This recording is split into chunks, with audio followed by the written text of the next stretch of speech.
Morning, and then somewhere around this and somewhere around public place.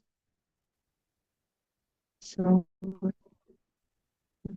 with that, other morning, somebody spoke to me. So people often speak about the mountains, the mirage in the desert, the rainbow, the reflection in a mirror, dream. So what over these we understand that these appear, yet at the same time we also understand they beat against this appearance.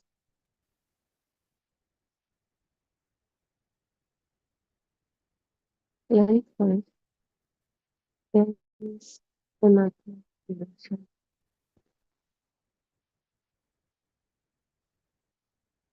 Monday is so close, so immediate that we almost never question it. It is an illusion outside us. It is an illusion within us. It is the illusion created by my thoughts. Not because those do not appear, something certain appears, but because what appears is immediately misunderstood, taken as something, something that it is not.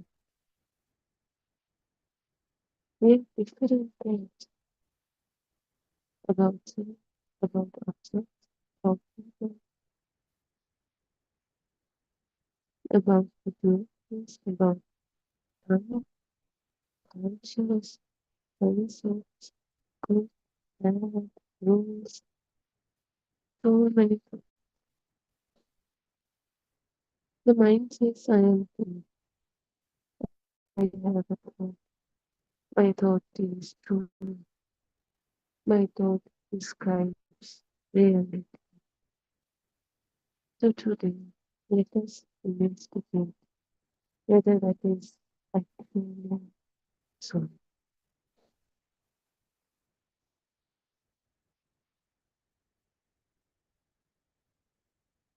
So, so as you said, we said nothing is real, everything is.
Like literally there's nothing out all is everything is in our mind. We create. There's nothing really existing out there. So then you put it on to a thought. So now there's something called a thought twister. But actually, does a thought also really exist? Then you say, I had a thought. What exactly are you? He said, can you point out? Does it have a shape? Can you hold it? Can you touch it? Have you ever seen a thought? Does it remain for even 1 second? Can we store it or what actually happened? Did something arise, change, disappear, arise and disappear before you could even notice it, examine it, see it? Perhaps we use one word, or thought, to describe hundreds of tiny processes happening together.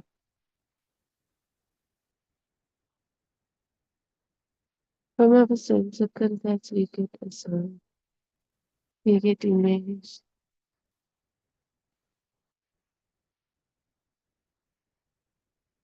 touch, smell, taste. With those thoughts activate, activate, reactivate, reappear, reconstruct. If you take them reality as reality, you start suffering. You feel happy, sad, beauty, hatred, love, different emotions, all arise together because you have taken the thought as reality. Then the mind gives the whole moment one name. Thought. Just as thousands of leaves become trees, thousands of drops, water drops become river or rain, countless stars become constellation. The label creates the appearance of something, one thing, which is before the thought. So, as you can see, thought itself is another thought. Likewise the chair, likewise the table, likewise the cells. We can't touch it, we can't feel it. But something occurs, a sense of contact, something occurs, and immediately we label it as a thought. So even the thought itself is another label, another interpretation. That's why if anything is a thought, it's not real. Even the thought itself.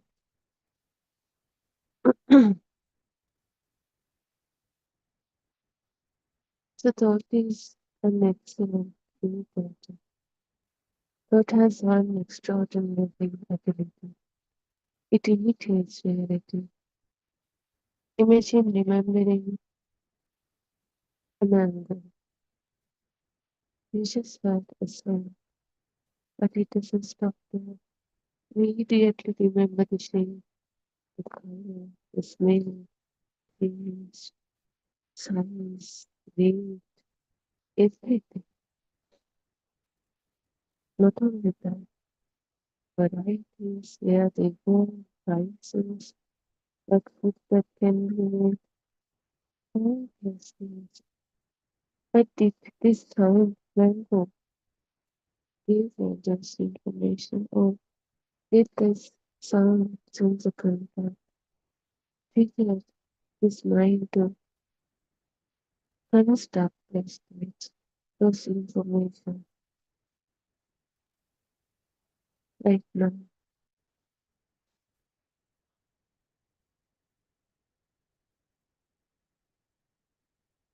So when we hear this sound mango, not just information, it gives us a feeling of the almost experience it, perhaps even saliva forms like we are eating it, yet no mango is present.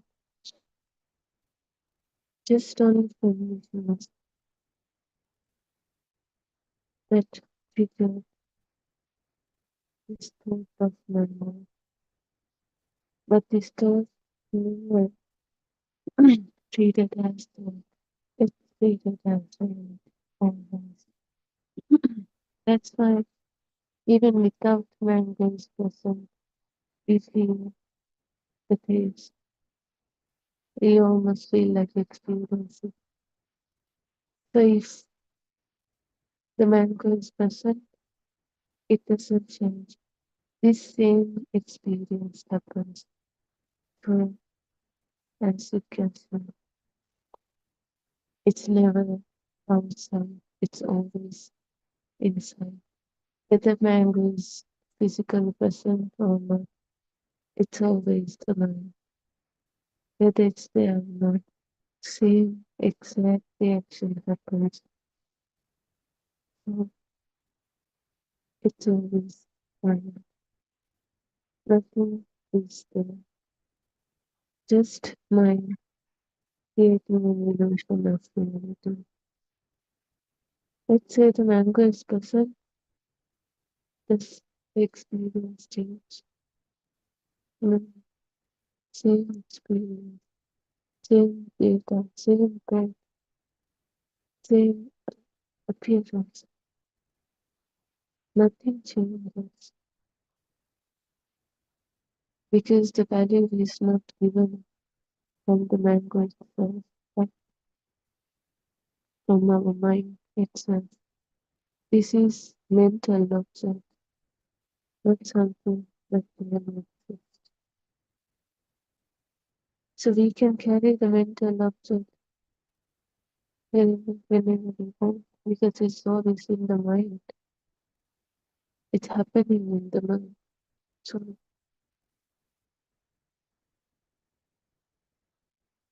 but physically there doesn't matter.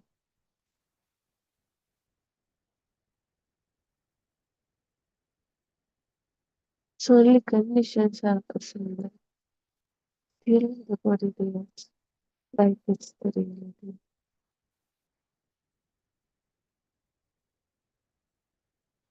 What has irritated reality so well that the body cannot easily tell the difference. This happens all the way around. Both imitate everything as reality, whether it's danger, nature, people, objects, animals, and anything. And it's not that we are thinking these are real things, it's that we feel something without thinking it's only real. Because to that point, to that level, these thoughts have become stronger, powerful. This power creates an illusion of real things, real objects, real people, a feeling of existing things.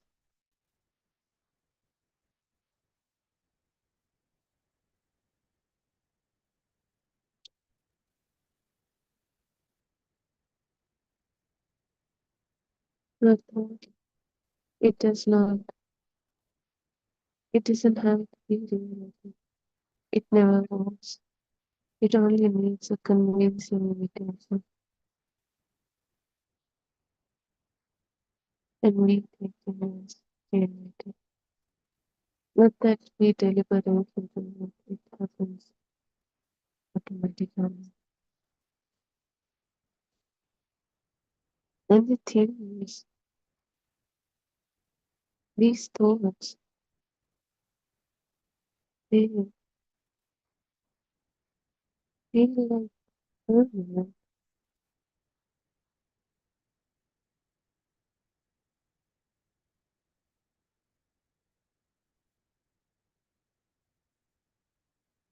A thought appears, and it disappears. And then another appears, and it disappears. Then another appears, and disappears. It means the same thought, same me, same mind. So is it really the same? Or is it just like ocean waves? One wave appear and disappear, and another wave follows, and another, and finish. They appear non-stop. They create an illusion of the same wave. They resemble each other. So we imagine this is the same wave, not two several separate waves, but the same thing.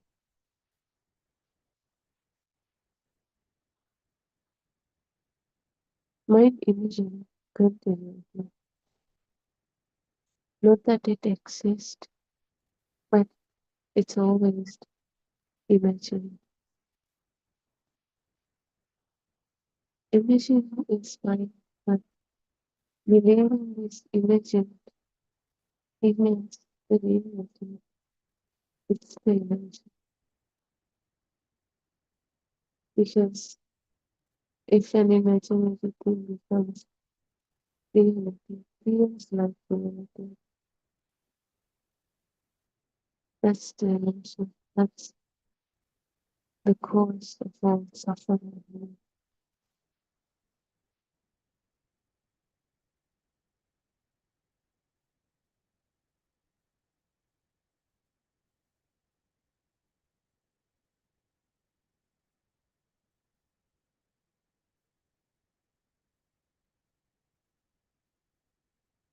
Thoughts always depends upon resemblance, not permanence,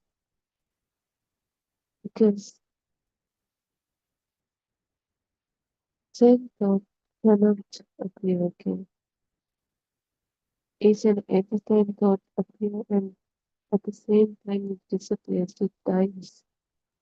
So it cannot appear again. But something similar to that can appear.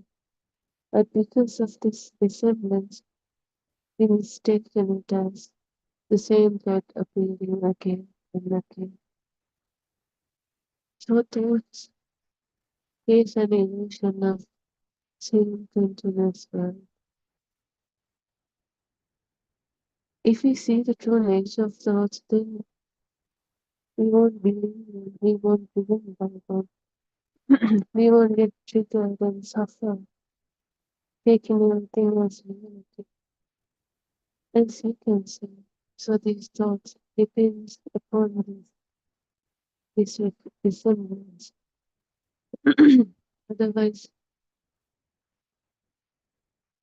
the reality can be seen, the illusion will get exposed. But because of this resemblance, Thoughts continues, and the illusion continues. So there is no permanence in it, just resemblance, identical thoughts, no matter how similar it feels like it is not the same thought. It's the power of this thought that gives an illusion of the sameness to reality. If you dive deeply into thought, especially about past situation, you can't even remember what happened. The situation itself, what were the conversations or what actually happened in detail. They are faint numerical, faint details in your mind. But the power of that gives this illusion of experiencing the situation itself. That's why even we don't remember in detail the power it will gives us. If it's a sad situation, this power immediately triggers the sadness. But the thing is, this thought doesn't have any of the details, any of the experience itself. It's just this power that creates an illusion of experiencing the situation again. And so as you can see, to that level, to that point, we have taken the thoughts as rewritten. We can clearly see there's nothing there, it's just some idea, it comes up about what happened, but still we suffer, we get happy, we get satisfied over a thought that has nothing in it. It's this power of this thought, creates this illusion of reality, illusion of experience and the same exact thing as before. But if you try to go in detail, you can't find anything. Exactly is what happened. The disease, the illusion, nature states. We call it the thought, but there's nothing in it. Just this power creates an illusion of real experience.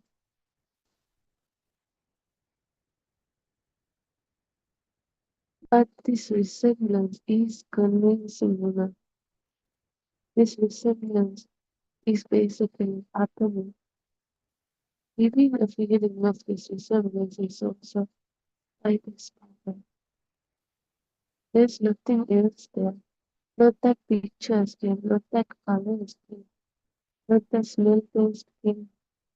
It just a power appeared, and with that power, from that power, not not like illusionally appeared, but this power make us experience the thought with this images, smell, taste. But there's nothing came from outside, nothing came to this mind, only the power appeared, and the power is the thought. It's basically like an electric spark, but for us we don't see it as electric spark. This sparks create an illusion of image, smell, taste. Feels like we almost experiencing them. But nothing is actually present, not even the mind, except the power. But today's spark becomes this mind to create an illusion of experiencing.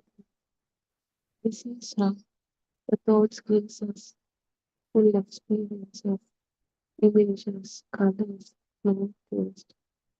but none of them came, none of them physically present, none of them came to mind from somewhere. Nothing else but some power occurred and created an illusion, a hallucination from me.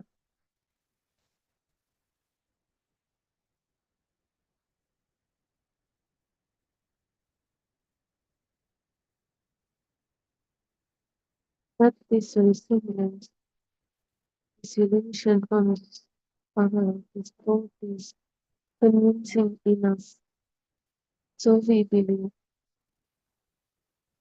something permanent exists, not even what we do in the mind, but outside. So that's why we say there's not even a thing as a thought. The thought itself is another illusion, just like the chair itself. We feel there is a chair, but there is no chair, and that this mental object is in our mind. Likewise, the thought. We think there is something called thought with colors, images, and memory, but there is nothing else thought, just some power. It's an illusion,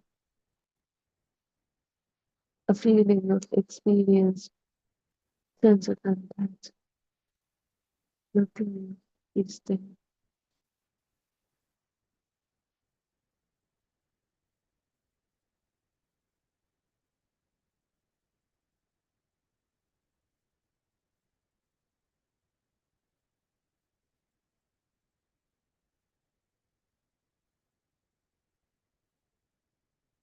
That's why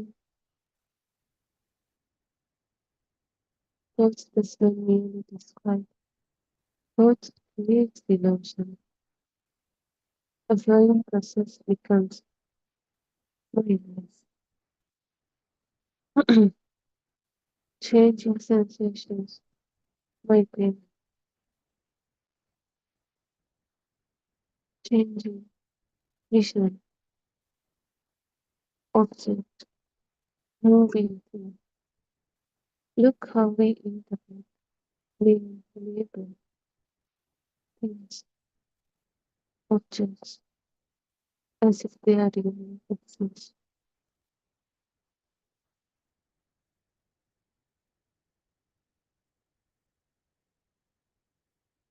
If anything happens, there is a thought that describes it, that interprets it. But the thing is, we don't feel it as interpretation, we feel it as the reality itself. We feel the thought is real, even more than the sense of contact itself.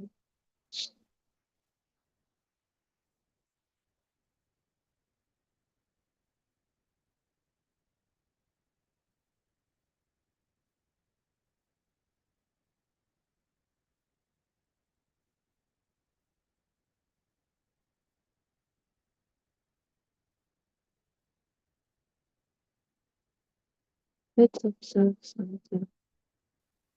You see movements, but we don't see it as anyone. We see it,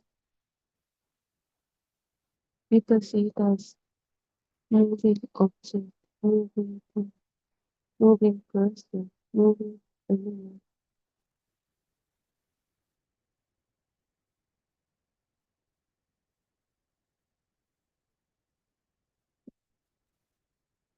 And the thing is, it's not simply moving object, it's a strong, real like object. So then we interpret it and then we take it as reality. Now we spend years protecting those objects, arguing about those subjects, fearing for those subjects. But the thing is, the object itself is in the mind. We don't notice all of these things now, just movements.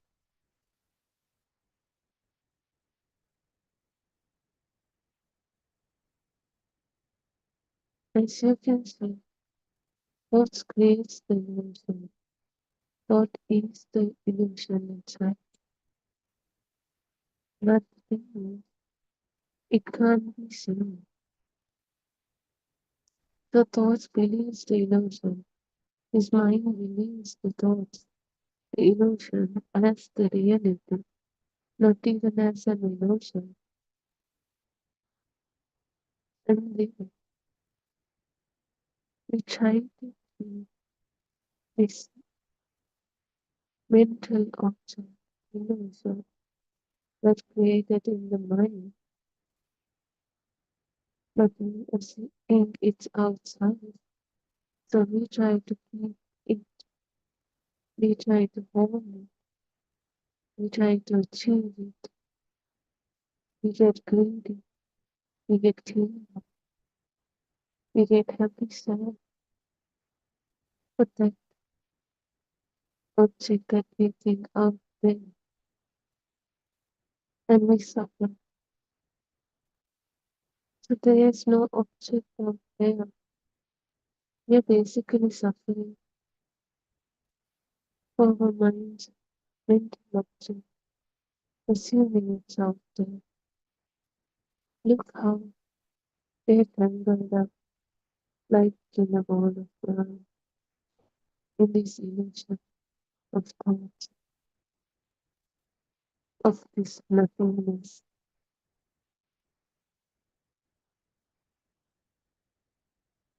There's nothing here except occurrences, appearances, and disappearances.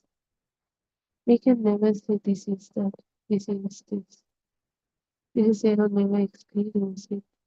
We can never see it. We won't, we will never. Because we are limited to this body, this sensory contact, this sensory input, this mind. So we never know what's there. But we have created countless things, countless objects. If the object itself come mentalness, no. We are the ones interpreting this sensory inputs contact as that is animal. And we believe it. We create it and we believe it exists out there. This is what happens in every human. From the first day we learn this to create the thought.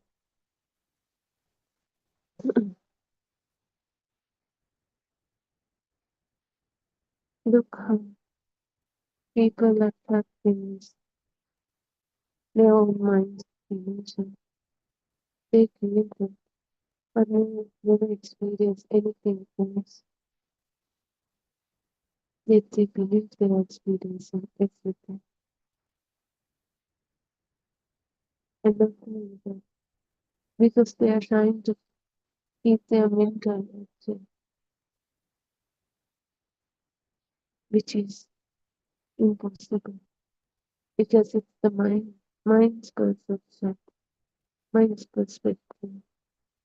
We can never feel, we can never touch it, never can feel it. What really happens is an appearance and disappearance.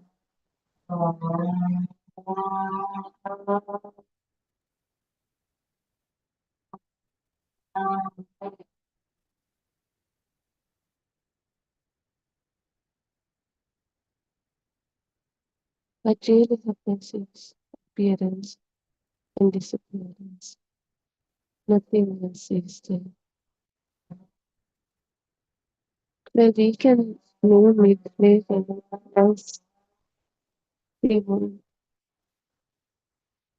please, but we don't know what it is. We can say this is the exact opposite, this is the exact thing. But for ease, we can label it. But this label, we never limit it to a label. We take it as the exact reality. And that's where suffering starts.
So let thought feelings be feelings as the reality, as the truth, and it doesn't live there. It suffers because of this illusion. Imagine drawing a frightening monster, then forgetting we drew it, then becoming terrified of your own drawing. Thought behaves exactly like this. It imagines everything, itself, anything, happy, sad, failure, fear, greatly, anything that follows comes when you take the illusion as the reality.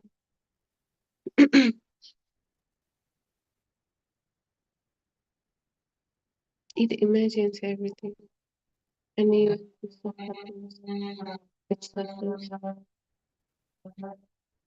That's the best way to because it's always the mind, never the outside. Nothing happened here, yet we imagine it, which means the thought creates the suffering, the illusion.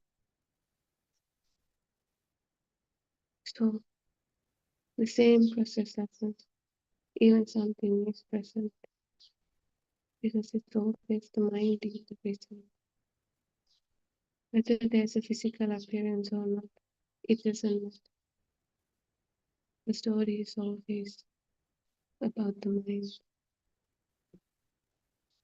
That's why we suffer for future, thinking about future. Nothing is present. So how can we suffer for something that's not exist? But the same process happen even in the present. Whether there's something physical present or not doesn't matter because it's always the interpretation, the mind's feeling, this mind story. Likewise, it imagines different characters, things, objects, people, living, non-living, even the time, even good things, bad things, cultures, languages, many things. Anything that feels real is none other than a thought like this. Not that something is out there, but it's our own mind perception. And the thing is, people can't see it, people can't see it through this. So they think everything is real. Our interpretation is really exist out there. That's why they feel chair is there, kids there, mother, father, each and everything is out there. So even the self. So they expect an entire lifetime protecting it, trying to be. They can't,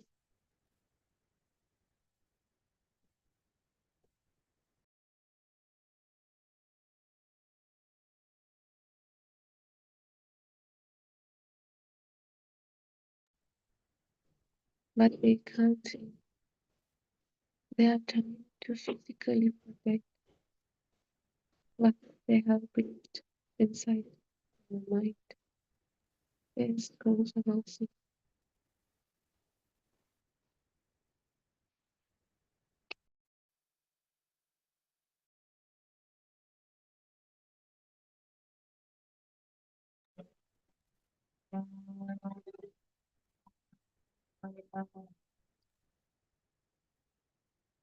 Not the direct experience, life is just some appearance and disappearance happens.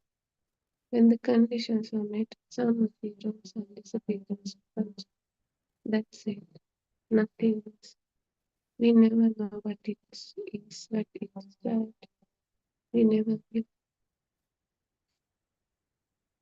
But we can interpret, we can label, or like assign names for that. But taking them as the reality itself is the wrong perception.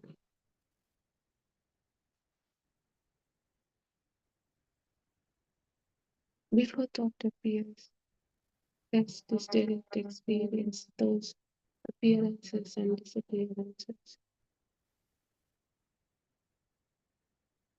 Before thought appears, there could be seen, hearing, smelling, tasting, sensations, which are simple, immediate, nothing permanent. They change every time. And we never know what it is exactly. They are just appearing and disappearing. Some sensor contacts, then thought arrives. It names it. It creates an object. It assumes it's real. It gives away a three-dimensional state, a depth. It judges, compares, explains, predicts, remembers, and suddenly a simple experience becomes a complicated life story. And the thing is, this whole complicated life story is not out there, but in our own mind, in our own thought.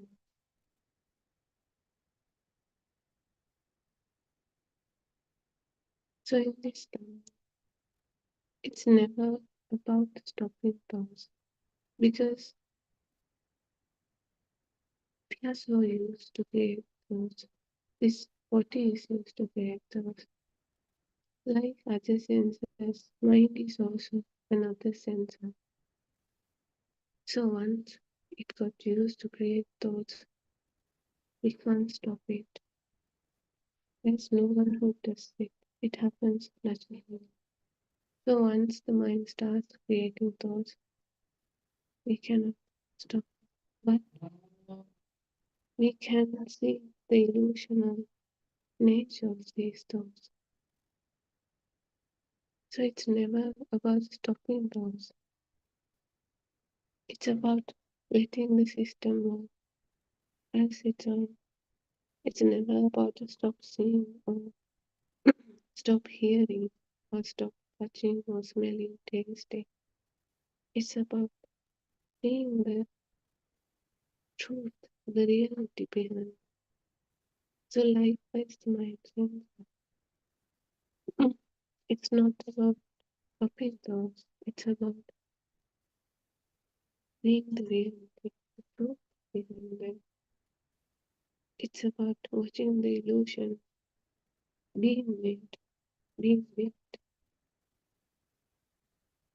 Watch how this illusion creates an illusion of the reality.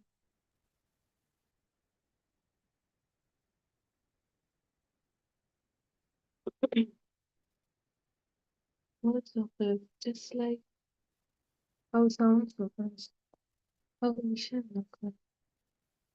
When the conditions are met, appearing and disappearing happens.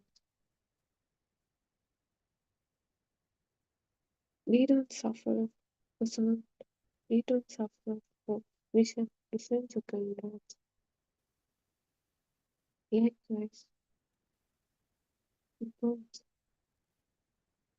they are just exactly like sound appears, how vision appears. Thought also appears, but we should see the truth, the nature behind it, and not get trapped in those thoughts, in that illusion created by these thoughts. It's about watching the emotions being built. Watch how sensory contact teaches the thought to appear. It's never about an existing thing coming to this moment or physically existing. It's always a mentally formed thing. A mental object is forming. Yet we believe that object is out there existing and we think it's real. You have to see this process. You have feeling it yourself. It's always some conditions meant and the mental object that we, and it doesn't end there. We assign it to outside and believe it's real. We have to see through this because once we assign it to outside and believe it's out there, it doesn't end there. We start to keep it. We feel greedy. We feel clingy. We want it. So then no emotions follows. We feel sad, feel happy because of that. Suffering happens. Suffering follows. So to end this suffering, we have to go to the root cause. How we suffer for something that we feel and we know. In order to do that, we have to see how actually it's not. If it's a process, we have to see the process in order to see the illusion. And when you see this truth yourself, when you start to experience it yourself, nothing changes. You only see the truth, the process of this delusional mental object that feels real. With that truth, you start to slowly break from this attachment, the power you have for those illusions, fake reality. We cannot do it ourselves. It is there. So it has to happen like the power got released. Eventually, eventually, slowly. The only thing we can do is to understand the reality behind truth behind what is fake realities gets created, appears each and every time. What is present, real with illusion. Basically, how friends nothing exists here except the some appearances and disappearances that we don't, that we never see. So rest is gently. We lend our discourse for today and also magical.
I worship Triple Gem with the greatest respect. I worship Aryan Wahanse, our noble friend, our spiritual leader who has been guiding us for the last 5 years. Peruwan Sarnai Aryan Wahanse, may you live long to give this guidance to the rest of the world. May our friends who are helping with this technology be blessed by Triple Gem. May our friends who are listening be blessed by Triple Gem. So this is yet another uh, session from 9 a.m. to 11 a.m. Sri Lankan time, as a continued series of Buddothpado PeoTV English Zoom sermons. And you may be knowing that we have a separate discussion session from 3 p.m. to 5 p.m. every day, Sri Lankan time. So you can also join and we can discuss whatever the areas that you are not clear, which you listen but you are not clear in these sermons. Uh, so we know that uh, these English sermons are done as a part of uh, continuing Dhamma message, spreading the Dhamma message. Uh, for the Sinhalese speaking people, there are about 8 Zoom discussions every day. For the English speaking community to close that gap, actually, we are doing it from 8 a.m. to 11 p.m. every day, Sri Lankan time. So you can join to one of them. Different friends will be doing the sermons at those time slots. You can always join, and if you have any doubts, as I mentioned earlier, you can join the discussion sessions. Some of the Dhamma friends who are conducting these are joining the discussion. So uh, it's easy to discuss these matters because Lord Buddha also said that the noble friend's help is essential when you are going in this Dhamma path.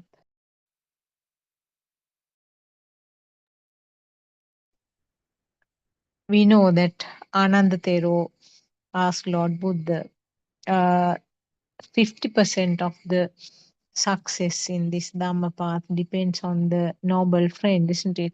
He was asking Lord Buddha, but Lord Buddha said, no, no, Ananda, don't say like that. This path 100% depends on the noble friend's guidance. So the best ever noble friend that we had was Lord Buddha, and thereafter uh, the era of the Rahatans came. So they also have been guiding the people at that time uh, as noble friends. And presently, we are so glad that Aryan Mahansa is doing that beautiful guidance to uh, move all of us forward in this Dhamma path. Because we know that different people are at different levels of understanding. So therefore, the explanations has to be done to suit that person's ability to grasp and the already having inner transformation. So that is why Lord Buddha's time there are said to be 84,000 recorded as a number, known number, 84,000 sermons that Lord Buddha has done. Uh, and it doesn't mean that it is a huge syllabus, but it means that it is the same fact, but being explained to different people depending on that person's ability and also depending on the person's that surrounding or the environment. Uh, and aren't Lord Buddha uses very beautiful metaphors sometimes. Sometimes he uses various tactics to give the message to the person. Uh, we know about the story of Chullapantaka. He was a, uh small novice monk. His elder brother was very knowledgeable, and elder brother was trying to teach him all the Pali stanzas, but he never could remember them for some reason.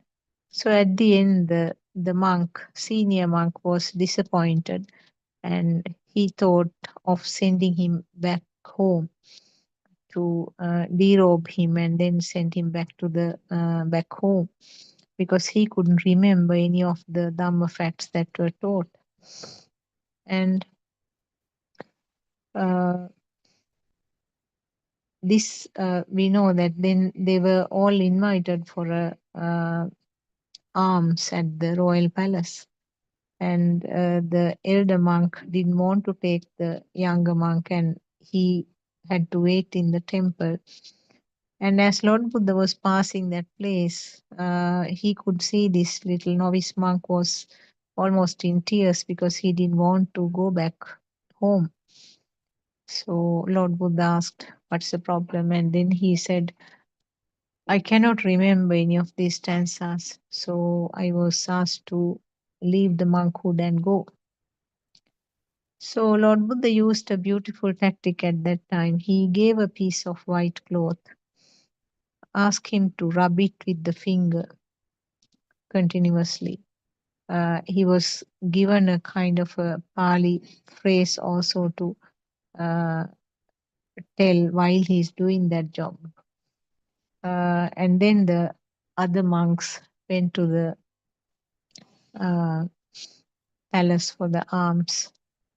And uh, actually, I can't exactly remember how that mind change occurred at that time.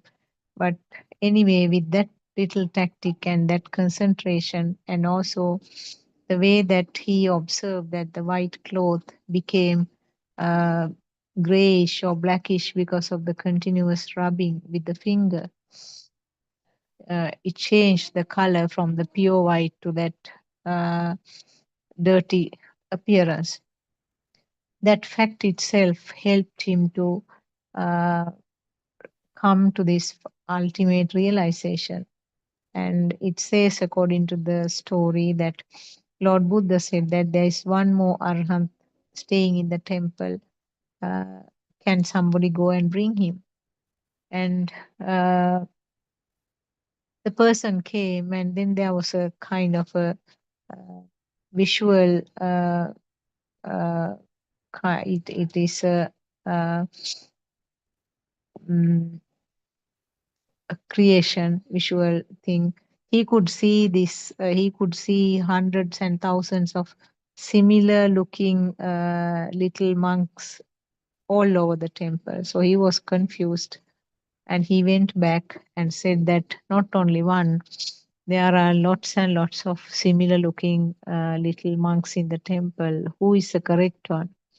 So Lord Buddha said, call the by the name Chullapanta Katero, and the real one will come. So finally he was an arahant, and so he was also uh, accompanied and taken to the royal palace for the almsgiving. So this is actually just a story here, but what I wanted to point out was that inability to remember Pali stanzas is not a reason for a person to not to come to the realization. And also the inability to remember Dhamma is also can be taken as the same thing. Inability to remember these things doesn't mean that you are not capable of uh, having that uh, realization of Dhamma. Because sometimes some mothers we hear that say that we listen to the sermons but we can't remember anything. So remembering is not an issue. Trying to remember means simply another thought only. So if the person can understand at that time, that is what is necessary actually. And also the other important thing that I want to take up from the story is that the Lord Buddha using different tactics to suit that environment and to suit that person. Uh, he waits. Lord Buddha waits until uh, the time, most suitable time comes to give them the Dhamma message. And also we know that even the Angulimala Thero story, we know that he was enrobed. We know that he was a serial killer. He killed so many people to fulfill a promise or a vow that he made to his uh, teacher. Uh, and finally, with the Lord Buddha's unlimited kindness, mm, he was rescued from that state. He became a monk, but still he didn't have the deep realization. He was lamenting about the the things that he did. So if that is the if only it is the karmic effect which is there in the way that it is happening, if it is only that the karma and or the action and the effect is the philosophy, then a person like Angulimala will not be able to have any escape, isn't it? He will have to definitely be born in the hell, and suffer for a long, long, long time for all the killings that he did. So Lord Buddha waited actually until the most suitable time. He may, I am sure, Angulimala Thero may have listened to so many Dhamma sermons directly from Lord Buddha, but still he couldn't get over of that uh, thought which was bothering him all the time about the things that he did in the past.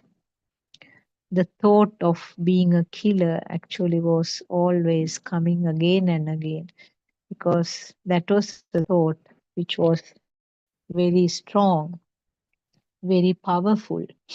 So, and that thought was felt as real. So, a real, a live thought, along with the live thought, Angulimala Thera was there, Jati was there, Jati, and the incidents became a thing to him. Didn't realize that it is in each and every thought. I'm sure these facts may have been explained so many times by Lord Buddha, but for some reason it didn't penetrate those times. So Lord Buddha very patiently, as usual, waited until the most suitable time comes. And we know that uh, Angulimala Thero one day heard a woman crying in pain at labor in one of the houses when he was walking for alms.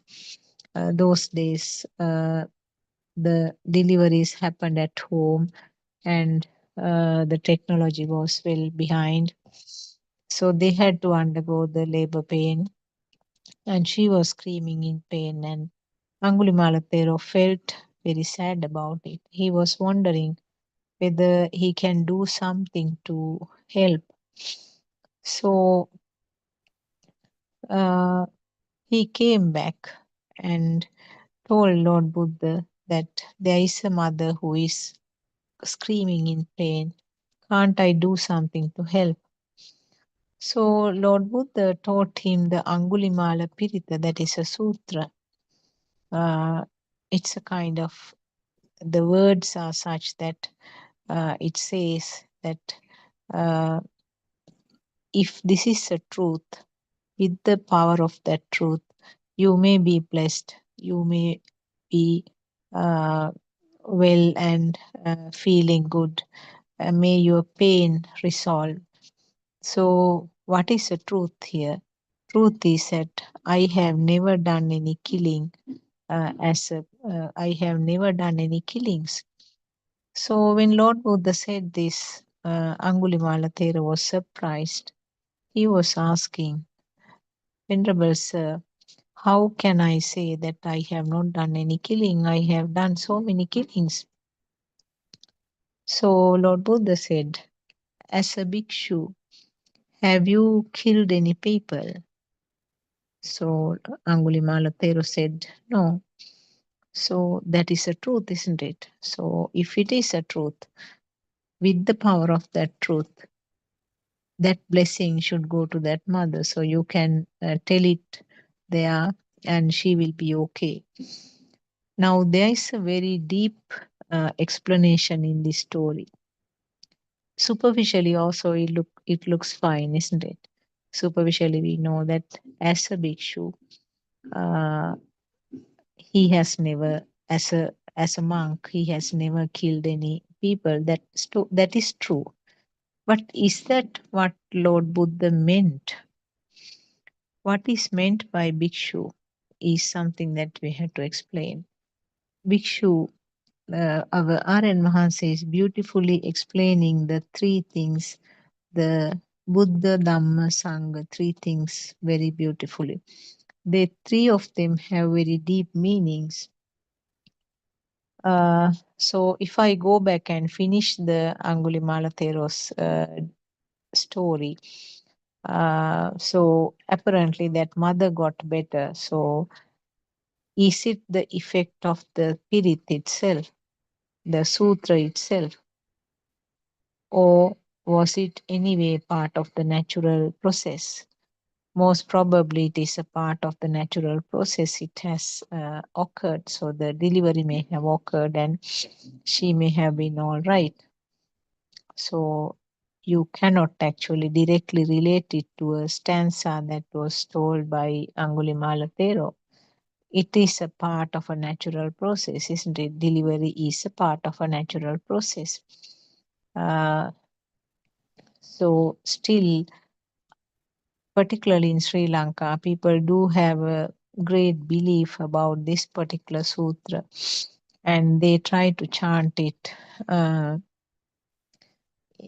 at the times of the deliveries, or when the mothers are going for deliveries. They assume that it has a great power. But actually, Lord Buddha did not try to uh, disclose anything which has superpowers. Now, it's not something like mantras that are having specific power.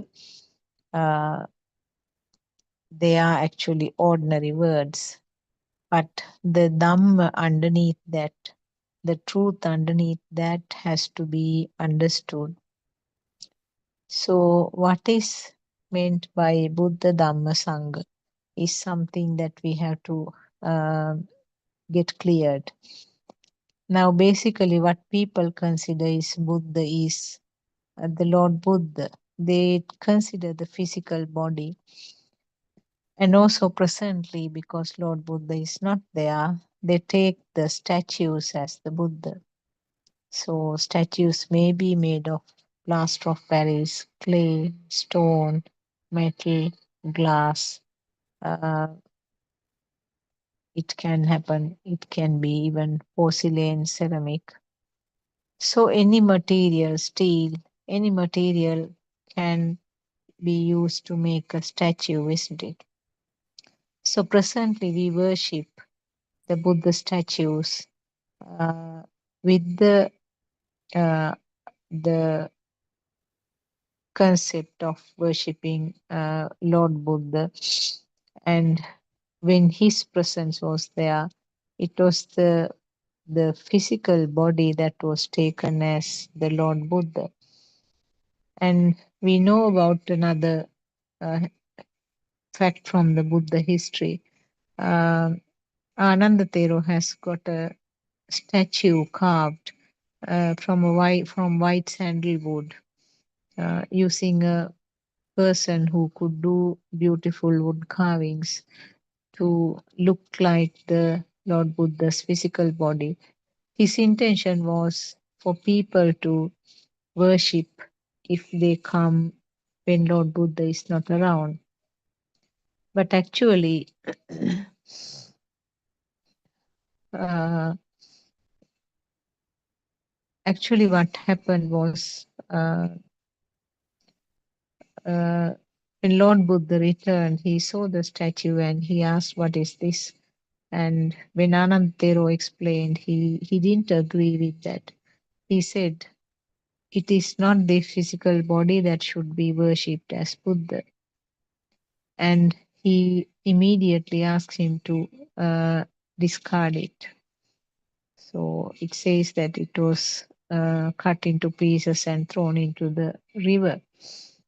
So the basic message here is that Lord Buddha, even in the at the time that he was there, he didn't want people to take him as a person. And also in another story that the monk called Vakkali, who became a monk simply because he wanted to see the Buddha physical body as often as he's like.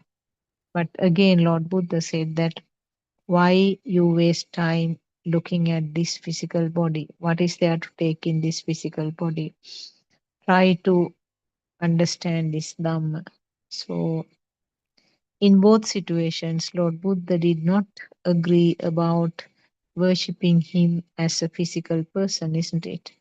And also, in another situation, a person called Upaka was asking Lord Buddha, who are you? Are you a human? Are you a god? Are you a devil? Are you another spirit? For everything, Lord Buddha said, no. Then who are you? Then he said, I am Buddha. So that Buddha state is something unique. With all these things, what we can gather is that Buddha state is something unique. And that uniqueness is something that is not comparable. And also, it is not this physical body. So that is what Lord Buddha was trying to convey the message. The Buddha is a state where coming to the deep realization that there is no self here. So that is the Buddha state. Actually, it is a transformation of the mind, liberation of the mind. That is called Buddha. When the stimuli or the thoughts uh, which are taken as real in the normal way, when it is completely understood that there is nothing real in this, there is no liveliness of these thoughts, they are just combination of the five senses. What happens is the current or the power which is underneath each and every thought disappears, becomes zero. That is the Buddha state. So uh, it's okay for the person who wants to have something to symbolize Lord Buddha. It's okay to have the Buddha statue. But this strong beliefs about worshipping the large Buddha statues, which will bring more merits, that sort of concept should be discouraged. They must be discouraged actually. What our advances says is that worship your own Buddha state, worship your own mind, which is synchronizing with the Buddha state. Now, if we go a little deep to that, what does it really mean? Now, what is Buddha state? අරමුණේ වටිනාකමක් නැති බව දැනීම. So that is in Sinhala. In other words, the thought becomes powerless. The stimuli becomes powerless. Stimuli are formed, thoughts are formed. Thoughts like wall, picture, chair, table, uh, morning, night, all those thoughts are formed. And uh, thoughts are formed, and the thought has no power. That is only difference. So if a person is offering flowers and worshipping Buddha, Buddha Vandanava, that is what we call it in Sinhala, the worshipping of Buddha, that is done as a habit in most of the Buddhist homes and always in the temples. Uh, Most of the time it is in the morning, sometimes it's in the evening. Some traditional way of offering Lord Buddha flowers, incense sticks, coconut oil lamp, sometimes water and the alms also being offered. Different people practice it in different ways, the way that they can handle. So we can have this traditional way of offering Lord Buddha, but uh, are we worshipping that statue? Is a question that you have to ask. It is not actually what Lord Buddha uh, advised, because we know that even like several hundred years later, uh, after the passing away of Lord Buddha, there were no statues or pictures of him. And the things that were subsequently drawn or the subsequent statues which were constructed are all according to the descriptions given in various places in the Dhamma sermons. So we do not know actually whether it is exactly the appearance of the Lord Buddha. From different places, how his nose looked, how his ears looked, how his head looked, all kinds of descriptions are there in different parts of the Buddhist history. So people created something, and that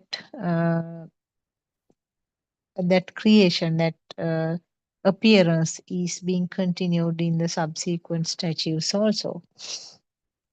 But what is important is that it's not this statue that you are worshipping. As I said earlier, it's okay keeping the statue as a symbol, but you are worshipping yourself, your Buddha state. What is your Buddha state?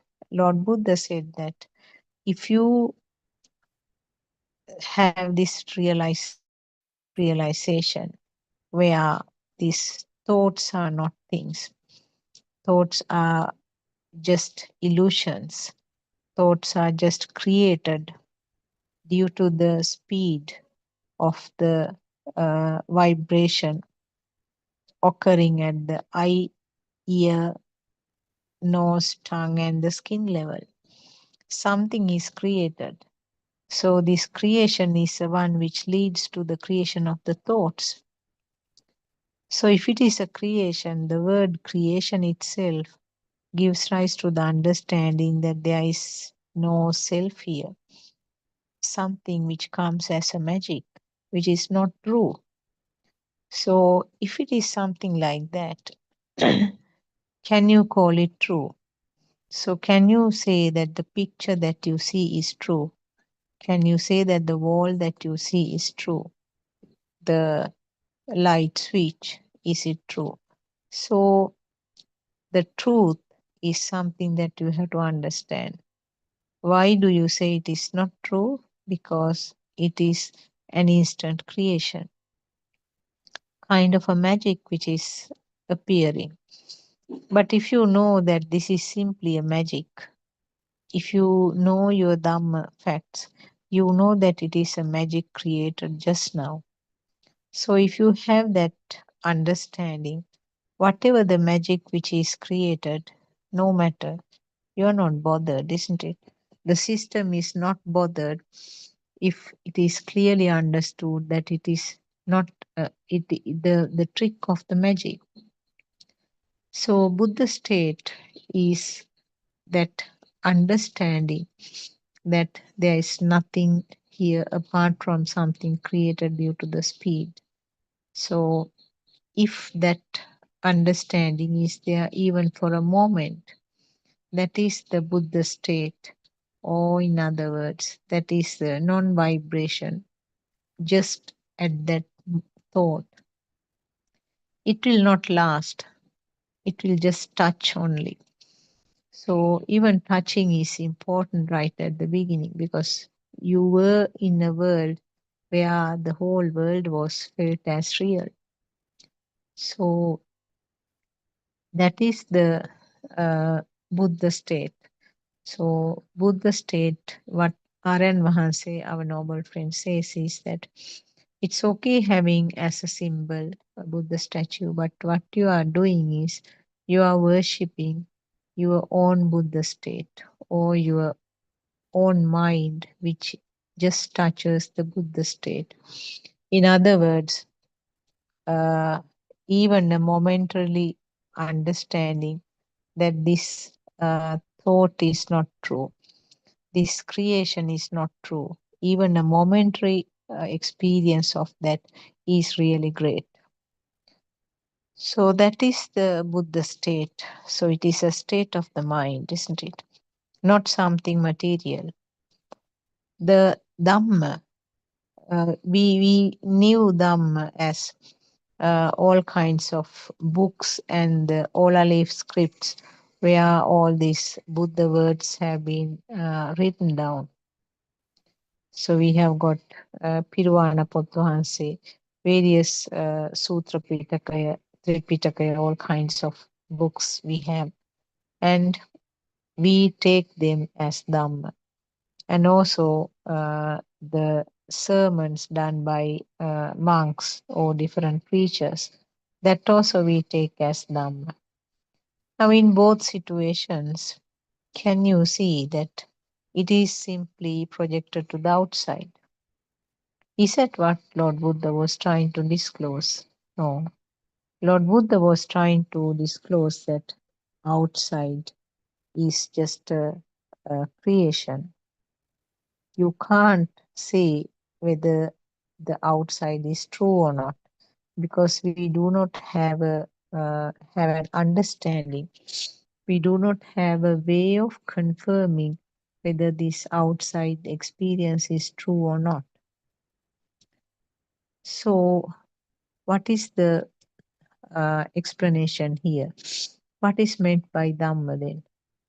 It's certainly not something outside, certainly not the precious books that are stored in cupboards uh, in the temples, the books that are worshipped very respectfully. Uh, it is not actually Dhamma. Dhamma facts are written there, but the facts, Dhamma facts, has to be understood by the mind, isn't it?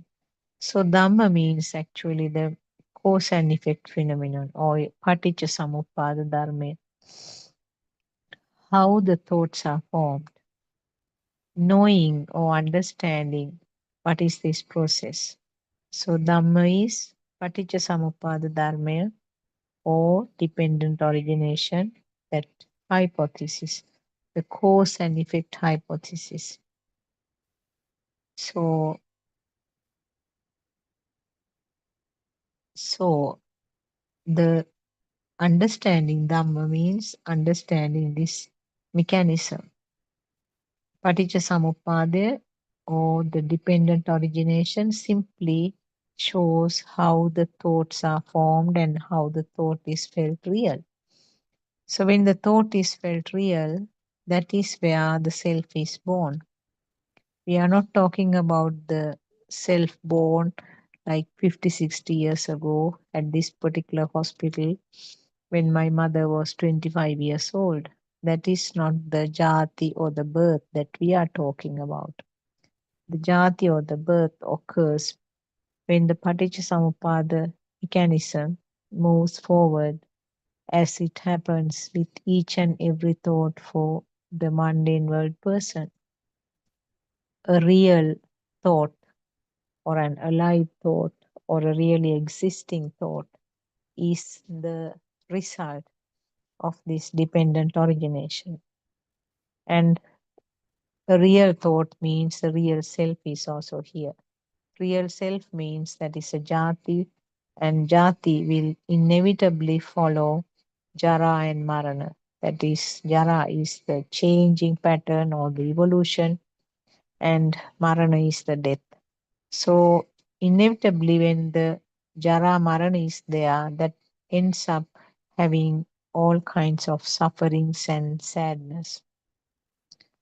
So, soka parideva, dukkha domanassa. So, those are the results of the marana or the death. So, paticca samuppada mechanism, paticca samuppada sequence, even though it is written as 12 separate steps, it happens instantly. All 12 steps take place right now at this moment in a fraction of second in one thought. And understanding this is a reversal where you realize how these thoughts are formed, how the uh, thoughts are felt as real or alive. And then only it comes to the understanding that how the self is also born as a part of that. So the self is born means, as I said, the death is coming up tagged into that. So that is what actually Lord Buddha did under the boat tree in Buddha on the previous day before he came to the final realization, complete realization, overturning the state of Buddha. This is what he revised, going backwards and forwards, up and down, up and down. This sequence he studied meticulously. and he realized that uh, the how this process occurs and how the people feel that the world is true. Uh, and this is the cause for the suffering at the end. So, knowing this mechanism, knowing this system functioning is the Dhamma, or in other words, having a very clear understanding about the dependent origination or the Paticca Samuppada is the basic essence of Buddha teaching. Once we know that uh, Ananda Thero, again, he said this dependent origination is very easy to understand. And Lord Buddha said, Ananda, don't say like that.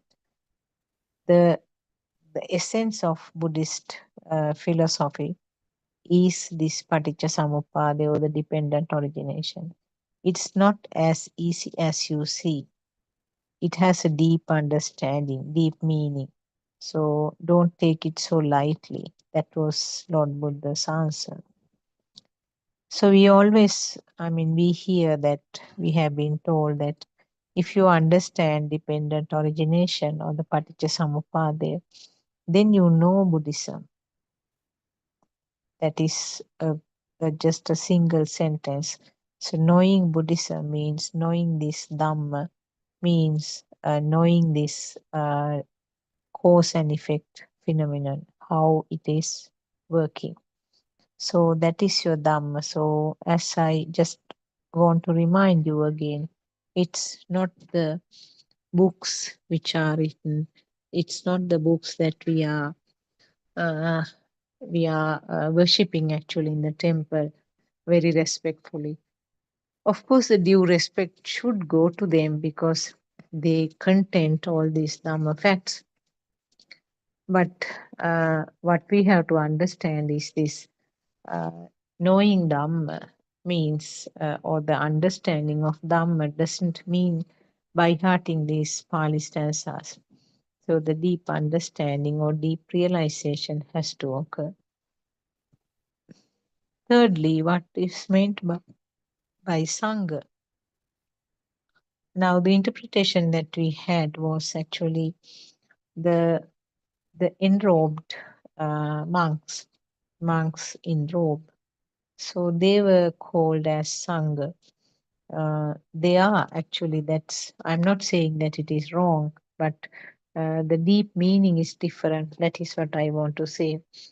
So Aran Vahanse asks, is any person who is in robe can be called by Sangha? One of the things that we have gone wrong is that in one of the places, Aran Vahanse beautifully explains that bhikshu or the sangha should not take the action and effect as true. Karma palava, they should not be taken as true by the Buddhist monk, or the sangha is not supposed to take that. Actually, that is not what Lord Buddha was trying to explain. If the karma effect, cause, action and effect uh, phenomenon is taken as true, it's not confined only to the Buddhism. It's common to many other religions because we know that action and effect is something that is explained in almost all religions, and people are encouraged to do the good things and avoid bad things so that the karmic effects or the uh, action and effect uh, uh, action and effect phenomenon will be effective. Aran Mahanse explains it beautifully in both ways.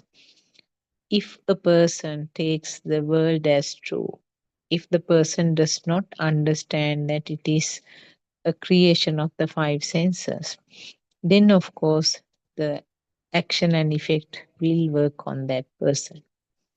So if you have a belief about the really existing world, if you do not see from this angle about that this is simply a creation then and there at the sensor level. Then, of course, with the really existing world and really existing people, the existing myself is also born instantly. And that situation, definitely, the action and effect will come to play the role. So, if the action and effect is the only methodology, or if it is the only dharmatava in the world, then, as I said earlier, there is no escape for people like uh, Angulimala Thero. He will never be able to reach the Arhan state. So it not only that, it applies to any person who does bad things, but suddenly have a complete change, complete reverse pattern of his activities, and he want to leave everything behind him and then have a fresh start. So those people also will not have an escape if it is only the karma palavade which is in action. So what Lord Buddha explained was something different, something unique to Buddhism, the hetu palavade, or the cause and effect phenomenon.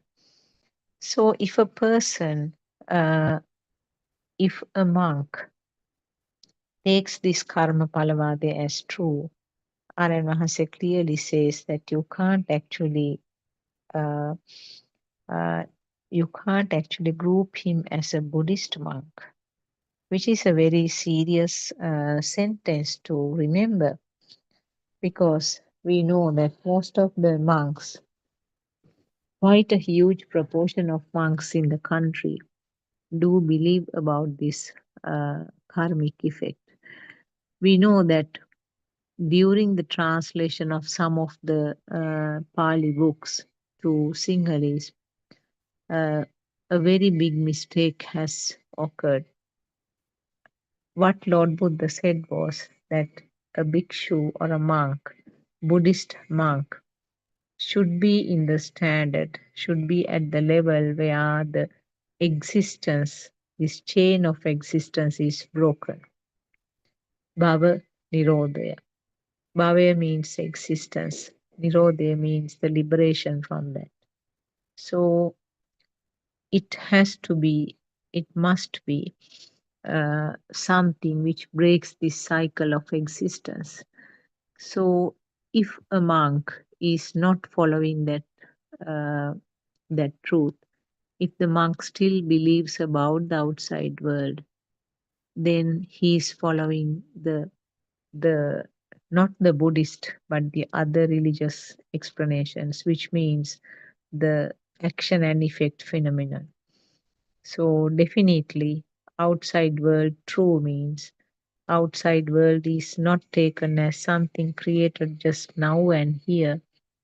Then everything becomes real, and I am also I am also a part of that so-called real world. And then you can't talk about the cause and effect phenomenon in that situation.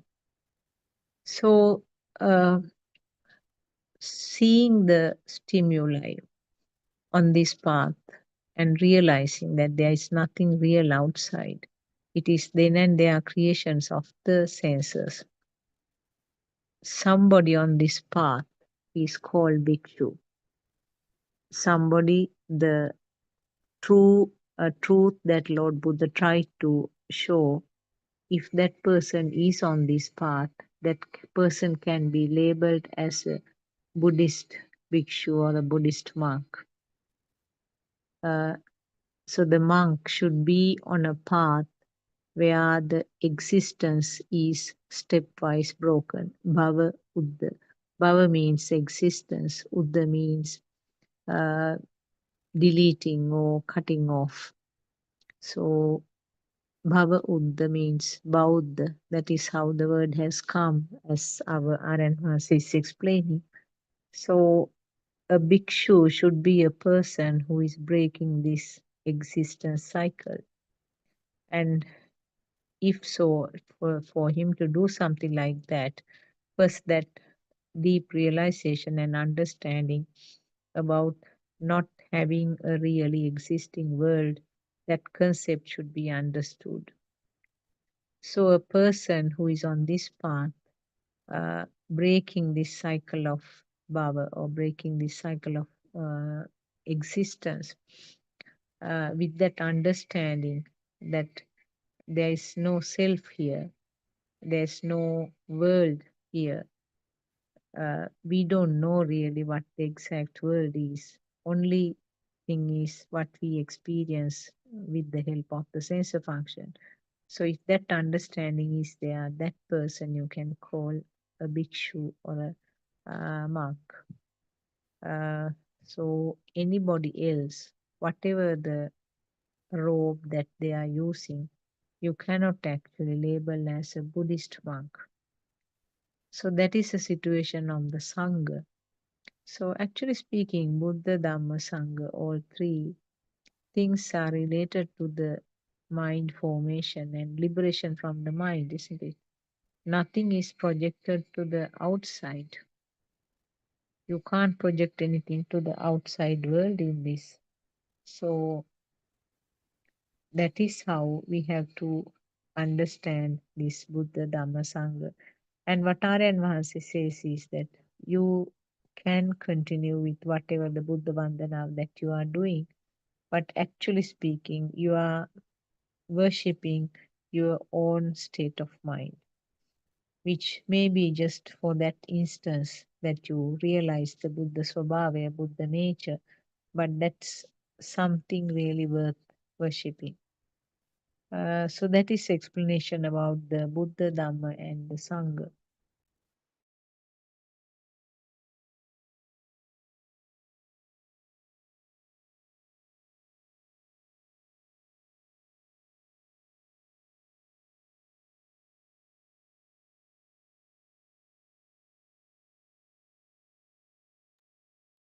So next thing I thought I will just explain a bit more about the senses.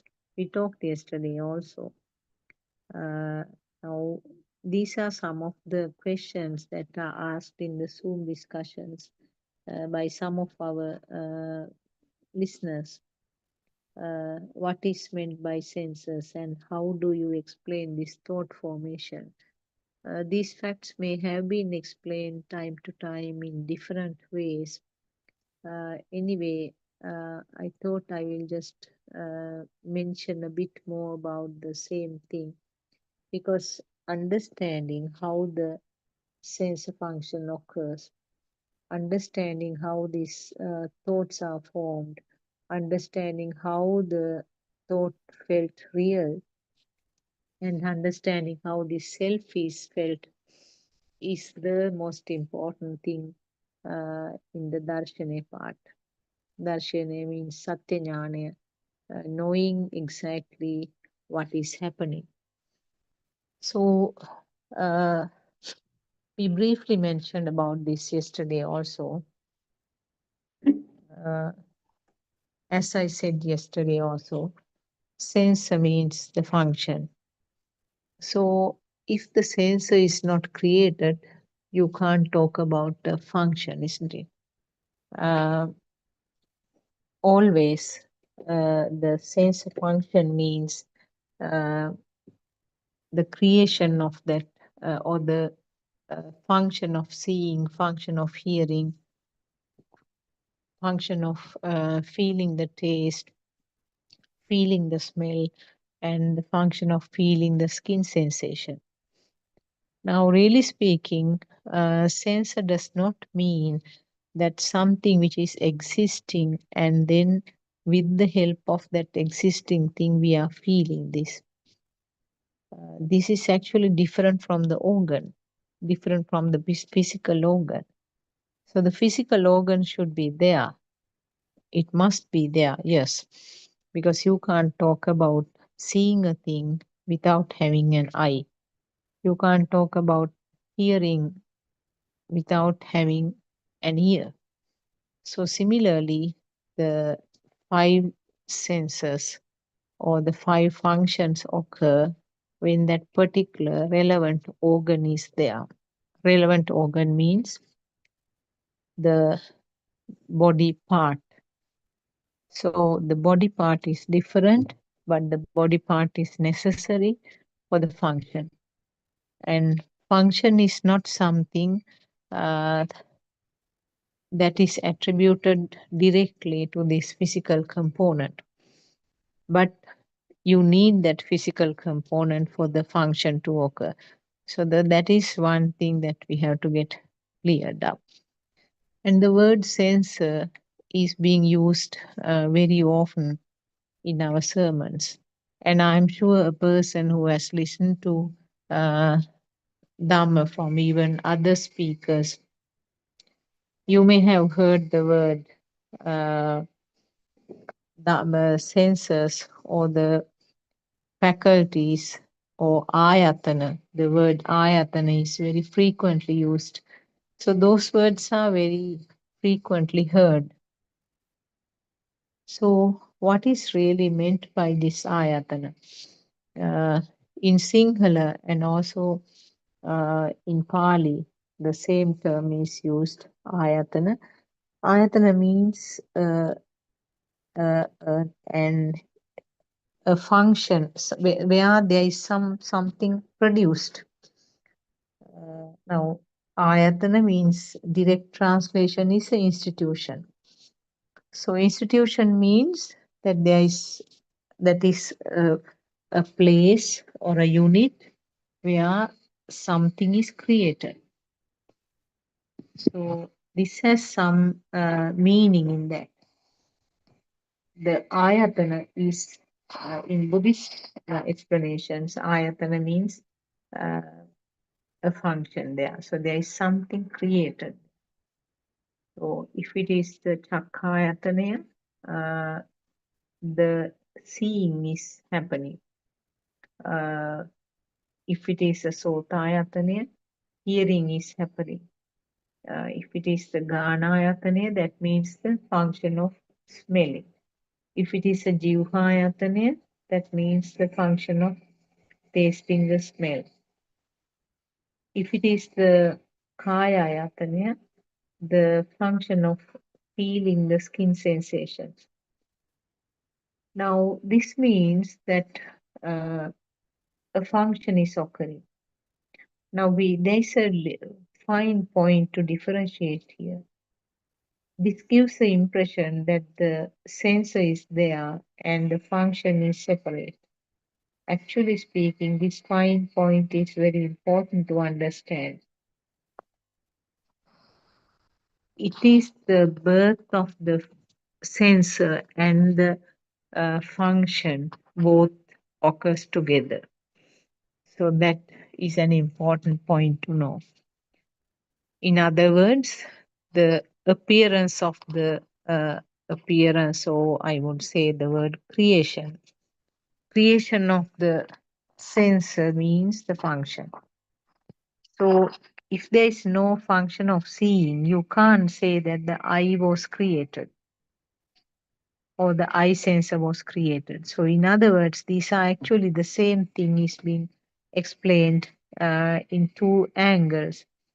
So seeing, the function of seeing means the birth of the eye sensor. Function of hearing means the birth of the ear sensor. And function of the taste or the feeling of the taste means the birth of the taste sensor.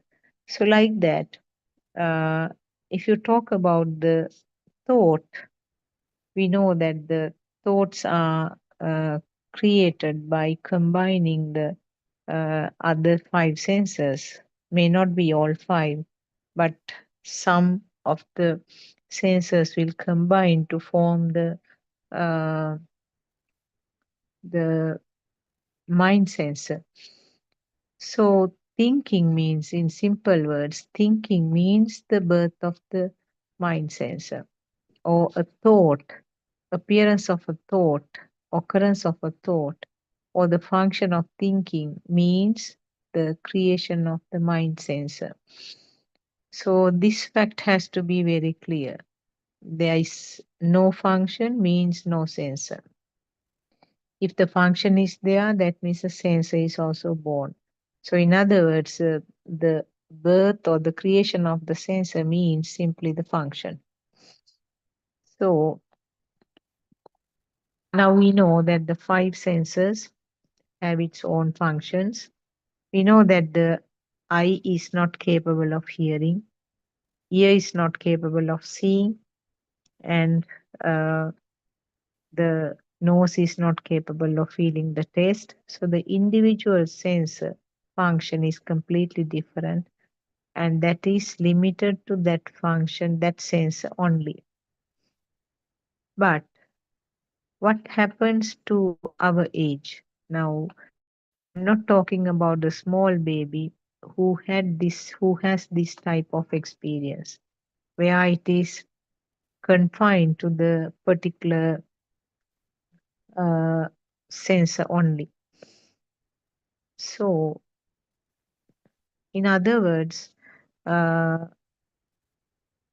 the combination of these sensors subsequently forms the mind sensor or the function of thinking, and that is not done by purpose by somebody. It is a part of that system, it is a part of this natural process.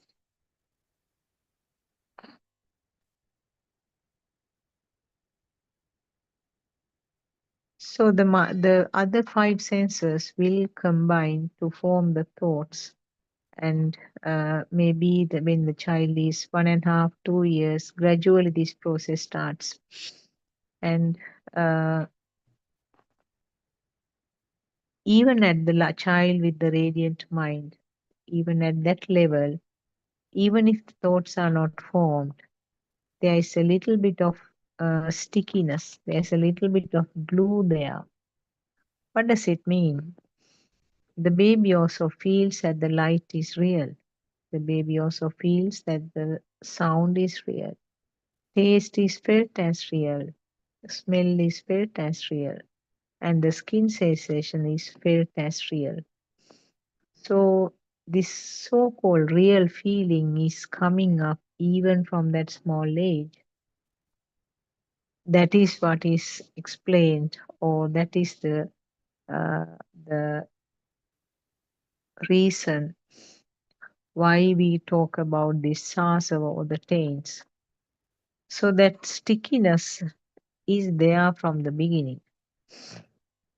And going a little bit step downward, step beyond, going a little deeper, uh, why do we feel that the light is real? Why do we feel the sound is real? Now, there, what we have to explain is that it's a fast occurrence of that vibration. So, this light wave vibration occurs very fast. Then it is felt as really existing light. Similarly, the other five senses also, the sound vibration occurs very fast and it is felt as real. So, all five senses are like that. Even if the description or the naming is not there, the baby feels them as they are real. So, this so called realness or this real or this lively feeling is due to uh, the fast vibration. And that is why the babies show that they like certain things and they don't like certain things. That is the the color. We know that they are attracted to the colors. They don't know that it is a red color, but they indicate that there is some attraction. They show that they want it, they like to maintain it. So at that level, we don't talk about the thoughts, we don't talk about the self view, but the baby has uh, an attachment. That is because of that uh, concealed uh, level of defilements, which is different name is given the sasava. So now we know that even the light, sound, those things are also just creations in, and they are due to the speed. And the Lord Buddha's famous explanation, famous example, that ball of light, ball of fire, when it is spinning fast, giving rise to the appearance of a fire ring. So something which is felt as true is created. So basically what we have to say is light is also not true. Sound is also not true. Smell, taste, and the skin sensation, they are also not true. They are just created because of the speed. Then the collective function of these not true ones cannot give rise to a true one, isn't it? So can you say that the thoughts are true? No. If the raw materials used for them are fake ones, if they are not true, then the final product also has to be a fake one. So the thoughts cannot be taken as true. Now here, the if you take the thought, you have to study a bit deeper about the thought. Now, simply a formation of a thought doesn't mean that it is going to be a, a trouble, because Lord Buddha also has thoughts. All the arhants also has thoughts. Whatever the experience, it's a thought, isn't it? Whatever you see around, whatever the sounds you hear, the tastes that you feel, and the smells that you feel, skin sensations that you feel, and not only that, any action is also a thought. Behind the action, there's a thought. Behind any word, there's a thought. So you can't talk about anything without using the word thought. So what is the problem with the thought then? Why isn't it a problem for the Arhants and the Lord Buddha? Because the Lord Buddha and Arhants don't feel it as real. That is the difference between you and me and the Arhant's mind. They know that it is just a creation. It's like when you see the reflection on the mirror, you know that it's not real, isn't it? But still, you use the mirror for whatever you need for the purposes. But simply, you know that there is uh, nothing called uh, real, real person inside the mirror. So, uh,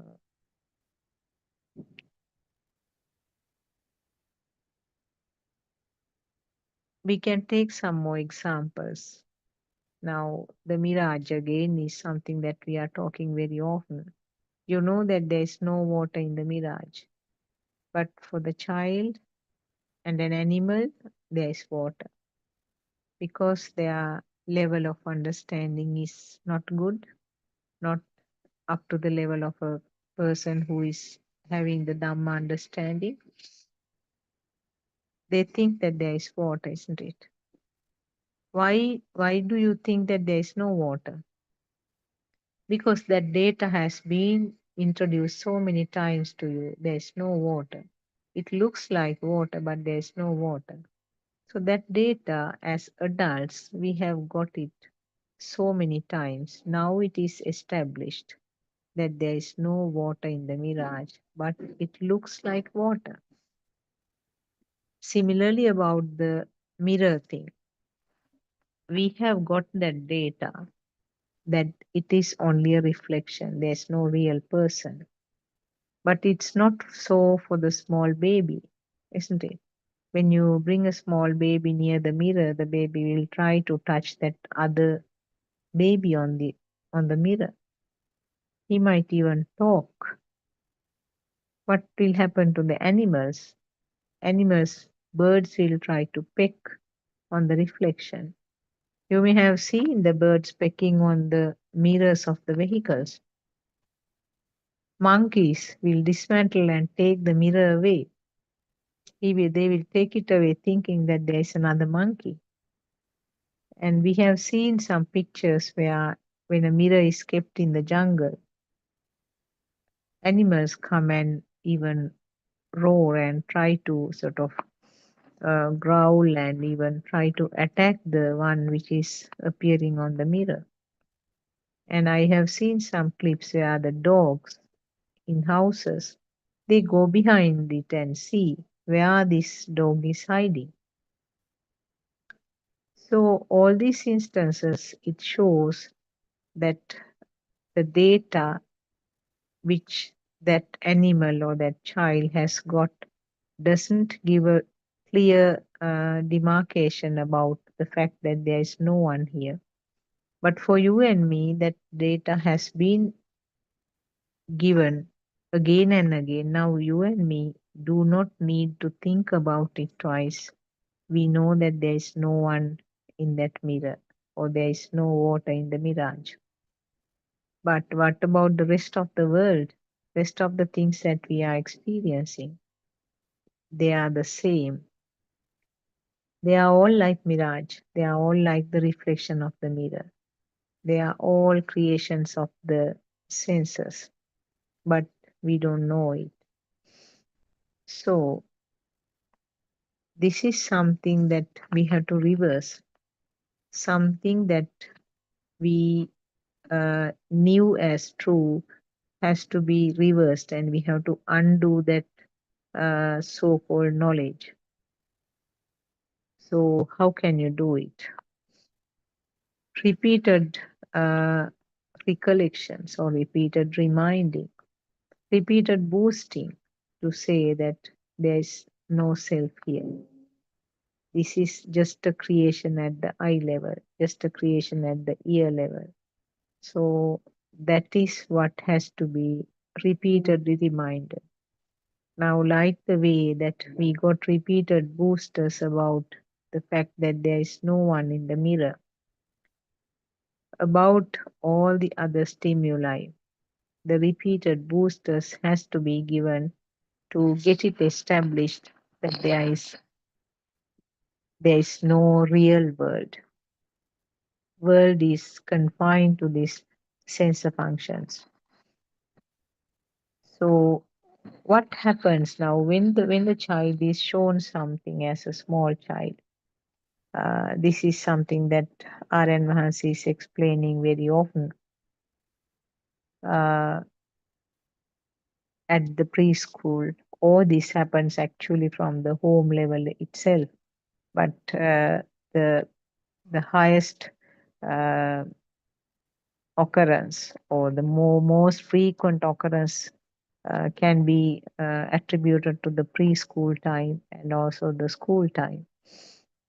Particularly, the preschool is a time where you gather lots and lots of information, so called lots and lots of information, which is taken as true. So, if a child is shown, we will take it as an apple. If a child is shown an apple on the first day, the shape is identified. The shape is a creation at the eye level, and the sound is given apple. So that is a basic thought. Sound and the shape, eye and the ear function combined together.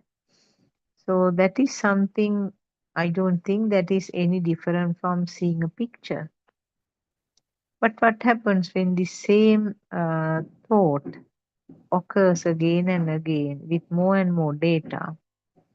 What happens? That feeling of existence is the one which is coming up.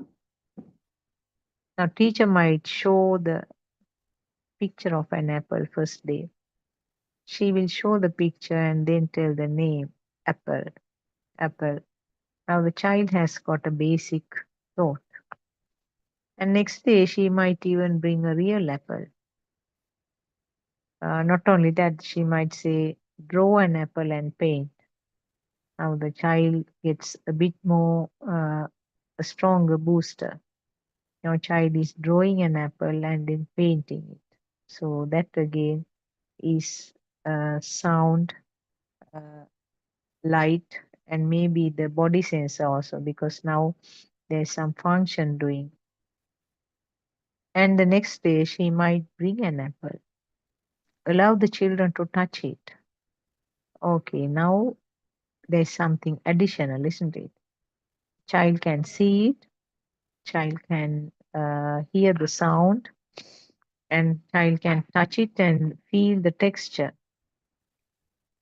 So now that thought becomes more stronger. Maybe on the same day or a different day, the teacher will cut an apple into pieces and distribute the pieces among the children. Now more data is being introduced. Now almost the five senses, all five senses. The light is there, that is, the shape is there, and the sound is there. Sound was given. The texture by touching and also by while putting it to the mouth. Smell is there, and the taste of the apple. Now all five senses will make that thought even stronger. And what is other most important thing which is hiding underneath is that real real feeling. Itta sanyava. Now that thought has become stronger and stronger to the child. And now it is a real apple now, an existing apple. So it's an existing apple which is available in the supermarkets,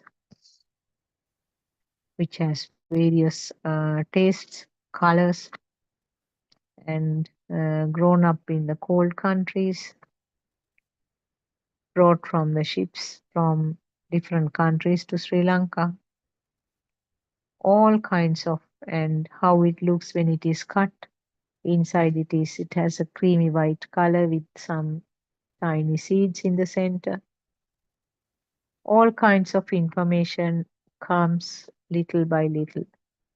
And not only that, that feeling of real or alive is also stronger now.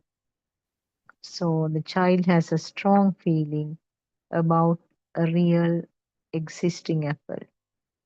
So actually speaking, the thought, when it is strong and when the thought is felt as real, that is a situation that will continue this uh, current or this power to create the birth cycle.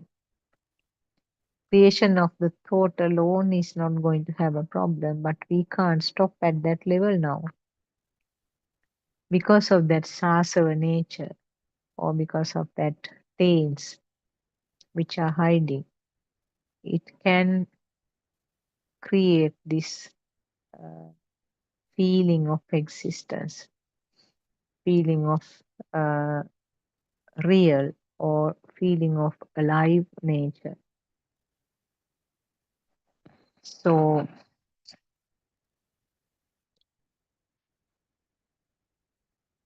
in other words, wherever there is itta sanyava or that feeling of existence, always the self is there. So, this is again just something I may have repeated several times even earlier. I'm sure these facts you have listened from various other Dhamma friends who are doing these sessions also. So finally, the result is that a really existing apple. Even now, when we are talking, we know that the apples are there in the supermarket. This particular supermarket, which is close to my house, they have apples in this corner. I have a picture also of the corner where the apples are for sale. I feel the taste also right now. When I talk about the apple, it, it waters the mouth because I feel that the taste is there really. I almost feel the smell of it.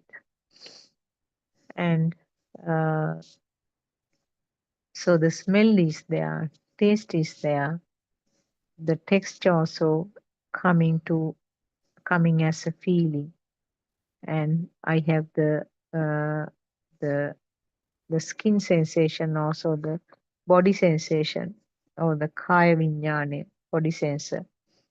Uh, so all these are felt as real.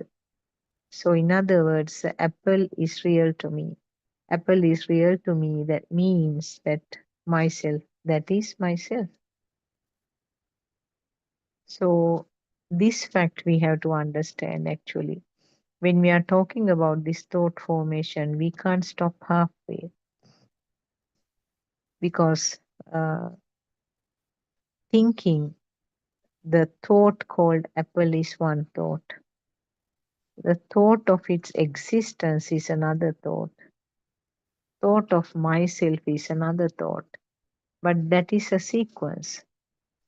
The level, the arhants will stop at the level of thought formation. But for you and me, the subsequent thoughts also inevitably follow. That means a thought of the existence or the perception of existence and the perception of self or the thought of self. Thought of self is also called self will. That is a very crude form or the solid form of self. Self is felt as real in a thought. So you have to have the understanding of this whole process from the level of the sensor function up to the level where the thoughts are formed, up to the level that the self is formed. The whole process has to be clearly known as a part of your darshana before getting into the proper path. So, without that clear understanding, you can't actually have that clear experience, which is the Krutya Jnana. So, for the Krutya Jnana, you have to have the Satya Jnana. That means a clear understanding, a deep realization about the mechanism, how it is happening. So, the most important thing is that we can see that the self is something felt. Self can be coming as a thought also, that is the most superficial level. But self is something felt. We say innawa wage danenawa. You feel that you are alive or you feel that you are existing. So if somebody asks you, how do you feel you are existing? You will attribute it to a sensor function. Now, if somebody asks, how can you say that you are there? You might say, I can see the things. So that you are attributing to the function of the I. Function of the I is just confined to the I. There's no self there. It's only a sensor function. It's a seeing only. So how can you say that I am seeing? That is a complete illusion, isn't it? Because it is just a function of the I, but the I label is automatically attached. It gives the feel that a self is seeing this. Again, if you are asked the same question, you might say, I can hear the sounds. That is why I feel that I am here. So again, hearing is a function of the ear. Hearing is a function at the ear level. But you attribute that hearing to the self. Now take these senses one by one. And isn't it always that the person is connecting this sensor function to the self? Because those sensor function means they are strictly confined to that sensor only. That function is confined. There's no no mixing up, no sharing. The eye can only see the things, ear will only hear the sounds. But when you are seeing something, you get a complete picture, isn't it? You have a complete thought with all the components. So can it happen? It was only a seeing, but see what is a product that immediately occurs is a thought which has even the other sensor functions. Now, when you see an apple, now subsequently at the Montessori, when the teacher once or twice brings an apple to the classroom, cut it and share it with the children. So that experience is there. And on a different day, the teacher will draw an apple on the board, or maybe teacher will show a picture of an apple. The children will shout and say, "Apple, that is an apple." Now, can you realize that time this is going to be applicable to you and me also, because we have got the same data. Now, if I say the word apple, it's just a sound to the eye, isn't it? So the ear can only hear, but the thought that you are having has all the components of the apple, isn't it?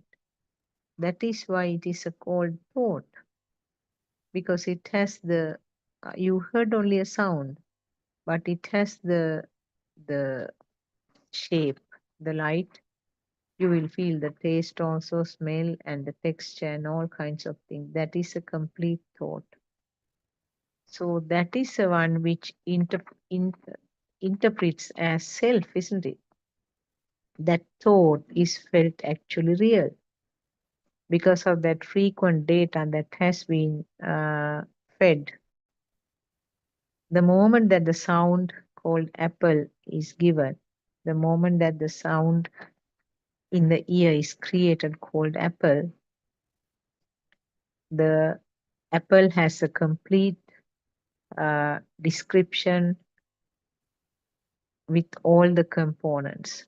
None of the other senses had anything to do with it, but the picture, smell, taste, everything is there as a thought. So don't you feel that thought is felt real? Yes, you feel that the apple is real, isn't it? So real apple means always it is the self. So how can you differentiate that? Now, as I said, the you will answer and say that yes, I am hearing. This myself is in this hearing, in this part of this hearing. But actually, is it the hearing alone? No. Along with the hearing, there was a thought formed. And not only that, that thought is really felt real, real, real. So the real thought means that is a self. So what is this self then? Self is actually that current or the power underneath the thought. Now that sound called apple created a thought which is felt real. Feeling real means that is a current there, that is a power there. That power is the one which is labeled or felt as self. That power is the one which is felt as alive. So for you and me, there are real apples. Real apples means you and me are there. So this is the thing that each of us have to actually work out on this. Uh, each thought, see how you felt. Now, even right now, as a thought, uh, you will feel that the husband is at work or your wife is at work now. She's not to be seen here, but you know that she's at work. That is a pure itta sanyava. Now, when I talk about the husband or the wife, whoever relevant to you, don't you have a complete thought with all the components about her or him? Not only that, with the components, he's really there, she's really there. That feeling of existence and the feeling of uh, self is always there.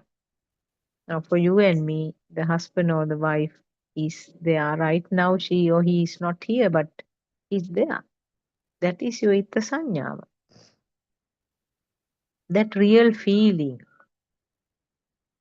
that existent feeling, that powerful vibration, that current is the one which is explained as self.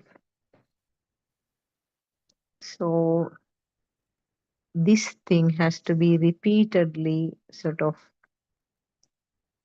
in a thought, in an active thought, it has to be repeatedly reminded at the beginning. That is how you can reverse this process.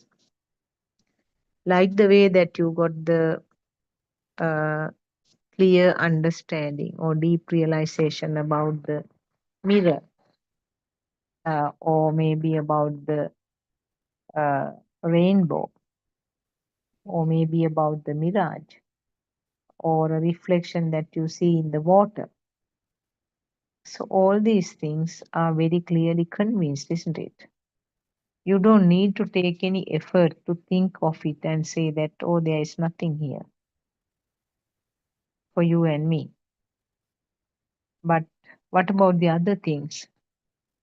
All the other things needs to be convinced, because all the other things we have convinced in the wrong way, the opposite of it.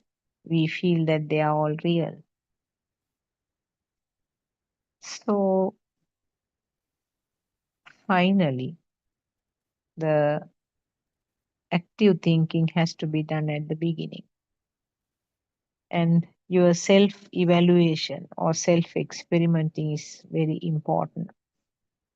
That is how it can be reversed, because this reversal is not something that can be done by any of the noble friends, Kalyana Mitra. It is your own job. The Kalyana Mitra will show the pathway. Kalyana Mitra will explain the things as it happens, how these thoughts are formed, what is the mechanism. So that showing up the pathway can be done by the uh, uh, noble friend. But beyond that, it's up to each and every system. And the fact that this process that I explained is simply a system. So, this feeling alive or feeling real is actually something sideline. But that is felt as the most important thing for the Pruthagjana person, isn't it? We feel that everything is uh, around this so called self. Self is the most important, prominent center pole here. But actually, there's no center pole here. There's no central person here. And uh, it's very clear that uh, repeated and frequent uh, revising and listening to these sermons and revising the fact yourself is essential, because this convincing is not something easy, because that is what we have been doing in the wrong way. We have been doing this wrong convincing from the small age. Now we are trying to reverse that process. And this convincing is something not confined only to this birth. This is what actually happened throughout these birth cycles. So the wrong convincing about the real world. and really existing things. So we have been doing the things all wrong, and now reversing the process has to start. Uh, we know that some people can do this reversal within a short period, and some people have needs lots of effort, and some people after a significant effort will be able to understand this, and yet another group will not be able to understand it at all. But our noble friend Aryan Mahansi says that it doesn't mean that situation is a permanent one. So, in other words, if a person cannot come to this deep realization or understanding, it can change. The next thought, that understanding will be different. So, therefore, no one has to be disheartened about it, because at some point this understanding can occur. So, uh, listening to these Dhamma sermons at the beginning is very important. Particularly if you have been listening to so many other sermons from different monks, it's better, we advise you to keep that knowledge aside and then look at this from the clear mind. And then it will be easier for you to grasp. Because the traditional Dhamma sermons that we have been listening always uh, push the people, quite often push the people to the karmic side. And quite often the discussions are going along that route. We are doing lots of pinkang or the meritorious things, and uh, collecting more merits. So that sort of understanding is given from most of the Dhamma sermons. So therefore, reversing this process has to be done with a great effort. And as I said, leave aside your knowledge, leave aside all your drushtis, be like a blank paper, and then try to take this Dhamma. And significant number of listening is important to start with. And then we talk about the 5 levels of uh, uh, the contemplations, the levels that we explained in the previous 2 sessions. The very first one is to see that this is simply a thought. Second one is to understand actually there is no permanent thing called thought also. Thirdly, it comes to the understanding that this is simply a series of sensor functions only. And fourthly, we come to the understanding there is no person in this mechanism, just a system is functioning. So after listening to the sermons, those are the 4 levels of contemplations that you have to do. Along with that, discussing your how you feel, uh, getting the advices from the noble friend is essential, because there are so many pitfalls in this pathway. And also, as Saran Mahansi says, that sometimes when he explains certain experiences uh, with some progress in this Dhamma path, many people within the next few days they start saying that I also felt it like that, I also felt it like that. And most of the time, our noble friend Narayan Mahansi says those are all thoughts. So that is why it is very important to discuss these experiences in these Zoom discussions. You don't know whether what you feel is correct. What you feel uh, probably just a creation of the mind sensor, because mind sensor is very creative. We know that how the thoughts are created. So in the same way, when some experience is explained in some of these Zooms, you tend to feel it in the exactly same way because of the creativity of the mind sensor. You might say that I felt nothingness, or I felt that no self anger.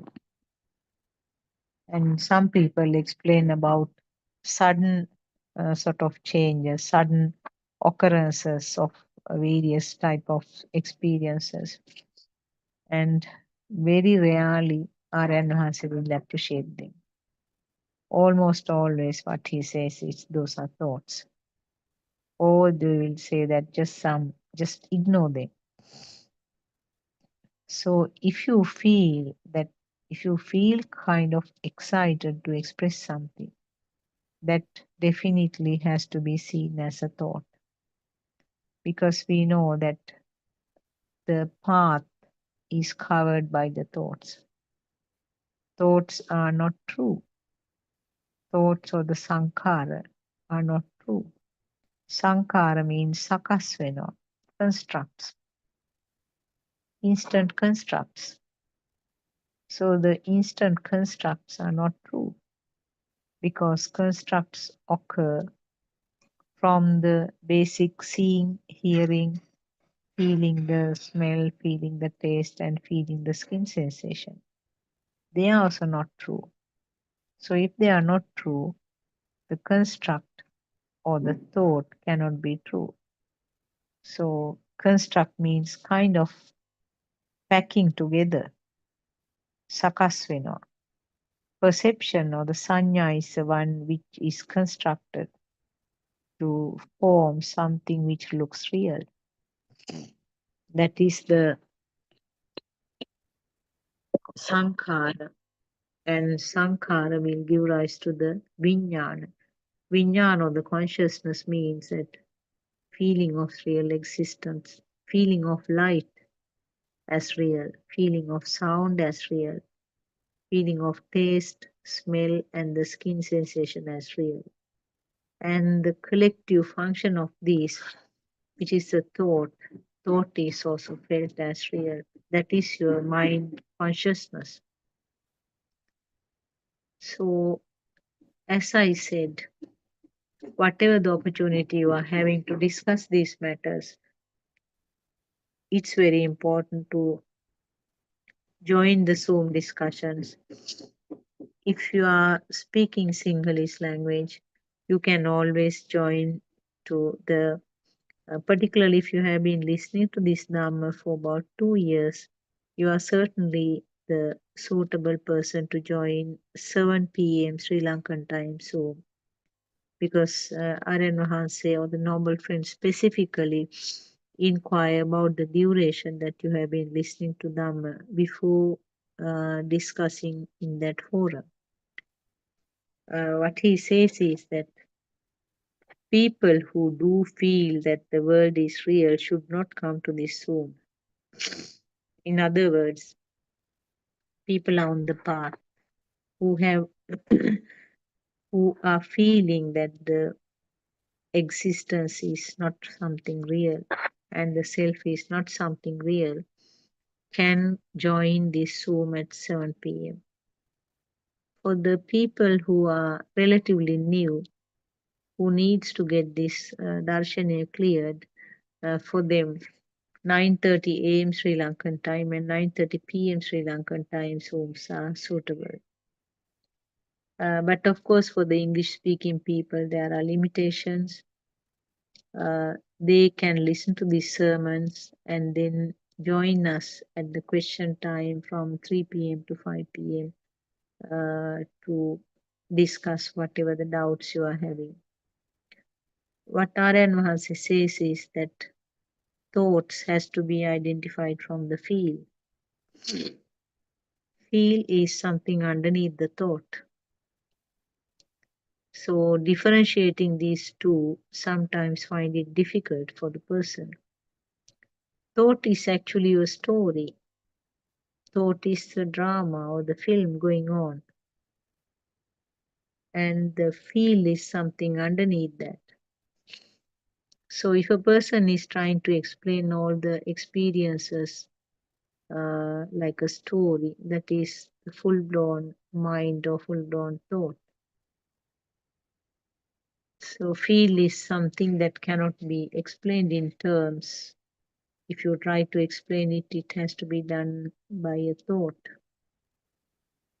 The beautiful example given by R.N. Mahasi is about the salt. If you taste salt, you can tell that you tasted the salt. You can explain the appearance of the salt, how it is manufactured, all can be done. But the taste, you can't explain how it tastes, how it is felt, isn't it? So it's something like that. Feel is something that you cannot explain. But of course, you can give certain words. But words means it is simply another thought only. So always what Aryan Mahasi says is that recognize the feel of the system, and feel is the one which will direct the person to the nirvana. And it's very important to recognize the nature of your own mind. Some people, as a matter of fact, as a as a part of that their nature, some do have uh, more to the aversion side. Some do have more to the craving side. Some people do have very much less vibrations. You can label them as very calm and quiet people. So identifying that nature of that self is also important, because uh, then it becomes easier to be awakened when you know that nature of your mind. Aranvase says that be like the sky which is watching the clouds. The thoughts are coming, various types of thoughts are coming, and they are going. So the thoughts is not somebody's job, not that somebody's uh, sending the thoughts, and there's no way of controlling the thoughts either. So observing the own mind or the flow of the thoughts is something that can be done at the beginning. Identifying that is simply another sensor function. When you are looking around, you can't control the things that you are seeing, isn't it? When the ear is functioning, you can't control the things that are vibrating or that you are hearing. You can't select and hear the comfortable ones. You can't select and stop the unpleasurable type of sounds, isn't it? So similarly, the mind sensor is also behaving in the same way. The thoughts, the flow of the thoughts cannot be changed. Flow of the thoughts is no one's work. It is a part of the system. So understanding this as a system, and there's no person doing these things, is the basic, most important message here. The fact that it is a part of this normal process, which starts from the small age, going on until the time of the death, and occurring even at the sleep, uh, what we describe it as dreaming. So these are the part and parcel of the systems. So even the angry thought, some people are really worried when the angry thoughts are coming up. Why do you want to have the ownership to that angry thought? That is the first question we have to ask. If you have the ownership, then it's a problem, isn't it? Yes. So, uh, so basically, uh, these sermons in Buddothpado sermons, what you have to understand is not the routine things that we have been listening to all this time. It is different, and it beautifully gets applied to whatever your day-to-day activities. Dhamma being applied to the life. And we do not talk in detail about the concentration meditation here because it's not actually what Lord Buddha explained. What Lord Buddha explained was the meditative meditation or the Vidarsana Bhavana, which can be practiced in all four postures. You don't need to go to a particular place for meditation. You don't need to go for a retreat uh, to do this meditation because, as Lord Buddha said, it is Satara Iriyava. All four postures you can practice it. Whatever you are doing, you can practice it. Simply how this mind is behaving, and simply the fact that behavior of this mind is no one's job. There is no self. That is the most important message here. And when there is no self to take the responsibility, things will move forward without an owner. The film will be going, but there is no spectators. So that is the most beautiful thing explained in this Dhamma teachings. So don't take as persons.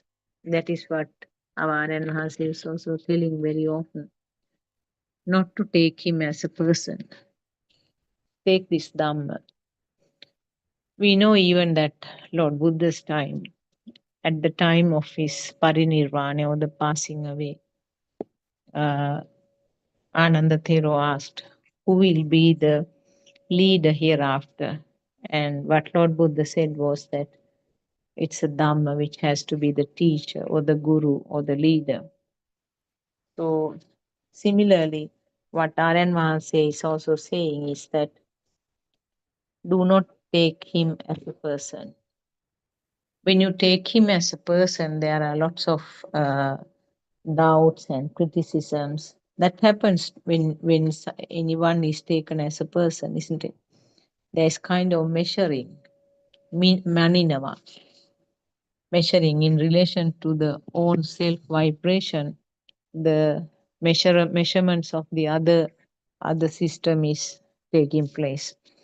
So Aryan Mahasi always says, do not take me as a person. Just take this Dhamma message, which is important, which we have to also repeat and say. Don't take any person who is doing these Dhamma sermons as a person. Try to take this message and try to understand the contents. Uh, as I said earlier, uh, complete responsibility goes to the system. No one else can do this job for you. No one else can make this raft for you to cross the stream. So you have to do your own job. Uh, so I will conclude the session from here. Uh, as I do always, I respect and worship Triple Gem. I worship Aryan Mahasi at his feet, Tiruvan Saranai, with all kinds of endless guiding, endless teaching, endless supervision, and endless uh, providing the strength and the courage for everybody to move forward. And as Dhamma friends, we are taking, we are holding hands of each of us and trying to help each other, seeing the shortcomings and being very humble enough to accept whatever the shortcomings when it is mentioned by another friend. These are actually qualities that has been inculcated by our noble friend, which is really beautiful. So I worship Aran Mahasi at his feet, and I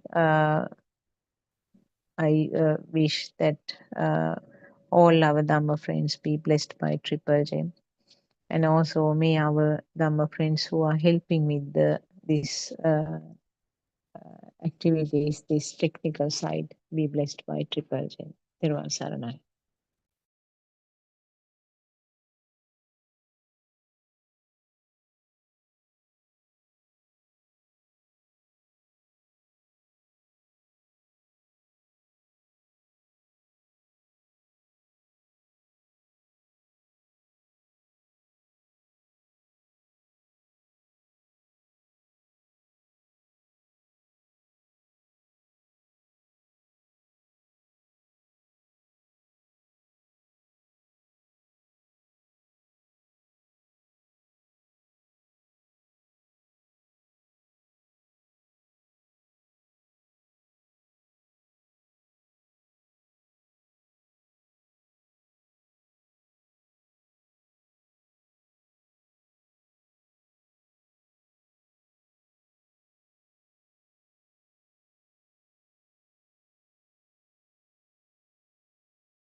Good afternoon, everybody.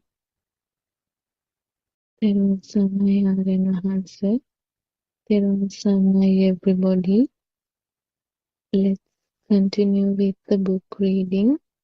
The Two Dhamma Has Awakened, Volume 2, page number 4, second paragraph. You know that we are under a false impression that what we experience as outside really exists outside. It is only us who name the na tree, the nougat tree, the mango tree, and the breadfruit tree, etc. We name all what we see in different languages,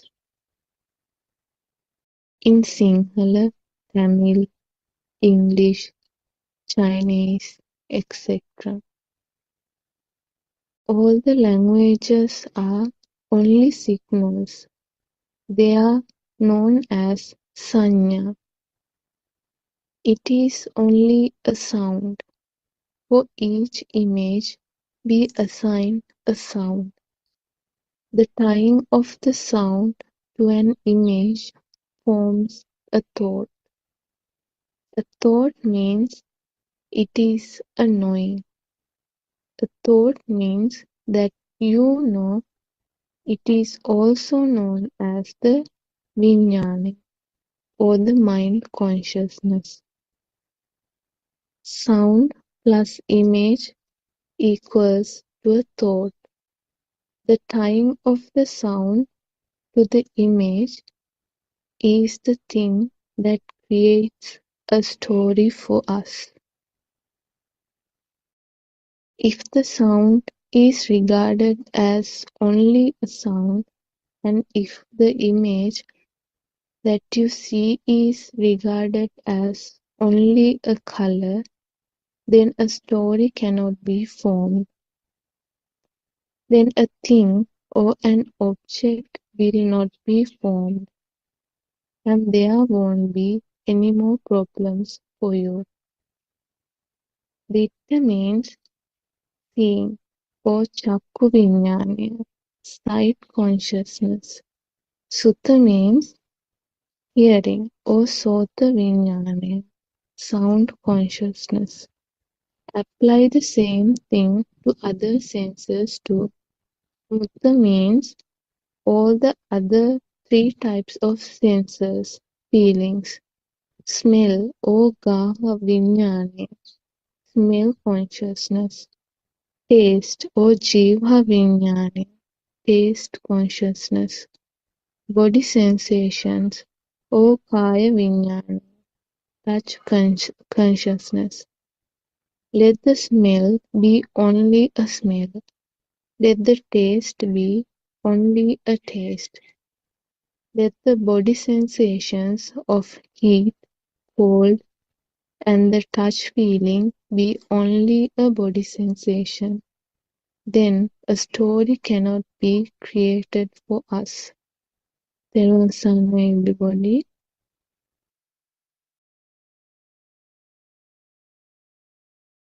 Theron Sanachani. We pay homage to our noble friend Buddothpado Aryan Vanse. Theruvan Sarnai Dhamma friends. This is Buddothpado English Zoom discussion. In this forum, we explain the pure Buddhism and help you to understand the illusion of the outside world and your very existence, and also guide you to understand your defilements and to diminish them. Our goal is to assist you to experience the freedom of mind. Thiruvan Sarnai. First, we invite Sudharma Gamagire to start this discussion. Thiruvan Sarnai Sudharma. Teruvan Saranai, Mr. Bernard. Teruvan Saranai to all Dhamma friends. Let's once again worship Aryan Mahanse's feet for sharing this unique, beautiful truth, pure truth with the entire world. So today, Shani read 2 pages from the True Dhamma Has Awakened, Volume 2. And as we started reading the book yesterday, it was there clearly mentioned, and now also Mr. Bernard clearly emphasized that this is the journey to find out the truth. What is the truth of life? What is the truth? What is the meaning of this life? So at the earlier, we actually were in kind of illusion in terms of Buddhism also, because the true Buddhist philosophy was distorted over the time, and we were like a stray. We were going here and there without uh, looking for this true Dhamma, this beautiful thing. Fortunately, after 2500 years, through penetrative meditation or insight meditation, Buddothpado Aryan Vahanse has reawakened the true Dhamma of Gautama Buddha Sasana, which almost disappeared from the world due to numerous reasons. So very recently, Aryan Mahansi also questioned, what is this truth from the disciples? What is this truth? When earlier we used to say it is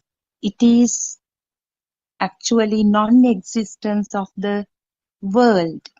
This external world is an illusion. It is not, but it is an incomplete answer. It is not the answer. What he wants us to understand is it is not the fake or the illusionary nature of the external world. It is, the truth is that there is no self, there is no person, there is no person as such. There is no self as such. Isn't it surprising? Can we believe it?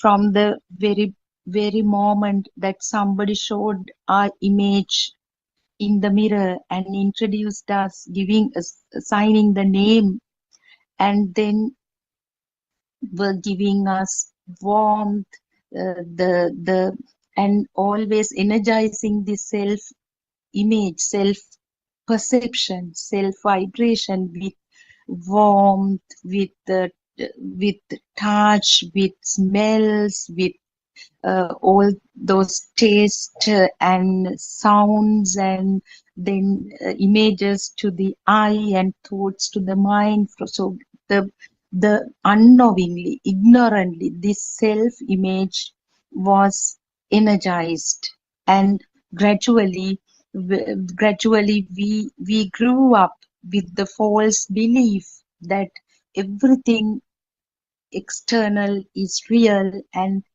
everything happens to me, and I am just savoring all my sensory inputs, and they are on this side, the person is there, the out there, the all the entities, living, non-living, all stuff, well, was real. So this fake view, this wrong view was challenged with this true Dhamma.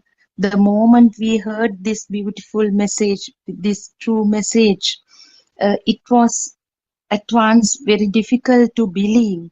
And in the morning sermon also, Aryan Hanse said, the groundbreaking revelation made in Buddothpado sermons is to reveal that everything, the world, the birth happens the very moment the two vibrations come together and automatically generate some power.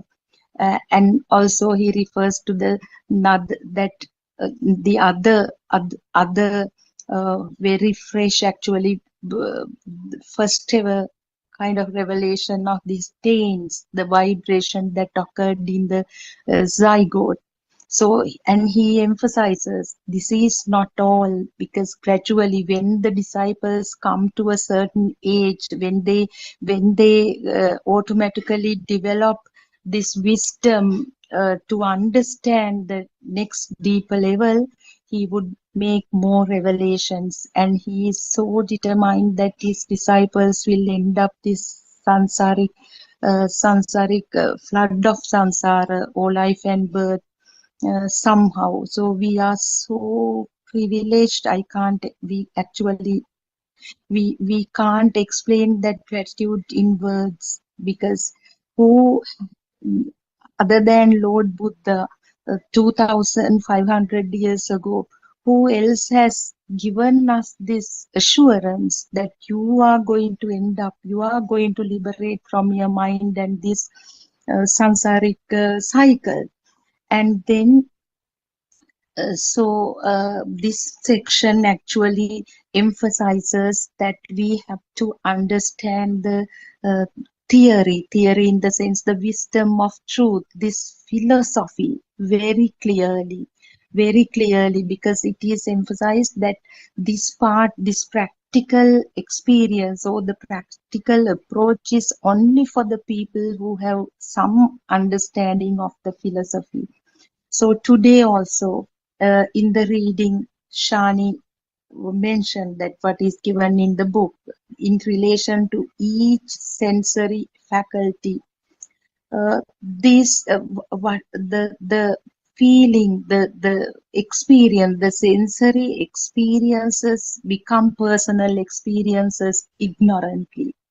But with this true Dhamma, what we came to know is the length of our life, the lifespan is just the uh, s- just an instantaneous experience. Life, our living is just an instantaneous experience because it is only the length of the thought. So thought occurs in such a very, I mean, incalculable uh, time because it is given in split seconds. It's kind of such a small fraction of a second, even millisecond, I think.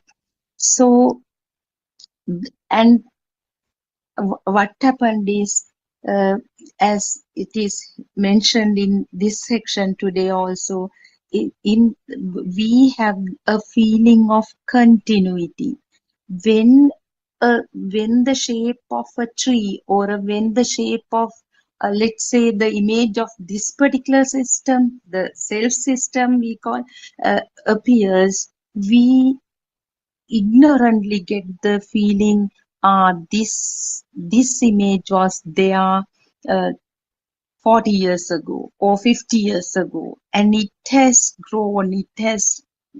Now we have a mature image. It's the self. From the day when we went to the school and the teacher asked us to write an essay on myself, so we wrote, I am so and so, I have these, my parents are all, I, me, my things. We have like fertilized in a way, that like energized, we have strengthened that. So uh, but the beauty is now we have the weapon. We know how this self vibration occurred and how this power is generated. So mistakenly the thought power is taken as the self self actually self sense of self. So, and on top of that, there is this story of the taints also. But however, now we know the magic, the strategies used by the magician to create this illusion of the self. I would rather say, not the external entities, illusionary world, but the illusion of self. That is the focus. And then, so when we understand this, later we'll come to realizations, we'll experience certain things then and there. We'll, as our Dhamma friend, especially Dr. Kokila, every day explains this about this instantaneous, actually not the instantaneous, instant of liberation. A disciple should at once experience that. And yesterday it was questioned by Dr. Sakuntala, and it was beautiful to know that the system is unaware of this instant of liberation, because it is not a familiar experience. But fortunately, it might telepathize in the journey at some point. When we get stronger and stronger, not as a person, this realization gets stronger, and we understand in and out, I mean, all these concepts properly. We all will be able to experience this non-self instant. Today, then again, now all Dhamma friends have joined. It is again, we are going to discuss practical approach in the next section. So this section also dealt with the wisdom of truth, this message, the mechanism behind the sensory faculties, especially the mind consciousness, how it acts as the main magician to give us the feeling that we live in an existing world and the self also exists. There's continuity. Teruvan Saranai. So, I just have to add something there. Yesterday, Dr. Sakuntala's question about whether someone may not be aware, it is may not. It's the word may is very important. It's may. It may or may not be. It's not everyone. Lord Buddha's time. It's only like rarely there is a discussion where some people coming back and asking, Lord Buddha, are you sure? Like that, and Lord Buddha reassuring, yes. So that was not a straightforward answer given yesterday. It was that rarely one may not exactly know what happened. That was only not all the time. Usually it's a very unusual experience, or it will be felt. And also the definition of what the experience may not be there unless there is a noble friend to understand what happened. So I just wanted to add that it's not all the time. Don't take things as a like 100% things. Yeah, and we can continue discussion today. So I actually missed the book part. Sorry about that, but I can see that it is the same parts we were discussing, isn't it?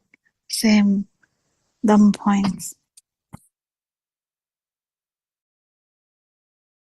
Teruvan Saranai, Dr. Kokila, yes, in this section, Aryan Mahanse mentions that this is actually we are going to talk about the practical experiences in this book, but it is basically for the people who have a thorough knowledge of Satyajnana or the philosophy, and this bit actually reiterates the mechanism of the six sensory organs, with special focus on mind consciousness.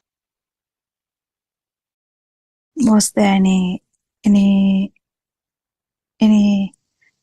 specific specific terms, Dr. Kokila? The truth, definition of the truth, actually it is earlier we thought the truth is the nothingness of the surrounding or the external world. Actually now that definition also through understanding now actually the truth is the non-self, that there is no self, that is the truth.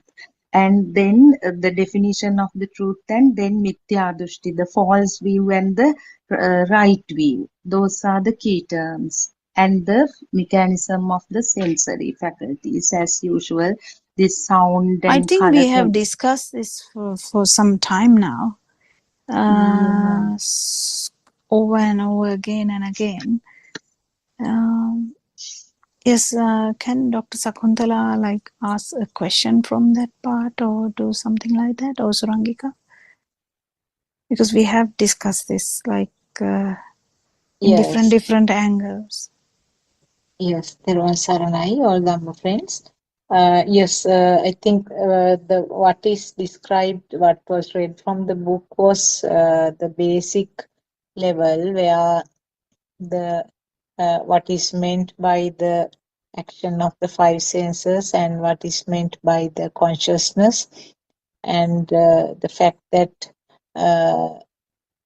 together when it happens together, well, not together, I mean when it merges together, that how the thoughts are formed. So I think the basic facts have been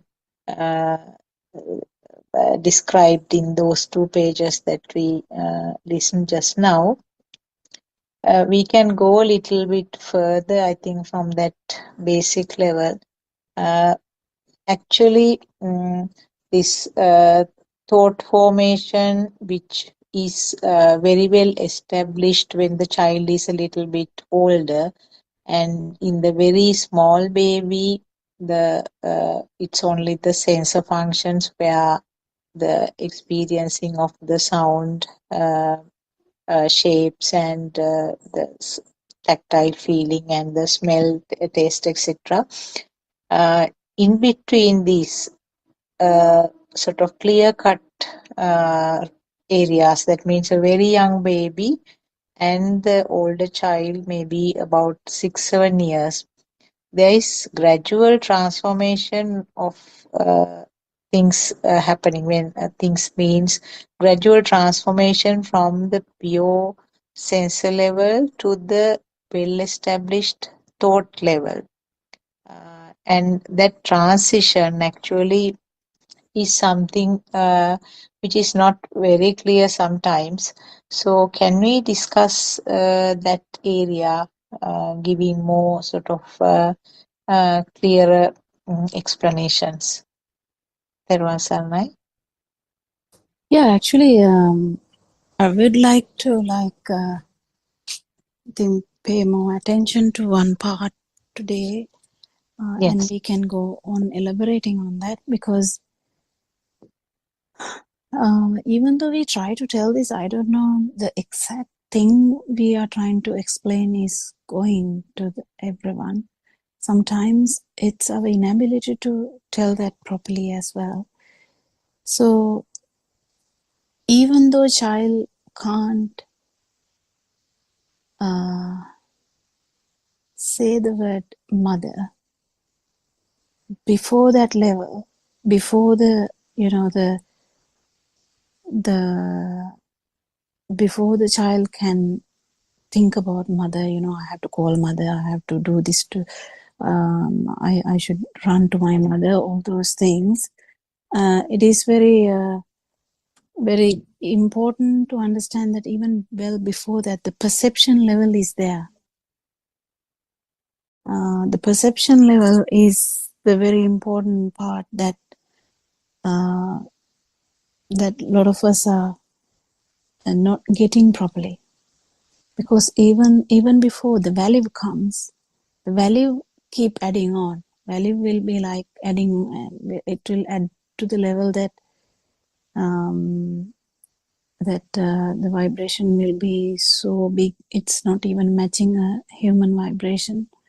But before that, even as a like 1 year old, there's perception. So that's what Aranhanse once told. I don't know whether you can remember.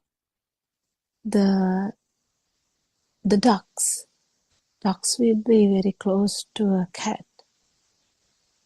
because when the ducks came out, they had the scent of a cat and closeness of a cat, and they feel close to that cat, even though that's not the mother of the ducklings. So I don't know, it just, you have to get this and feel this as well, that the formless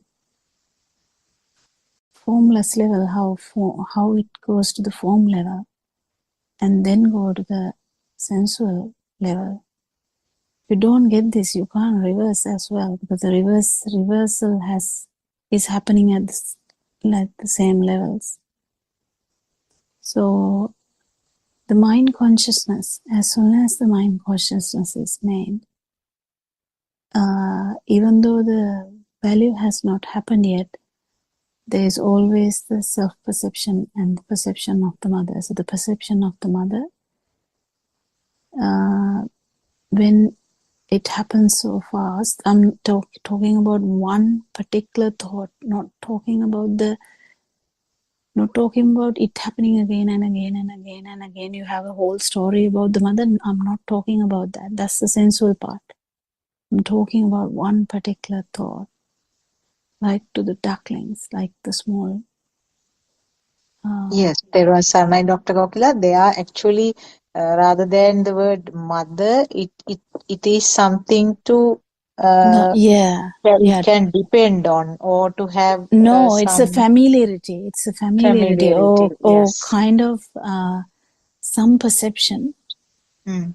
It's some perception, even though it is not having the full thing. Because a lot of us, our mothers talk about this, I don't feel any value anymore, and we say yes, you don't. But the problem is, if you don't know the perception level, the perception level is a mind consciousness level. Mind consciousness level is where you still have that duality, you still have that the same thing with the light. But it is slightly more complex now, because that vibration of the mother has the, like the pineapple, it has all the features, like the 8 features. What are the 8 features? If someone can quickly say in English, that will be very good. It's the Thank you so much. That you mean Noble Eightfold Path, Dr. Kokila, I missed that bit. no, you actually missed that bit. That means I'm talking about, so you're not following Sudharma, you have to be careful. So I'm talking about the mind perception. So the perception of mother, still it has not have got the value yet, but still the perception level, it has the difference between that and the light. The light perception only had light perception, but this mother perception has 8 features in there. 8 features is the Shuddhastika, yes, but I just um, want to say it in simple, so that right, yeah. That temperature, is Tim. It's a light, touch. Yes, can light someone tell sound. that properly? Yeah, light, sound, and smell, taste, and then through the skin, the warmth, cold, and the hard feeling, hard or soft feeling. Hard or liquidity, yeah? Yeah. Yeah, yeah, so yeah, so do you get this point where this is a bit different to the light perception? Someone has to understand that before you feel it, because it's very important for you to know all these things, because 5 senses are different. Mind perception is completely different. Mind perceptions gives you this, the beautiful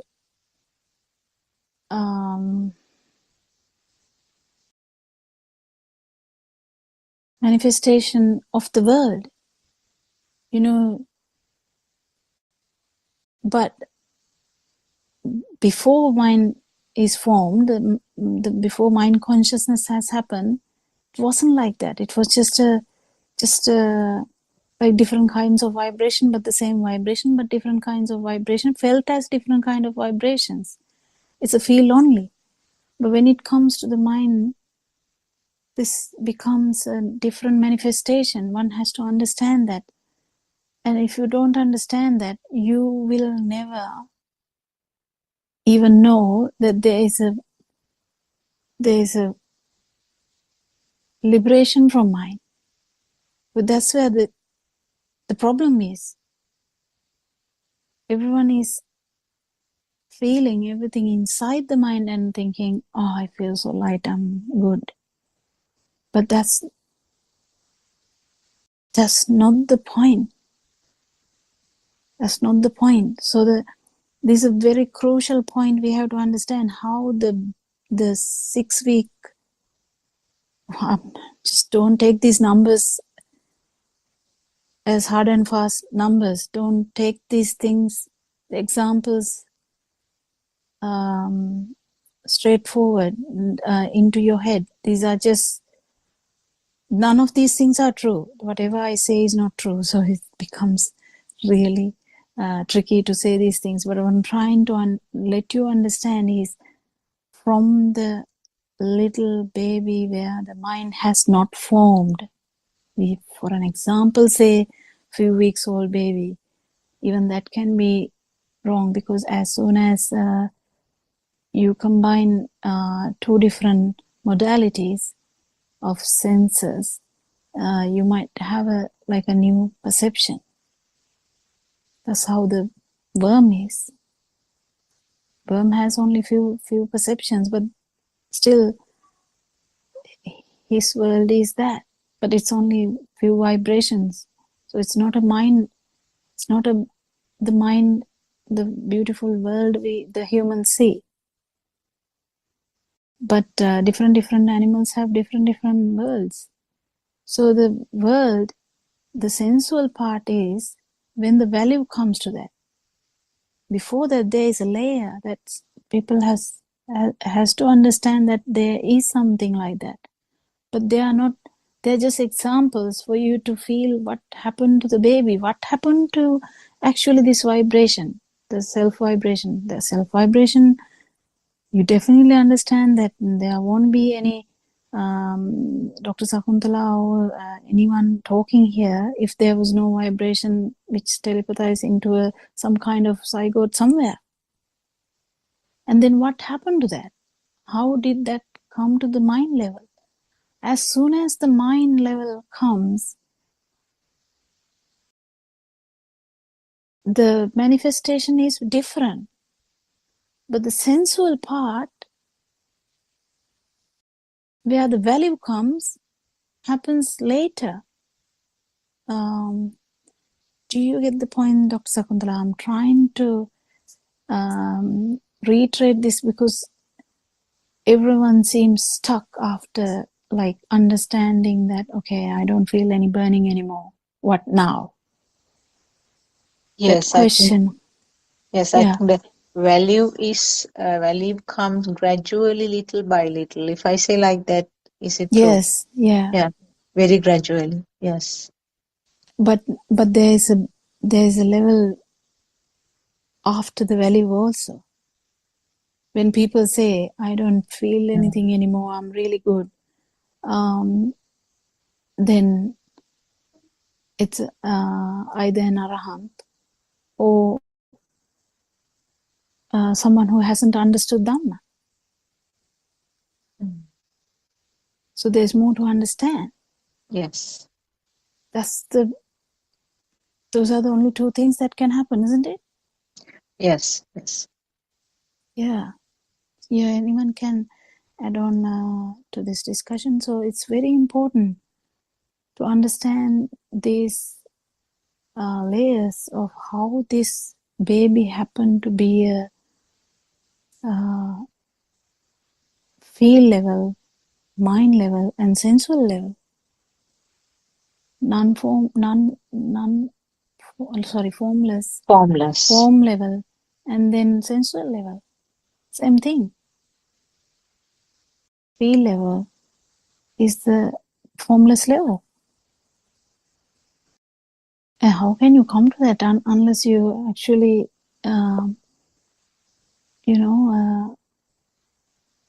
understand there is a form level too, and there's a form level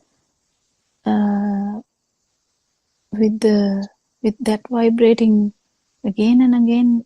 This sensual level happens, and we are born in a sensual realm. But we are understanding all these 31 realms because that's the beauty of human vibration. That's the beauty of the human mind. Human mind, that the ability of this vibration to be able to feel, not see not see or not talk about that, but actually feel these vibrations to the highest level and to the lowest level. And the non-vibration only can be done in human realm. Yeah, someone can add on. Is Surangika here? It's very important because I feel sometimes it's difficult to tell, and we also stutter in telling that, and it's not the message is not going properly. Aryan Mahansi has been telling this for a long time. It's just we struggle with that, even understand how deep this truth can be. Because we keep telling, Everyone, Saranai, Dr. Kokila. Now, when we talk about this, isn't it all these layers are anyway different levels of attribution of value to self?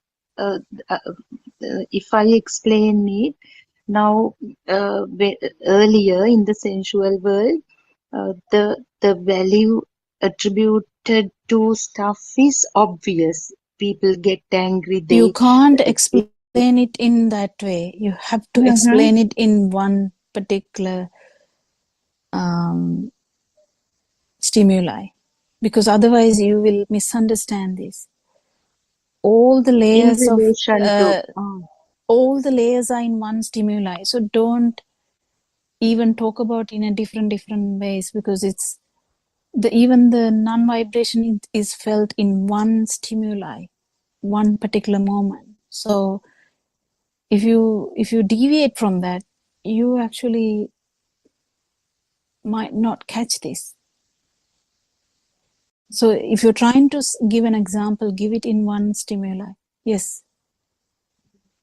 So if we take the commonest example of the chair, so the one in the sensual level has the kind of real craving to keep it.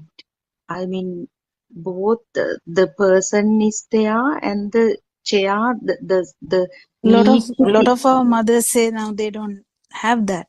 Actually speaking, that can be true. So what is the level beneath that?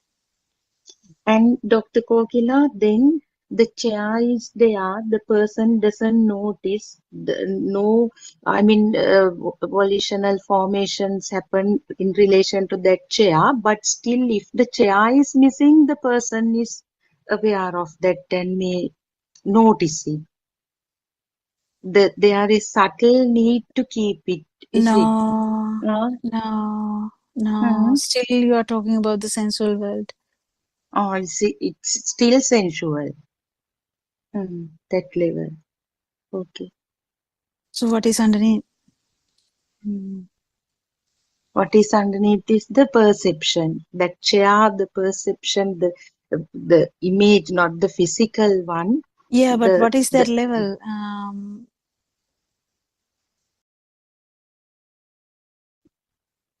Underneath is the form level, no sensual level. Then but I'm not asking about the theory. I'm trying to take you there. So the chair. So can you go in through that? Sound and that image, they get connected. Then the image, the perception. No, that is theory again.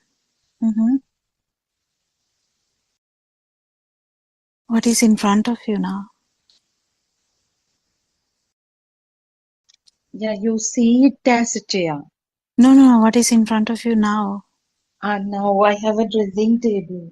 So dressing table, don't you feel that it's there? Yeah, I feel it's there.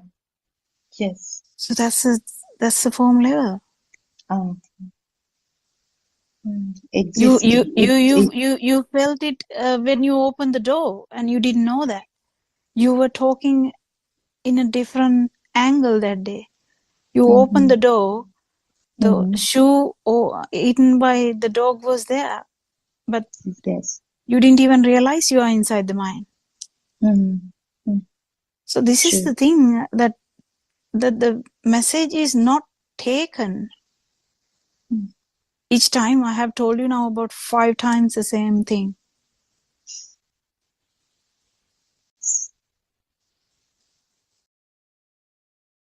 Yes, it's so difficult, Dr. Kokila. No, it's not to get difficult. I this. think the relaxation should happen to that level, so you would definitely feel that, because that's why I'm trying to tell what happened to the baby should be understood properly. Unless you do that, you don't have the whatever that jhana thing, the understanding. Yeah, To you don't see. have that. You don't have that. So that's the importance of knowing these things, like even as a theory, but actually speaking, the if you feel only, you will understand it fully. But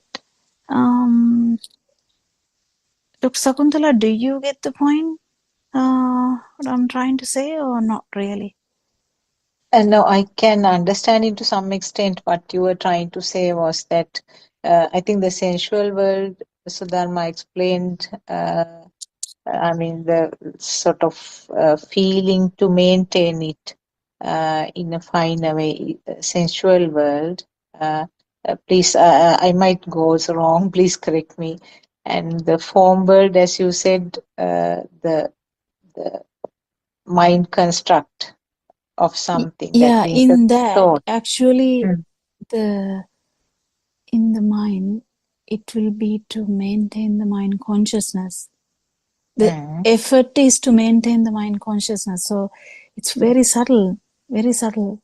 Yes. Yeah, very difficult, Dr. Kokila. That my understanding was, thank you very much for, like, every day you are making so much effort, and sometimes you are kind of disappointed also, I feel, from your voice also. Now I've been telling this one so many times and still you are not getting. But actually what I have understood was, Dr. Kokila, everything is, I mean, they are as usual. The burning, the value becomes zero with the realization. So it's a Yeah, misunderstanding, isn't it? the problem is what is burning. Burning is also value, no? The Yeah. sensual True. world, the value is so obvious, it's so high. But when we realize this gradually, that value goes down and still you see the dressing table, but So what with is the zero value in the value. form? What is the value in the formless level then? Formless level, even the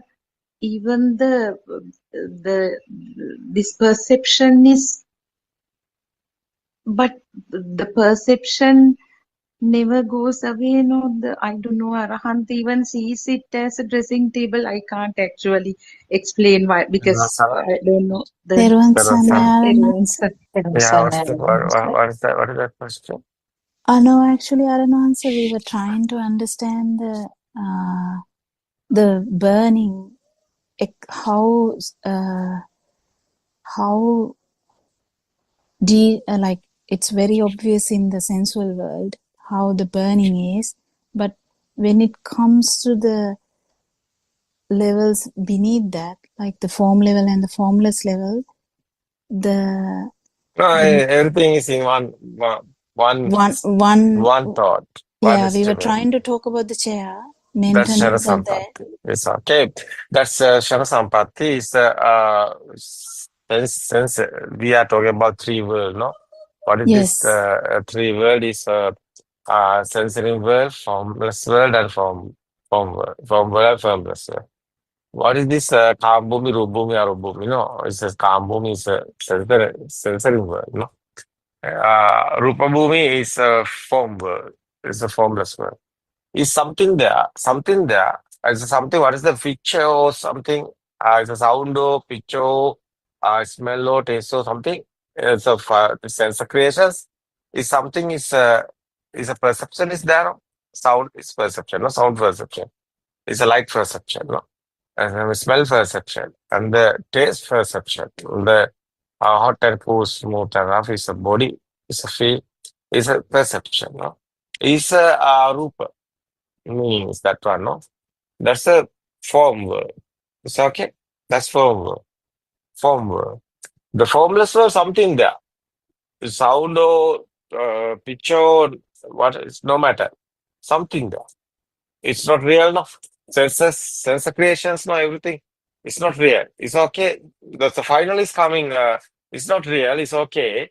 Normally everything is happening, but it's no anything. It's okay. No any rupa dasana. What's the meaning? Buddha's word is uh, mm, that's beyond the rupa dasana. No, it's the obhasa. It's the one.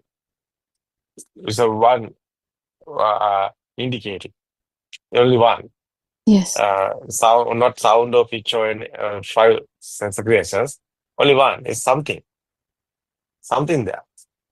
What is that? Is a child, table, or mother, father, no matter.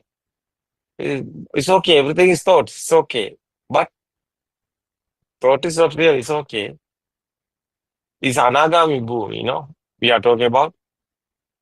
Yes, sir. Yeah, that's one is a final one. It's the one what is that? One spark. What is that? It is something. No matter what is that, is something. Something there. What is that? Is a sound or something there? No? Sound or anything. It's okay, something. It's a one. That's a formless. It's a chair, is the example is a chair. Chair have value, it's a combo. Is a value is combo. It's okay, chair have value, no? That's a combo. No value is there, no? No real chair, no. It's our mind, it's a thoughts, sound and form. It's okay, no value is coming. That's a beyond the sensory world. Value is gone. After value is gone, but dream is there. Yeah, the dream is there. That was Dream is I there. was trying That's a to rule. Yeah, form tell word. that, but couldn't tell it properly, Arana. So yeah. Value Still, is not there, but dream but is the there. dream is there. Yeah, that's a beautiful way of putting Yeah, it. that's the form word. The final one is the formless word. No value, no dream. No dream, but there is But there's something. something. They feel something. Yeah, No matter what is that. But feel is there. feel is there. Yeah. Feel is there. It's something. What is that? Don't know. But feel is there. Something there is a feel. Something is there. Yeah, it's okay. No sound and form is not real. It's okay. Thought is it's okay. Thought is not real. Yeah. But something there, no. Someone is thinking. Something there. We don't know what is that real. It's okay. Sensor creation is not real. It's okay. But something there. Someone thinking, no? Something there. That's a doubt. Doubt somewhere. That's you. That's why. So it's a vibration is there. No, it's okay. That's an example again. That's a chair. Chair have value. Chair have picture. Chair have exist a field. No, that's three dimension. No, three word. It's okay. Yes, sir. It's okay. Yeah, it's okay. There's one thought is here. It's it's okay. That's the everything. Every second, every moment, have a thought. So every moment, our world is created. How is that? That's not still world. It's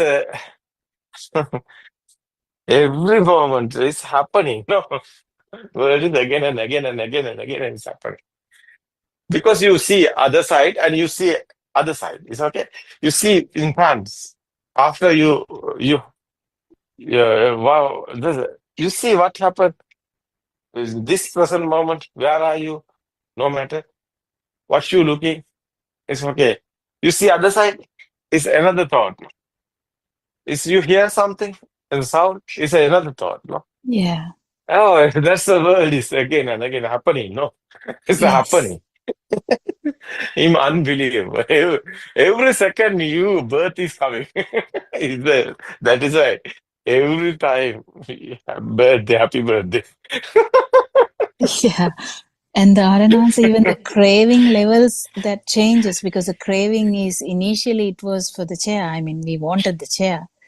Yeah. But now the craving is changing and it's getting subtle, and it comes when it comes to the form level, it just to Nice. Yeah. kind of maintain the mind consciousness kind of like thing. It's like next level. Like we try to Yeah. maintain this dream even though there's no value. Yeah. Yeah. No value. No value. Yeah. No value, but still try to maintain that dream because Yeah. you don't That's a actually form world. That's a form form world. world. Yeah, that was the one I was You struggling to. that's you have world. You're coming again because you have world.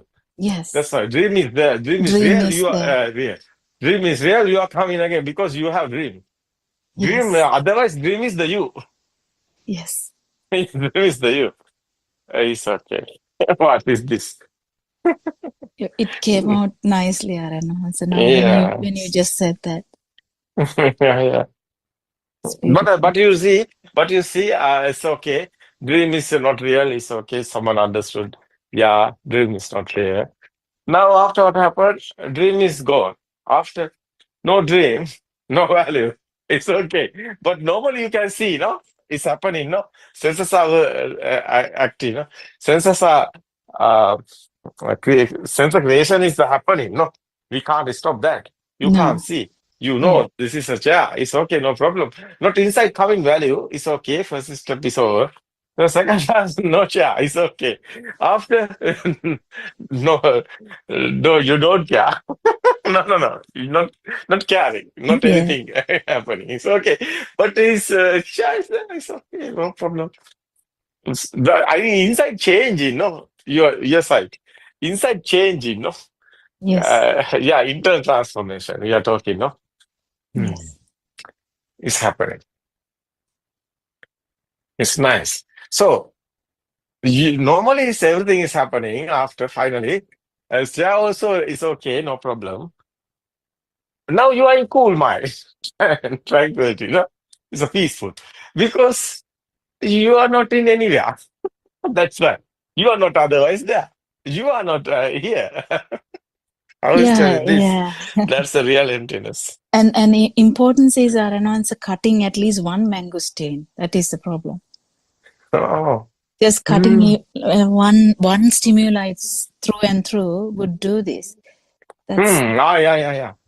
just No, one, at least one mangosteen. Yeah. Yeah. Mangosteen? Because why Arana, you have given us a Mangoes. yes, in English, isn't it called mangosteen? Oh, I don't know. Sorry. It's okay. It's a mango. Are you getting the example? Changing mangoes. It's okay. Mango. Yeah. Yeah, it's okay. At least cut through one stimuli. Yeah. Yeah. I want to ask you, how is your Zoom nighttime? Last days, I don't know. I'm not there. I haven't muted it again, Arana answer. I managed. It's okay. It's okay. No, the day you came, I was talking, but the Zoom was muted. So they didn't hear me, but it hasn't happened again. It's So okay. it's going good. It's okay. You see, Kopila, I have feel. I'm talking, I'm explain this Dharma. I'm giving others the message. It's an experience. It's okay. Otherwise, it's my fee. I given others. It's a Yes. nothingness fee. Yes. So it's very nice. Yeah, I'm talking simple English. It's okay. I think it's very nice. You It's did very much nice. better than us, Reynolds. Yeah, but it's a feel. So it's a feel. No? I'm given the others message. Not only the knowledge. I want transferring the signal. Nobody is here. Yes. No one is here. Normally, everything is happening. The system. I try to explain. So the system is working. How is system working? How is this sensors creating?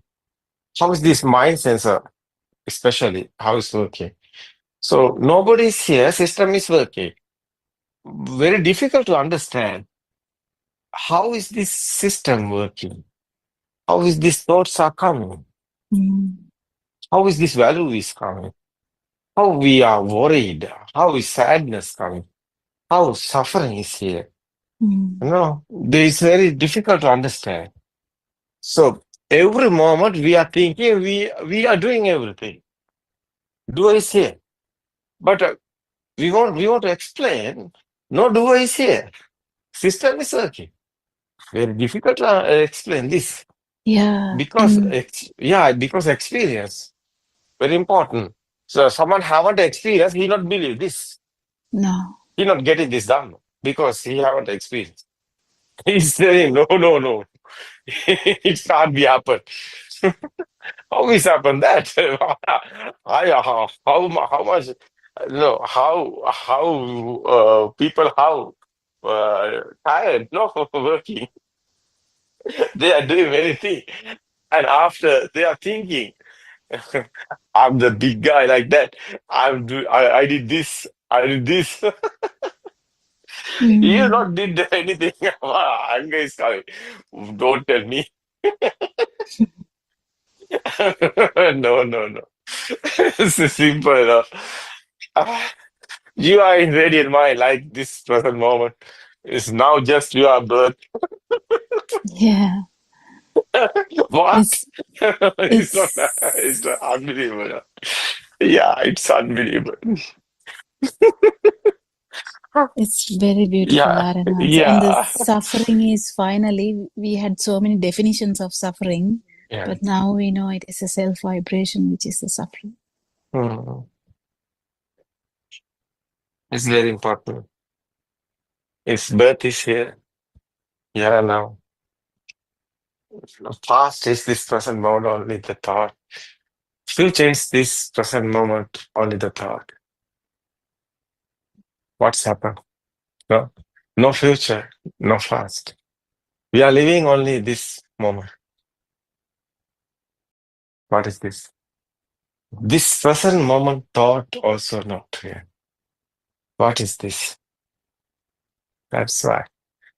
Unbelievable. But normally, the system is working. Normally, we are thinking. No, normally we are focusing the planning. The everything is doing. But system, that's not the system. Systematically coming. What we are eat tomorrow. No, where we are going. It's okay. It's okay. You have plan. You want plan because plan is gone. Plan is normally going, but it's nobody's there. No one is doing. No one is planning. But plan is the system is coming. No, mind sensor is working systematically. Plan is coming because you feel you have experience. Is normally it's normally that that path is going. So, no, normally Yes, lifestyle is yes. going. Yeah. Lifestyle is normally going. So your mind is coming. So like a sensor, your eye is not blind. It's okay. You are not blind. You can see. It's Yeah. happening. We can't stop that. Like that, you can hear sound is coming. It's okay. You know that's a crowd. No problem. It's here. System is working. That same. Uh, so everybody have experience. So everybody mind system their individually, their lifestyle plan is automatically coming because he know someone is doing the job. He know he have no he have tired. No, he won't rest. Plan is coming. I'm next Saturday. I'm going somewhere and visit. It's okay, but the system. No, that's a mind sensor. That's a system. The system is that one, but nobody is doing this. Unbelievable that one. You are not going anywhere. You are thinking, but it's okay. That day is coming Saturday. Yeah, you are going, but you know you are not going. Why? It's your mind, not you. Who are you? Mine is not you. Who are you? That's unbelievable. Yes, Double sir. meaning is there. Yeah, double meaning is there. You are not the mind, you are not the body. Who are you? Actually, who are you, Kokila?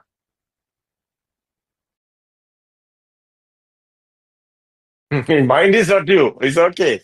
Body is not you. It's okay, Kokila? Yeah, it is to Yeah. feel that Who are you? the You're not a Kokila. vibration. You're not a Kokila. Yeah, You're not a Kokila. Kokila is a thought. yes. It's a mind. Who are you? That's the interesting. Yeah. Who are the Kokila? Oh, what is what's this? No, what's this? You are not Kokila. Kokila is a mind. You are not a doctor. Huh? It's okay. Kokila is a doctor. It's okay. You are not a doctor. Who are you? So your child, your children is talking. So you have children. You are the mother. You are not a doctor. It's okay. Children talking. No, mom. I don't know doctor. I own my mom. It's okay. Mom, you are not a doctor. To me. You are There's a a mother. yeah. The president husband, wife is talking. He's not my president, he's my husband. Yeah. So what is this life? What is Yeah. this life? different Feet. films. Yeah. Oh, actually, who are you? You are not a doctor. That is why I told you. You are not a doctor. You are not. Otherwise, the Kokila is a name only. We can change the name tomorrow. You are the Aruni. Yeah. Your name is changing. Now you are Aruni. It's okay. You something we go something okay. You can use and your face is changed. It's okay. You can plastic surgery or you can do anything. It's okay. Now you are Yes. not that picture. You are the Aruni. It's Yes. okay. Who is this? Is Kokila this picture? No. Kokila this sound? No. No. Who is Kokila? Kokila is nowhere. Kokila not anywhere. Where are you? Who are you? You are the power. Power is disappearing. You are disappearing. You are not anywhere. Something there, that's you. That's why three dimension. That's why three world we are talking. You know, your defilement is you. Your life field is you. But is you understood? Is how is this is coming? The perception is alive field. Yeah, it's a alive field. It's a soul. How is coming? Field. How is coming? That's the power, no? Inside power. That's the sense of creation given this power. That's you. Power is you. Power is disappearing. It's okay. Radiant mind, the baby don't know anything. Girl or boy or anything. No, radiant mind, no. No. That's Yeah. that's the your zero level. Yeah. That's the your Oh, death is coming. Real death is there. Yes. Nobody's here. No one is here. Kokila is gone. Now we have funeral. Surangika, do you ready? Funeral is here. Kokila's death is coming. That's the superstition Ibar. Unbelievable. Kokila is over. Now no Kokila here. Tomorrow coming another guy. She's not a Kokila. Kokila now Arahat. Nobody is here. Yeah. That's the real feel. It's a relax. It's a tranquility feel. That's the Arahata stage. What is the meaning is Arahata? It's a Raha. Araha. What is this Raha? Is a na patisangvedi. There's a Sabda Patisangvedi, Sabda Raga no Patisangvedi. That's the Buddha's word, no? Rasa Patisangvedi, Rasa Raga no Patisangvedi. The meaning is you have taste, but you don't want it. Meaning is there is not you. You see that? Yes, sir. No cravio, no defilements there. That is why you are gone. But defilement is there, there is you. The meaning is defilement is there, I feel. Otherwise, that's your ego. Yes. It's disappearing. Nobody is here. That's the tranquility. That's the feel is you. Feel is disappearing. You are disappearing. But this feel is alive feel. It's a soul. We are soul. It's ego. Ego is disappearing. It's a power is gone. It's a zero. So no one is here. Nobody is here. No being, no living being, nothing existed. That's the meaning. That's our happy stage. That's a non-vibration stage. It's nice, no? Yes. Nice, no? Yes. Yeah. Why all of them are silent? Something wrong? We have Yeah, everyone. people don't like it because they want something. Yeah, they want something. They are silly mind. They want something. They have somebody. They want to go after death somewhere. We don't know. It's okay. You want somewhere going, Kokila? It's okay. You prepare something. Yeah, little birds making the cage. Little bird making the cave, no? It's okay. After that, where are you want to go, Kokila? You are going. Where's the heaven? I ask you. Where's the devil? Yeah. Where's the heaven? Is up sky. The now telescope have no. You can see where's the heaven. It's okay, sky. Can you see the heaven? It's up somewhere. Sky. What is this silly mind? No. Yes, Where's the okay. devil? Where's the devil? Is somewhere earth inside? Where? Nothing anywhere. No anywhere. No anywhere. Everything is this present moment. Everything is this present moment. Awaken to the moment is you're not anywhere. No? Yeah. Yeah. Awaken to the moment. That's our topic, no? Our headline. Our book's name is Awaken to the Moment, no? Yes. The meaning is this present moment is not here. That's the wake up in dream. That's the awaken in a dream. That's a freedom mind. That's a free mind. That's a liberation of mind. That's the freedom of mind. That's the real awaken to the moment. You want to understand this, how is these thoughts are coming?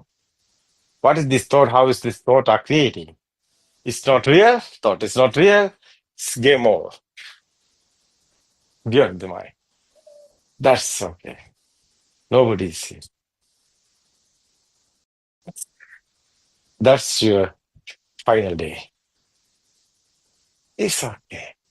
After normally everything is happening, no problem anywhere. It's okay. Peaceful mind is coming. That's the tranquility. What the happen is the best. Huh? It's peaceful mind. Nice feeling. No, like an angel, like a trees, like a birds flying sky. No, like a feather. That's smooth. No, nothing anything. That's the real emptiness. Understand? Inside meditation, give this. Cause and effect dharma is very important, everybody, because there's the truth in this world. So very important, this, no? Understand the truth. Okay, everybody, today time is gone. Yeah, okay. Thank you very much, Ayanwansa. Yeah, And yeah. it's so beautiful. Yeah, it's very nice. Everybody is same, no? Finally, Yeah. that's why we are talking about loving kindness. That's guys. That's a super guys. We are talking. This is not a alignment Hindus one. This is Buddha's words. Nobody's systems. Okay, you are the everything. You are the everybody. You are not you. No ego is here. Everybody is here. Everything is like an anchor. It's okay. That's the last briefing. It's running only. No death of birth is here. These are the thoughts, everything. Thought is you understood everything. So thank you, everybody. Thank you, Suranga. Thank you, Sudharma. Thank you, Kokila. Dana friends, thank you so much. It's give this message all of the whole world. People want this. People interested. People want truth. People want peaceful mind. Suffering. Last is here. No death of birth. Everybody Yes. gain happiness. Endless happiness. Thank you. Thank you, everybody. It was Therwan Sarnayan Ayanwansa. tomorrow we Namaskara continue. Namaskar.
Good afternoon, everybody. Sana Master. Sana, everybody. Today we'll start with the new book, The Truth Amma Has Awakened, Volume 2, page number 1. It is time to awaken to the pure truth. Let us talk a bit about the practical side of going on the path. By now, you would have listened to many sermons. I hope you analyze them all very well. You need to identify the correct path to Nirvana, and you need to recognize the correct direction towards Nirvana all by yourself. It is of extreme importance that you know the philosophy, Buddha Darshana, that the Buddha preached to the world. Without the knowledge of the basic principle, there is no path to Nirvana. Actually, we should all strive to understand the Buddha's philosophy, and we should all practice and follow the correct path to Nirvana. Everybody has to understand the Pura Bhaga Pratipadava, which means that we need to understand the philosophy of the Buddha. In order to understand it, we have to listen to many sermons, and we have to associate and discuss it with a Kalyana Mitra, one who has already understood the philosophy of the Buddha and who has already realized the pure truth. We have to find out what is the truth in this world. Unless a Buddha teaches us and opens our eyes to the truth, we would never know the truth of the world. In order for us to move forward in this teaching, we believe that you have already learned and understood the philosophy of the Buddha. Sometimes many of you must not have heard about the philosophy of the Buddha, and maybe you would not have realized the pure truth either. This sermon will be of most importance to the few of you who have already listened to and understood the philosophy of the Buddha. What we are presenting to you now is more than a sermon. What we are presenting to you now is our practical experiences of following the path to Nirvana. We feel that you listen to our experiences. It will be of great importance to you. We are going to explain about how to practice and how to go on the path. We assume that you already know about how to be on the path. In future, we will be releasing many sermons about how to be on the path, and they will all be useful to clear your doubts and find the correct path to Nirvana. We will also try to reveal the path to you by describing the discourses of the Buddha. When you keep listening to these sermons, you will begin to understand the correct and the practical way to be on the path. Let us focus on the practical side, on how to be on the path.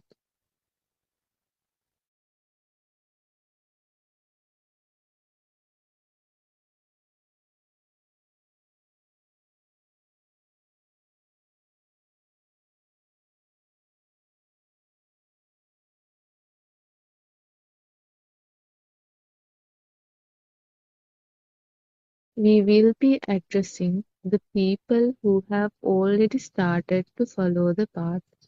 It does not matter if you are a lay person, an ordained priest, a woman, an old person, or young person.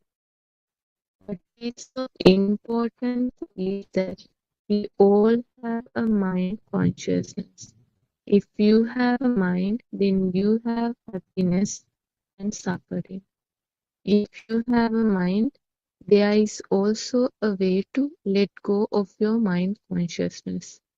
If you have a way to let go of your mind, that means you have a possibility of attaining nirvana too. That means that there is a way to come out of suffering, and this is all that matters. It does not matter about the social status of a person who will be listening to the practical method of following the path. You can be either a king or a poor man. Both are human beings who have the fear of death. When you look at all people through Dhamma, they are all of the same nature. People are really helpless. They do not know the truth, which means they all have a false view of the world, a mithya dushtiya. As long as they are ignorant about the pure truth that the Buddha preached, they have a false view of the world, which means avidyava or ignorance. You have already understood and you already know that the outside which we see does not exist. You have heard and you already know that we live only with thoughts. You already know that the four elements that we see outside is an illusion. You also know that there is no outside. Therasana, everybody.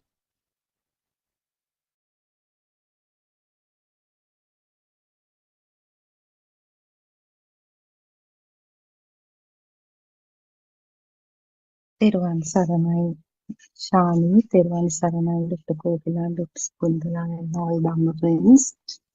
First of all, let's pay homage at Aryan Vanse's feet.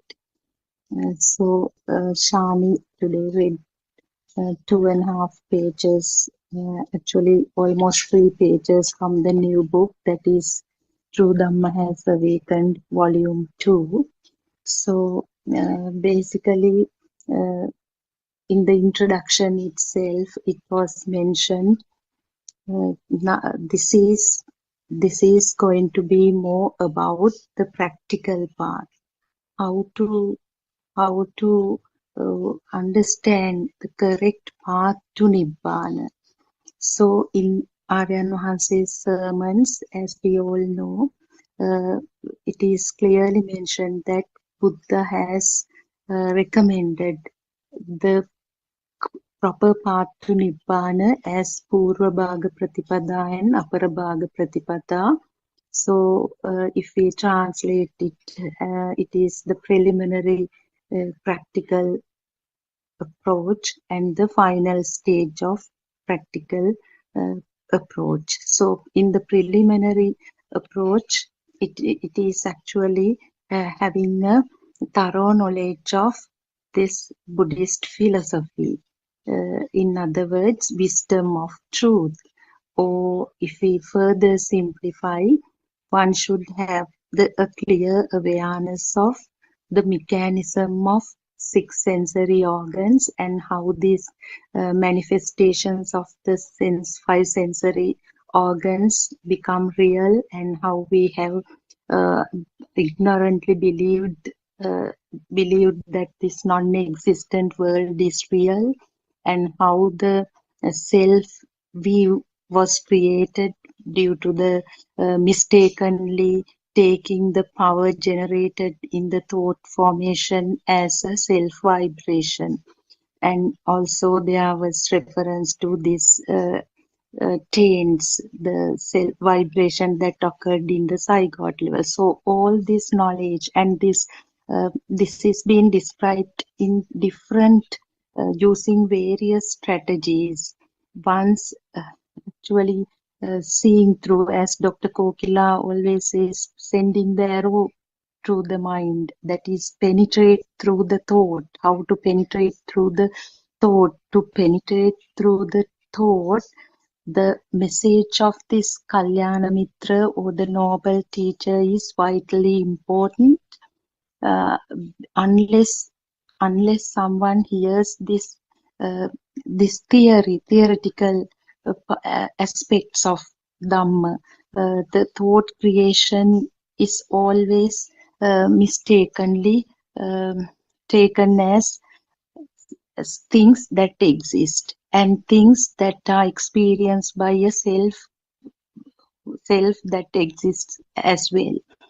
So it is important to look at the thought formation in relation to these five aggregates also, because they are the biggest challenge or the biggest problem that we as humans have faced is our inability to capture the speed of the occurrence or the manifestations of these sensory faculties. That is, with actually very recently, I studied one of the sermons of Aryan Mahalse, where Aryan Mahalse explains this fire circle, how the firing, the creation of firing. It is because this example helps all of us to understand how we take the thoughts that arise and cease instantaneously as things that exist, or that that as if things. So for example, if we take the commonest example of the tree, as soon as the vibrations come together, because this is all knowledge, because we are the human eye cannot capture this speed because it doesn't have that capacity. So what happens is the the the shape of this light connects with the sound, and we take it as a kind of something that existing in the existing outside, and on the other side the person is also there, the person who uh, sees it, as you say, that savors this sensory input, and they are ignorantly the value is also attributed. This has been repeatedly discussed here by all Dhamma friends. Surely Dr. Kokila reiterates this every day. And what happens is this can be compared to the creation of the fire ring by the spinning of the fire band. So when we take a fire band, it's just a single entity. The eye perceives something. Just to understand this, it's the single thing, single entity. But when we rotate it fast, we see a fire circle. Actually, it looks like hundreds of fire bands. If we take, because we feel that from a distance, if we look at it as a fire band, there should be hundreds of fire bands. But since this is rotated so fast, we cannot capture that. We see it as a single firing. So similarly, if we look at if we see some entity and take it as real ignorantly, even without this knowledge, still it is not an existing entity. They are itself those millions, trillions of thoughts occur and cease, occur and cease. So we have to understand on this only through the by listening to sermons and through wisdom only. That is why this Yatha Bhuta Jnana, or the clear knowledge to see the reality, is important. And then basically I was just elaborating on this preliminary stage of practical approach. When one gets a thorough understanding of thought creation and the self view and this attribution of value and so on, then the final stage of practical approach is being presented or introduced by Aryan Wahanse, paying special attention to this actually to lead someone to liberate from the thought and this entire kind of misbelief, or actually to see the to understand the strategies behind this magic, how we have started to believe that something illusionary as if something existing and real. So practical approach is also for the to facilitate the beginners is introduced in 4 stages. I think Dr. Kokila and these Dhamma friends will further elaborate on this, and please correct if there are things to be corrected in the introduction. So let's discuss. Teruvan Saranai, Dr. Kokila and all Dhamma friends.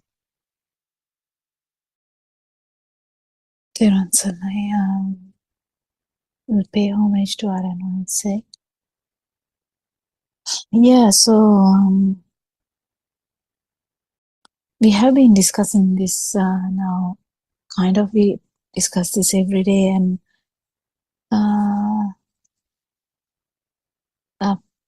the only thing is, if you are in a thought, you have to definitely know that the self-perception is there, not in the sasava level or taints level. It is there, and that's where the main problem is. That's where we are finding it difficult to feel as well. The liberation of mind doesn't necessarily mean a hard thing, because we know that even a child in year 2 or class or 7-year-old child also understood this Dhamma and actually had an internal change because of that change in the way they look at the life. So this change in the way of looking at yourself is the main thing that changes. I wanted to reiterate this just now. It came to that as well, because yesterday also we were talking,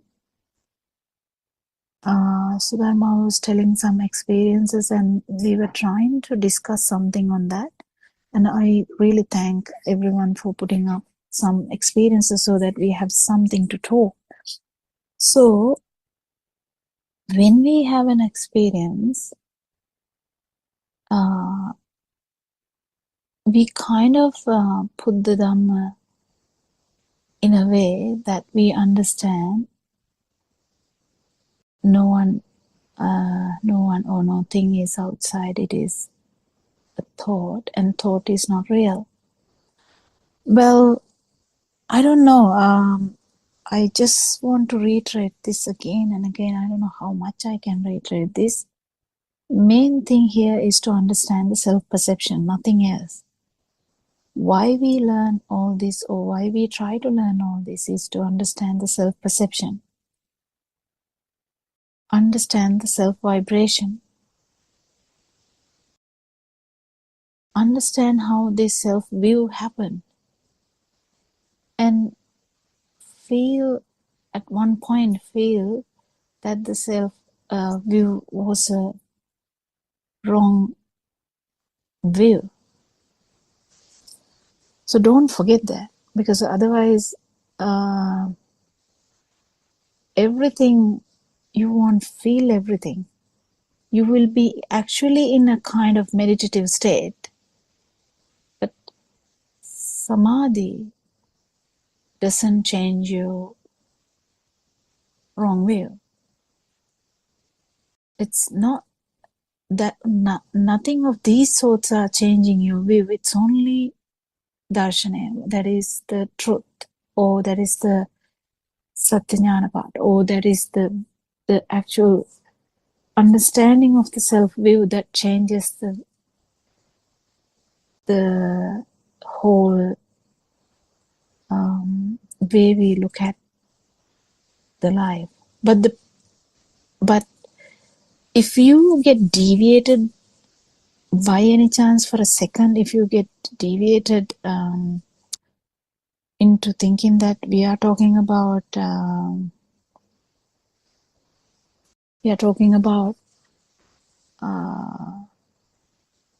things or people, you might get misled. It won't happen, because a lot of the time all our Dhamma friends are discussing in Zoom discussions, but even the person who will be doing the Zoom discussion momentarily might lose it and let the other person keep talking and also say yeah, good, and all that, and momentarily lose the plot, lose the track, because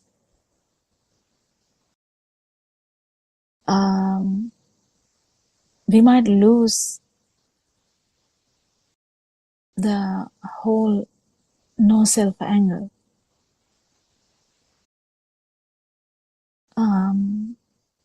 Because if you don't get it properly, there will be such a strong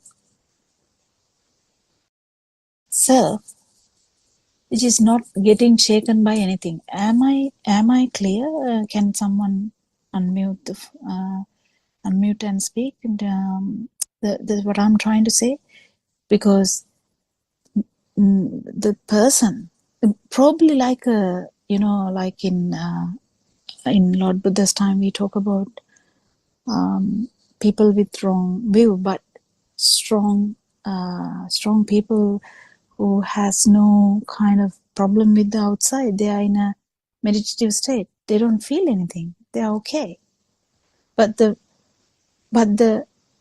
Lord Buddha's this incredible truth has a very specific message which should not be missed by anyone. If someone misses it, what is going to happen is there would be a strong self who is not going to be shaken by anything.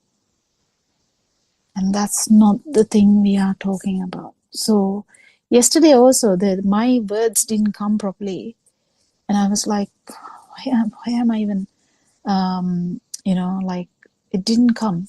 And I don't know whether even it will come today, but what I'm trying to say is, momentarily, if you feel that someone is, or yourself is, going towards that path,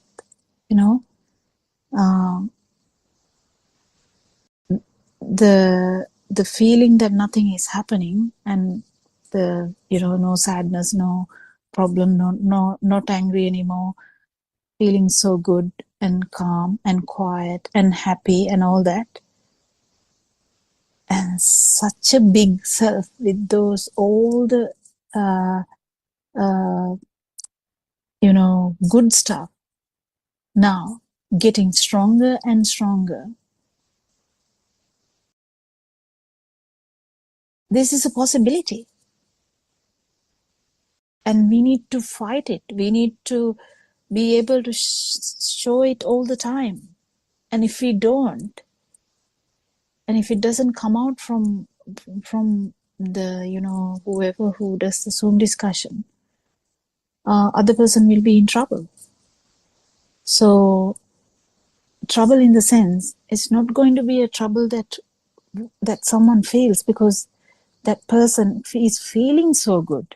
So they will be like, yeah, I feel so good. I have heard it so much in these Zoom discussions, and I can feel Aaron once is scratching his head. I'm just telling a metaphor.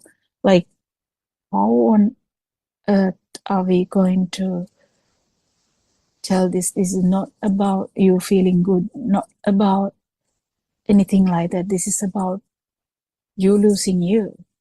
And if it is not happening, and if you are getting stronger with feeling so much tranquility, that is not the point here.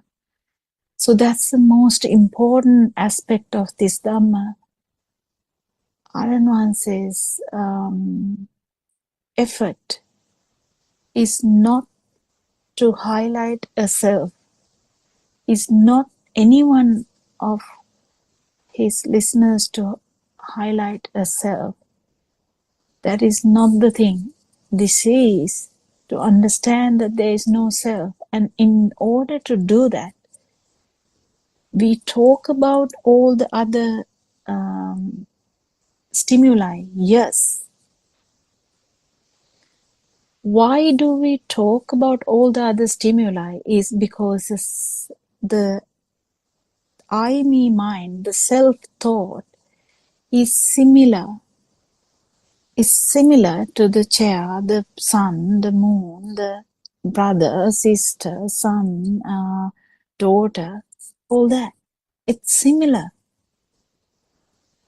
It's nothing different, because it's another thought. And we are talking how this thought arises in this system, how this self-thought arises. We are not talking about only the chair. But when we talk about the chair, I don't know, this happened some time back. Also, all the Zoom discussions were mostly talking about that there is nothing.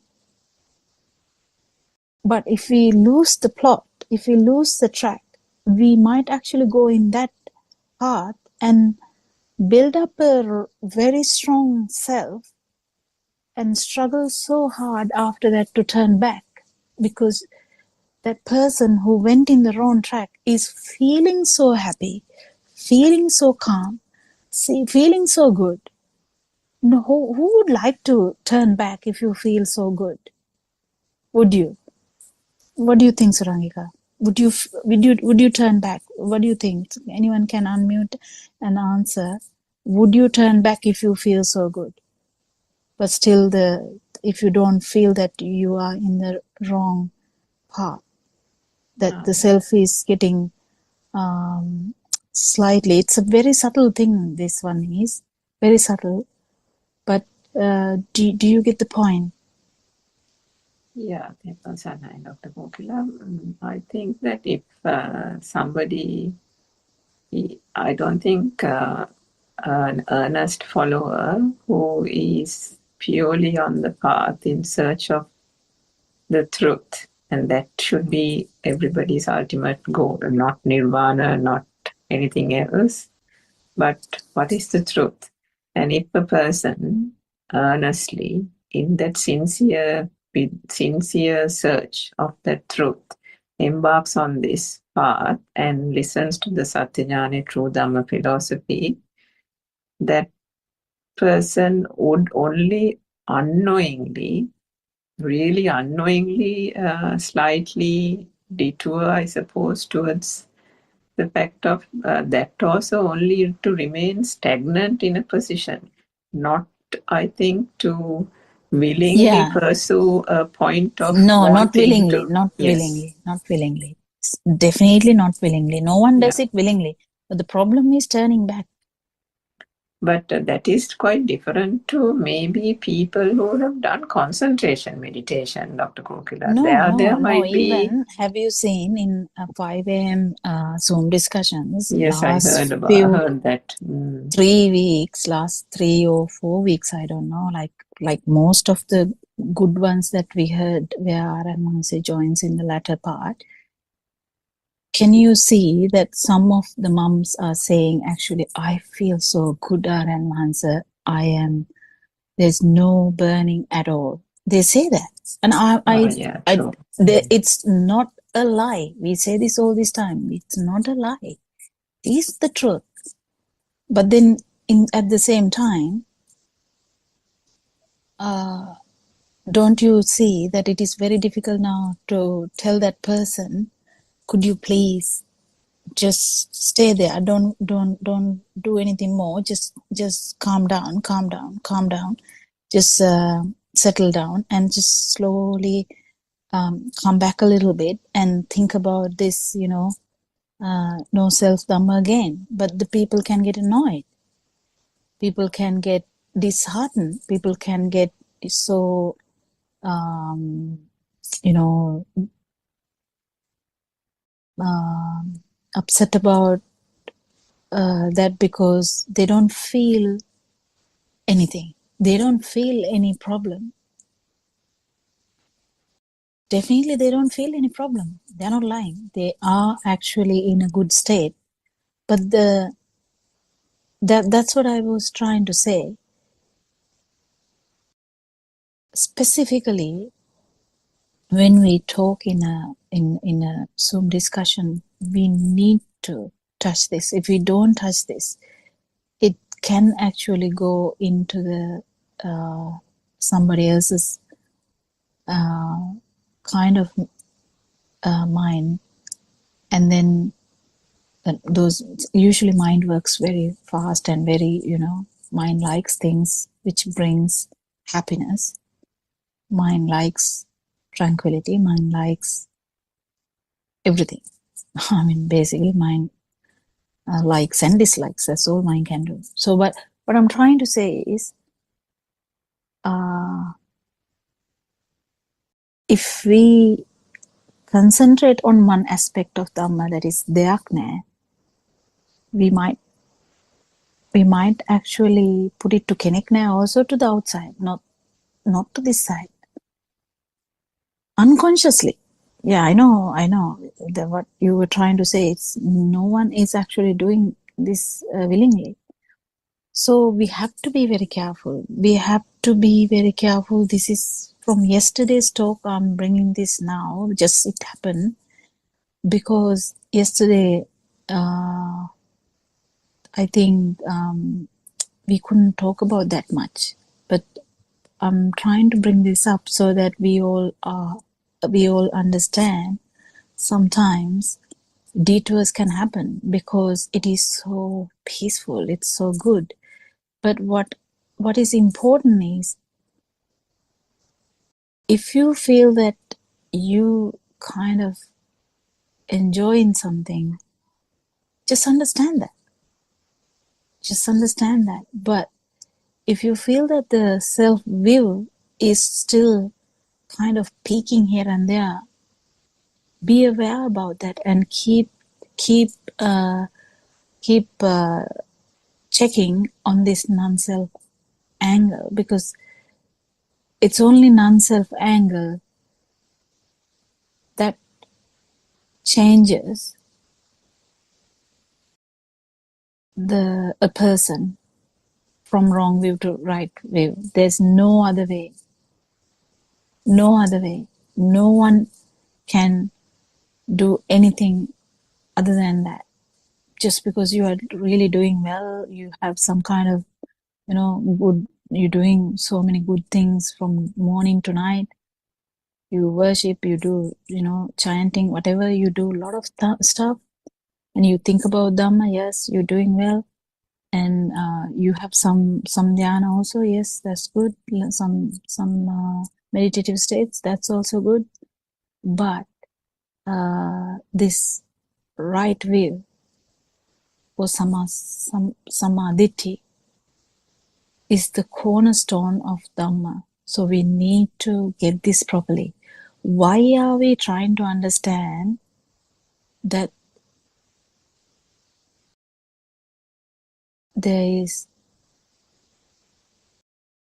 we can only perceive a shoe in our mind, but not outside? What's the big deal about it? And why do we try to understand that the shoe is just a perception,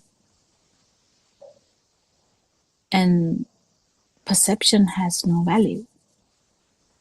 And why do we try to understand the eye?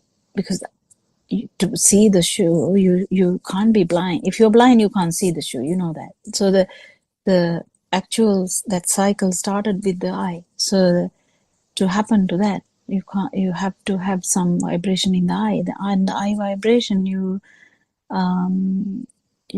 can think about it. Still think about it. But what I'm trying to say is, why are we worried about a shoe? Why are we worried about shoe? Why are we worried about a chair? Why are we talking about these things? Why are we worried about a stimuli? We need to understand why we talk about these things. Why it's not just to feel free from stimuli. It's actually to understand the pathophysiology of how this happened, like how this self-view occurred. Self-view is a thought, just another thought like chair, just another thought like body, just another thought like moon. It's just another thought which has been so much, abhisankara, like, used multiple times, like, I don't know how many stimuli have gone through from the first. If you take the first stimuli as mother, how many stimuli we have gone through in English medium, in Sinhala medium, if you know another language, whatever, how many stimuli we have. And then what did that put fuel into? It put fuel into this self-view, and it's just one thought though.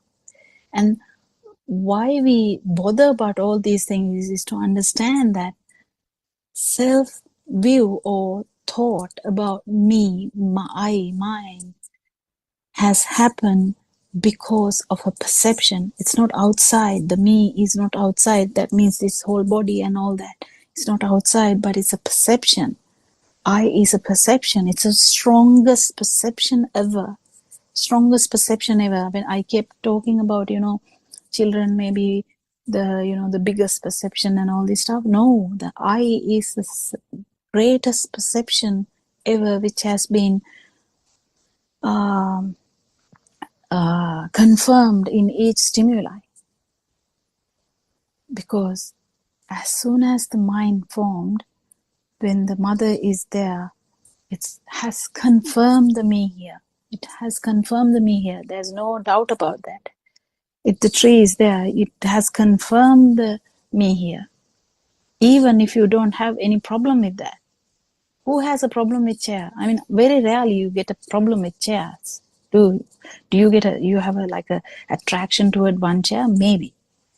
But usually we don't really care about the chair, do we? But why do we even think about these things?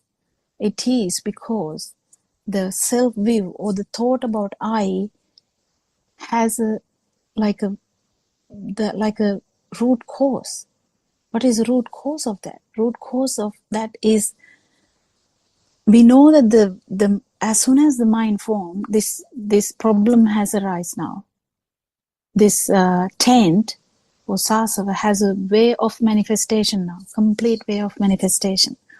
So now the tense has the biggest power ever, because the self-perception has arisen.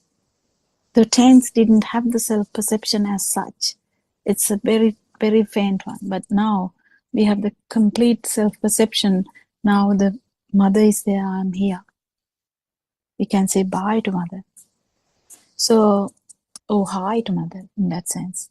But what I'm trying to say is, if we understand the how this happens, or pathophysiology of self, you keep understanding we only go through only stimuli at one time.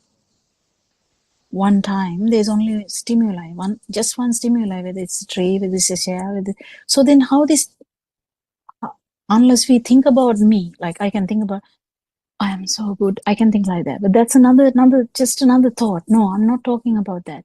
When stimuli happens, how is it reinforcing this self-thought? It is, the reinforcement has already happened. The self-perception has already reinforced because of the perception of the chair, because the self-perception is there when you feel that the chair is there. This is very subtle, very subtle. Not when you have a value. Value comes next. First you feel that the mother is there, then the value comes after some time. You keep understanding, this is my mother, my darling mother, my mother who did this much things to me, stuff like that. Or in the different way, mother didn't do anything, mother should have done this, but she didn't do that, she didn't know, she should have done that, whatever. So we need to understand this problem, how this happened. Straight away, just because of a thought arise, mother, the self-view is going to take some time, because it has to happen again and again and again, and then you understand, keep understanding, and this self-perception has now a better idea. I think I have tried to get this across. It is very important. Otherwise, if you are actually missing that part, put that again and again and again and again. I invite everyone. If you have forgotten this bit, put that in. It's okay. Put that in. Like even in the beginning, if you have to think about it, it's fine. Put that in. If you have missed that part, because we are not trying to understand that everything is not outside, it's in the that's not the only thing. We are actually fighting here with one thought. Don't forget that. You're not fighting with the chair, you're not fighting with the sun, we are not fighting with the shoe. We are actually fighting with ourselves, and it's a big deal because of that, because that is the most powerful thought ever in this system. And to another system, it is their thoughts about self. Well, I'll invite someone to add something about that. Sanai?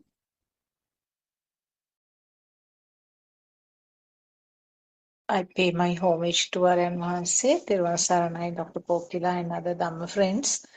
Actually, you were trying to touch some very important, very deep facts in the path. As you already mentioned, actually, this self-perception can be identified at course levels superficially, but when it comes to the deeper levels, where, as you said, lots of mothers in the discussion say that I don't get angry anymore, and I don't like this and that, I have changed like that. So those levels, actually, they have found that superficial coarse level of self-perception. So that part is actually easy to identify, and that part is easy to sort of shed. But when it comes to the final level, especially when you, as you mentioned, the sensor level, where the senses, that means the seeing and hearing and feeling, at those levels also this self vibration, that part, it is difficult. So it has to be after a very thorough clearance in the true Dhamma side, that means the Darshana Samapattiya or the true Dhamma side should be cleared day by day until the arhat state. And it's like sharpening a knife.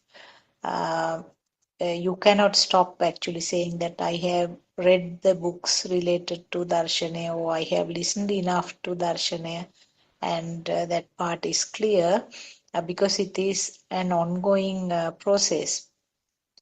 And as you mentioned earlier, these mothers who say that I experience emptiness, I feel that there is nothing is valued, and I feel that very much relaxed. Uh, Partly, I feel that now those mothers, most of them have been listening to Dhamma discussions for years and years, and the fact about this value of the sensations or value of uh, the yes sensations value of the those things are no more there, and when we realize that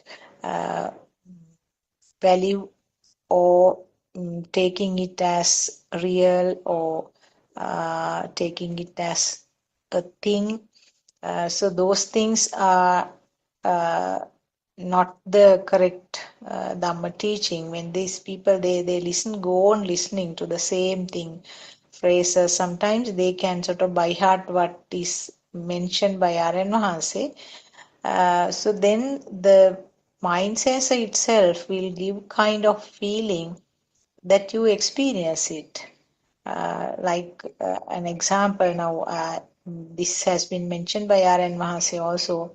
When a person is uh, bombarded with the idea that you are mad, this fellow is mad, you are mad, sort of like that, then the person himself will come to that conclusion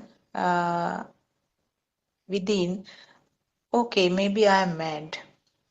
So in the same way, I feel that when they go on listening to these same type of explanations, same type of discussions, they feel it so.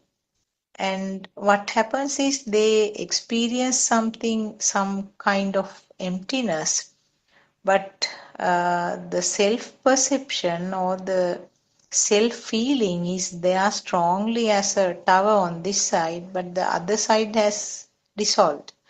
So that is, I felt, one of the pitfalls that most of these listeners fall into. And as you very correctly said, it is such a nice experience so that they don't like to uh, turn back. They don't like to uh, get down to the lower step because they feel that they are in the correct pathway because it's so comforting. Same thing happens to the people who have been doing lots of concentration meditation because they also, now what happens is that myself or the self perception is very well preserved, but they experience so much of tranquility and relaxed feeling, and they reach various dhyana levels where it becomes kind of addicted like. This is what I wanted to add. Teruvan Saranai, somebody else can contribute or correct me.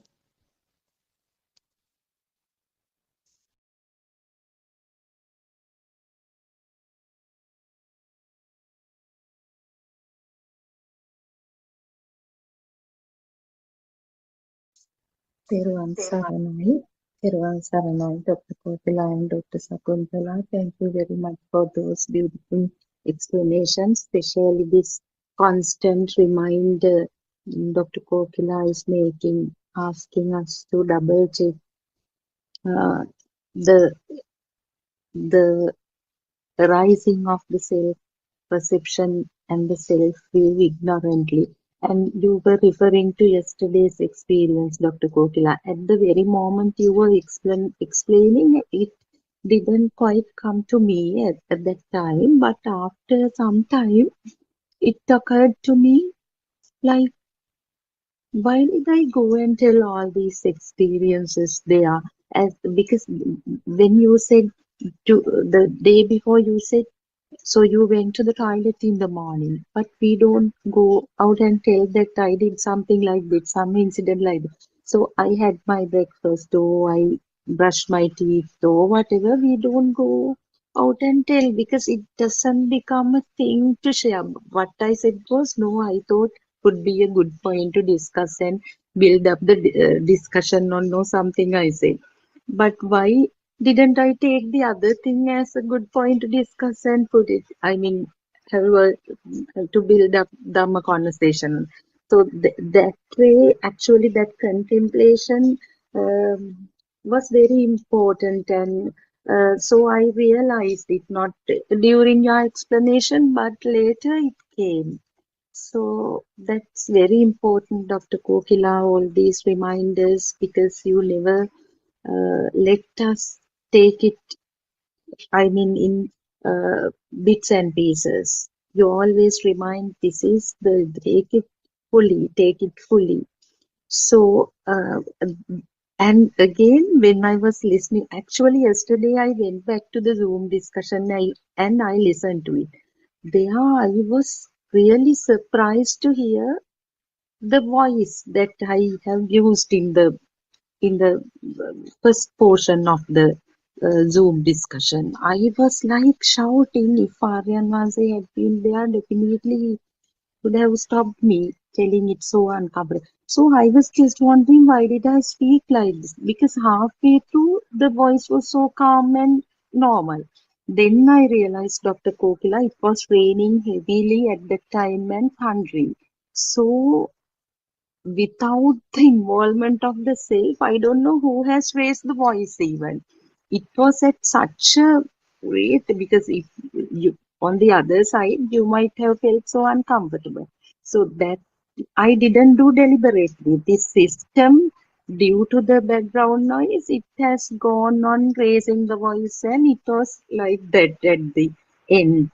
So uh, and I have a question, Dr. Kokila. May I ask this for clarification? When it comes to self perception, Dr. Kokila, now in the thought creation, some power is generated. So we take it as they are also it it aggregates the self perception, and the taints, although there isn't anything existing, since we know that it occurred first in the zygote, uh, within there is a kind of like misconception, true, but okay, these chains are there and they are also energizing the self perception. So, is it being strengthened in two ways due to the power generated in thought creation, and on the other side, due to change kind of misconception is there? Please explain if you can, Dr. Kopila. Thiruvan Saranam. Well, I can't say I fully understood the question, but I think I will give an answer and see whether it is the question you asked. The tense is the self vibration. When it comes to the mind level, it has a perception. It has a perception. So, in the sense, it has a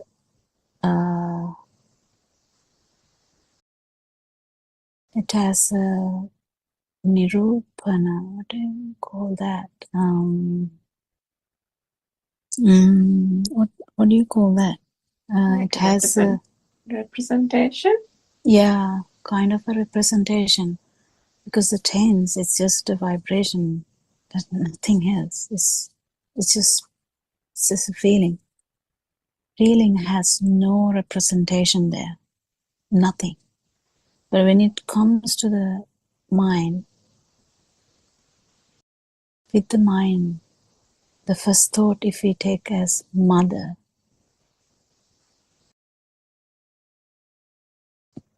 self-perception is there in a very subtle way. It is there. It's a perception now. But when it comes to the mother gets into volitional formation and develop into a like a clear thought, because mother is a perception too. Sorry, I think I made it. I'll retell again. So, child gets a perception of mother first, and that level there is a. As soon as you get the self perception of mother, self perception is there. That is why I told you that day also. Shoe on the doorstep means self perception is there. It just for the beginner level, not for the arahant. Beginner level, because someone can argue with me. No, there's no. That, I'm not talking about an arahant. I'm talking about a beginner who has not, who is still learning this Dhamma. So, perception level, because it has to be like that order, because that's how it happened, you know. The formless, where the feel, that vibration. Form level is the perception level. The thought has not formed fully yet, like kind of mother perception can be there, but then when it into fully a thought, you have everything about the mother, you know, my darling mother, as I said, everything. As in the same way, as soon as the mind is formed, the perception of mother, if the perception of the mother is felt as real, Yeah. the self perception, if the perception of the mother is felt as real, definitely, then you will feel, you can understand that the self perception had been there. That's how it works. The self perception have no power or representation without a stimuli. That's why we talk about stimuli. That was the one. That was why I was talking a lot about that in previous few words. So that's the main thing. The mother perception, shoe perception, dog perception, whatever perception, if it is felt as real, the self-perception is already there. Already there. When it comes to develop into a great thought, then I, me, mind, great thought is also there. You don't have to think about it. If you think about it, that's a different thing. Like I can think about mother, like sit down and I write a essay. Yeah, you have to think about it. That's fine. And I can write about an essay about myself. That's okay. You can think about it. I'm not telling about thinking process. I'm talking about actually a 3-year-old child. I'm talking about the 6-week baby, and I'm talking about a 2-year-old child, or no, 1-year-old child who has the perception but not has fully formed the thought properly. And once it is kind of 7-year-old, thought has fully formed and the I thought has fully formed. Did I answer the question or did I go astray? I don't know. Did I go all over the place or did I answer the question, or is the question different?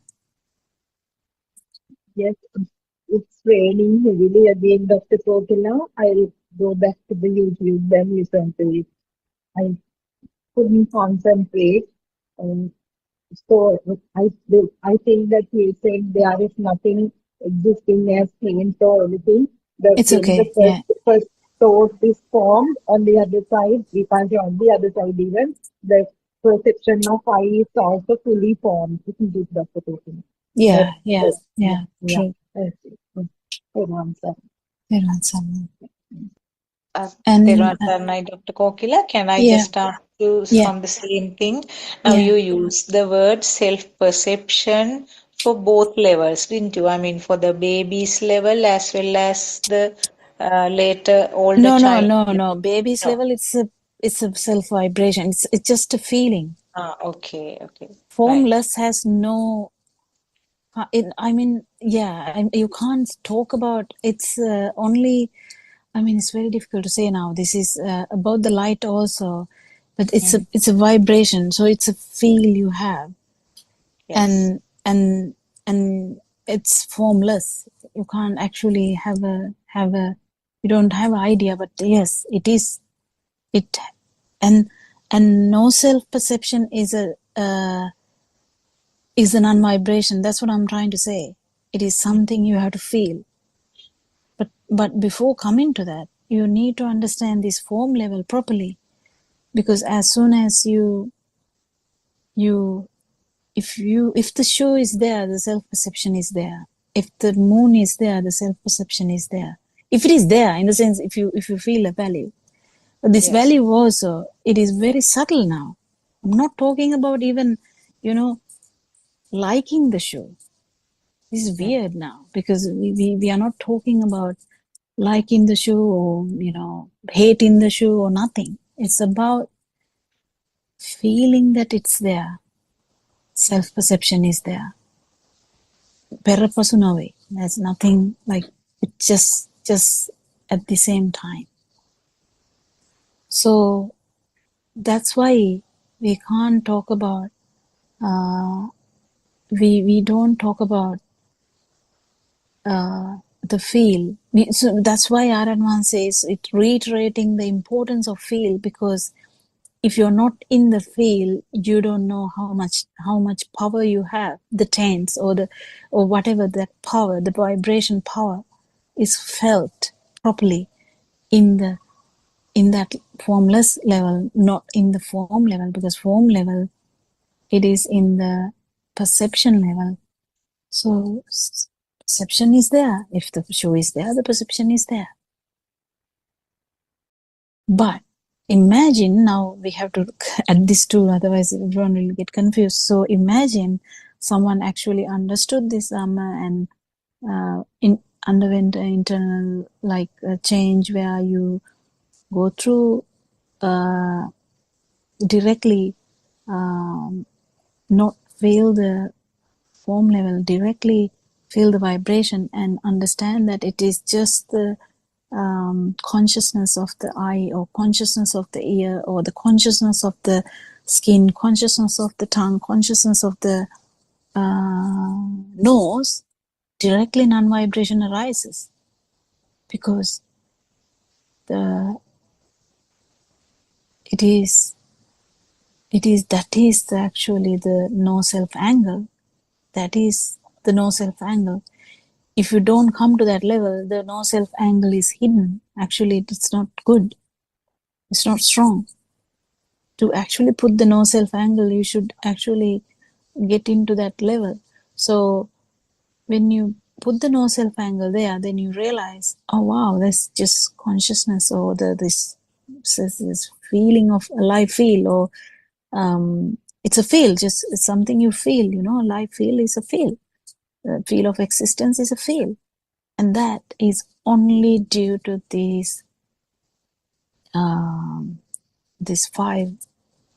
sensory organs.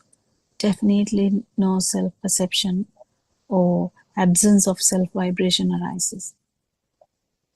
If this happens, okay, imagine this happen. If this happens, immediately as soon as this happens,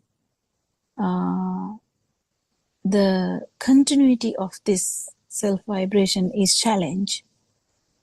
Continuity of this self-perception is challenged, because now there's non-self-perception, just for maybe very, very subtle, just one moment. but the no self-perception is kind of felt so big, because it's very unusual. It's felt so big that it leaves like a big mark. And then after that, the no self-perception will keep,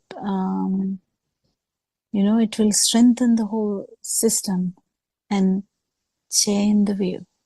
Change the view. What is the view? It will automatically happen. It will change the view. What is the view? There was a continuous me coming. There was a continuous me. There was I.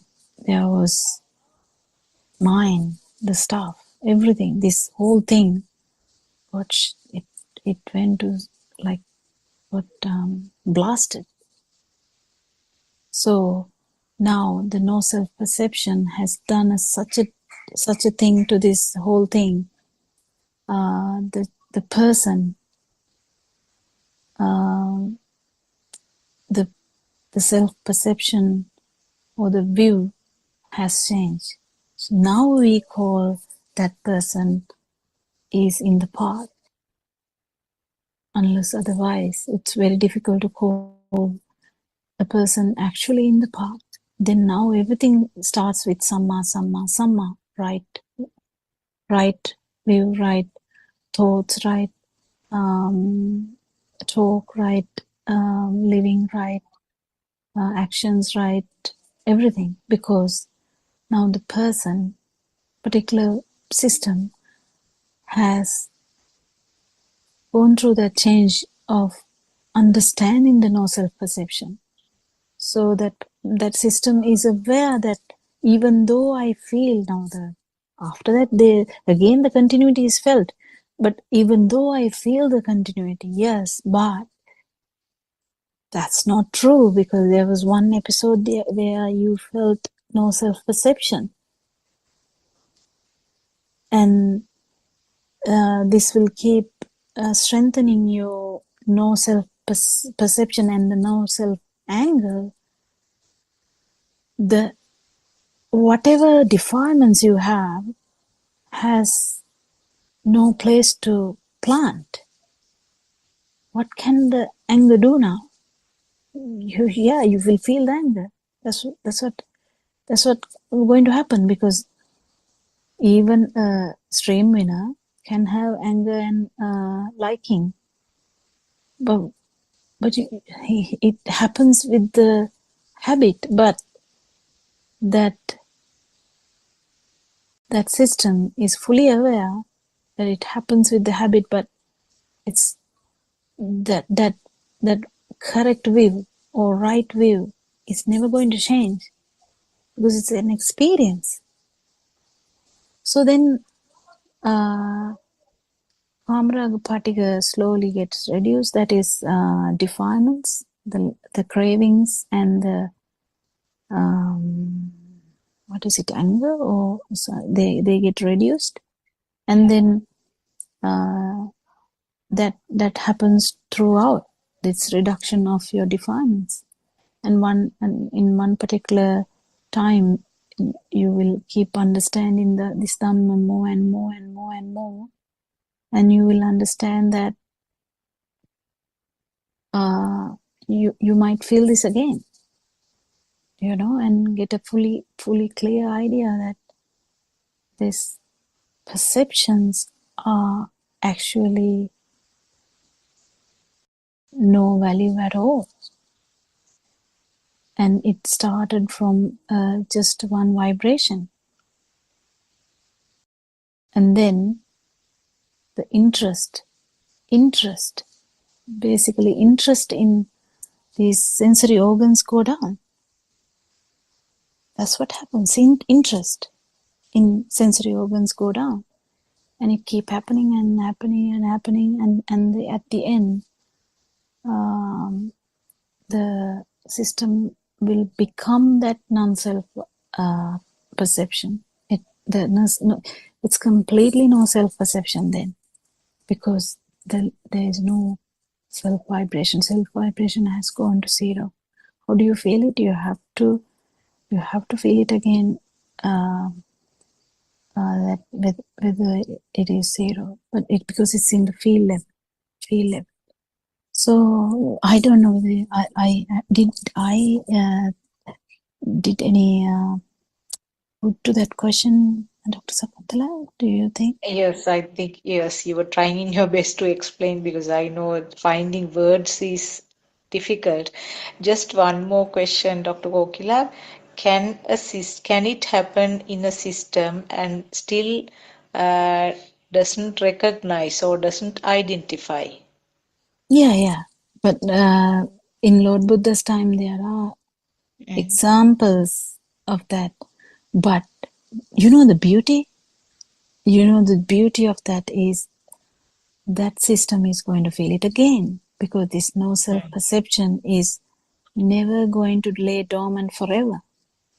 Lord Buddha says, if someone has felt this no self-perception at least once in their life, definitely they are going to become that. So when it happens again and again, the system will be able to identify. 100%. Is that what you're going to say? 100%. Okay, right. That was a beautiful explanation, Dr. Kokila. Thank you. Yeah, Surangika, do you have anything to add?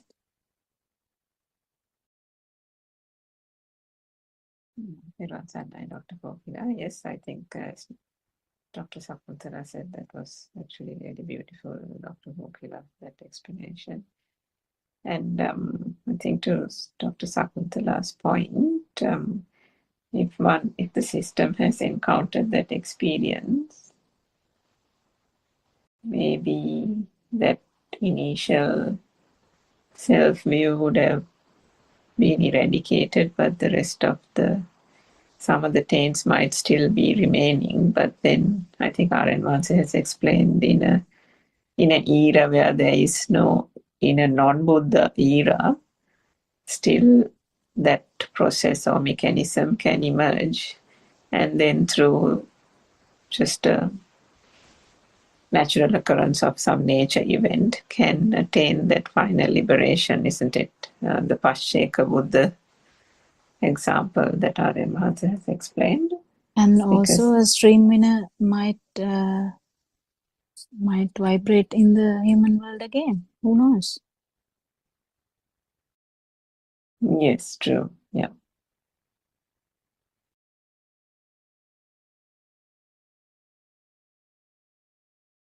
So yeah, it's such a beautiful Dhamma. I think it is. It's I don't know. I mean, we should be really having more ability to tell these things, but we struggle. But still, the message is one. Message is just one. Message never changes. The R.N. say the message he tried to give 5 years ago, it's the same message he is trying to give now. It has never changed. Never ever changed. He's just trying to give one particular experience and how it evolves. It keep evolving, because that taints get reduced each time. Those defilements go down, because there's no owner for the defilements. That's why they go down. They don't go down because you do anything. It's just the ownership is not that strong. What can you do? You have a necklace. There's no ownership. So what can that necklace do to that? That's why I want to reiterate. Actually, I wanted to reiterate this again today. That's why, because people talk about the necklace, but what actually happens is, when the self-view is damaged or shattered or blasted by just one moment of experience, what happens is there's no ownership. The ownership is the one which is damaged, not the necklace. Do you get the point? So the defilements, it's both ways. The necklace is already understood. That's why the person actually came that far. If someone is actually attracted to a necklace, that person can't even come to this level. Can you? Like, even for a moment, it will be difficult. But if someone actually came this far, that person has understood this a lot. All our mothers are very suitable for these experiences because they don't have much affinity for any of this stuff. Very good. But it's just getting this puzzle correctly. It is the thing that should be reiterated in these Zoom discussions where we request them earnestly, very lovingly. We request them, try to think about this, but sometimes with our incompetence we might not be able to deliver it properly, and we are sorry about that, but we are trying our hard to deliver it so that someone gets a sense of it, because when there is no ownership, what can the defilements do? Defilements are there. It is the defilements are getting more and more because there's a self who is driving it. That's where a person who has had any of these changes is having sila or this vinaya itself. What are the English words for them? I'm not sure, but they have it. They have it without any problem. There's no rules here. That actually it is there. I think I think we are running into the Zoom as well now. Every day we run into that, but anyway. Anything to add, Surankika? No, Dr. Gopila, I think we can continue tomorrow. Yes. Thank you, everyone. Thank you, Shani, for reading the book, and I thank everyone else for coming here for a discussion which is beautiful. The discussions are very beautiful, and telling all our experiences, trying to put all this together and connect the puzzle so that someone can feel this and feel that there is no one here. And you losing you is not easy, but it is a possibility. May Triple Gem bless you, and we worship our Envanse. Teruvan Sannai. Teruvan Sannai, Dr. Teruvan Gopila, Sannai. Teruvan Sannai, Dharma Prince, Teruvan Sannai, Remansi.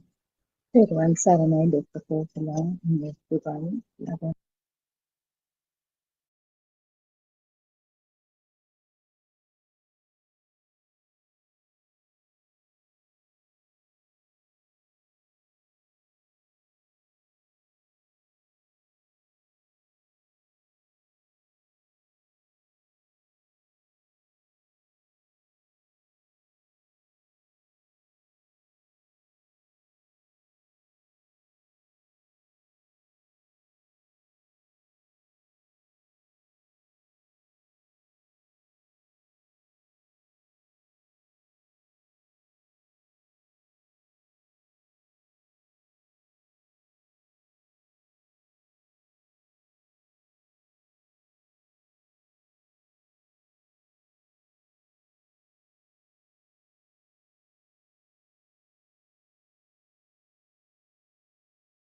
Good afternoon, everybody. Teruvan Sannai, Namaste. Teruvan Sannai, everybody. Let's continue with the book reading. The True Dhamma Has Awakened, Volume 1, page number 89, second paragraph. At this stage, you need to develop the Asavakya Jnana. Asavakya Jnana is the wisdom that will enable to you first to see when the thought is formed and when it ceases. Second, you have to have an awareness to see if you gave any value to the thought. Third, you have to analyze if you had an attachment or dislike to the thought that came to your mind. You have to feel the amount of attachment and dislike you felt towards that thought. The wisdom is called Asavakya Jnana. Supposing you see a drawing of a nice sofa on a paper. You like the sofa and you get attracted to what's on the drawing. You think that you will ask a carpenter to make it for you. Then you think of searching for a sofa like that in shops and you think of buying one. You will somehow buy a sofa similar to the one on the drawing because you were attracted to it. Just like that, when we see a sofa outside in the world, we think that it truly exists. But actually, it is just like the drawing of a sofa you saw on the paper. It is not there. It is very difficult to make you understand this. This is like trying to tell you how salt tastes. Until you taste it yourself, you would not know what it really tastes like. But when you develop the wisdom, the Asavakya Jnana, you yourself will realize that the attachments, your desire for things, tend to dissolve when you see things outside with Yathabhuta Jnana. Whenever you see something and every thought get at every moment, the Buddha said, Tatra Tatra Vipassati. This means you have to have the awareness and wisdom at every moment to see that there is no outside. It is only thoughts that create the outside. This is Vidarshanava. You also have to have the Yathabhuta Jnana that there is no outside, that there is no inside, that they are only thoughts. Also, see that the thoughts don't exist, they are lies too. You also need the wisdom of Asavakya Jnana to feel if you still have likes and dislikes. This knowing will give you an indication if you still have a self-identity. Every time you have a thought, you should know how much of attachment or dislike you have towards that thought. You have to feel the dissolving of those feelings.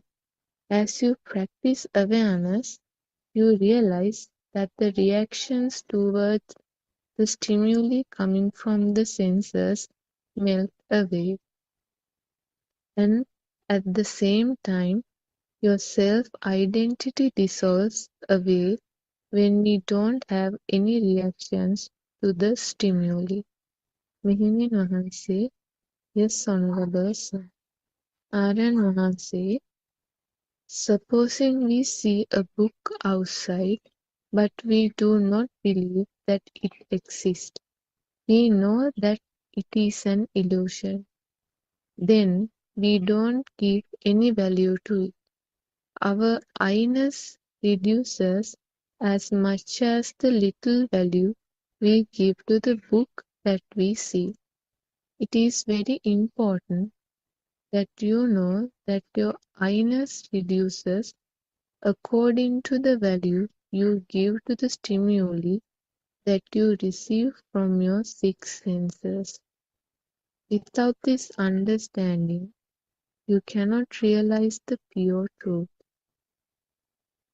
Also, if you think that you are different from the book that you see, then too you cannot realize the pure truth. Mehenin Mahase, Honorable Sir, most of the time I listen to the Buddothpado Sutra, the Buddha's teaching. I feel that the more I listen to it, I understand it better. Anand Mahase, that is very good. Each person has to identify some teachings of Buddha that resonates more with them. Then they can repeat listening to it until the teaching becomes very clear to them. Coming back to our discussion, if you clearly understand the path and apply it very well, you will have a feeling of lightness. Mehenin Mahase, yes, Honorable Sir. Aryan Mahase, then you would feel that you won't find a self-identity in that moment. You would be awake to every moment without the self-identity. This awakening gives a blissful feeling. Mehenin Mahase, yes, Honorable Sir. Aryan Mahase, you have to have a very good understanding of the path.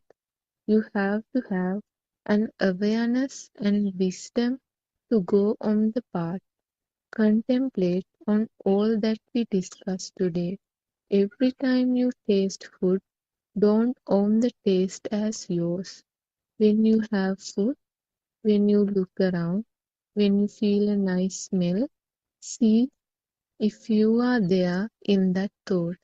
Then contemplate on how to experience that feeling without the self-identity.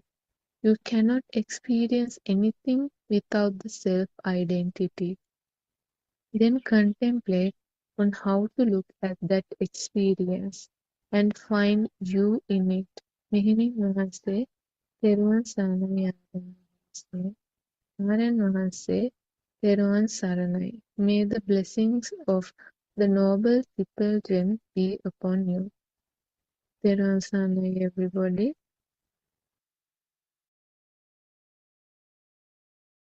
Tirvan Sarnai Shani.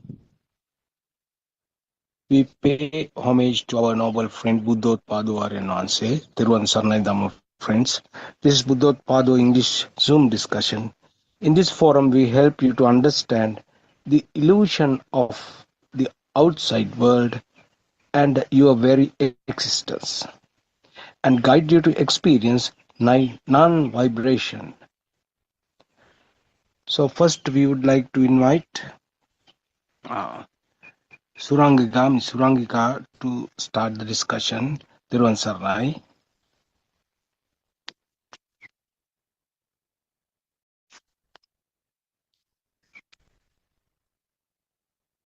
Tirvan Sarnai Sudharma, are you there? Yes, I am Can you there. please start the You said discussion? so. Yeah. Okay. Thirwan Sanai, Let's start the Bernard, discussion. Thirwan Sanai, Yeah. Yes, my Yeah. friends. Terwan. Yeah. Go ahead. Go ahead. I just joined now, Mr. Bernard. So Dharma, if you don't mind, Yeah. can you just Okay. summarize what Shani Okay. mentioned? Yeah. Okay. Sudharma. All right. All Yes, right. sir. Terwan Saranai, Mr. Bernard. Terwan Saranai to all Dhamma friends. First of all, let's all worship Aryan Mahanse's feet for sharing this beautiful knowledge with the entire world. And as usual, Shani read the 2 pages from the book. Today it is the last 2 pages actually. And so far we have been discussing how or how should we see through the stimulus, in order to uh, in order not to be deceived by it, because we all have made from the birth we have all made this world reality due to ignorance, And with this true Dhamma, we are going against the current. Actually, we have been going with the current, and now we have started to go against the current without the person, of course. So today, the main point of the discussion is asavakya jnana. That is the ability, the knowledge one should have to uh, discern or to self-realize that destruction of defilements occur or the diminishing of defilements happens. So this, when we discuss Asavakshaya Jnana, we cannot take it by itself because it is one major component of three great knowledges, as we know, the Kubbe Nivasanussati Jnanaya, then the Chutupapada Jnanaya, and the Asavakshaya Jnanaya.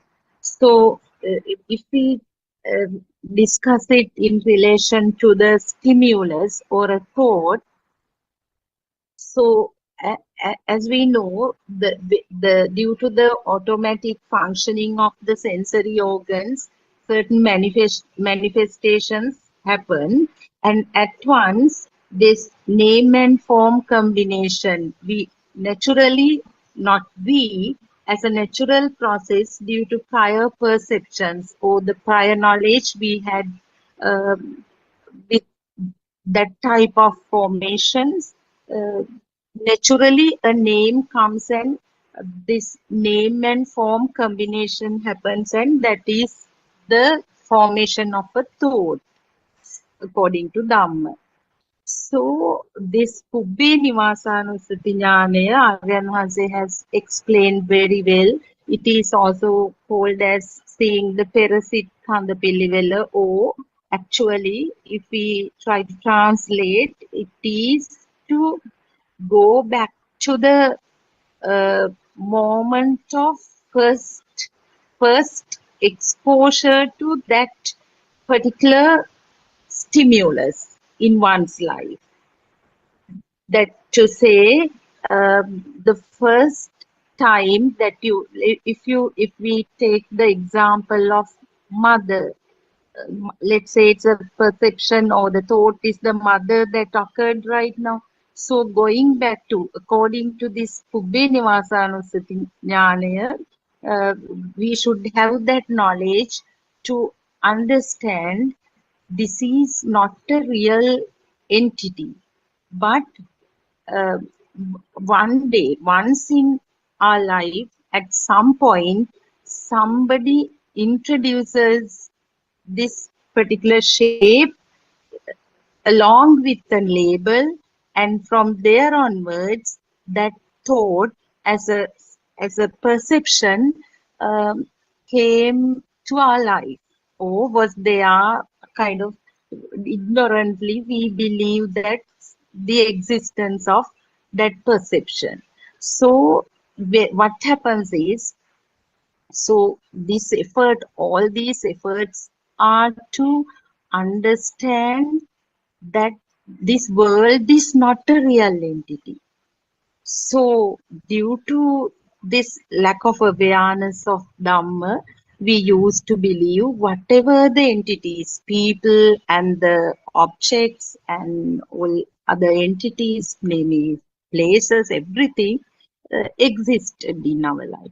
So with this Kubbe Nivasanussati Jnanaya, or the knowledge of going back to the very first thought, and through wisdom see the reality that it was non-existent until someone at some point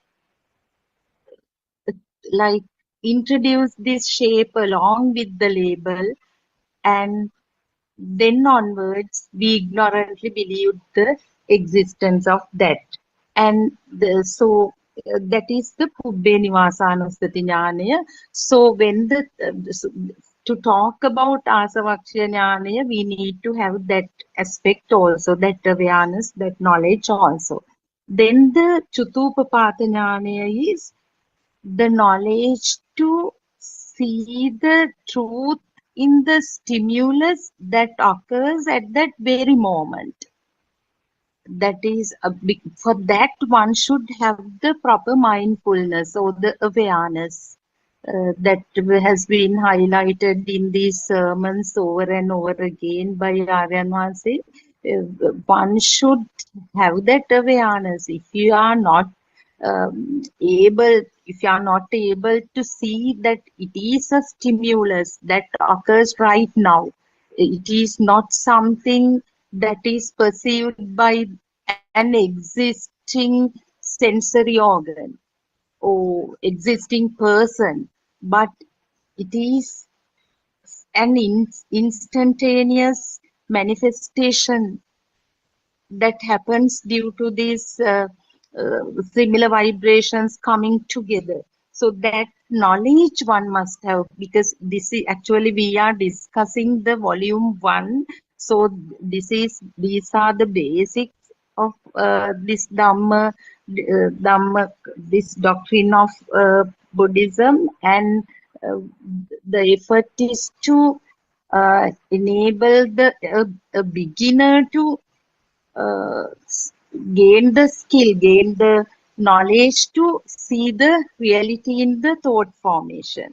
So, and then with this knowledge, when one actually gets the thorough knowledge of this, how the first thought occurred in the life, and how and also the skill to see the rising of each and every thought, I mean consciously, because as beginners we have to do it consciously. Later it will come spontaneously. So one experiences the diminishing of the defilements. So here in this description, it was very well explained. Aryan Hase explains how can one understand the diminishing of defilements. How actually when we talk about defilements in relation to a certain object, we have to think about all aspects like attachment. You may be attached to that, or maybe there may be aversion, or equanimity, upeksha. Sometimes you may not be attached to it, you may not have any aversion to it, but that upeksha, equanimity is also a point. So with this wisdom, you should be able to see the level what happened actually, because ignorantly we never paid attention to any of the thoughts that occurred in our, I mean, day-to-day life, unless and until we got this need to understand through Dhamma. Gradually, now we have come to a certain level that we feel that our defilements are fading away gradually. But it is a process again. It is very important to mention that it is a process. It is a process. It is not like, it does not happen in one go at once, so just the moment. But still, that also depends on the skillfulness of the disciple, uh, because Aryan Hansi himself says certain people, Uddatitanna people, then and there realize everything, but still others will actually elaborate on this. Ms. Surangika and Dr. Sakuntala is also there. So the discussion today is going to be basically about Asavakshya Jnana. In this section, Shani explained 4 aspects. If I repeat it, first thing, to see when the thought is formed and when it ceases. I would like to add a few more thoughts about this, because I questioned Aryan Mahasi about this very recently, to see when the thought is formed and when it ceases. So what Aryan Mahasi also mentioned is, you can never see the thought ceasing. It is through wisdom only you know that when the next thought arises, the uh, previous thought has ceased. It is also through wisdom one has to see. And then second point is you have to have an awareness to see if you gave any value to the thought. That is very important. The giving value to the thought is not only positively giving value. With aversion, then again upeksha, equanimity is also, there is some subtle value because we have to get rid of all three when we talk about value. And you have to analyze if you had an attachment or dislike to the thought that came to your mind. Yeah, because this is, as I earlier also mentioned, this is something that happens consciously. As beginners, it is actually learning to see through or penetrate through the stimulus. Then finally it says you have to feel the amount of attachment and dislike you felt towards that thought. Yeah. So how much burning we had in relation to that particular stimulus. So Ms. Surangika and Dr. Sakuntala, you can further elaborate on this. So entire thing is about, since this is the last part of the book, it is about how one self-realized the diminishing of defilements. Oh, Asavakshya Jnanaya. Teruvan Saranai. Thank you, Sudharma. Theruvan Sarnai, everyone. I think you actually gave a very good summary, Sudharma, of the readings of that book, the 2 pages, as well as kind of giving a bit of a compendium of all the facts that were laid out in that discussion.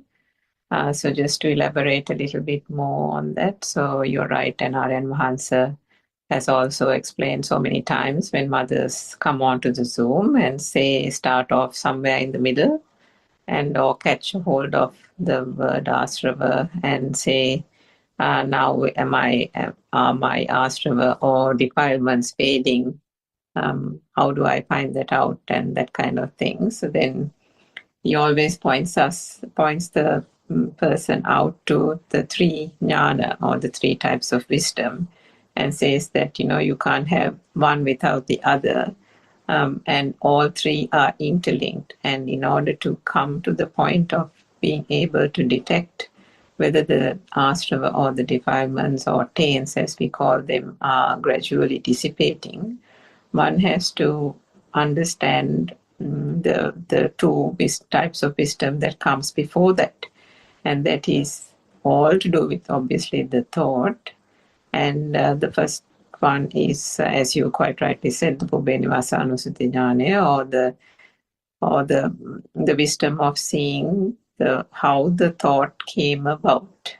So to do that, one has to go to the ins and outs of the mechanism of the thought process, and that means right to the very beginning, the core and the very start of the entire process, which means it's from the speed of vibrations, and then understanding that it is the speed of the vibration that then manifests through the sense faculties into perceptions.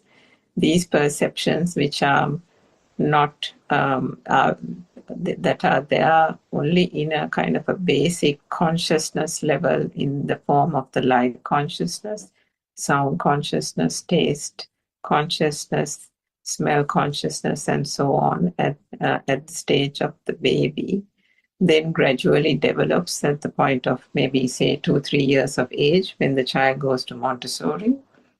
At that point, with the sense faculties maturing, there is the element of certain information that is then fed into the child. As you already mentioned, images are then associated with some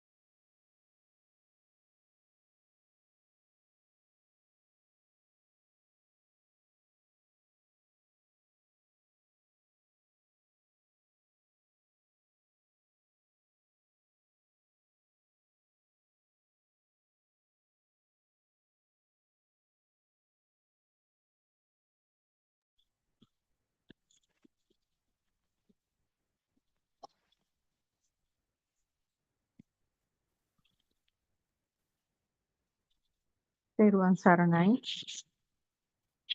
I worship Triple Gem respectfully. Also, I pay homage at the feet of our Kalyana Mitra, Buddothpado Aryan Wahanse, the great sage of our era, the most valuable spiritual master with the highest wisdom. May Aryan Wahanse live long to spread this Dhamma all over the world to end the suffering of all human beings. Teruvan Saranai, Dhamma friends.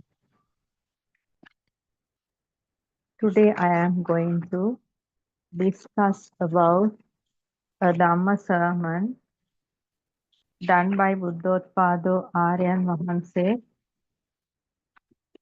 6 years ago and uploaded to YouTube.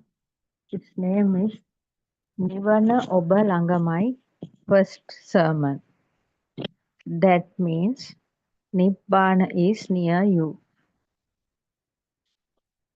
As I always mention normally, there was no true Buddhist philosophy more than 1,000 odd years. That is why nobody couldn't enter into the path to Nibbana. Not even as a stream enterer, nobody was able to achieve this path, able to enter into the true path to realization of Nibbana. With a great effort of about nearly 30 years, Buddothpado Aryan Wahanse has finally revealed this ultimate truth of Nibbana purely on the true teachings of Lord Buddha, has revealed this true Buddhist philosophy to our human realm. Starting from 2019, Buddothpado Aryan Wahanse, our Kalyana Mitra, the great sage of this era, is revealing the true and ultimate truth of Nibbana, the ultimate truth of mankind, based on the true teachings of Lord Buddha. And the greatest revelation is the true Buddhist philosophy. And based on that true Buddhist philosophy, Aryan Wahanse has done more than 13,000 sermons up to now, starting from the year 2019. So in this Nibbana is near you, Nivana Oba Langamai, the Dhamma discourse, first part, Buddothpado Aryan Wahanse is discussing about the Majje Sutra of Lord Buddha. It is in the Pali Canon, Anguttara Nikaya, Chatta Nipata, Majje Sutra.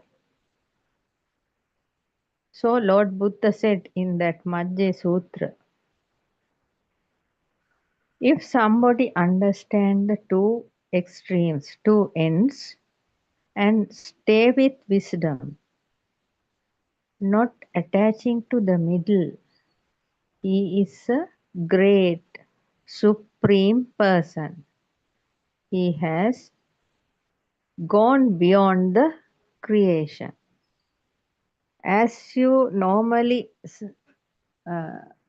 can experience each and every moment, always this human mind is running between two extremes.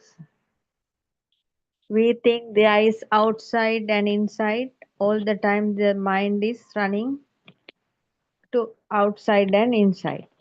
Like that, there are so many extremes, both sides, two extremes in this mind. That is called duality. So all the time this human mind is running between duality. That means a kind of a compare. Actually, it's a comparison. This comparison is happening because of the wrong views. People always trying to achieve the pleasure.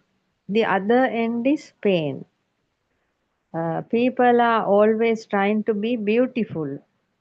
The other end is ugly. Like that, there are so many extremes. Even these children like to be tall. The other end is short. White, black and white, black, white, high and low. Like that, there are actually this world is a dualistic world because this mind, the world created inside the mind.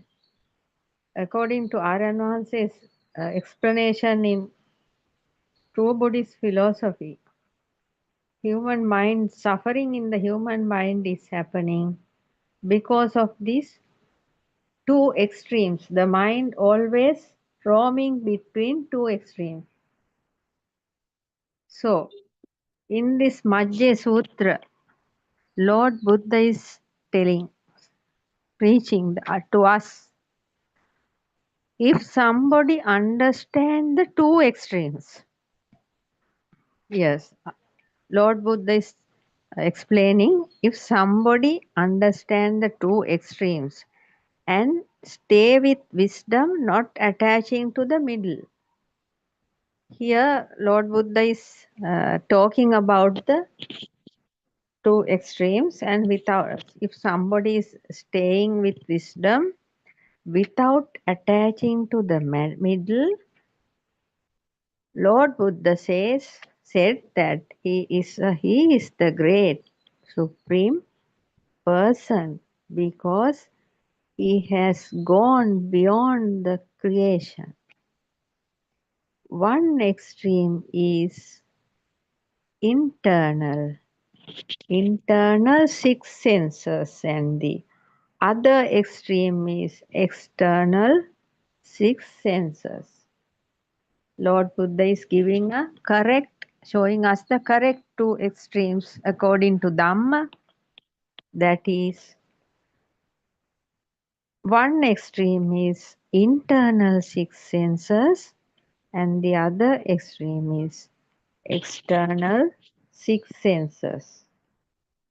Consciousness is the middle. Consciousness is the creator and the craving. Lord Buddha says us two extreme. One of the two extreme is internal six senses and the other extreme is external six senses. So in the middle there is consciousness, and the consciousness is the creator and the craving is happening due to this consciousness. Consciousness means knowing. When those two extremes are not meeting, that means gone beyond the two extremes. Yo bante viditvana, recognizing the two extremes. Yes, Lord Buddha says, and Buddothpado Aryan Wahanse is giving the correct explanation about this Majjhya Sutra in this Nivana Obalangamai, Nibbana is near you, part 1. When these two extremes are not meeting, that means the inside, one extreme is inside and the other extreme is outside. When these two extremes are not meeting, that means gone beyond the two extremes. The seeker has gone beyond the two extremes. And that is called in Dhamma, Yo Bante Viditvana, recognizing the two extremes.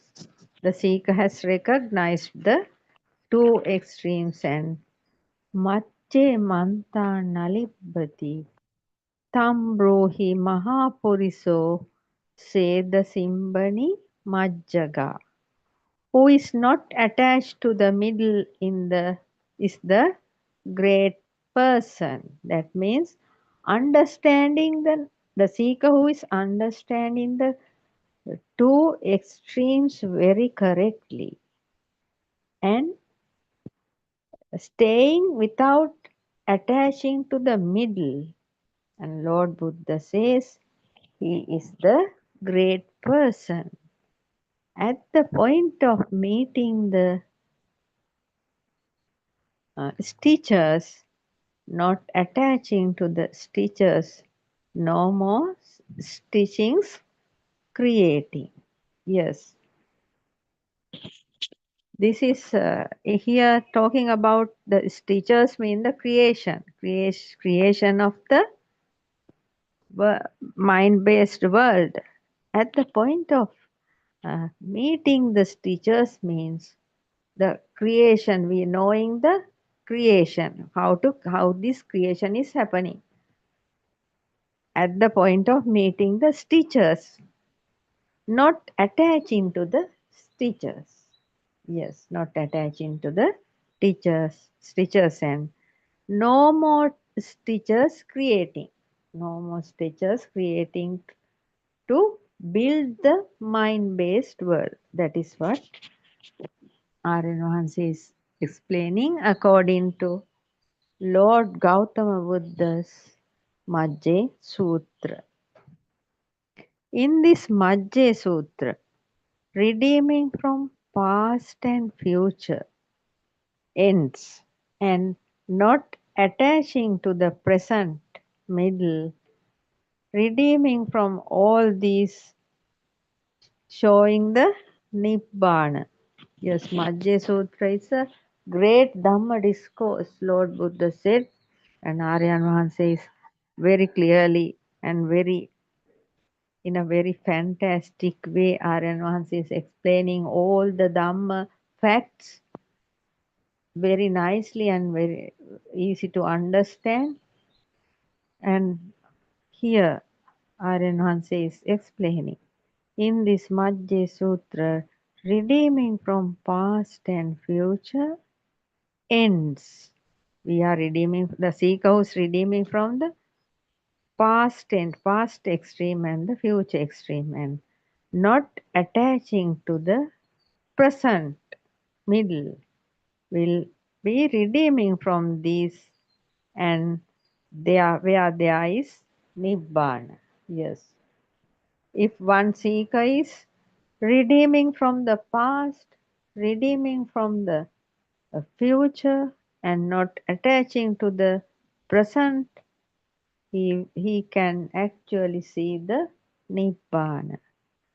When two ends are not meeting, there is no middle. Yes, then that means when two ends are not meeting, it, uh, that means the past and the future is not meeting, there's no middle. Then what about the craving? Yes, craving will be vanishing because if there are no two ends, there should be no middle, and when the middle is also not there, craving cannot happen. We will not find anything to crave. We will not find anything to crave. When we are fooled by the consciousness illusion, we are not meeting anything from outside. We will realize the truth. Yes. According to Buddothpado, Aryan Mahansa's great revelation in true Buddhist philosophy, we have very clearly showed that how the consciousness is happening because of the millions of perceptions coming through the six senses as stimuli with power, and when the stimuli are divided into two parts, one part is nama and one part is rupa, that means one part is form and the other part is name,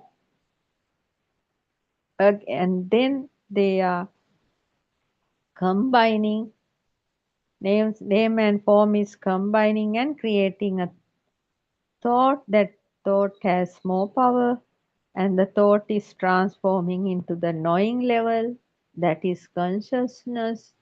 And that level, there are so many, there is more and more power creating in the consciousness due to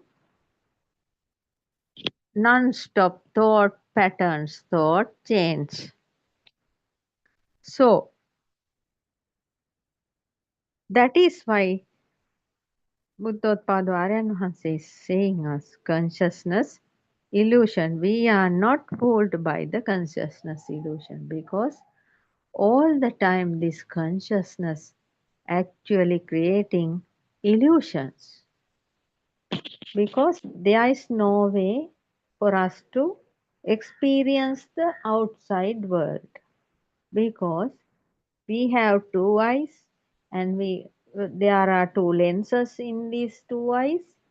We can see the world only through these two lenses, right?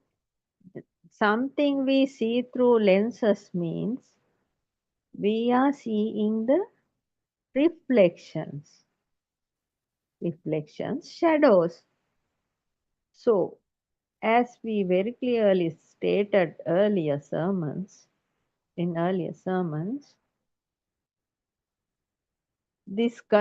at this point of consciousness, it is creating more and more thought chains based on this stimuli, and the mind power is becoming more and more. Actually, this system, the human system, belongs to that mind, belongs to that consciousness, is getting fooled. So each and every human being, until they reach to listen to this Dhamma, they are getting fooled by this consciousness illusion. Because from our early childhood, there were no spiritual masters in this society, and therefore our parents didn't know actually what is the correct view. That is the greatest ever advantages we had, because our parents didn't know anything, and all the other people in the world is also like that. So they taught us to see the world in a wrong view, to see, hear and feel everything in with different wrong views. That is why this illusion has become true to us, and now we are trapped inside it. However, when we are actually speaking, until we listen to this Dhamma, we are normally fooled by the consciousness, because we didn't know how these thoughts are creating. But after listening to Lord Buddha's true teachings through Buddothpado Aryan Wahanse, then our eyes opened, and now we are able to see the world created inside the mind with the correct eye, correct wisdom eye, and we are slowly understanding the truth. When we are not fooled by the consciousness illusion, we are not meeting anything from outside, we will realize the truth. Because as usual, we think what we see is true, what we hear is true, what we feel is true. When we hear a sound, that is only a sound. That should be only a sound. But when we hear some sound, at once the mind comes and give it a name based on the conceptual conventions fed us from the early childhood. So we say that is a bird's noise, bird's sound. Otherwise, that is the wind's noise, wind's noise. And because of the tree branches are swaying due to the wind, and there is a noise like that. We are always thinking, we are uh, actually knowing based on the wrong way of thinking. But after hearing this true Dhamma, we know what we are seeing is not true, what we are hearing is not true, and what we are feeling is not true. So after hearing this Dhamma, when we are not fooled by the consciousness illusion, yes, after hearing the Dhamma, at one point, slowly we are understanding the consciousness illusion. We are not fooled. We normally we can see, we can hear, and we can feel anything, but we are not getting fooled. That is the only thing happening after listening to this Dhamma. When we are not fooled by the consciousness illusion, we are not meeting anything from outside. Because Buddothpado Aryan Wahanse's true Buddhist philosophy and the first contemplation of four great contemplations, Buddothpado Aryan Wahanse is telling us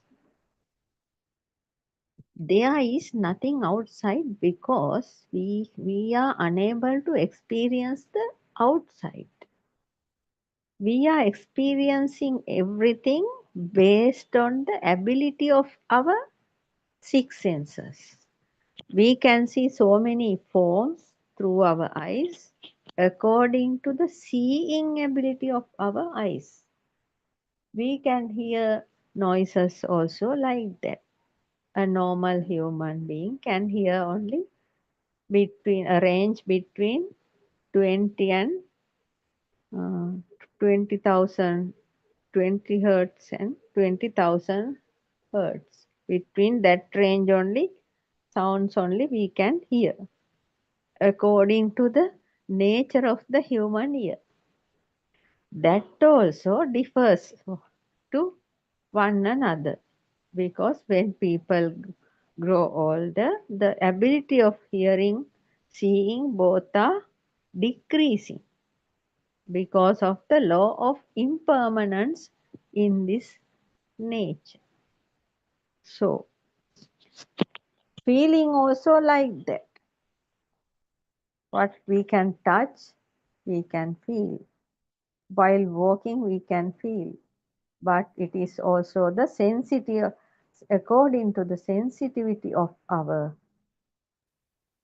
body skin only, we are able to feel things. Therefore, Aryan Vans is explaining in this Nibbana is near you sermon 1. When we are not fooled by the consciousness illusion, we are not meeting anything from outside. Yes, because now we know everything what we see are only reflections, and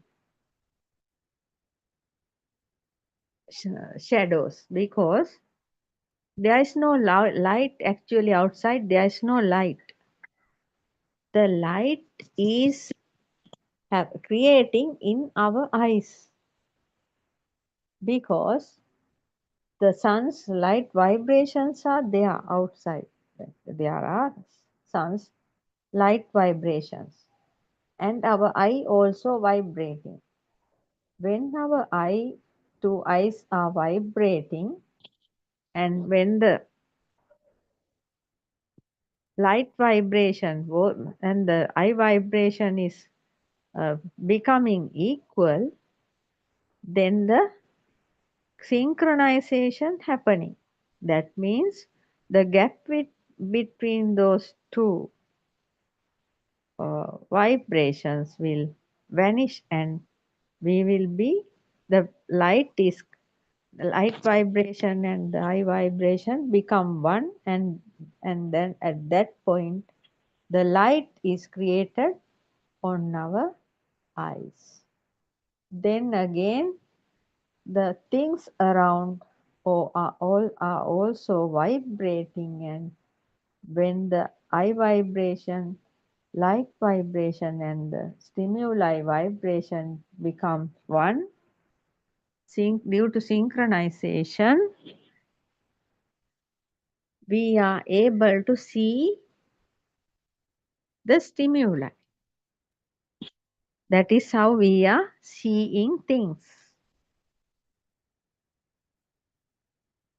That is why Buddothpado Aryan Mahansa is very clearly showing us we are not meeting anything from outside. We are not meeting anything from outside, because what we see is only a creation, a shadow, a reflection created in our mind for in this fraction of the second. It is just creating and then disappearing. That is the way each and every moment different types of thoughts are creating due to the stimuli coming from this six senses system. So we are not meeting anything from outside because we are not fooled by the consciousness illusion. Now we know how this consciousness illusion created. So the magician shows magic, but now we are not getting caught to the magician because we know how the magician is making magic. So there is no possibility for the magician to fool us anymore. That is how we are not fooled by the consciousness illusion. We are not meeting anything from outside. Just reflections. That means thoughts. What we see, the name is given by the mind according to the conceptual conventions, data fed into us from the early childhood. That means what we are seeing is a thought, what we are hearing is a thought, what we are feeling is a thought. Because when we see something, to understand that we are just thinking, then only we are realizing, oh, this is what I am seeing, like that. Hearing and feeling also the same way. That means now we know what is the consciousness illusion, and we are not meeting anything from outside. Any kind of form, forms from eye, forms from ears, forms from smelling, forms, tasting forms, touch forms, hearing forms, or seeing forms, anything. Anything is like that. We are not getting fooled by the consciousness illusion, and we are not meeting anything from outside. At that point, we will be realizing the truth. Lord Buddha is telling this Dhamma discourse is the whole Buddhist teaching. Buddothpado Aryan Wahanse is describing the Majje Sutra in this Nivana Obalangamai, the Nibbana is near you sermon. This Dhamma discourse is in the whole Buddhist teachings. Yes, this Dhamma discourse is the whole Buddhist teaching because it's based all the facts based on this Dhamma discourse is described in the Buddhist teachings very well. In Dhamma it says, Hetum paticca sambhuta hetu banga nirujjati. Hetu nisa හටගත් ඵලය හේතු නිරුද්ධ වන විට ඵලයත් නිරුද්ධ වේ. That means due to the causes effects are arising, creating. When the causes are ceasing, effects are also ceasing. Yes, this is the great law of cause and effect law, the nature law of cause and effect. When the sunlight is there, flowers are blooming. When the dark clouds are covered the sky, rain is raining. When we are hungry, we are eating something. When we are thirsty, we are drinking water. When there are floods, people are very much in trouble because of the floods. When there are so many viruses among the atmosphere, people become sick. When there are so many arrogant, stupid people in this world, so the cruelty and the unfortunate things are happening like wars. All those are the same. With the impure mind, one acts, that is the cause, and the effect is he will definitely have the suffering. That is why this stanza's meaning is Hetum paticca sambhuta hetu banga nirujjati. Everything in this cosmos is happening according to this nature law.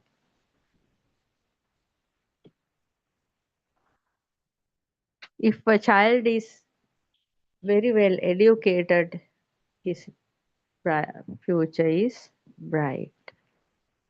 If we are very much lazy, that means we are unable to face the world in a proper way. We are unable to earn for living. If we are not efficient to understand Dhamma, we are suffering in the samsaric journey. That is also according to this cause and effect law. Due to causes, effects are arising.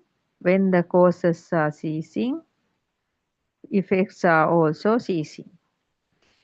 At the point of redeeming from cause and effect law, we are meeting Nibbana. Yes, Buddothpado Aryan Wahanse is explaining according to the Lord Buddha's true teachings.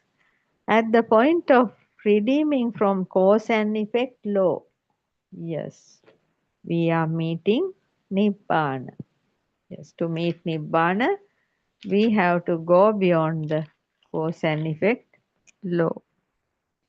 Lord Buddha saw how these minds of human realm beings are fallen into suffering because of wrong views, and to redeem them from suffering, this ultimate truth of this world revealed to the world.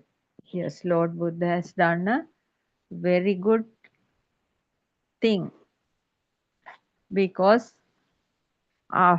Lord Buddha realized Nibbana, because at one point Prince Siddhartha knew that this world is not going very smoothly. He came to know the suffering, the getting old, getting sick, and death, and each and everything.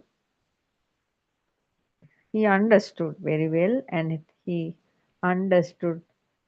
But if the people of the country is suffering, what is the use of being a king to them, just sitting and just passing time with pleasurable things?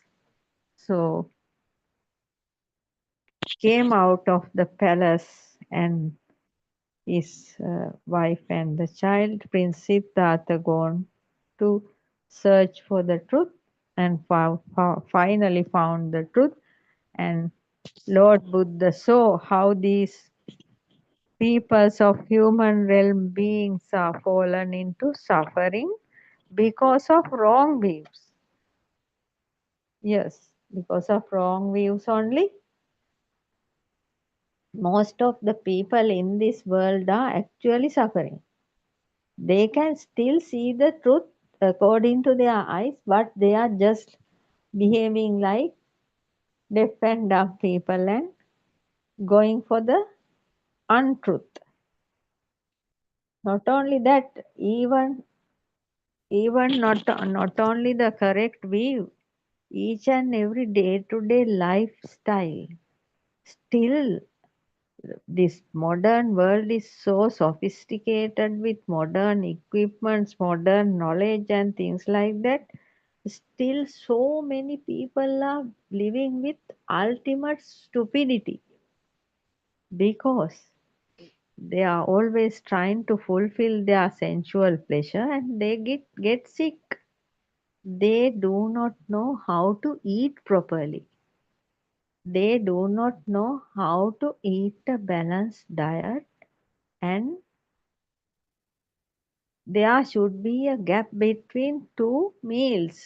They do not know that. For the human beings, two meals are very much sufficient. But these people are eating and eating all the time, and then they are suffering with so many illnesses and running here and there, and testing this and that, spending millions of money because they couldn't control their mouth. They didn't know. Yes, they didn't know after eating they have to get some exercises every day. They do not know that even. Still, everything is like that. Having alcohol, having lot of drugs. For what these drugs? What is the use of using these drugs? Drug is the cause and the effect is the stupidity, and actually become a lunatic. That is the effect. So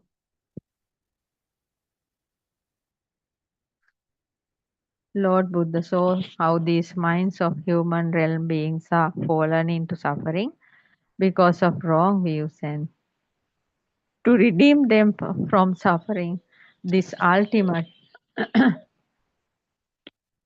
this ultimate truth of this world revealed to the world.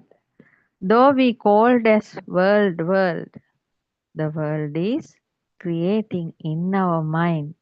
Yes, we until we listening to this Dhamma, we didn't know about it, that actually people are shouting world, world, but the world is creating in our mind. We are creating our world through our own mind. Chittena niyati loko, Lord Buddha said, your mind is actually inside your world is actually inside your mind.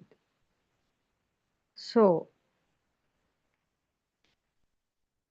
we should understand at the first fact is that this world, though we see through our eyes, though we hear through our ears, though we feel through our body, the six senses, but actually speaking, this world is created in our mind, and at each and every moment the world is creating and disappearing, arising and vanishing, because that is the nature of the vibrational power of the mind. Mind is a vibrational power only. It cannot stay at one point. It's always changing. That is the changing nature. Created by the mind and suffering by the mind, we are finally lost in a world like one gone astray. Yes, we are creating our mind. In our mind, also we are creating the world in our mind and again creating through our mind each and every moment. And we are finally lost in a world like one gone astray. Yes, because taken that consciousness illusion as true, and suffering is always suffering is having the suffering because he is completely lost in that mind-based world. We are lost in a mind that no end in any direction and feel lonely with suffering. Yes, with the normal person, lay person, normal person, so mind level is like this. He doesn't know anything about this, the world or his mind or anything. He is lost in a mind that no end in any direction. He is trying to solve his problem in one direction, then another problem arising in another direction, and feel lonely with suffering in this mind-based world. Finally, having lost in different wrong views. Yes, finally, lost in different wrong views, full of useless thoughts, a world of illusionary thoughts created by the mind and entangled in it, attaching and clashing is in a dangerous suffering. Yes, this is what happening actually. Finally having lost in a different views, because one person says do this, do that, this is the correct one, another 1,000 people says 1,000 other facts, views, and the person who is having suffering is going here and there, following each one's footsteps, and finally because of different wrong views, and he will be creating thousands of useless thoughts, a world of illusionary thoughts created by the mind, and entangled in it. He didn't know finally what to do because there is no way to come out of any kind of problem without having the correct view all the time. 1,000 people are telling 1,000 things.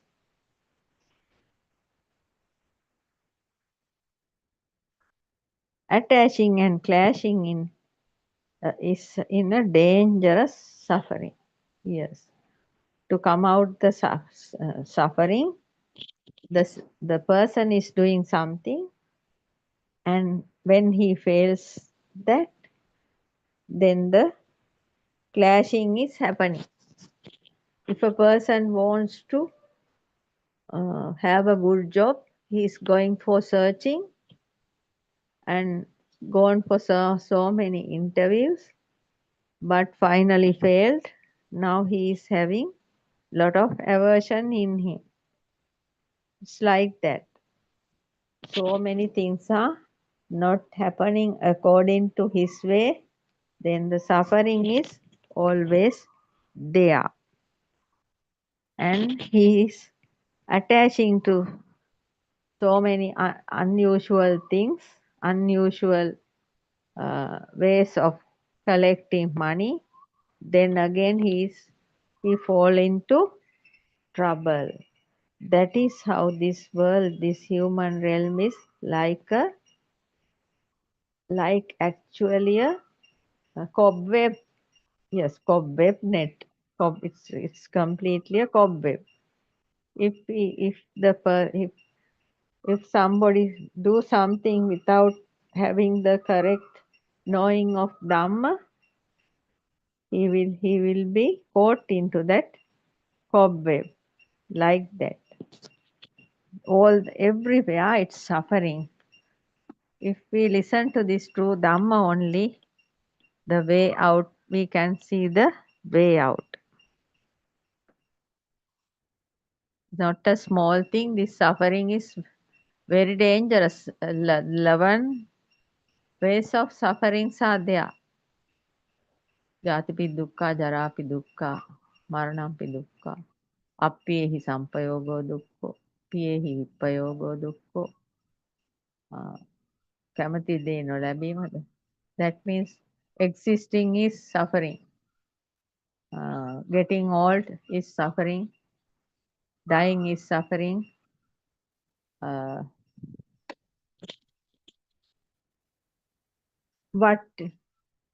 Not getting what he wants is suffering. Getting what he doesn't want also a suffering. There are so many sufferings. 11 types of sufferings are there.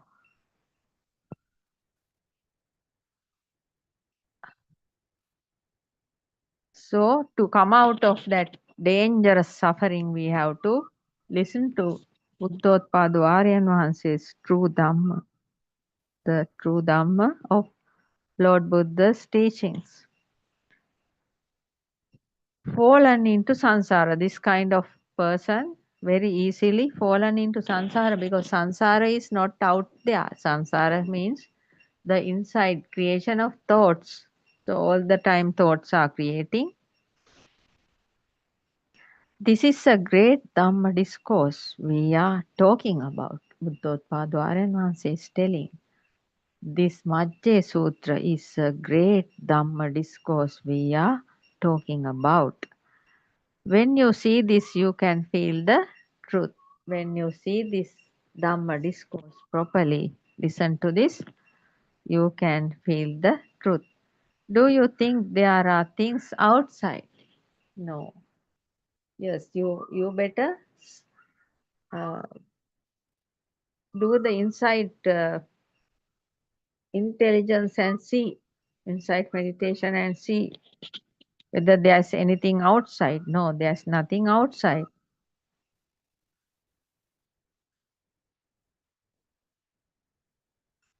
See carefully what is in front of you. Are those outside, or is that your mind? Aryan Wahanse is telling. to see what is in front of you and to analyze, to see whether what you see is outside or what you see is inside your mind. Yes, there is a jack tree and coconut tree, few coconut trees and sky we can clearly see, but actually all those are forms coming through eye lenses, and we are seeing at this moment a reflection of sky, coconut trees and a large jack tree. That means all those forms are given with the names in our early childhood. Therefore, now we are able to understand them at once. The mind says you are seeing a jack tree, you are seeing a coconut tree, then you are seeing the sky like that. You are seeing the things. The mind says, mind consciousness says what you are seeing. All those are not outside actually. All those are created in this mind. So I cannot say that the jack tree and the coconut trees are out there because I only see the reflection of them in this mind. Those are thoughts, yes, but we see.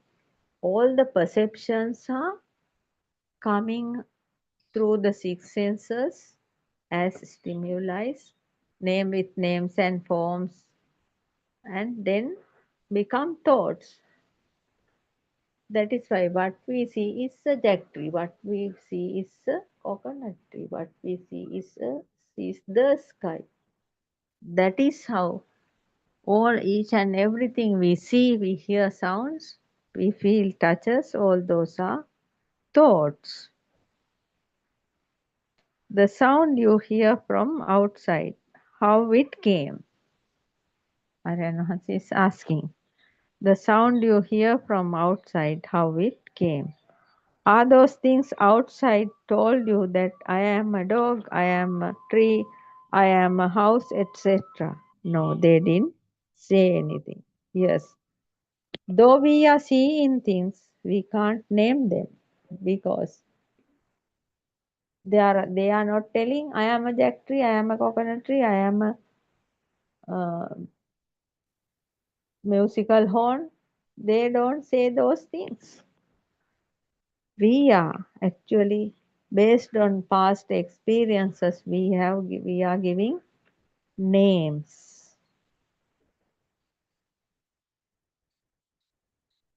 Those are thoughts, the sound you hear from outside, how it came.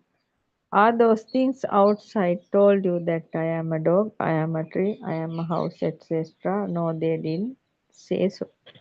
Yes. If they are not saying so, so who is saying that is a coconut tree, that is a jack tree, that is a sky? The mind says. The mind says. Then that means there is nothing outside. We have created those images in our mind and given names. So the names are also our creations and the forms are also our creations. That is how things are working.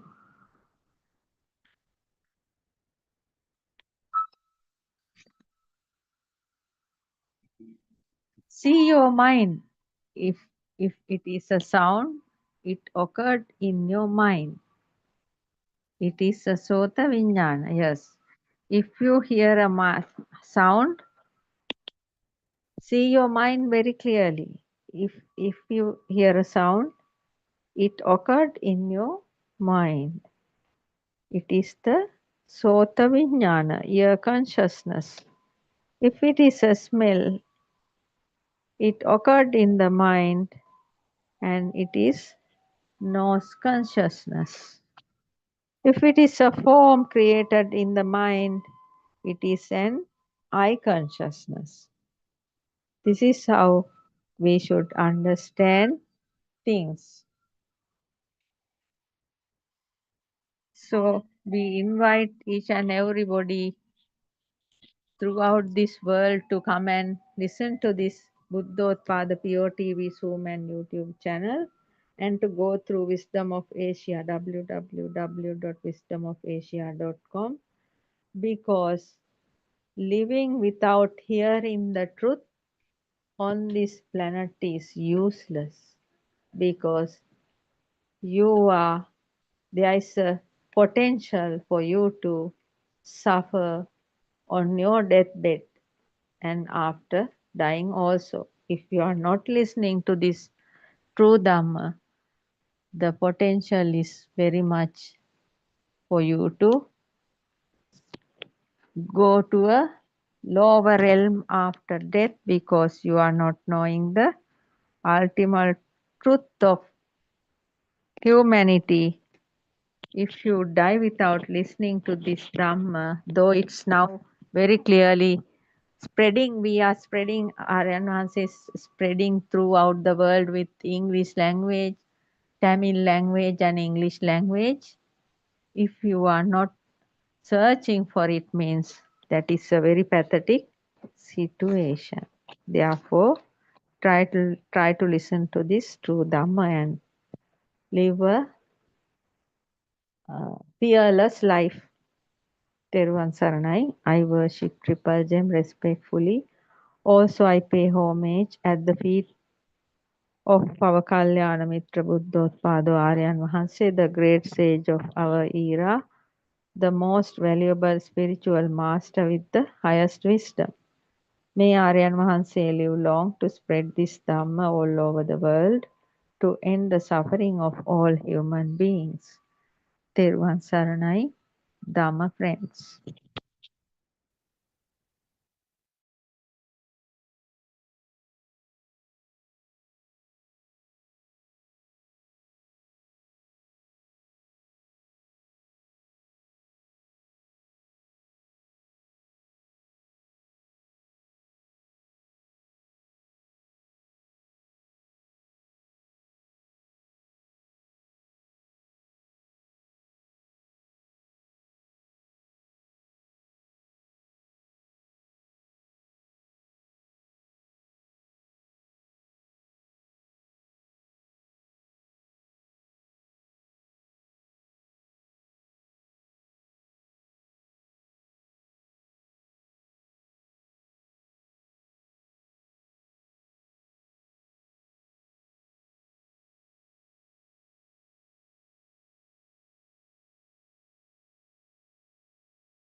I worship Triple Gem with the greatest respect.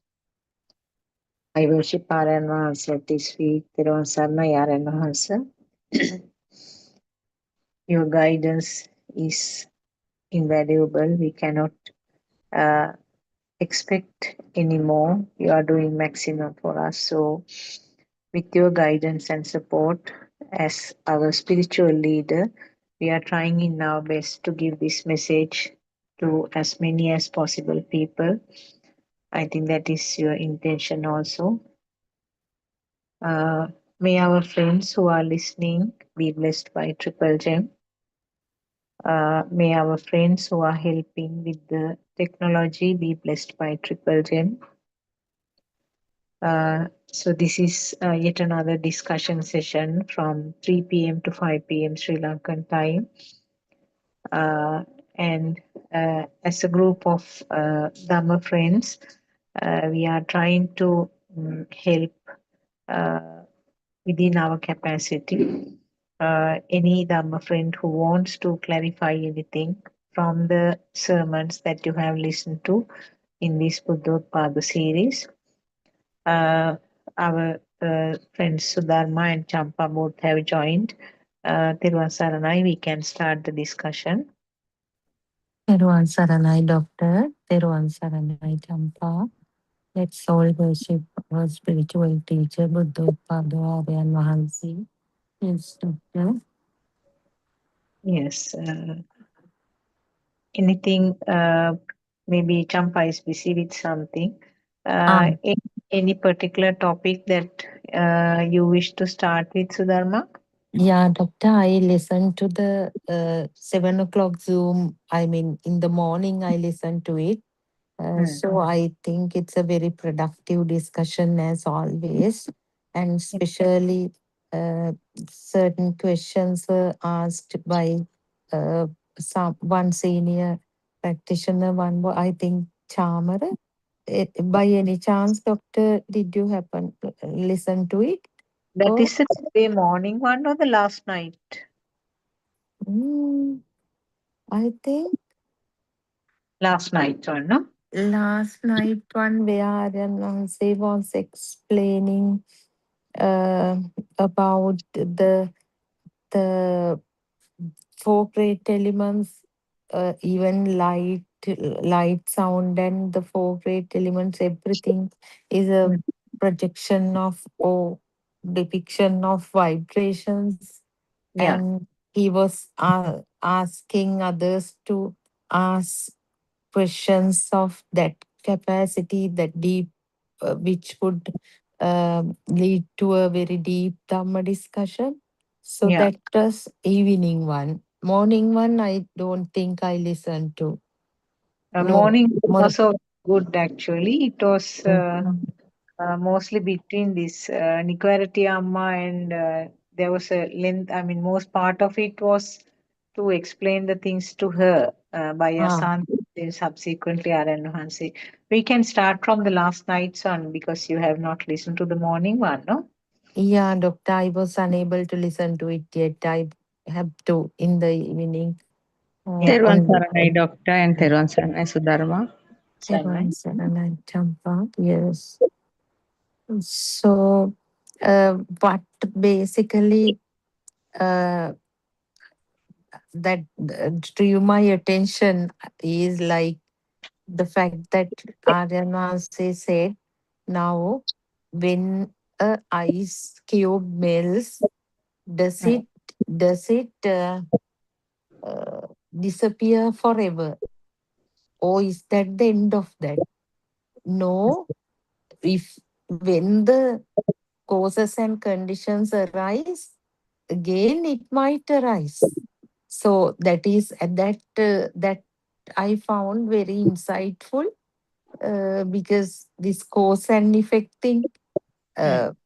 even though it disappears, he compared it to this universe, even whatever the thing, however much he said, however much I explained that things are just arising instantaneously, people get it as knowledge.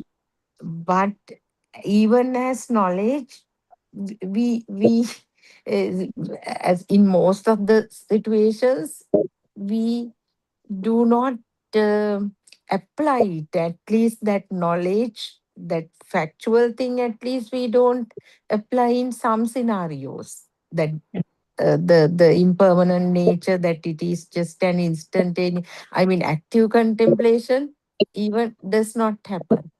So, what Aryan Hansi said is, now uh, take this example of the ice cube, even though it melts and the water evaporates, uh, is that the end of that? No, we can't say that something comes to an end when there are causes, when again that particular temperature, that density, that is what is Aryan Maharaj says, Gani Bhavane. What is that, Dr. Gani? When Condensation.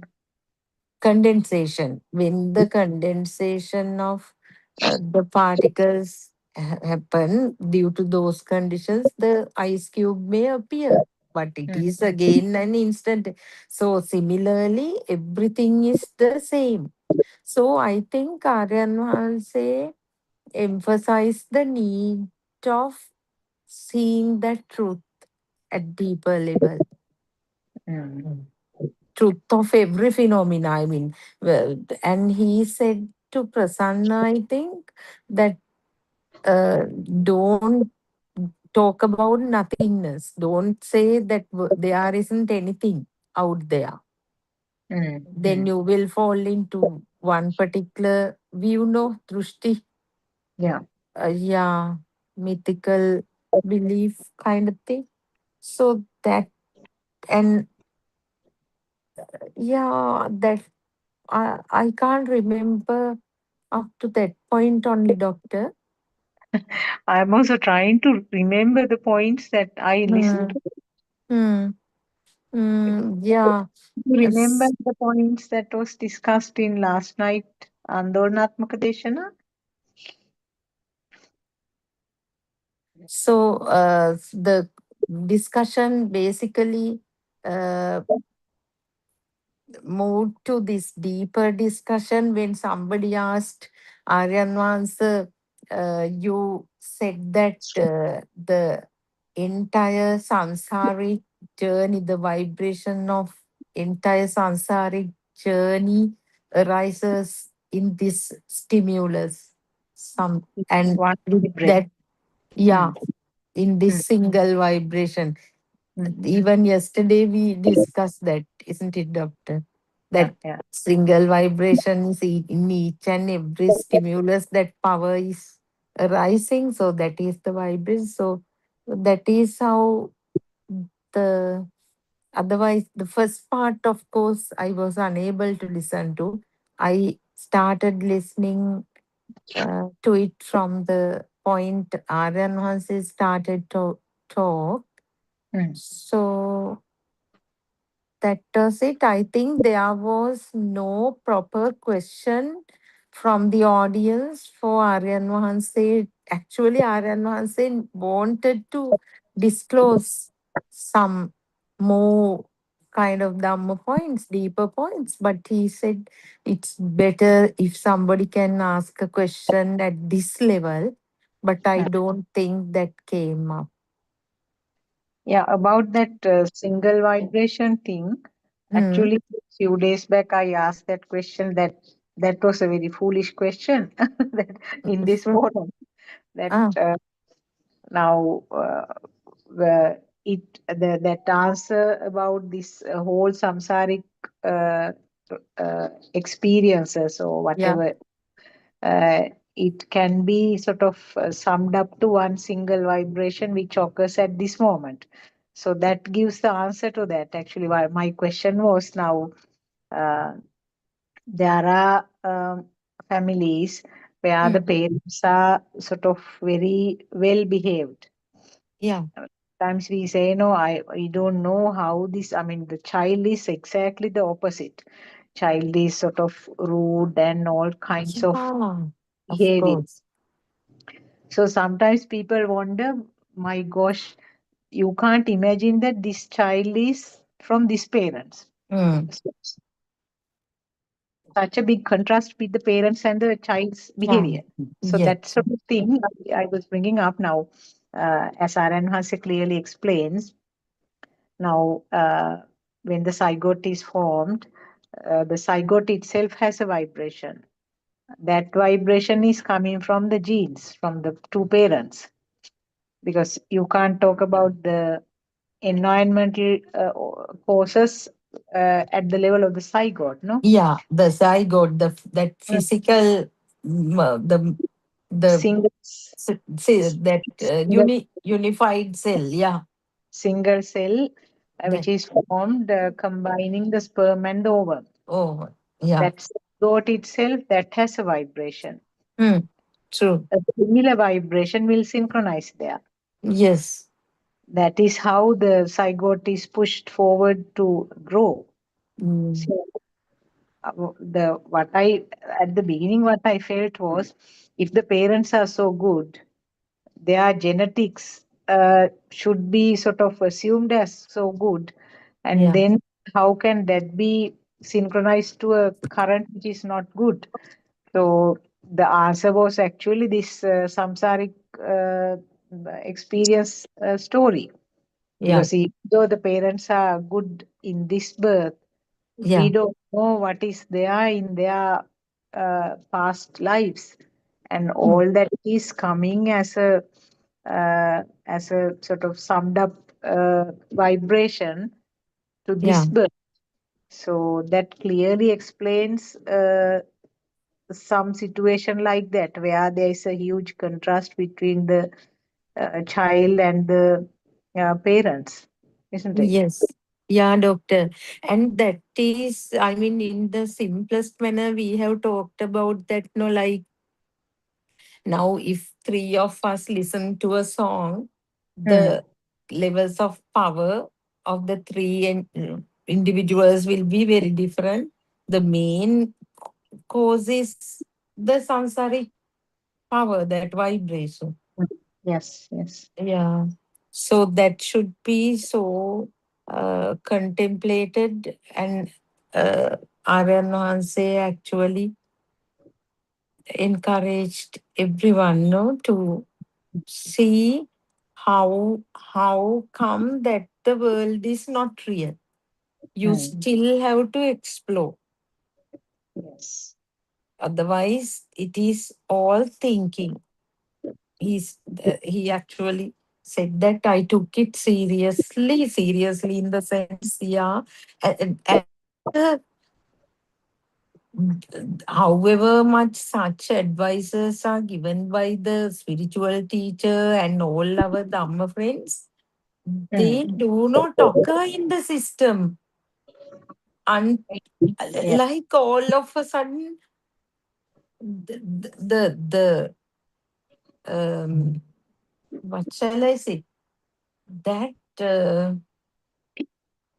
should tally with our level in the path too, for us to do it, to understand it even, what they are telling. Otherwise, they are just words. Yeah. So, yeah, just the same advice or same Dhamma point, but Hmm. it comes differently in different levels, isn't it, Doctor? Yeah. And also sometimes the It's same thing is heard again and again. At yeah, one point it clicks. Ah, this is what true. they have been telling all this time. That's right. That's Now. right. I have told that so yeah, so many times. Hmm. Hmm. Suddenly it comes to us. Yeah. Yeah, I think if I remember correctly, that Mr. Chamara's experiences, uh, he did he sort of coordinate the program, or he came out with his experiences? He He's from came out with his experiences. He explained a beautiful thing. Now, I thought it's applicable to me also. Now, we when we go to shops, I also have a problem with selection of items. No.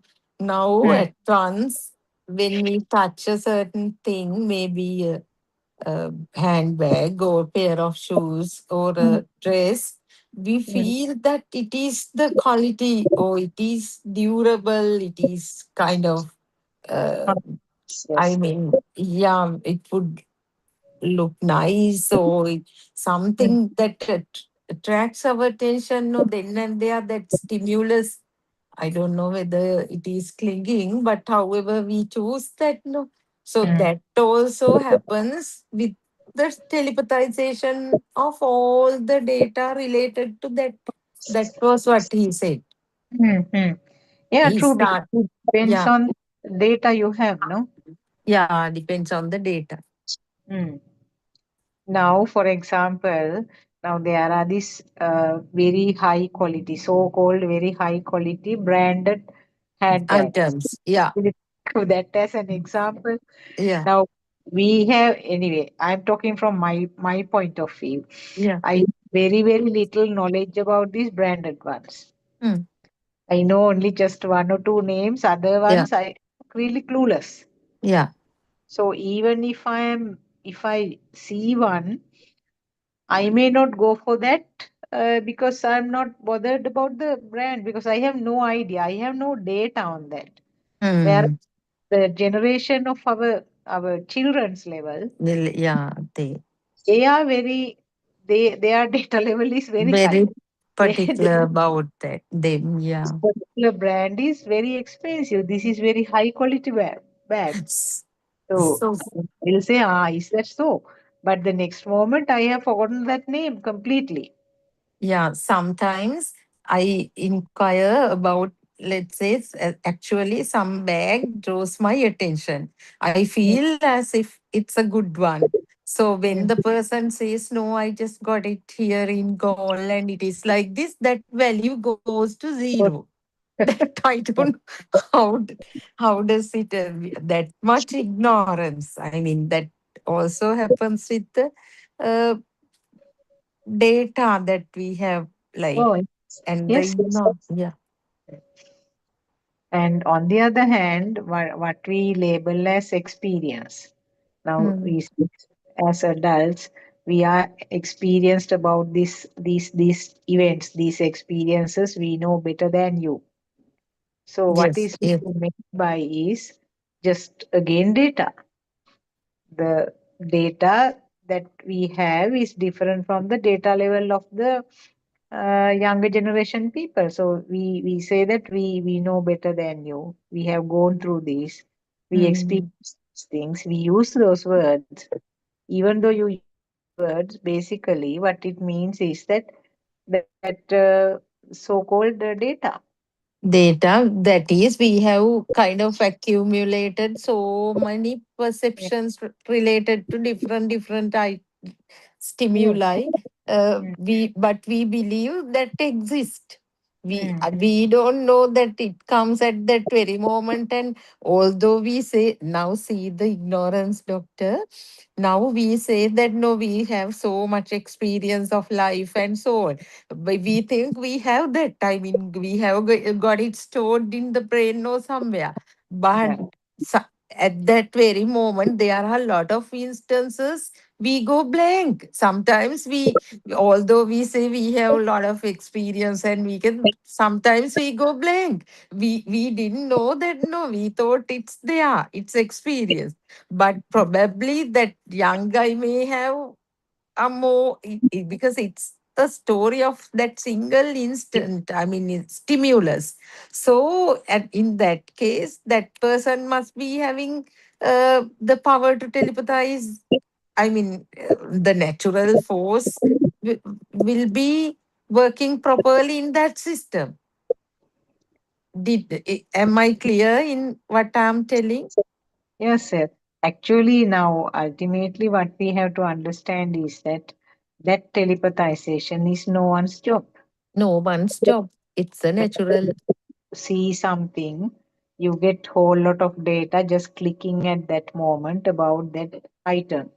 Yes. But this, I mean, no one did it. On the other hand, you see something and you are trying to remember I am familiar with this, but I can't remember the name. I can't remember where I found it. Now that again, the telepathization is not occurring. So Yes. one side, telepathization occurs with whole lot of information. On the other hand, telepathization does not occur for some reason. So both the cases, it is a part of the system. Mm. Mm. You can't say that I remembered about the same thing or Mm. I Mm. was trying to recollect, but it didn't come to my mind. That is how we interpret it, no? Yeah. Yeah. Actually, what happens is this is a system and there is no control over this. No. There's no person doing it. Mm. Actually, it doesn't occur in the system, isn't it, doctor? Whatever the word you say, that is the truth. Is this disturbance from my phone, doctor? I hear some Uh, charabara. Must be, no? I don't hear anything from your side. Ah, really? I can also hear some sound. I don't know from where. My one is muted. Mm. Is it some knocking sounds? No, it's No, like some thing just that comes from the phone, microphone issue.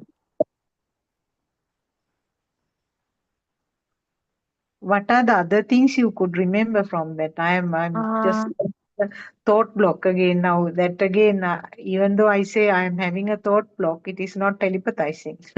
mm, mm. Yeah, sometimes I listen to both evening one and morning one, but still nothing in my head. No, suppose That if you understand at that time, that's yeah. what you know. Mm. We don't have to accumulate, I mean, things like Yeah. wise. Yeah. And today, yeah, today I can talk about some incident, but I am not in the film. Okay. First, I have to set the scene so that I am safe. Right. That is also self vibration. So, in the school, actually, at that point, I felt it, doctor. So, normally, this character certificate writing business is there. So, now students who have uh, passed GC O levels, they are going to uh, gain admission to better schools because there are two other girls' schools at high with better recognition in God. So there is bit of a process. They have to take the application from the office, then they have to fill it up, hand it over to the office. Then a clerk should bring it them to me, and when I write the first version, they collect it from me. The clerk, it is the clerk's job, should collect it from me, then type it, then type it and then coming for proof again to me, then going back and taking the printout in the school letterhead, then it goes to the principal for the signature. So what these clerks do is normally they uh, send the documents to me through children because they are busy. Now there is a rush also. So many people need the characters. So I don't like it, and it is because it's a kind of a document. Students can always, I don't say they would do, but still they can change the things, I mean, about their performances in the school. No, when it is going up and down with the children, they are just children. They can, but still they giving lot of excuses. They send them to me through children. So I also can't shout at people. I mean, I don't shout, but still to say that it is not the way is not good no all the time. So I have told it, but in uh, s- in the days where there are so many certificates to be written, and when the children say, "Teacher, we have an interview in this school at this time," I also send them through the children. Yesterday, something like that happened. And that particular clerk came to me in the morning and told, now, Miss C, yesterday those two children were, they were so like, they don't know how it should happen. They were trying to take my handwritten that script uh, as the character certificate to that school. So actually, I felt now they are. I said that's why I'm always asking you to send everything through a clerk. And actually, I get their signature. Whoever comes to me, and then when I after writing, when I hand them over to them, over to the clerk. Also, I get the signature. So that is why this is such a responsible thing. That's why I am always telling you to do it properly. Although the children rush, you have to tell them to wait.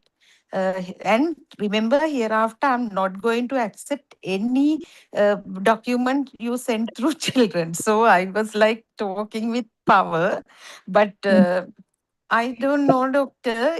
The uh, power was felt at that time. Now I am going back to this moment and recalling it in the story form. But at that time, I was wondering that dukak nona dukakko whatever is oh tarahak nona tarahak. I don't know.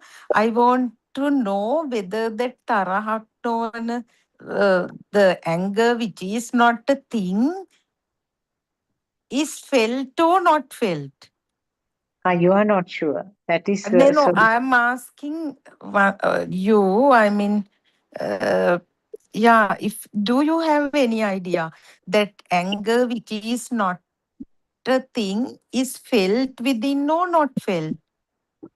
Actually, that can be, I mean, it is something 100% up to you to tell it. Because when no other person can comment about it, whether it was a thing for you or not. Now, It, what I feel is that at the beginning, now you had a little bit of mane there, yeah. where you didn't like the letters being sent through the Truth. children. Yes. But as a thought, this is how I feel, right? Yeah. Yeah. We can jump also to comment. Uh, Mhm. but as a thought, you are covering that up, saying that children can change these things during this transportation from there to here. Yeah. Is a thought, but your Mhm. feeling is actually kind of Ego. ego. Yes, because that shouldn't happen. She should come and hand over the letter by herself. But that other thing is a thought completely. That There is is. to, Yeah, yes, doctor. Yeah. that is as an excuse. On the other hand, that the second incident, Yeah. that time when the clerk came and told you whether you had it as a fire or a current within yourself is completely something that you can comment on. Because from the way you describe, it was difficult. But I feel that you had an anger because you already had one point of not, I mean, not the clerk herself coming up. So that point was already there. Yeah. Because of that, there may have been an anger which was a thing into some extent. That is Yeah, doctor, that character certificates writing job, the task is a very responsible thing. No? I always compare, it is again the telepathization. I Mm, was doing this in, I mean, comparing things kind of with Richmond College. No? I was mm, there for like 17 years, and after that only I came to this school. So now I'm doing that. They are not that much into discipline, no, this school. mm. So maybe, I mean, I always feel they are irresponsible in this case. This is especially at Richmond College because they are boys. We never um, Take a chance. yeah, never take a chance there. But here, since they are girls, they send and I have been telling this no for them. This is not the way to do things. Yeah, I felt really intimidated at the very beginning. Then when they were sending letters to me, I Yeah. I mean maybe 2 years back, I have directly told them I'm not going to accept anything. Don't bring. I will never accept it. But now, I mean, that is also not, I'm not very strict with that, but when I see how much work the clerks also have to do, I can't expect them to come to me, but No, still, why not? if, yeah. Why So not that go for a simpler solution like asking them to send it in a sealed envelope or something? I mean, is uh, it is just you that all from the office to my room, no, it is just less than 25 meters. About 25-meter distance I'm talking about. Yeah. So the thing is, what really uh, became a thing for me, I mean, why I talked to her with that strict tone is she was telling me those students were trying to take that manuscript, no, the first draft of the character certificate. So there itself, she should realize why I have been telling them not to send the documents here and there through children. So that way, actually, my question is, Doctor, Dr. Kokila has also joined. When I was talking to her, I felt some difference within that feeling that it was not a smooth, like peaceful thing inside. Yeah. So, what So is it that? can That happen different levels, no?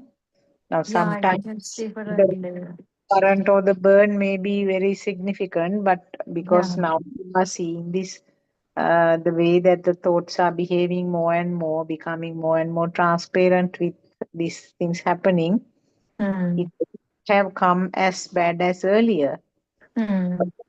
Still, there may have been because number of factors may have telepathized at this moment, no? That that Yeah. you didn't like them sending to the students that, and then the way that you were working at Richmond was completely different, and they Yes. are more responsible. Now, these are actually all the parts of the drama, isn't it? Exactly. That Yes. even now we are talking about something that is not there, no? Yeah. Non-existent thing, the mind consciousness. I mean, again, create the film through perceptions and relating. It's like Teruvan Saranai, Dr. Kokila. Teruvan. Dr. Kokila. Theruvan Sanai. What's happening? Sudha about one of her experiences at school. Yeah, she got angry or what? Yes, doctor, got angry.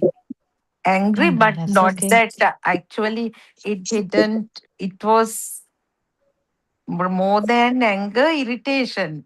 That Patigaya, however, doctor. But when I was talking to that clerk, now there you are kind of thing. No, I said because she was doing something that I asked her so many times not to do, and coming to me and telling, now you see this girl, because since she didn't do what I asked her to do, now a problem has arisen. So she is coming to me and in a very sweet and nice tone telling that to me, but I was not responding to her that way.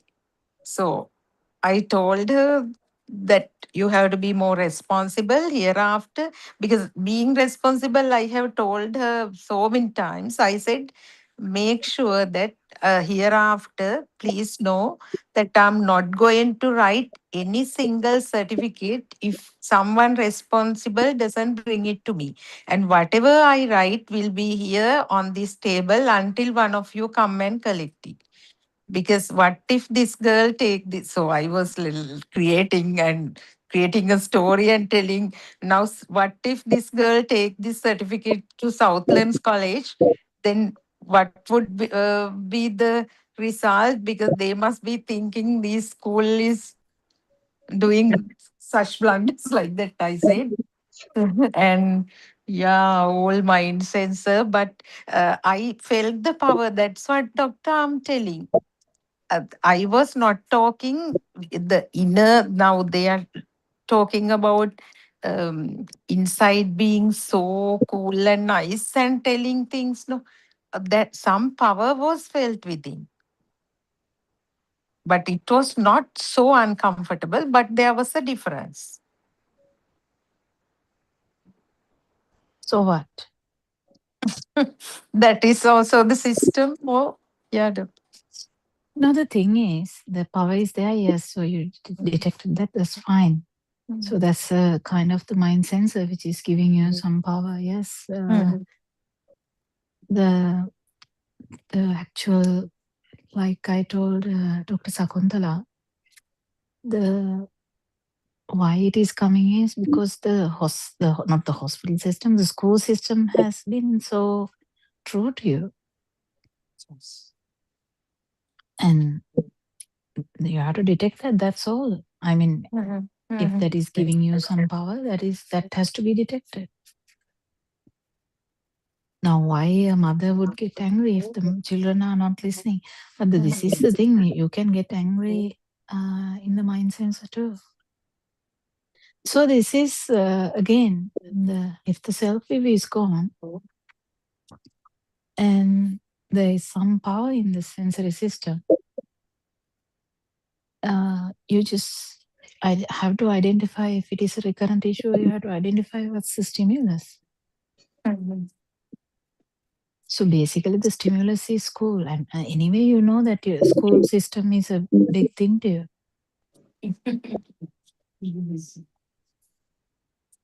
You know the results and everything that's in the dream. Yeah, true. So the school results, whatever the school name, certificate, everything is in the dream, right? Yes. Stern advice is not the problem. The way you look at it is the problem. And the power, actually, even the tone is not the problem. Even the words that you told is not the problem. The why the power is coming, then if you are actually thinking that is self, that's another problem. But if you detect the power and you're trying to find out what is the problem, I think school is a problem. School is a problem means actually that part of the dream is actually still true, but that means the whole dream is still having problems. And doctor, what was obvious is like it doesn't last long. Yeah, that's something that we get happy by telling. That's okay. None of us would say it will last long, right? Anyway, even if you are someone who has never listened to Dhamma, just imagine male teachers or male counterparts. Usually they forget what they told anyway. They might even hit the child and say, really? Yes. And they might not even remember about that. But does that mean that there is no self? This Dhamma is completely different. Whether you remember it or whether you have forgotten about it or whether the power came and went. So when you kill someone, the power came and after that power is gone, right? So you can say quickly power came and I killed and now power is gone. Obviously, the power will be gone after the killing. After explosion, anyway power is gone, right? Just imagine you didn't actually explode at all, and in the back of the mind you thought, see this girl, Anyway, it's okay. Mm. That is also still there is that power there, but you don't utter a single word. That is also something. I mean, it's all in the film. How you react in the film is not the actual problem. The way you look at it is the problem. Mm. Yes, doctor. Clear. Anyway, after explosion, we get a better feeling, I think. Yeah. It. Yeah. True. It was. Mm, it was the level, as you said, doctor. There is a significant difference in the way we feel things till it is the film. So thanks to all the help and Dhamma. Yesterday It's discussion was very good. very Did you good. listen to the 7 o'clock? Yes, doctor. I like if Surangika is here because there was a question about this, whether it is the view, whether it is the perception, whether it is the vibration. There was so much questions about that, but I thought it is bit more clearer last night. What do you think, Dr. Sakuntala? Yeah, I think Surangika joined for few minutes, and then she left. We were sort of.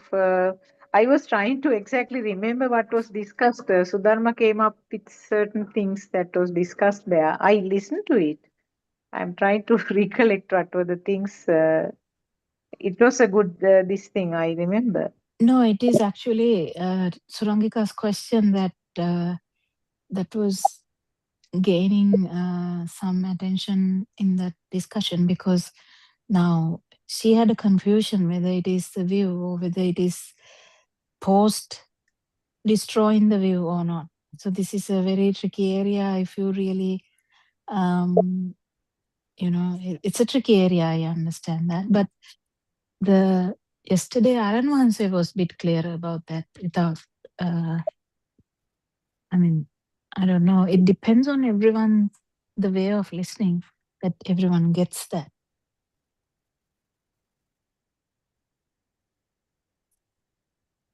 Anyway, the Sudharma, if Sudharma's attention went to the high power, that is in a way good, in a way, I don't know, because in a way it's good means she's feeling that.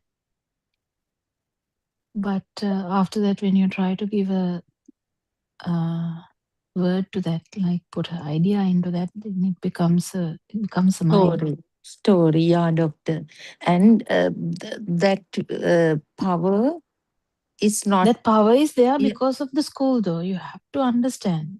Now, if it is something not nothing to do with you, nothing to do with your students, or nothing to do with your school, you will stare at the situation and just wonder, right? But then when it becomes our children, our school, our babies, our whatever, my, then the story changes. Power is high.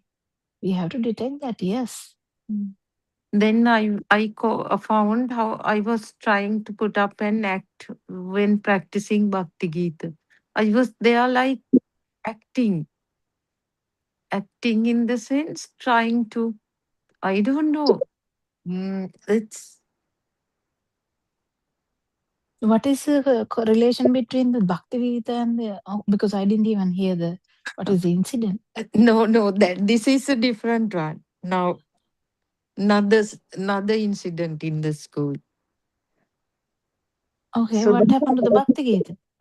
No, now we have a Bhakti Gita ceremony, devotional song ceremony, which will happen on 28th.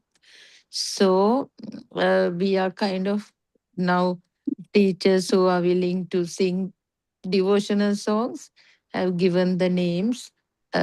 Normally, I don't join. So this time I joined the group and we were having a practice session.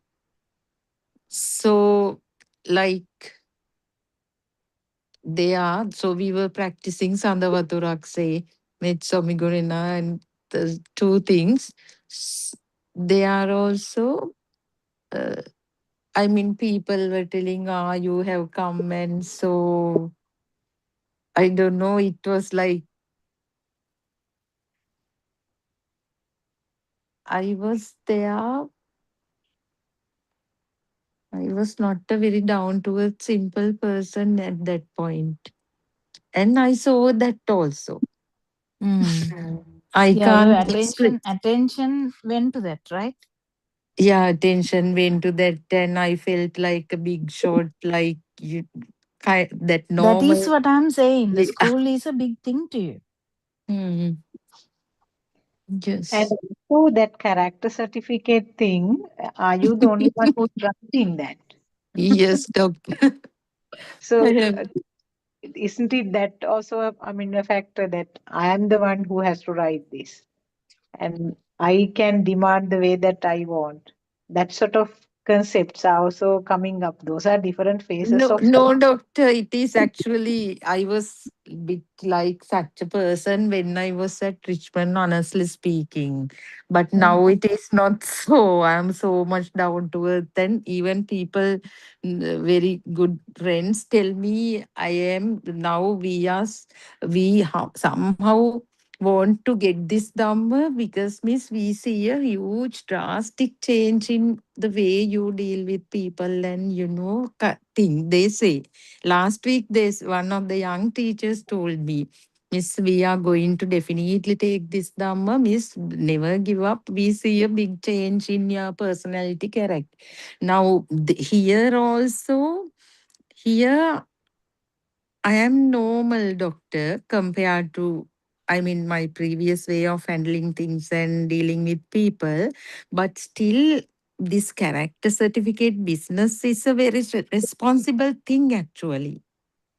It is, I mean, That's like yeah, now I mean, imagine being a medical officer. There is a responsibility, like yeah, something. that is Yeah. where Aranwanse exactly says that the mind is too much. Hmm. Hmm. and This now there is responsibility thing, too much things will actually make you trapped in the mind, so that to believe that you are someone.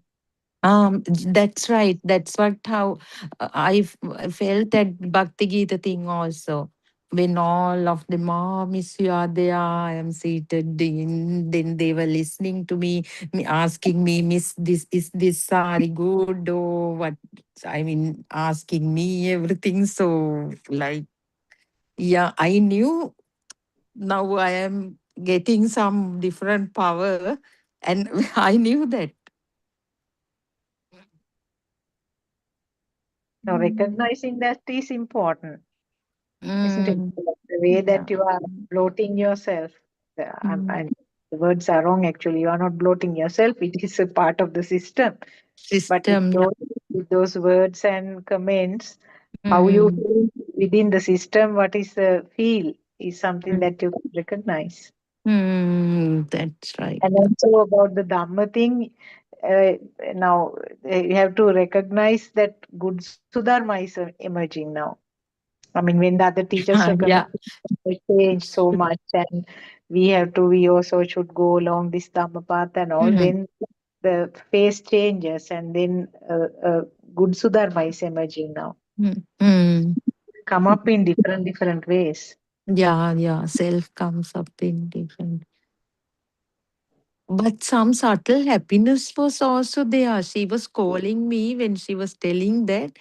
Oh my God, then it has had an impact kind of thing I felt.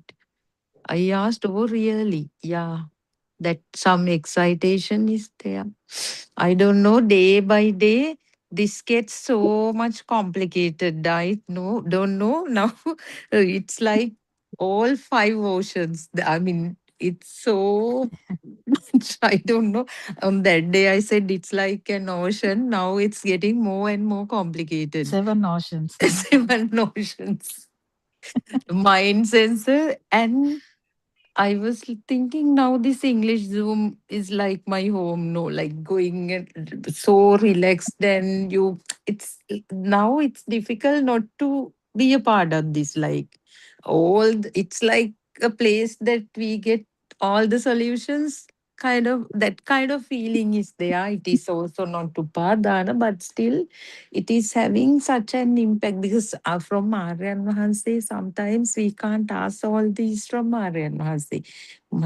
He would definitely chase me away if I talk all, but I feel things. So it's a beautiful I place. used to feel all these little things a lot. Some time back, I don't know whether I have told, even when someone randomly calls my name, and when I look up also, I have it has caught my attention how this system works, but then it has subsided like completely now. But the thing is, more important aspect here is the fire is actually directly related to either the self view or either now just imagine school being a thing is similar to the self being a thing. Yes, there are no two entities. No two entities. So the school, like kind of, they are equal. So actually there is no self now. So if the school is a thing, you need to go backwards and see before you becoming a teacher whether you had all this power. And slowly, because you worked in a big school and they all gave you some recognition, and then slowly how the power is gaining, and slowly how you became Sudharma teacher, and how you will die as a Sudharma teacher. Hopefully you won't, because now after this Dhamma, I don't think it will happen. So, but even our parents, even everyone used to think that I am the person who did the job and I'm dying. That's how they thought, right? So they die as that person. But with this Dhamma, we have to keep understanding actually there is no self. But then what is the power here? If the power is the school, then you have to do a little bit of research about that. How did that power, with repetition it comes. How long have you been a teacher? 20 years? For now, 35 years. Oh my goodness, then definitely it can have that effect, right? I'm a senior teacher, right? Yeah, most senior. So that's why you have been given some tasks also. This is worse. This can be worse in any job. If you do it repeatedly, even if it's a cleaner, it doesn't matter. You become the senior cleaner. Yes. You become the senior doctor, senior. I mean, Dr. Sakuntala will definitely say that, because Dr. Sakuntala, if Dr. Sakuntala's field, she was most senior person, and then retired also. So that means she has that kind of thing as well. But after retirement, actually people may feel the void, and they might actually try to seek other avenues, So this is very important to find out what is giving that power. And if it is a job, you have to do a little bit of contemplation. Because actually there is no self, but this repetition is the core, like the basic reason for us to have a self. Surangika, තෙරුවන් සරණයි. තෙරුවන් සරණයි, Dr. Kokila. තෙරුවන් සරණයි, Actually, everyone. I talked about you because last night that confusion is less, isn't it? The confusion we talked about yesterday, isn't it less yesterday in 7 o'clock Zoom? I thought it was a bit more evident. What do you think? I can't actually remember. I listened to the talk, but can't remember. No, the same things as Dr. Sakuntala also can't remember. I felt it. I thought Surangika's confusion may be lessening now because Which conversation, which question and every answer was that? conversation, because Oh, every everything. conversation, Aranwanse went into a little bit more than day before.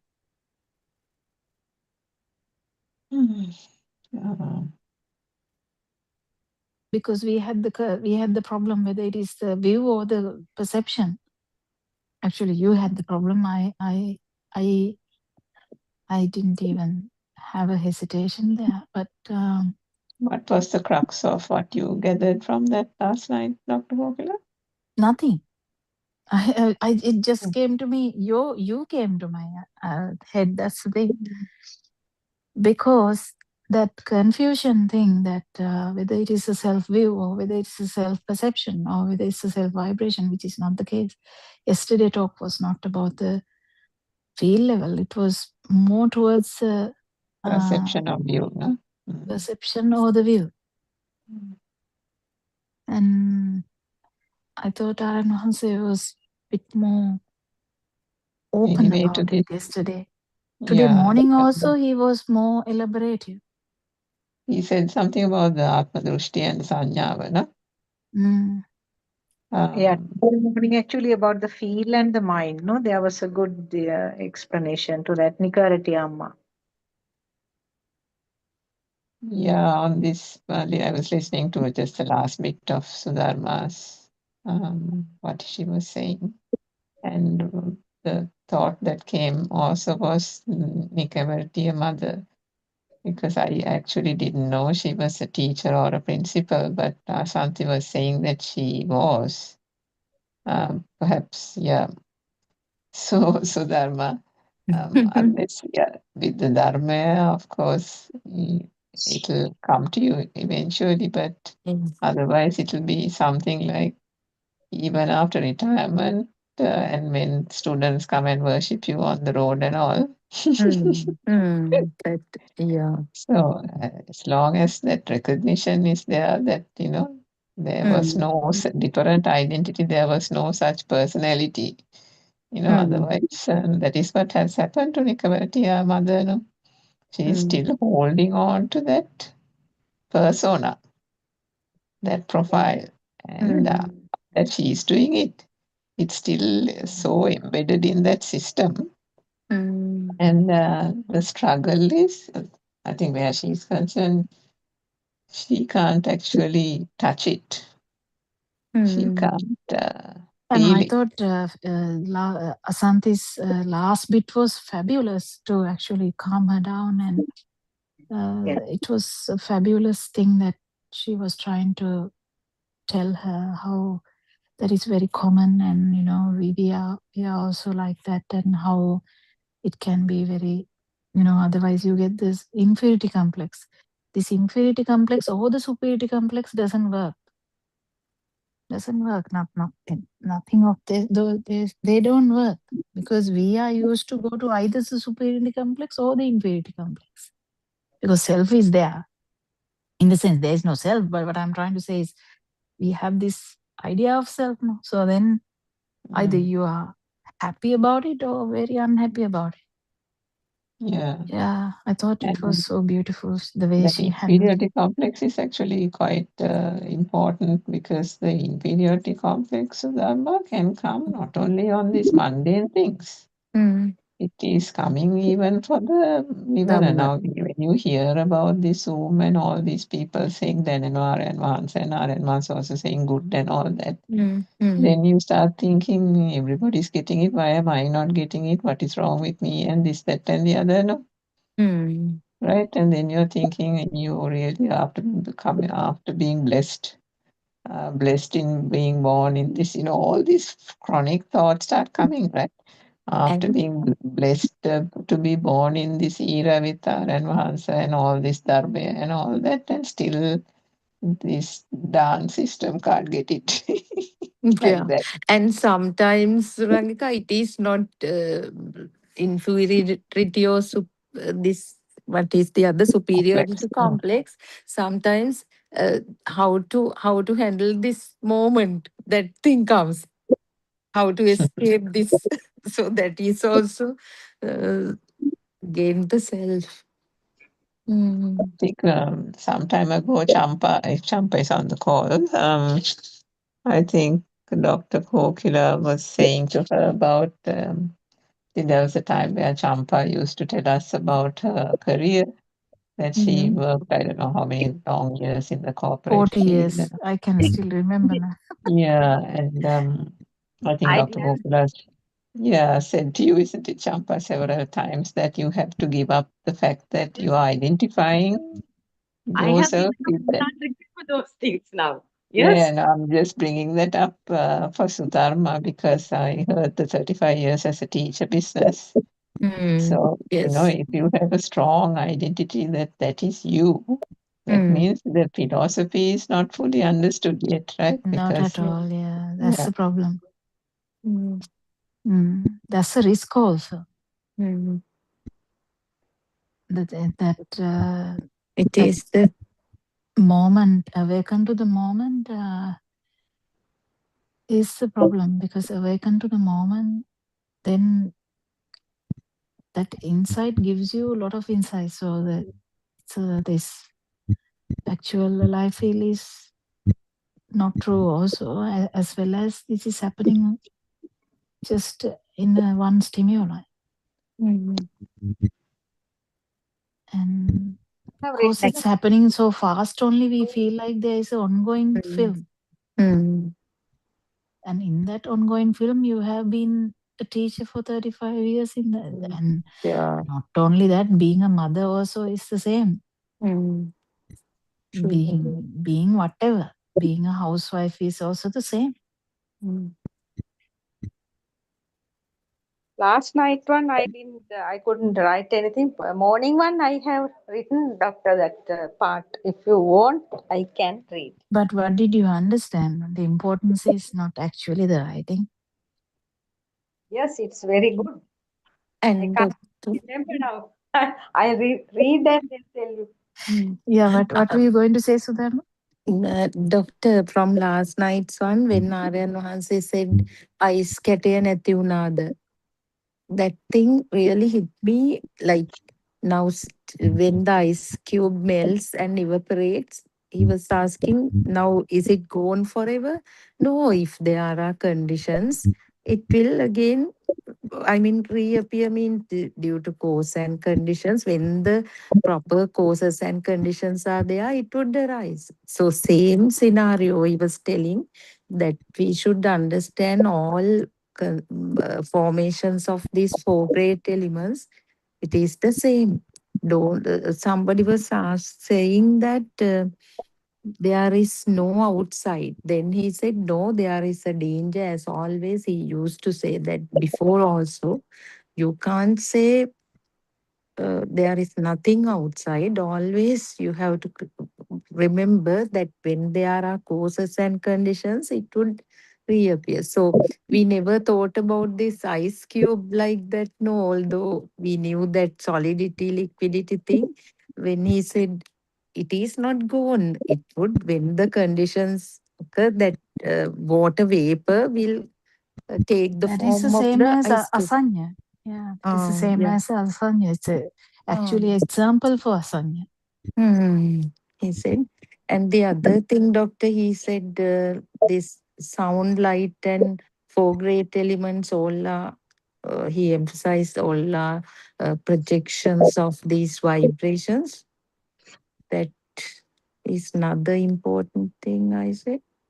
I got it. was that last night? Yeah, last night one.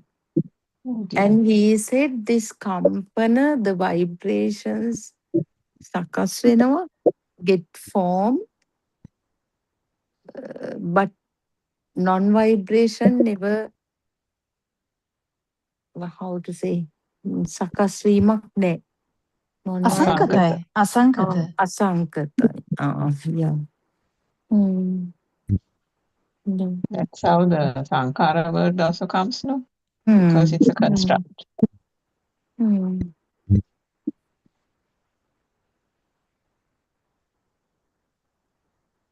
And he said Marupa Mancha Vinyana. We have to remember Maru. Surangikam.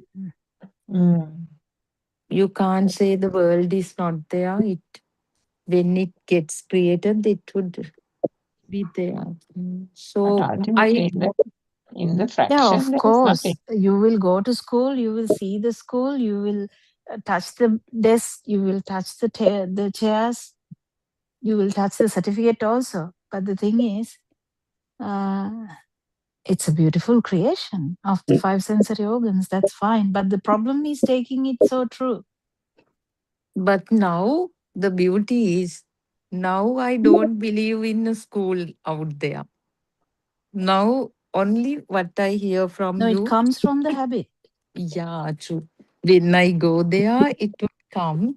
No, I was joking, doctor. What I told was now at least now I am relieved from that, because I used to believe when I am talking in the Zoom also, Richmond College is there, Ripon College is there, Goldford is there, Australia is there, but I am not worried that that myth is no longer there. Mm.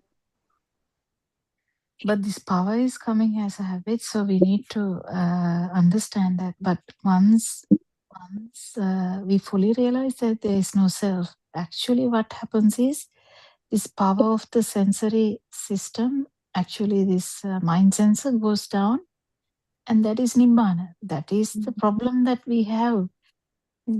This initial full clearance is needed for you to actually become nibbana.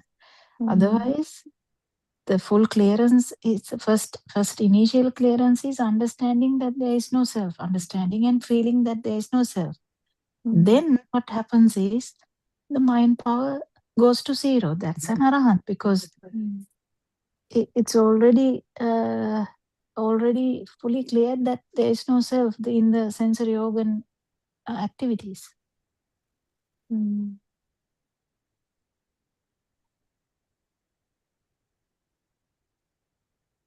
And Doctor, while practicing Bhakti Gita also, I felt so much gratitude to Lord Buddha. I mean, it's different. The earlier we were focusing on the words, the rhythm, and all of that. No, now the meaning, I don't know. I can't explain what it is, but there was a different feeling. And that's again mind sensor though. Any word is a drishti, yeah.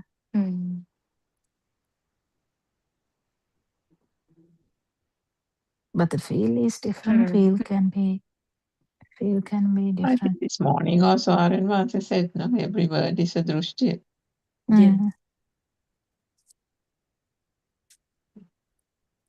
Because that the Nicomeretia mother likes to put a lot of things into words. Every thought she likes to put into words. No?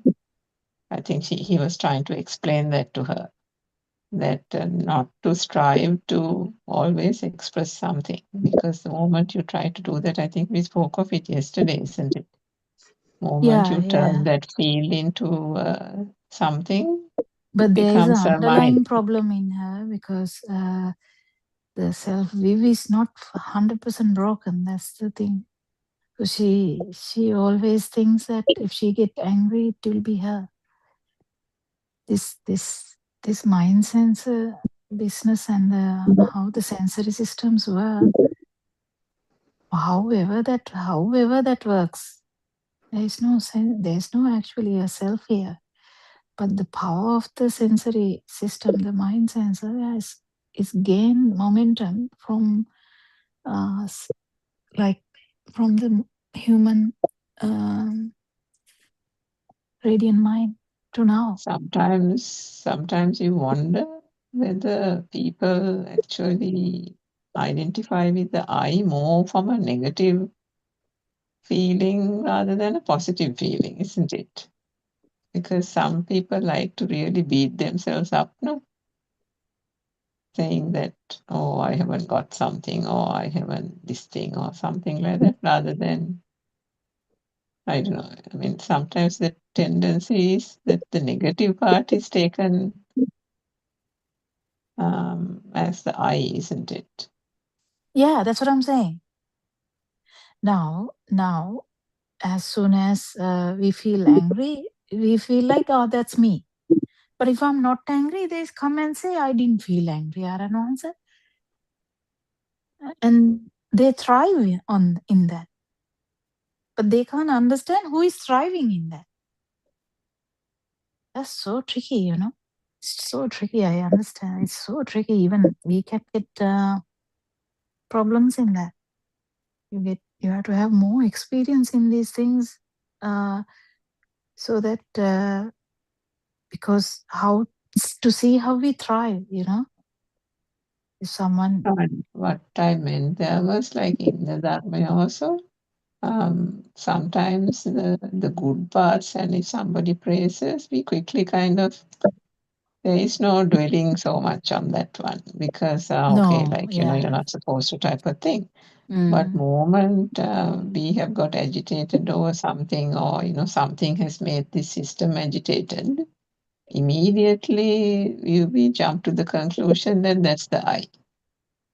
Because Mati said this, I think, several times that I think it's a Mom, particular type of thing, yeah. yeah. So Like he said, particular is everybody wants to highlighted. become the good person, so they can't even accept the fact that there is a ginna here, or burning, or a slight thing, and immediately that's taken as the I.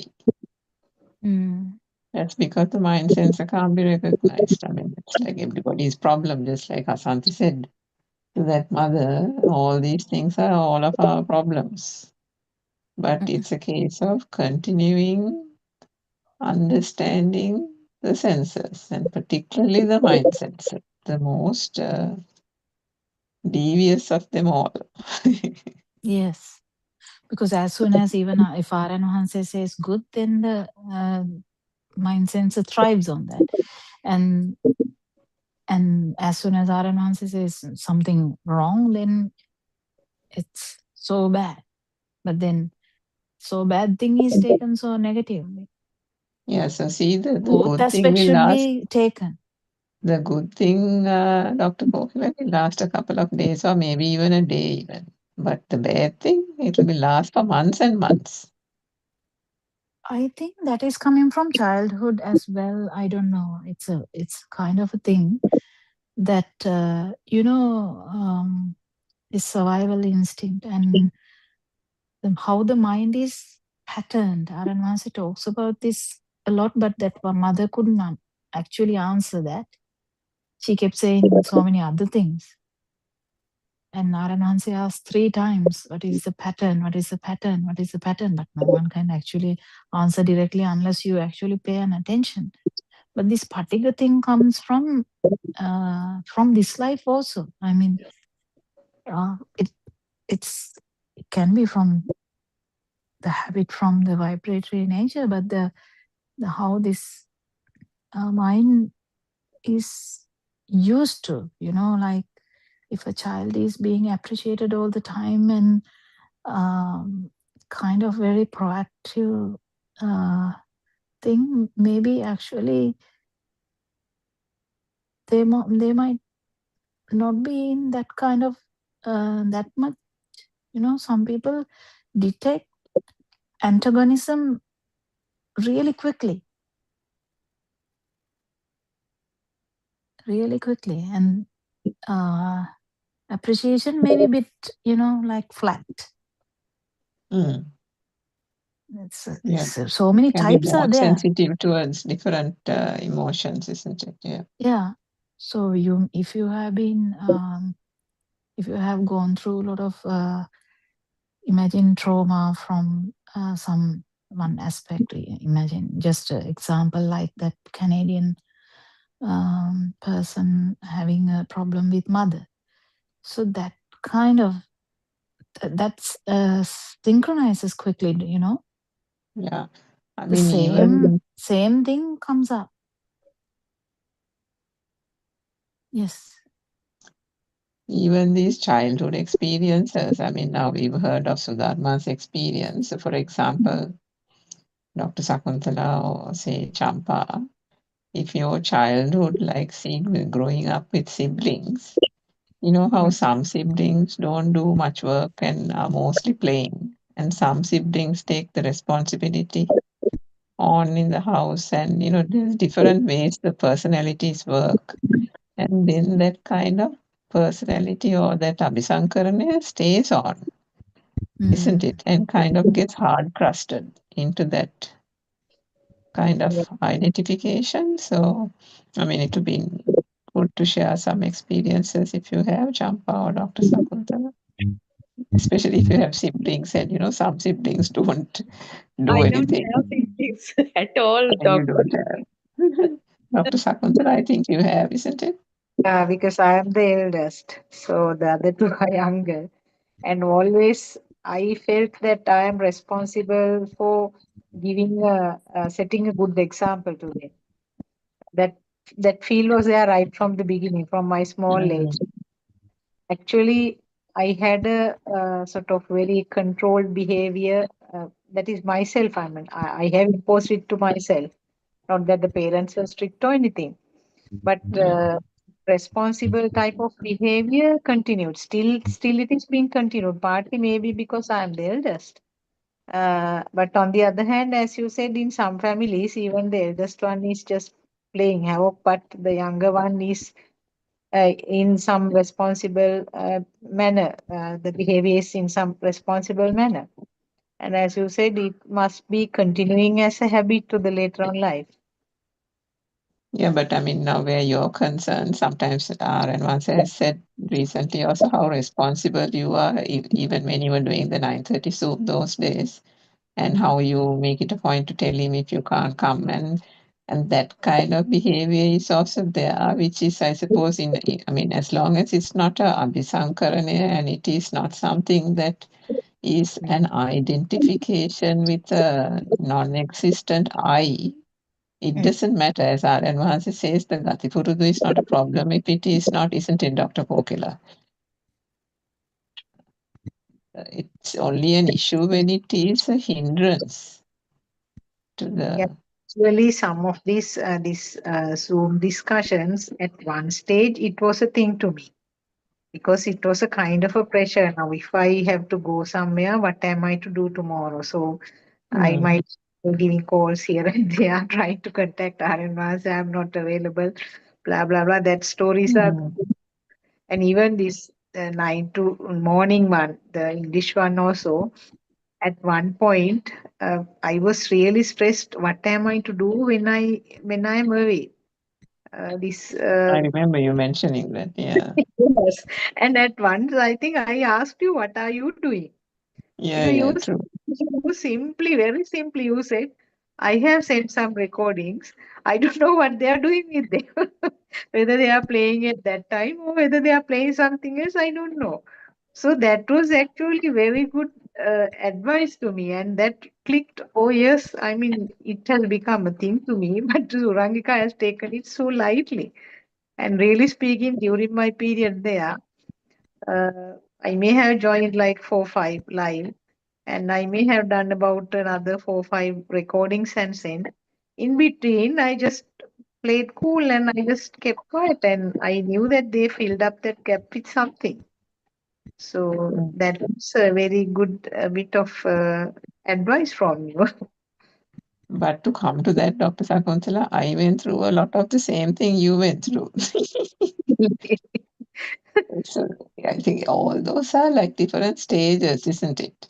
Yeah, yeah. Because we have taken the thing about this duty bound. If someone tells us something to do, we feel guilty that we haven't done it. All these things are coming from, various things that have been put into this system, isn't it, over time? Mm. Even from the profession also, we feel responsible for so many things. We shouldn't get late for this event. Now, some people are regularly getting late to attend. No, this ULO, usually late. People are there. Whereas Yeah. that as a habit for me, I am very punctual, and if I miss something unexpectedly, I feel very bad about it, and sometimes I give a call and apologize, that sort of things. Mm. So that is not an abhisankarana. I feel that that is coming up as a habit now. That is what I feel. I may be wrong.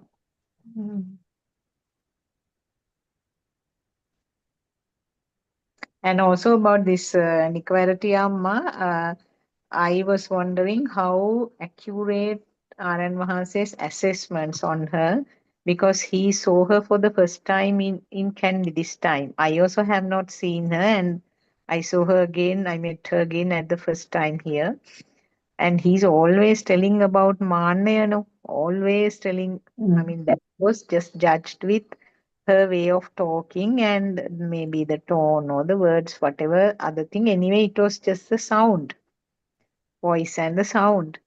And the as Asanti also told today morning, the impression that we got as soon as we saw, very obvious that self we was there. The way that she was behaving, very clear self we was there. On the other hand, she was expecting Aryan Mahansi to visit her place. And she was making so many arrangements and she was giving calls this way, that way. I found that she was burning in a fire. My goodness, it was so full in the drama because he didn't come as expected. She didn't hear anything about him, and finally he has ended up coming to Kandy. He didn't visit, and she has been ready with Dane and all. She was burning like nothing, and I felt sorry. I spoke to her a couple of times, tried to calm down also. But finally, we all said, you must come by somehow to the program. She doesn't come on the other days. This was the first time she came. Anyway, that was good that she came. Anyway, that Aryan Mahase's judgment is so accurate. That is what I was thinking. But Dr. Kokila, last week or the week before, did you hear him saying to her about the Niyata Sambodhi Parayana? No, I can't remember. But anyone who is listening to this Dhamma, there is a chance that they get this Dhamma, whatever the time, because they know Dhamma. It's a kind of a experience that is needed to give that insight. I'm not sure 100% because sometimes some reassurance is needed for some others, you know. Do you know that when someone like Aranasi says, Amme ammat niwan dakkinawa amme, that kind of reassurance is needed from others. So, and it is needed for any one of us sometimes, you know, a little bit of reassurance. So that's kind of, I thought it would be a teacher's thing. I don't know, I can't remember, but I have heard Aranansi saying a lot of these things, specifically to mothers, to calm them down, you know, like give some positivity about Nibbana. I was there, Surangika, when Aryan Vanse said so, but the next day he again shouted at her, telling, what nonsense, where are you? Like that. At that one morning he said so. The other day when she was talking, he said he is totally rejected what she was telling, and even we felt that she was thinking each and every word, like doing a rehearsal on what she is talking. That's how I feel like. She never talks with the feel. She's like thinking what I'm going to say. That's what I'm saying. We should never go with the pre-plan idea. Should be very spontaneous, and otherwise it's a drama, and even the guru, the teacher can't understand, Dhamma teacher can't understand the student if student is acting, right? Yeah, but it's a tricky area because some are not actually acting. Some are actually not acting and actually in trouble and asking questions. That's a different thing. But if your mind says something, I will ask it this way, that way, this way, that way, it's better to not to ask it and ask it in a spontaneous manner. I don't think she actually prepares. It's just that there's complete lack of awareness that she's in the mind. Yeah, but that's a common problem. Yeah, That's it's a common problem. I'm not saying that it's But in it's her like case, everybody's problem. But it in is. her case, she verbalizes everything, I think. I think in her case, the problem is too much self, and self-view is so high. She puts everything as I know RN answer, I know RN answer, I know RN answer. So if she actually came to the level, I don't know RN answer, even that would have been better, but she never does that. But the self-view can't be gone in one moment and then come back the following moment, no? No. No. So that's why the Niyata Sambodhi Parayana can't be used, no, in that sense. Sotapanna Magga, I'm not sure. Magga is not Niyata Sambodhi. Sotapanna Pada is Niyata Sambodhi, isn't it? I'm not sure about that. But that's what I'm Because saying. Marge, you still have skeptical doubt, won't you? Yeah. The fetter is still not gone. Mm. Otherwise, a lot of people are in the Marge. No? Marge is what? How do we actually define the Marge, Dr. Kokila? Because Yeah, that's one the day he question. said, yesterday or today or something, he said to some mother, No, not in Marge. or something. Yeah, the Marge is actually when you don't know what you are actually. You are not felt your diminishing of defilements, isn't it, Doctor? Oh, that is Sakutagami. But this Sotapanna Magga is actually outside, complete understanding about the outside. Defilement story comes later. No? That is very, very big step. That is why it is so rare also, because outside means 6 sensory organs. It's through all 6 sensory organs. So outside is a lot. What you see, what you hear, what you touch, what you feel as temperature, everything has an outside component as well. And outside not being true, Magga is different to other Maggas. So Magga is also complicated in that way if you try to actually break it down.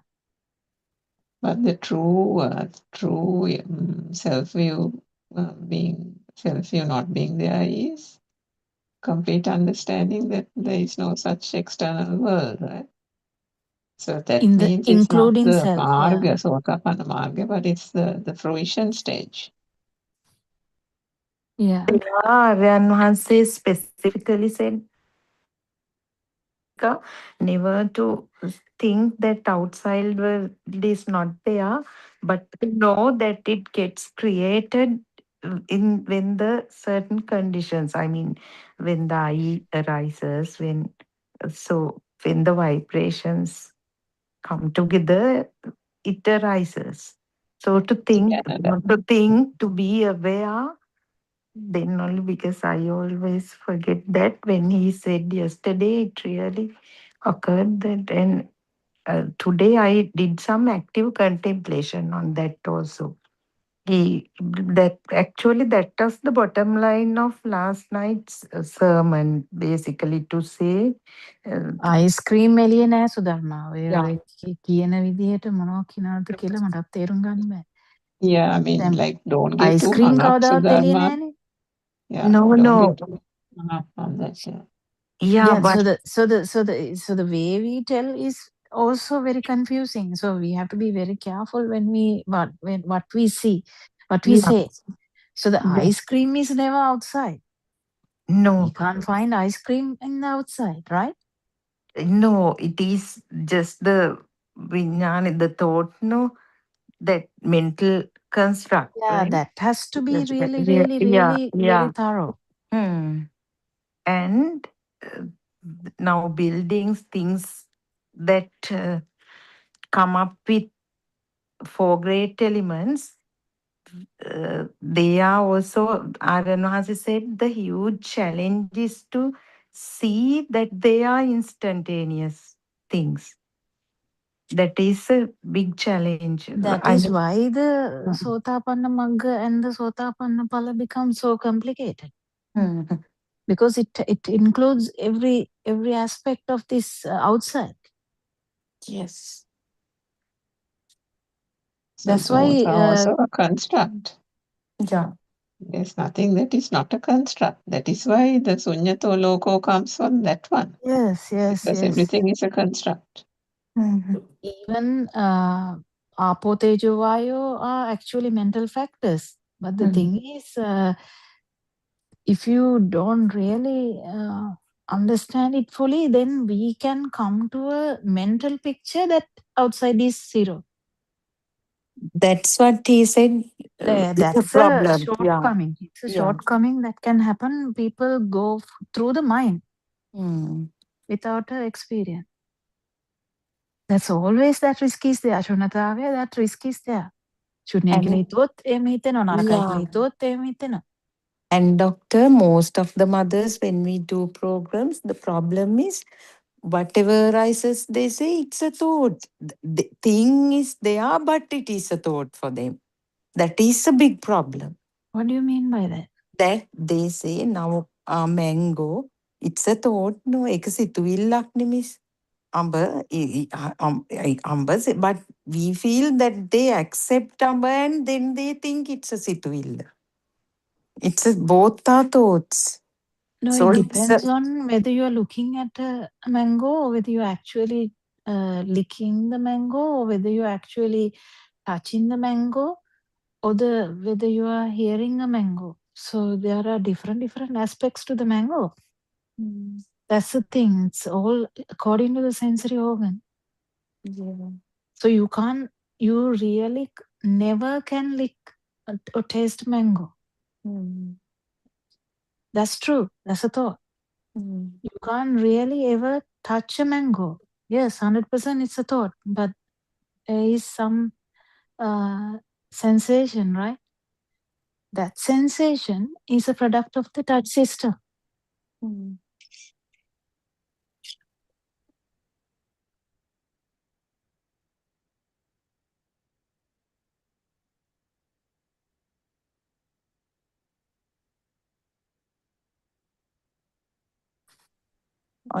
Only thing is, this is definitely a very long and strenuous journey. That is Yeah. No, you shouldn't put another thought like that. No, actually, no. That will actually discourage everyone. That's not the case. That's not the case. No, the actual Dhamma understanding should be there. If you take chocolate is a thought, yes, but it has to be taken in that context of the sensory organ. You can't ever taste a chocolate, but that doesn't necessarily mean the tongue vibration is not happening. Tongue vibration is happening. Yeah. That awareness, doctor, comes, I mean, at once, no, the moment the sense faculty arises. But what mothers do is, what we feel is they accept chocolate and then they think it is a thought.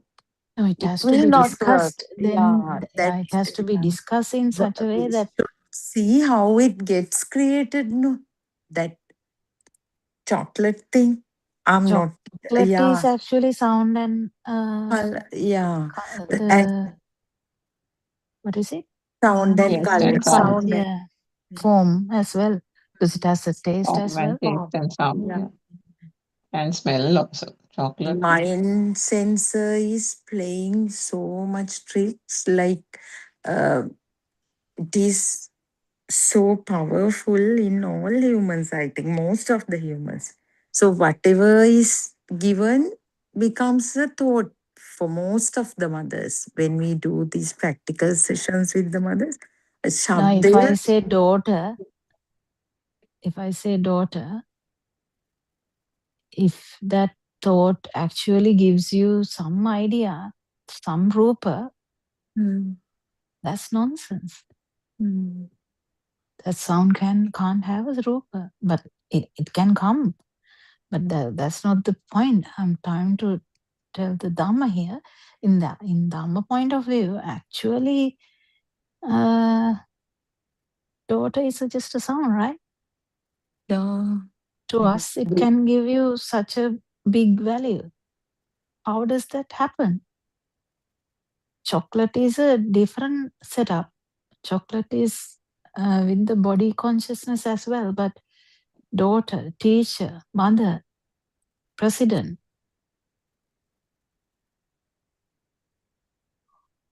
student, where are they? This morning, Mahansi said, if anything comes as a picture, then one is in the mind. Yeah, That was so beautiful. Actually, Champa, what part did you write, Champa? Everything in the morning session, that means the Aryan Vahan says but that. I ask you, you say you can't remember. Next time, I will ask you what actually you wrote. Not looking at the paper. How about that? No, I will not do that. I'm joking. But No, I don't. While I was cleaning my place because my Sana boy is about to come now. I am cleaning the house. While cleaning the house only, I did wow, this. that's interesting. Sana boy is actually coming means that's interesting. That mental picture is coming. It's okay. Yeah, you can read actually. Right, okay. Morning 5 a.m. Zoom, 10th July. Discussion about Nikavarati Amma. Certainly speaking, self-perception and self-view are two different things. Each and everything in us is a view. Aralia flower is a view. Red color is a view. That means sound plus color equal to thoughts are not true. Words are not true. All what we think is not true. But the power arisen through their words and thoughts are therefore when the thoughts are arising again and again, they have more power. That power is the one we feel as existing.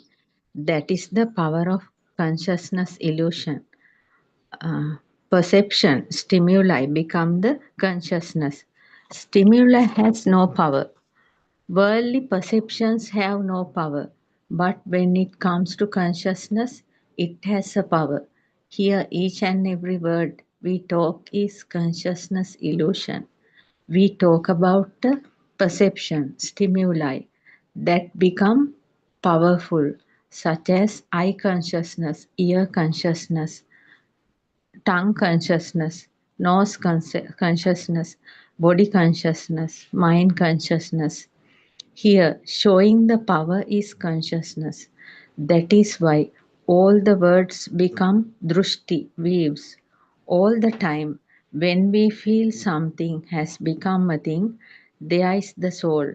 Soul is not in the body or not in the mind, but in the fire. Always showing something. If there is something, there is someone. Independent origination. Always, if there is something, there is someone.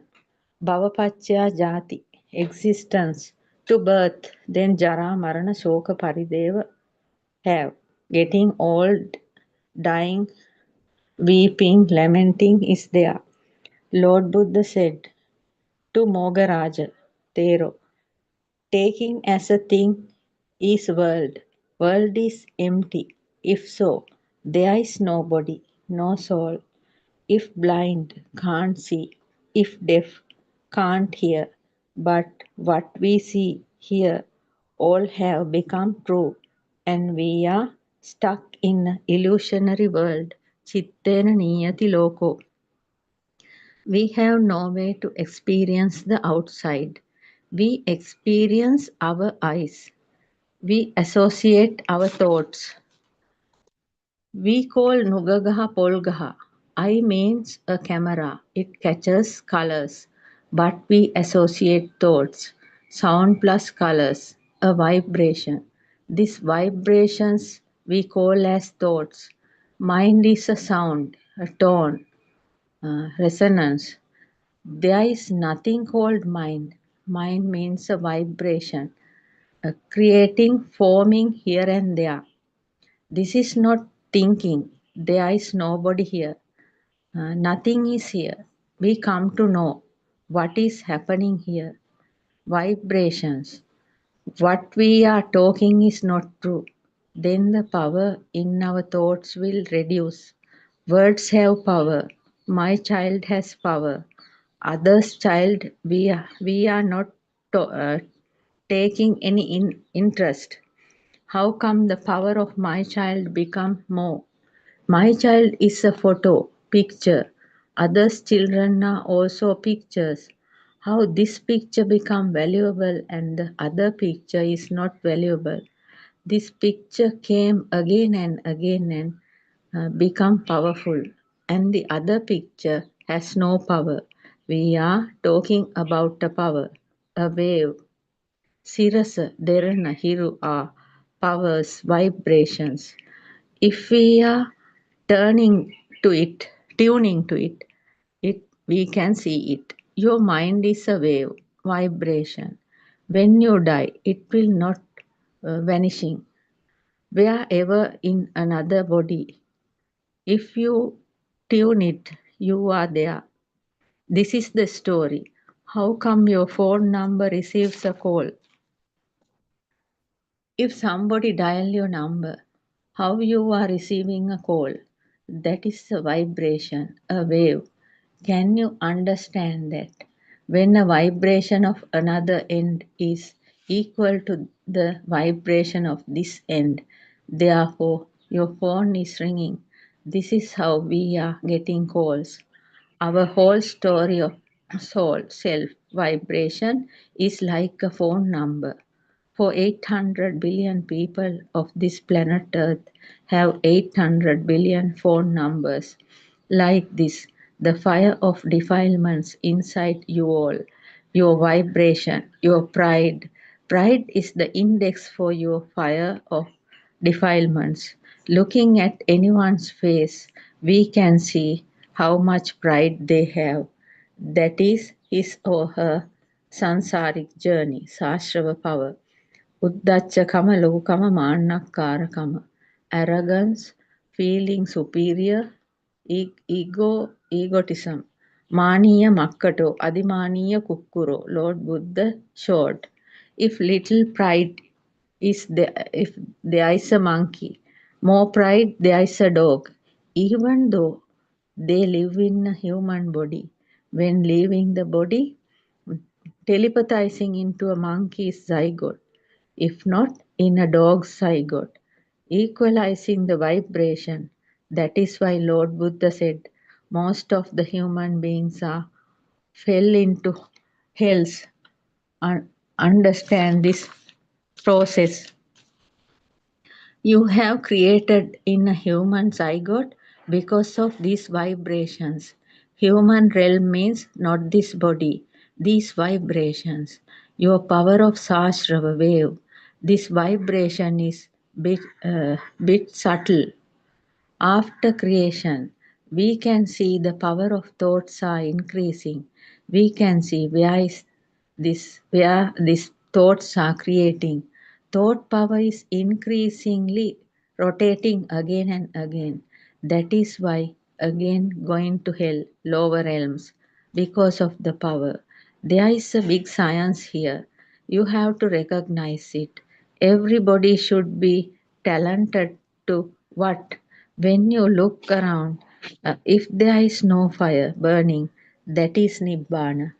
There is nothing much to talk about it, but ev- wherever there is a burning, and it comes because something has become true to you. If the child become true to you and burning, or else the house become true to you and burning. Otherwise, myself become true or something that I am going to do become true and burning. However, the thought is giving us a world, giving everything as true through the six senses. If that is not there, I am finished. Like that, it is giving that become a fire. Understanding all this is called yatha bhuta jnana, knowledge of things as they really are. How this burning is creating. Yatha akareta sambhuta vima, how things are constituted as they truly are. Seeing how the burning and creating, it is important. After knowing all this, there will be no burning to anything. Fire is dissolving slowly.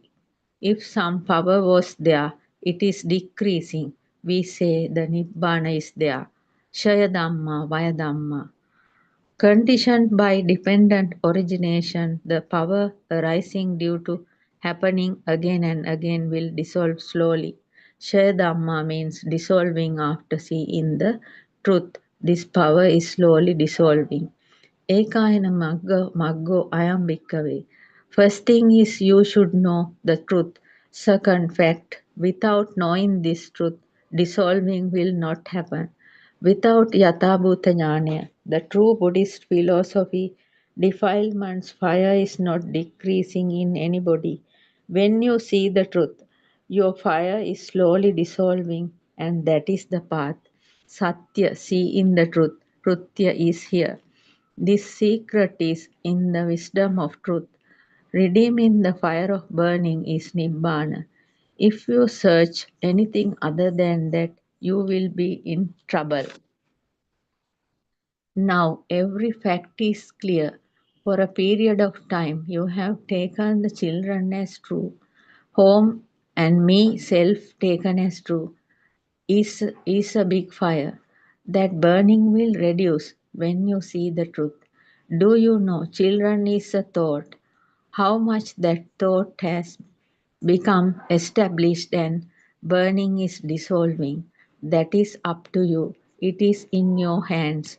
You are responsible for your sansaric journey.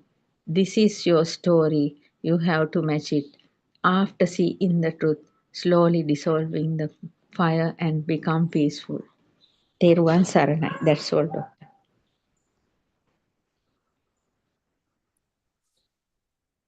Yeah, that's beautiful, isn't it? Can someone summarize it or say something? And Champa, when is your son coming? Next month, first week of next month, it Oh, seems. okay, we have time. We still have Champa. Yes, yes. So, anything to add, Surangika or Dr. Sakuntala? Because it's a beautiful part he did. Actually, I'm wondering whether we have to repeat the Satyajnana part also in the discussion sometime, but I think the other Satyajnana part is always repeated in the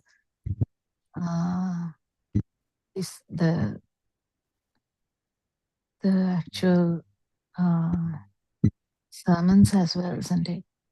Yes, Doctor. Yes. Yeah. In this summary, Doctor, everything is included and it's easy to, briefing is very good, I think. Very easy to understand. Everything is there in a simple manner. Aranan's sermons are famous for that. And actually, I wish that sermon to the Russian girl was actually I must listen it. I am still translating that. No, but I couldn't find it. Was it there? It end of that, it seems, doctor. End of that Maharagama sermon. Oh, I didn't hear the English one. I can try. I don't Continue. think so. Continue. Yes. Yes. End of that sermon. But did he? Actually, was it there? I also didn't listen to that. I also heard that he did it because he mentioned it, and also Disna mentioned that she said English එකෙත් ආරණවාසි සම්බන්ධ වුණා කියලා. So I was wondering, that was the day that I wasn't there. I thought he has come to this discussion. No. The discussion with the Russian girl, I don't think was in that program. I listened until the end. Really? Somebody said at the end it was there. I don't know. No, at the end he did it, but I don't know whether anyone recorded it. I think, that was a separate one. Maybe recorded in maybe in some other somebody's phone, but not the main channel. Yeah.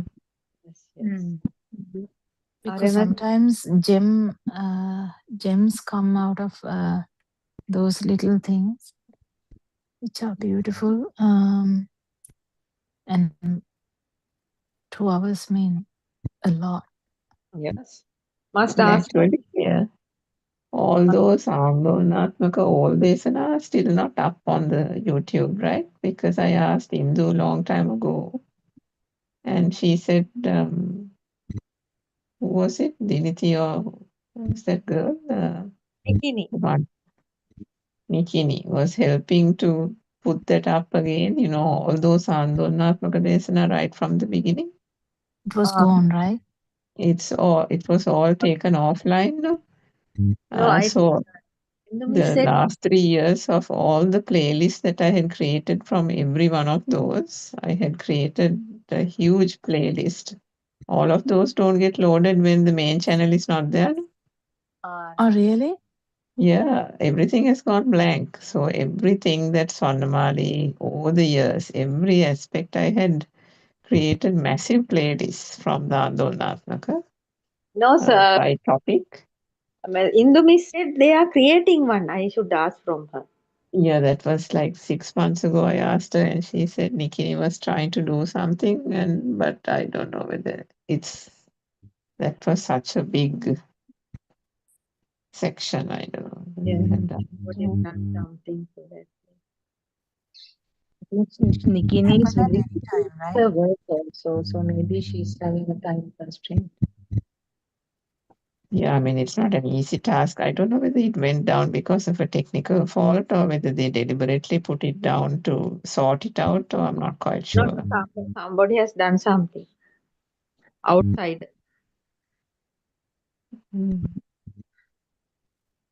Malicious damage.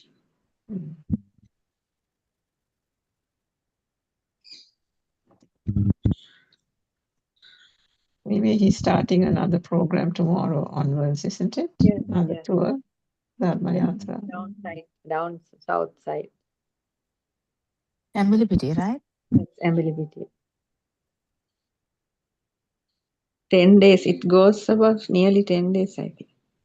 Ahanwanse has started actually moving in and going close to people. Yes, I think that Maharagama talk is like you have to listen in stages. Yes. It's actually worthwhile doing repeat listens. So many insights are there. Yes, I am still translating little by little. It's a good. So many things. Yeah, actually, Dr. Kokila, I think there were several of those really good ones where he did private sermons. Remember, there was one he said in Vagala that was not recorded. Then somewhere else also, I don't know if it was Sitavaka or somewhere else. Then another one he did long time ago in Kurunagal.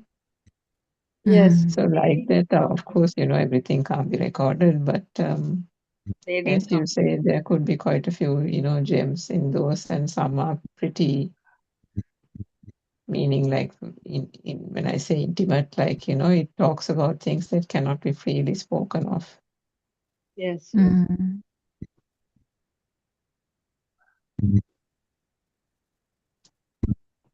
Depends on the audience. I think he just goes by the feel.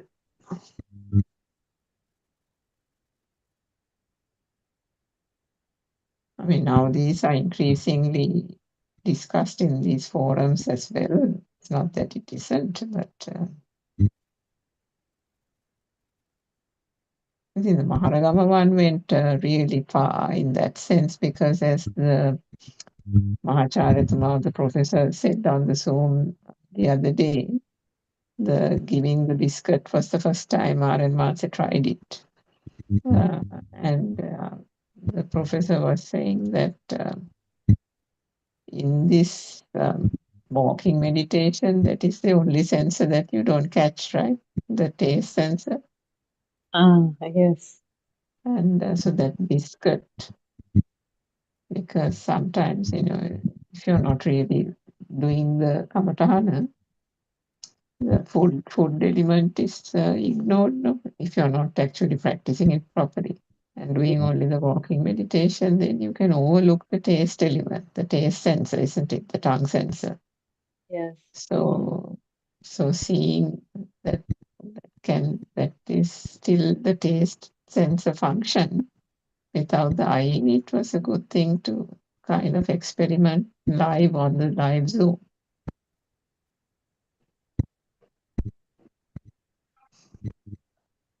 Good, it's a good talk. Because I think it had all the parts in it. It had the beginner's part, it Yes. had the kind of intermediate part, and then it had the deep end of it, and then it went beyond all the things that he had ever said before. Yes. Is that the last bit? Because I actually missed the last bit. Yeah, I think it was towards the end where he was talking about the Atmiya company and all that. But Doctor, at the start, he started a nice topic, but it didn't go deeper because Arinavasi said, "I am now going to stop it because of the newcomers." Then I can't take it.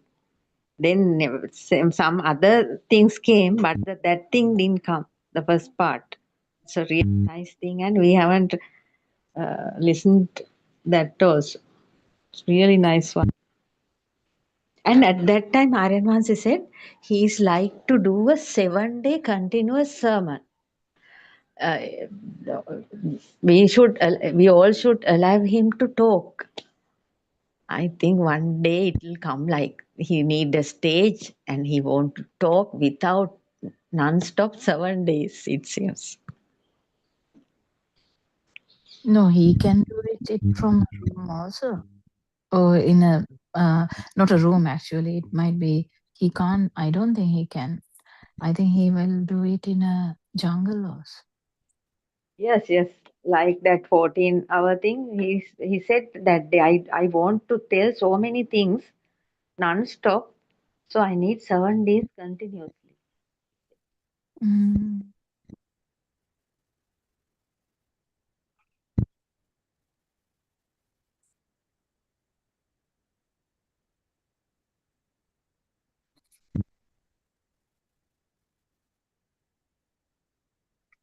I think we have come to the end of our session.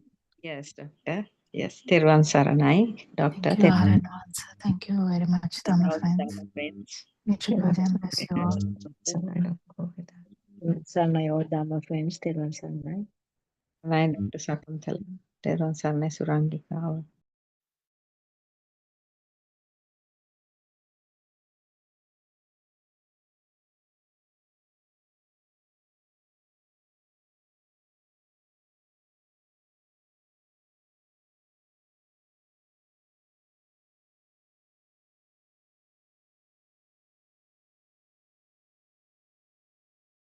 Seven. We do see images outside. We hear the sounds. We see the color. We see them moving. And let us say that we draw a picture of a cat.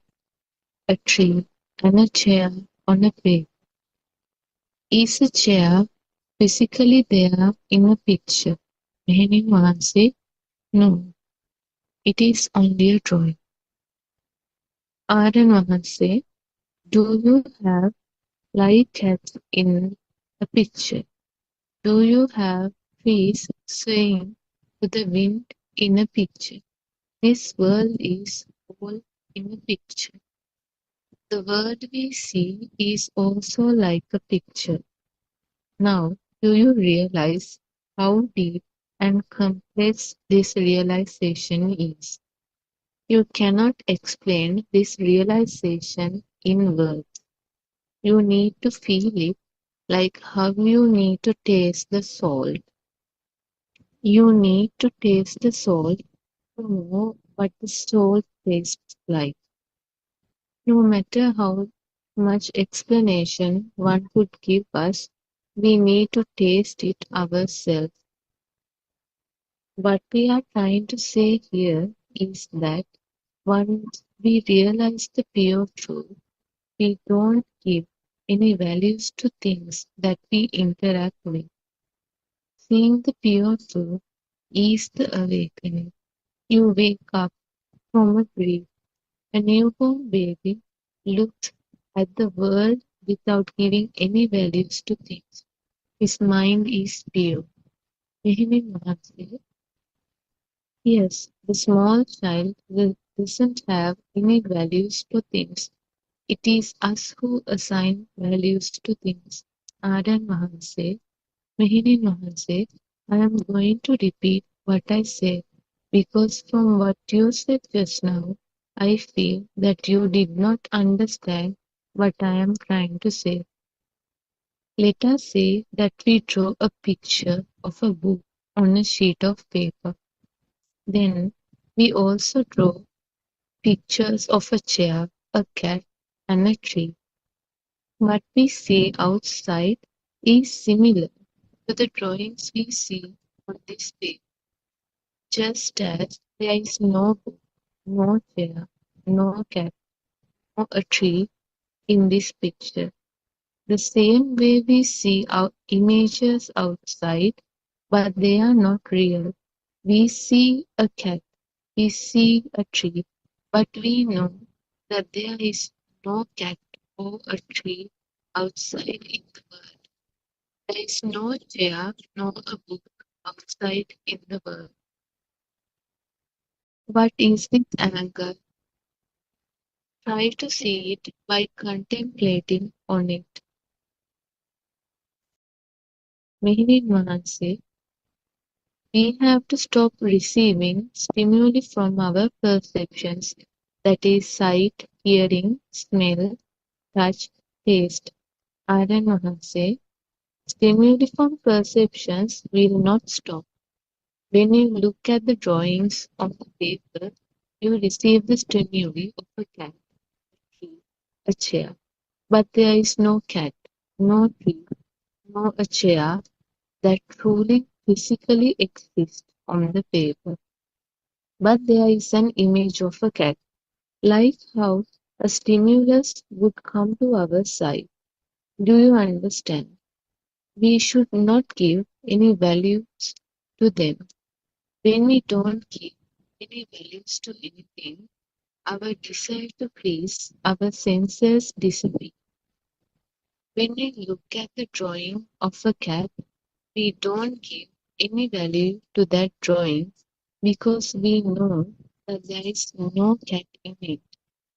When we see a drawing, a chair in the paper, we don't give it any value compared to the value we would give to a chair that is physically in front of us.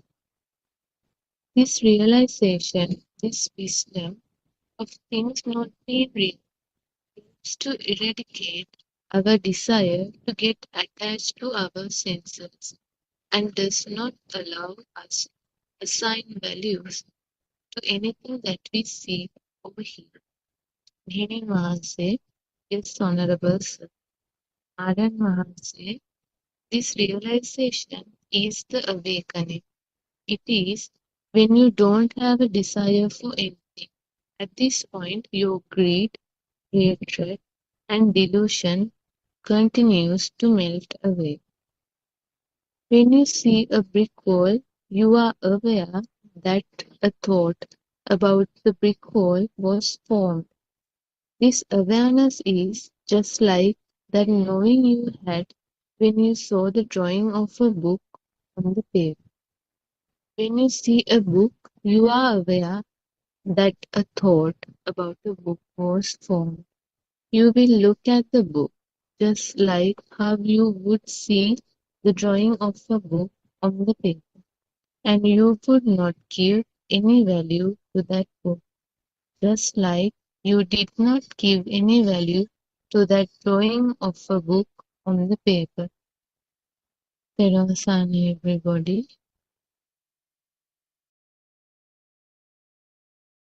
Teruvan Sarnai Shani. Teruvan Sarnai Aryanno answer. Teruvan Sarnai all Dhamma friends. This is Buddothpado English Zoom discussion. In this forum, we discuss the pure Buddhism. We try to understand.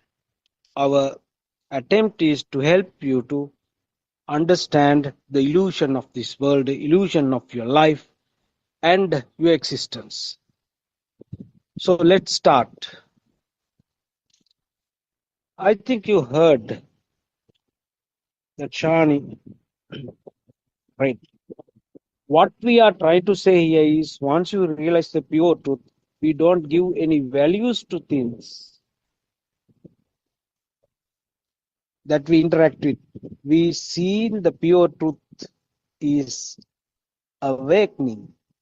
You awake from dream. A newborn baby looks at the world without giving any values to things. His mind is pure. The child mind is pure. What happened to us? So let's start our discussion. I would cordially invite Dr. Kokila to start the discussion. Teruvan Sarnai, Dr. Kokila.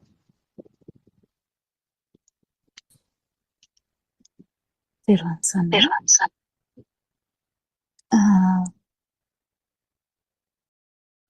We worship Aran before we start the discussion today, and if it is possible, can someone, because I actually joined a little bit later than the beginning, can someone summarize what we discuss in the book a little bit? Is there a possibility? Thiruvan Saranai, Dr. Kokila. Thiruvan Saranai to all Dhamma friends. Once again, let's all worship Aryan Hanse's feet for sharing this beautiful truth with the entire world. Yes, Dr. Kokila, as usual, she started with the book reading, and actually it connects with the last point that we were discussing yesterday. This is directly related to the first point of contemplation, that is liberating from the external world, seeing the truth of the stimuli, to understand the truth, that the nothingness in the stimuli. In other words, as if you remember, we were talking about the image on the mirror, image that falls on the mirror, because is there any difference between the image that falls on the mirror and something, some object in front of it? For example, now on the dressing table, we might have kind of some, let's say, some cream jars. So the shadow or the reflection of it falls on the mirror.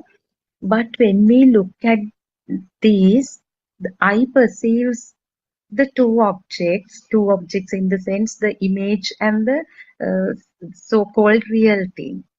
So since this deals with the attribution of value to this manifestation, this is actually from the reading itself.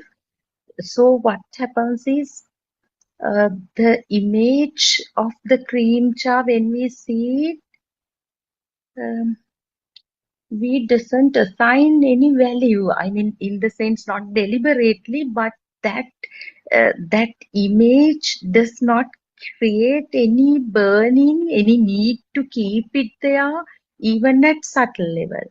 But when the thing on the dressing table, the moment I perceive it, its shape, the the the touch, the tactility, that feeling of the jar, and the smell of the cream, everything comes, and actually we feel it as some real entity.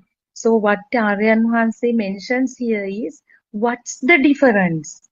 So if when you ask what is this value, how can we understand this difference, Aryan Hanse says, assigning value to an entity, what you see or what you perceive through sensory faculty cannot be explained merely through words.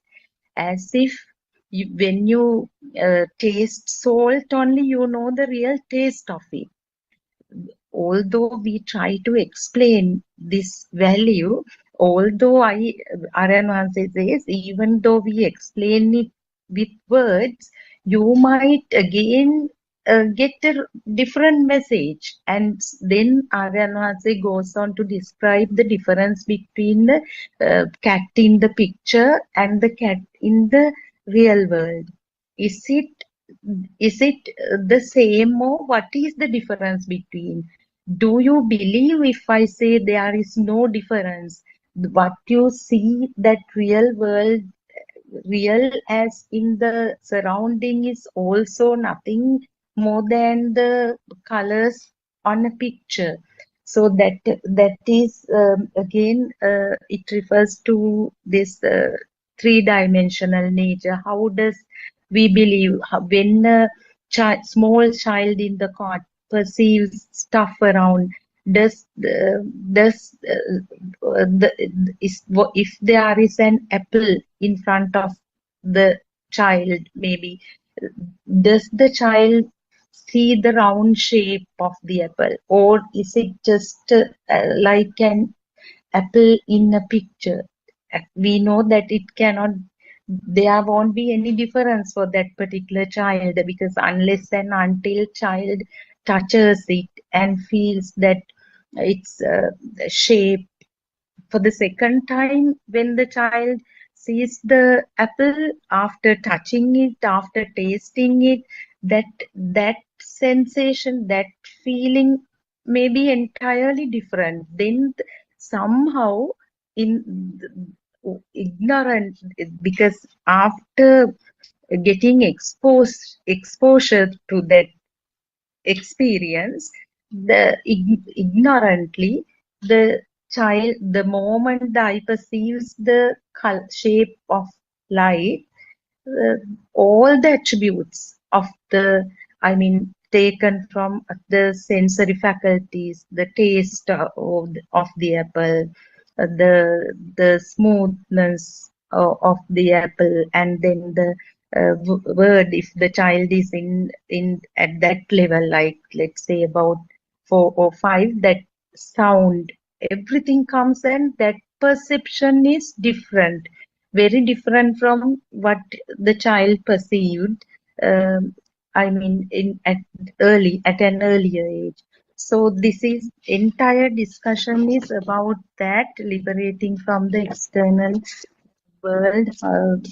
Basically, Aryan Hanse compares the images on pictures and so-called real objects, Dr. Gokila. So that's what basically it covers here today. Teruvan Saranai, Teruvan Saranai. So, so we can understand that this from perspective, like second person perspective, we can understand that we can think about how child could have felt, what could have happened in the first place, what happened to the baby, what happened to the the next kind of level, then what happened to the adult, what happened to the elderly, like that we can think about that situation. But this journey is different. This journey is actually going through it. That's where Aryan Wahanse says there's no two ways into Nibbana. There's only one way to Nibbana, because people can enter to this Dhamma from a lot of angles, but why it is only one way? It is one way because every human being would be having the basic, the five sensory organs and the mind, and then the ability to go through all these things, actually feel it, is the difference. So I have to reiterate this. I don't know how much I can reiterate this. That is the utmost difference between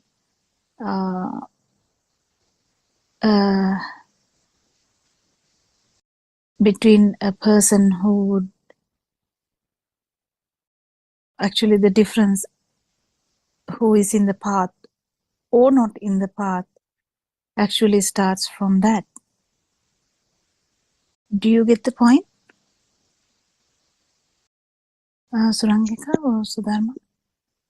Yes, Dr. Kokila, you were referring to this angle, the point of view, right? Yeah, because we are Yeah, very, very easily we can think, this must be the way that the baby felt. This must be the way the child could have become a child. Like that, we can as in a perspective, we can look at it from our from our mind. Like we can look at it, but actual going back in a fraction of a second, going back to that level is the beauty of that. And actually with that, going towards non-vibration, which we have never touched before, is the most beautiful end point, we can say, even though there's no end point. So it is very difficult to explain, but what I'm trying to say is that's the difference between we thinking about it and experiencing it. So the most problematic thing is experiencing this to that baby's level, or that level, and actually experiencing beyond that, which is the non-vibration. To do that, the whole truth, Satyajnana thing, must be understood completely, but it is not fully completed until you actually experience it. Then only you don't have any doubts about what we have learned so far. Did you get the point?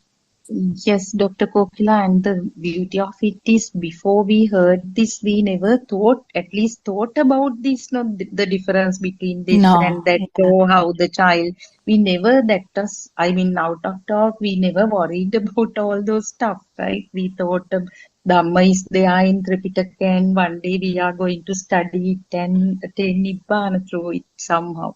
So that was also like we were completely in the dark. Now, at this knowledge, these little examples help beginners to understand this wisdom of truth, or this Satyajnana. Otherwise, if that's why I think Aryan Hanse is giving example one after the other, taking cats, dogs, images, all sorts of familiar stuff.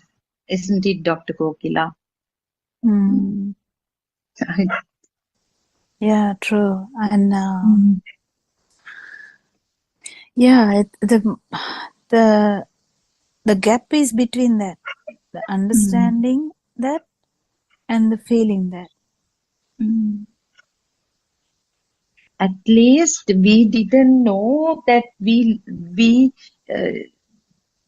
had attributed certain value to stuff that we found in the real world. Yesterday, since we came across this example of the mirror, I was just looking at and trying to see it through. But all the stuff on the dressing table can be seen in the mirror.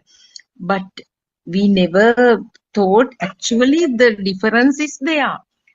Even though it's an empty cream jar, it's the image doesn't have the same value that we attribute to that real empty jar even. Well, that actually goes back to Surangika's question long time ago.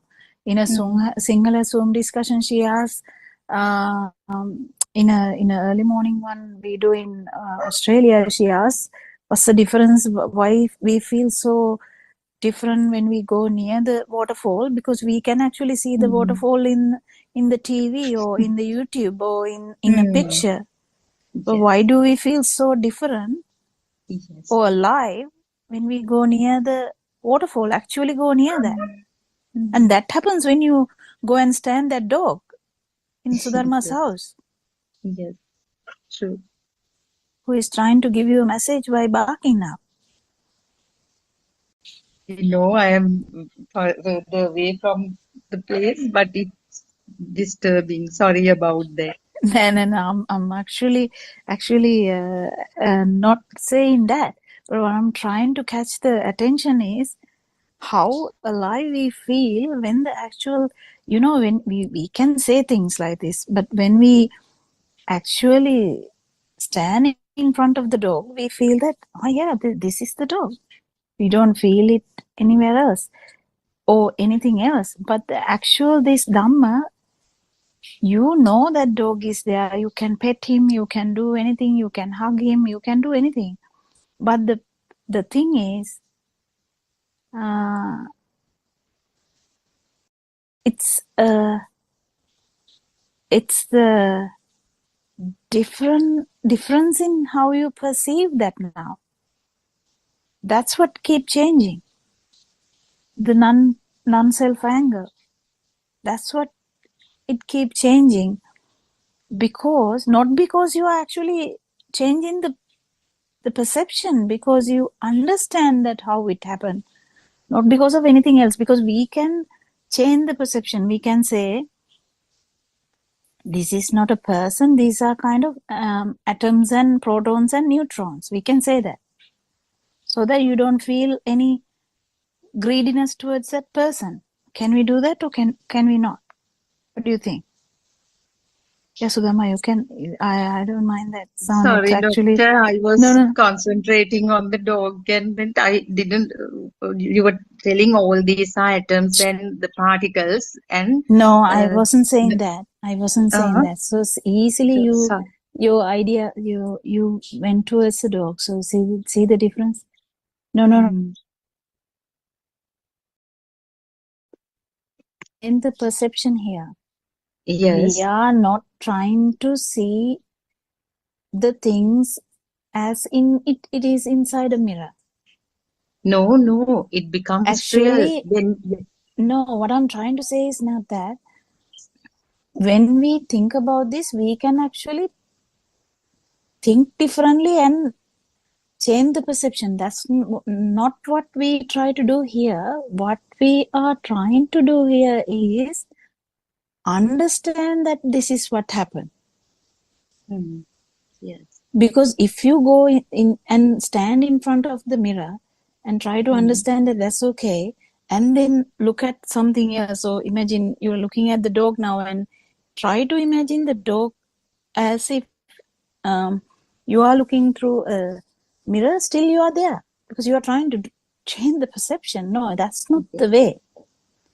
That's not the way. But what actually what we have to do is understand the concept. What is the concept? Concept is that we have no we haven't experienced the dog outside. We haven't. That part is very difficult to understand. Today, We Dr. haven't, Kokila, yes, yeah. something very interesting happened without any contemplation, no any thought of Dhamma or anything. But now, actually, when you said that dog is hurt, dog came real, and I was thinking even, oh my God, now it's disturbing, and so that it came alive.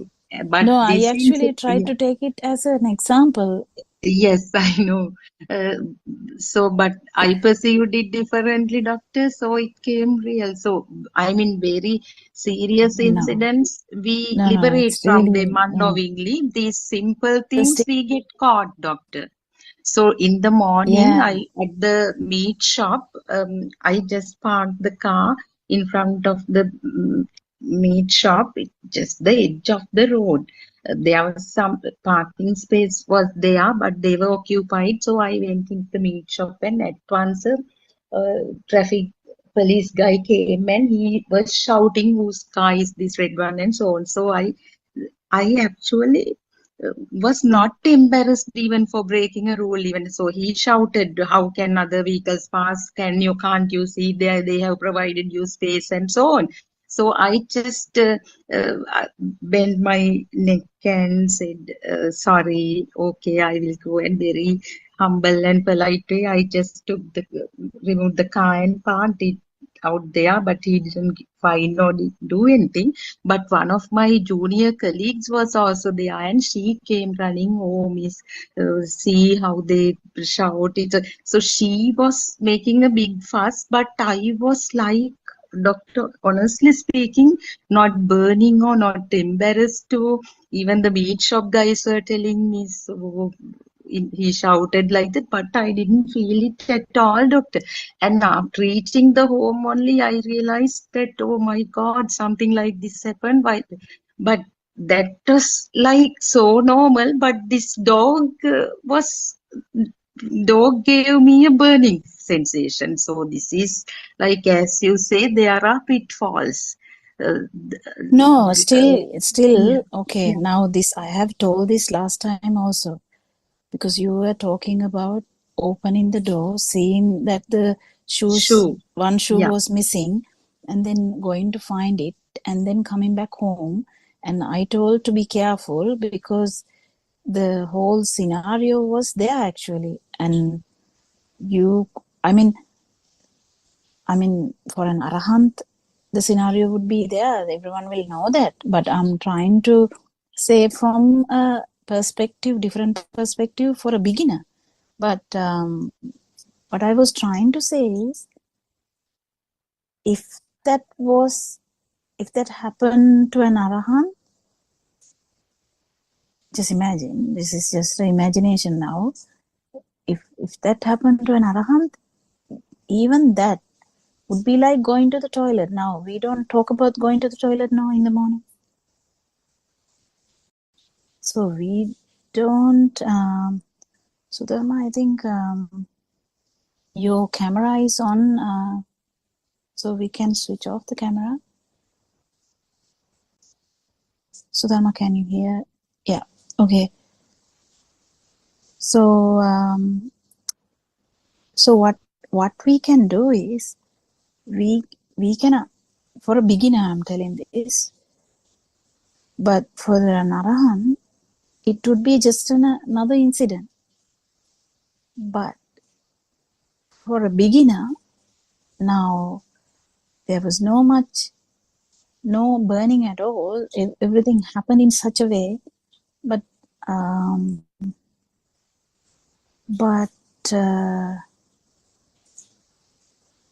if it was just another thing, it won't be even remembered, even to come home and think about it. So what I'm trying to say is, that's not the particular moment. The whole scenario is kind of a way that transiently you might transiently or throughout you might feel when you don't feel any interest in the outside. Yes. But sitting midaneka, the second thing, like kind of understanding that the perception is not true, hasn't actually happened there. So it is very difficult to explain also. I think it is incompetence from his side. But what I'm trying to say is,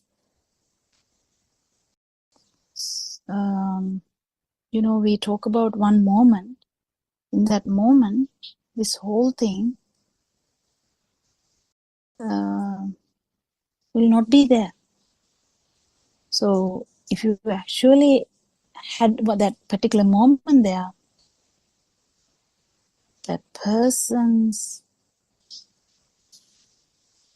that sound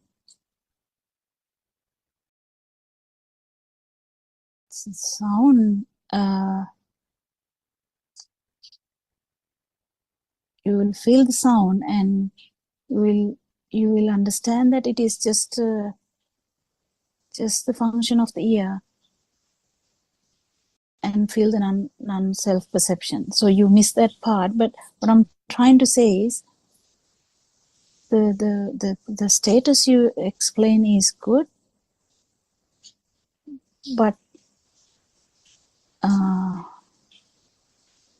it's not the it's just one part of it. I don't know, I'm really flustered here when telling this. I don't think you understood anything. I don't think you understood anything, but because struggle to tell even what I'm trying to say.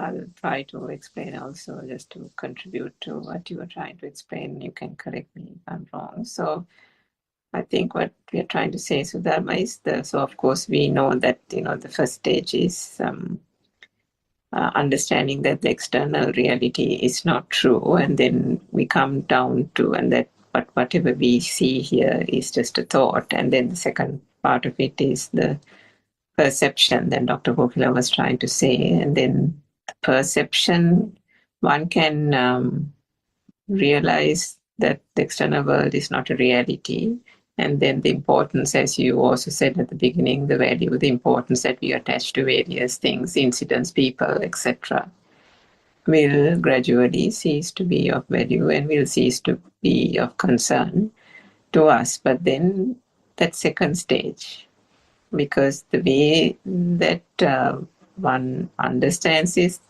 that the hearing is also a thought. So then we come down to the thought, isn't it? So that second stage is the perception, whilst there is that understanding of the external reality, not world being not true. The perception is still there. And then the perception is also another stage where one has to understand the Satyajnana or the true Dhamma through and through in order to be able to transcend the value attached to the perception. So now if we take that example that you gave about the police incident, parking the car, so you may have practiced or reflected sufficiently to the point where that incident, despite the police officer regarding you quite loudly or whatever, it still didn't faze you. It still didn't affect you. And you went through that almost, completely or almost completely unaffected. But then what happened? Either at that time or gradually, the thought of that whole incident gradually started kind of building momentum, which is why even you finished that whole thing calmly, you went and parked the car somewhere else, you got about you did your chore and you came back home, but then the thought started building up. Now, if you can remember, Sudharma, some time ago, Swarnamali mentioned in a Zoom session as well, this whole building up of the thoughts, and I think 2 days or 1 day ago also we spoke of it. When something happens, the example she gave, and you might be able to relate to it, the example she gave was when someone is in the jungle and a wolf is about to attack the person, there are instantaneously various reactions that happen in the human body and human system, because the human system has a natural instinct to survive. I mean, so do animals. So because of that natural instinct, whoever that person is, when being encountered by a wolf, will naturally turn to either run or hide or climb a tree or something to escape. So that's a natural survival instinct. And all that is fine, because that is how the senses work. The mind is trained to, the kicking in of the survival instinct automatically happens. It's not, nobody's doing. So that will happen. But then what happens? Once that whole danger is over and the wolf has gone away, and now this person makes he saw her way back to the village or town or gets back home and all, and now this whole thing that split second panic and everything has now calmed down. But now what happens? The thoughts go into overdrive. The thoughts go into overdrive, and then one after the other, the thoughts saying, oh my God, I survived that incident. I actually climbed the tree. I actually really reacted very quickly. If I didn't do it that way in a split second, I would have been gone, or, one of my limbs or leg or whatever would have been torn off. I was so good. I was so quick. And now these thoughts are piling up one after the other. Where is this coming? And can you see it is gaining momentum? And who are we fattening? The thoughts are fattening the I. It was I who was quick. It was I who reacted very quickly. It was I who this thing, that thing. And then the person goes home and says, you don't know what happened to me. And then everybody will say, what? And then they'll say, this thing happened and this animal came and I did this, I did that. And so can you see, it is that, I think what she also said was, it is a feature in the whole, the power of vibration. Again, we spoke of this a few days ago, I think, that lies dormant in the zygote level. It is that same thing due to ignorance of, if we don't understand how the mind works, starts building up from that incident. The incident has happened and finished, but the thoughts keep on propelling a person one after the other through the Abhisankarana volitional formation mechanism, keeps on going into that incident, reflecting, like telepathizing. That moment is now telepathizing one after the other, building momentum, building power to the point of fattening the I, and giving a lot of importance to that incident. So that is where I think the mind perception comes. And if one doesn't transcend that, there is still that level. Of course, now that level of perception will get finer and finer as one understands even that second stage, the perception. But there are several stages to that. So to the extent that when you said that incident wasn't a problem, but then later on when you thought of it, the thoughts started crowding one's mind. So that is where I think Dr. Kokila is trying to say that the perception, the second stage, is also a place that we have to thoroughly understand the true Dhamma in order to realize that there is nothing in that perception either. There is no point in now the incident is over, but the thoughts, you're getting preoccupied by the thoughts. Now, what do we know? We know that the light and the sound and all these constitute the thought. But then we also know that there's no such thing as light and there's no such thing as sound. If there's no such thing as light and sound, then there's no such thing as a thought either, or the thought is of course of no substance. But yet, the human condition is such that purely due to ignorance and ignorance alone, and of course that zygote level, and that is the thing that's pushing us, giving that pushing mechanism of the power, what happens is that weight is still given to the perception, the weight is still given to the thought, and the more one attaches a value or a value to the thought, it starts building momentum. Now, I think Aaron Vance recently also said it's the zygote, that initial self-vibration is the thing that gives the push. Always there has to be a push. that one vibration has an underlying power, and it is that power that pushes, that gives the momentum. And if one is in ignorance, one builds on that momentum, builds on the thought, and then one thought becomes the other thought and the other thought, and the binding power ultimately brings that whole self-existent field, the life field, and the self-perception. So that is And one part also, of it. Yeah. Surangika, the important part is, missing the moment. The moment, we miss it every day. We miss it every day. Because if someone has to feel the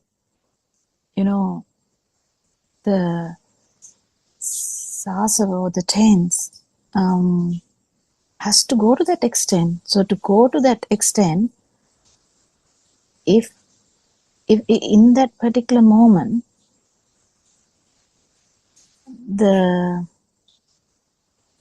police officer is there, the sound came from the police officer, it is still in the mind bubble. That is all you should know. That's okay.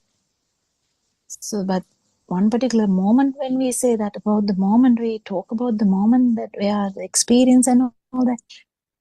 The importance of that is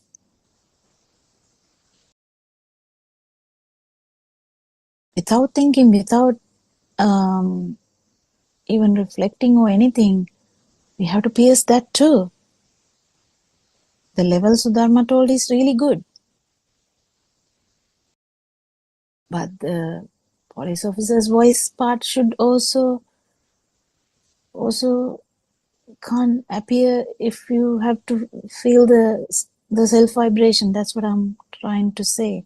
I know it is confusing. Yeah, I think to that extent, it's first there is a big stage to pass, I think, before one comes to, I don't know whether I can say that that is correct to say it that way, but I think... No, it can be very simple for the 7-year-old though. Yes, that is true. Yeah, that is true. That's the big point we miss. It is easy for a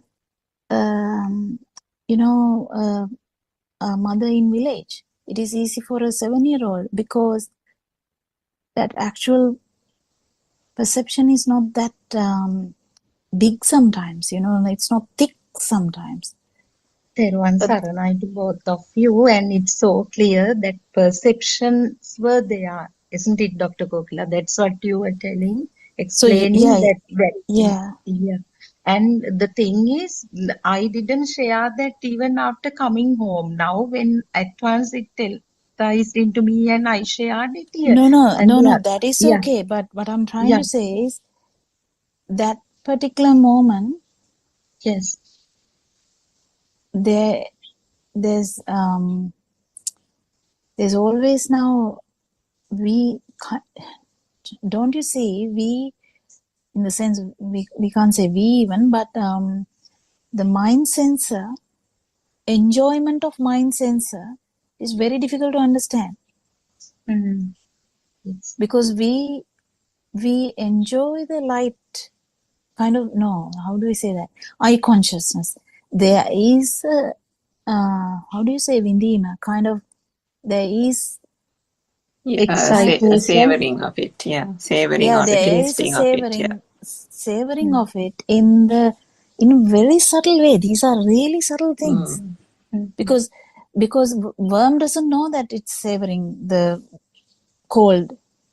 Can you see this? Because worm doesn't have a big mind.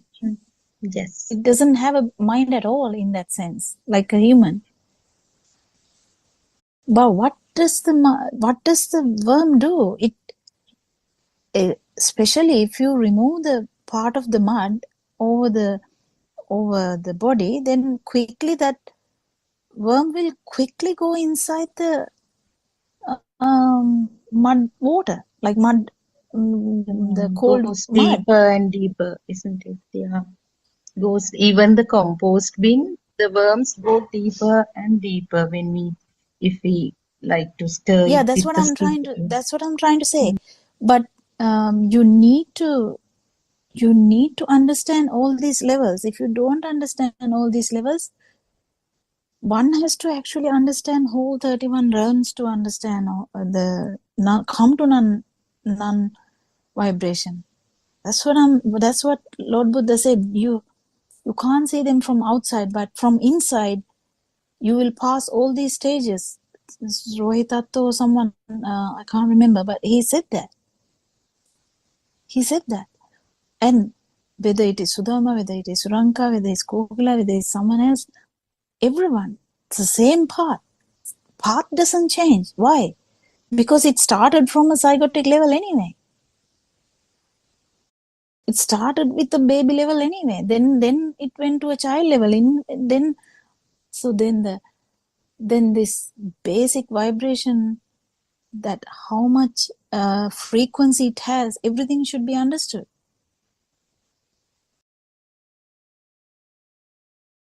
And then that vibration will be not there in an arahant. How will he know? He has to actually feel it in that one particular moment that it is not there. So what I'm trying to say is the experiences are so beautiful.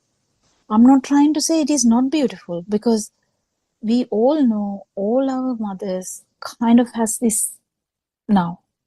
All our mothers, one way or another, they all have now. They will go to the fair.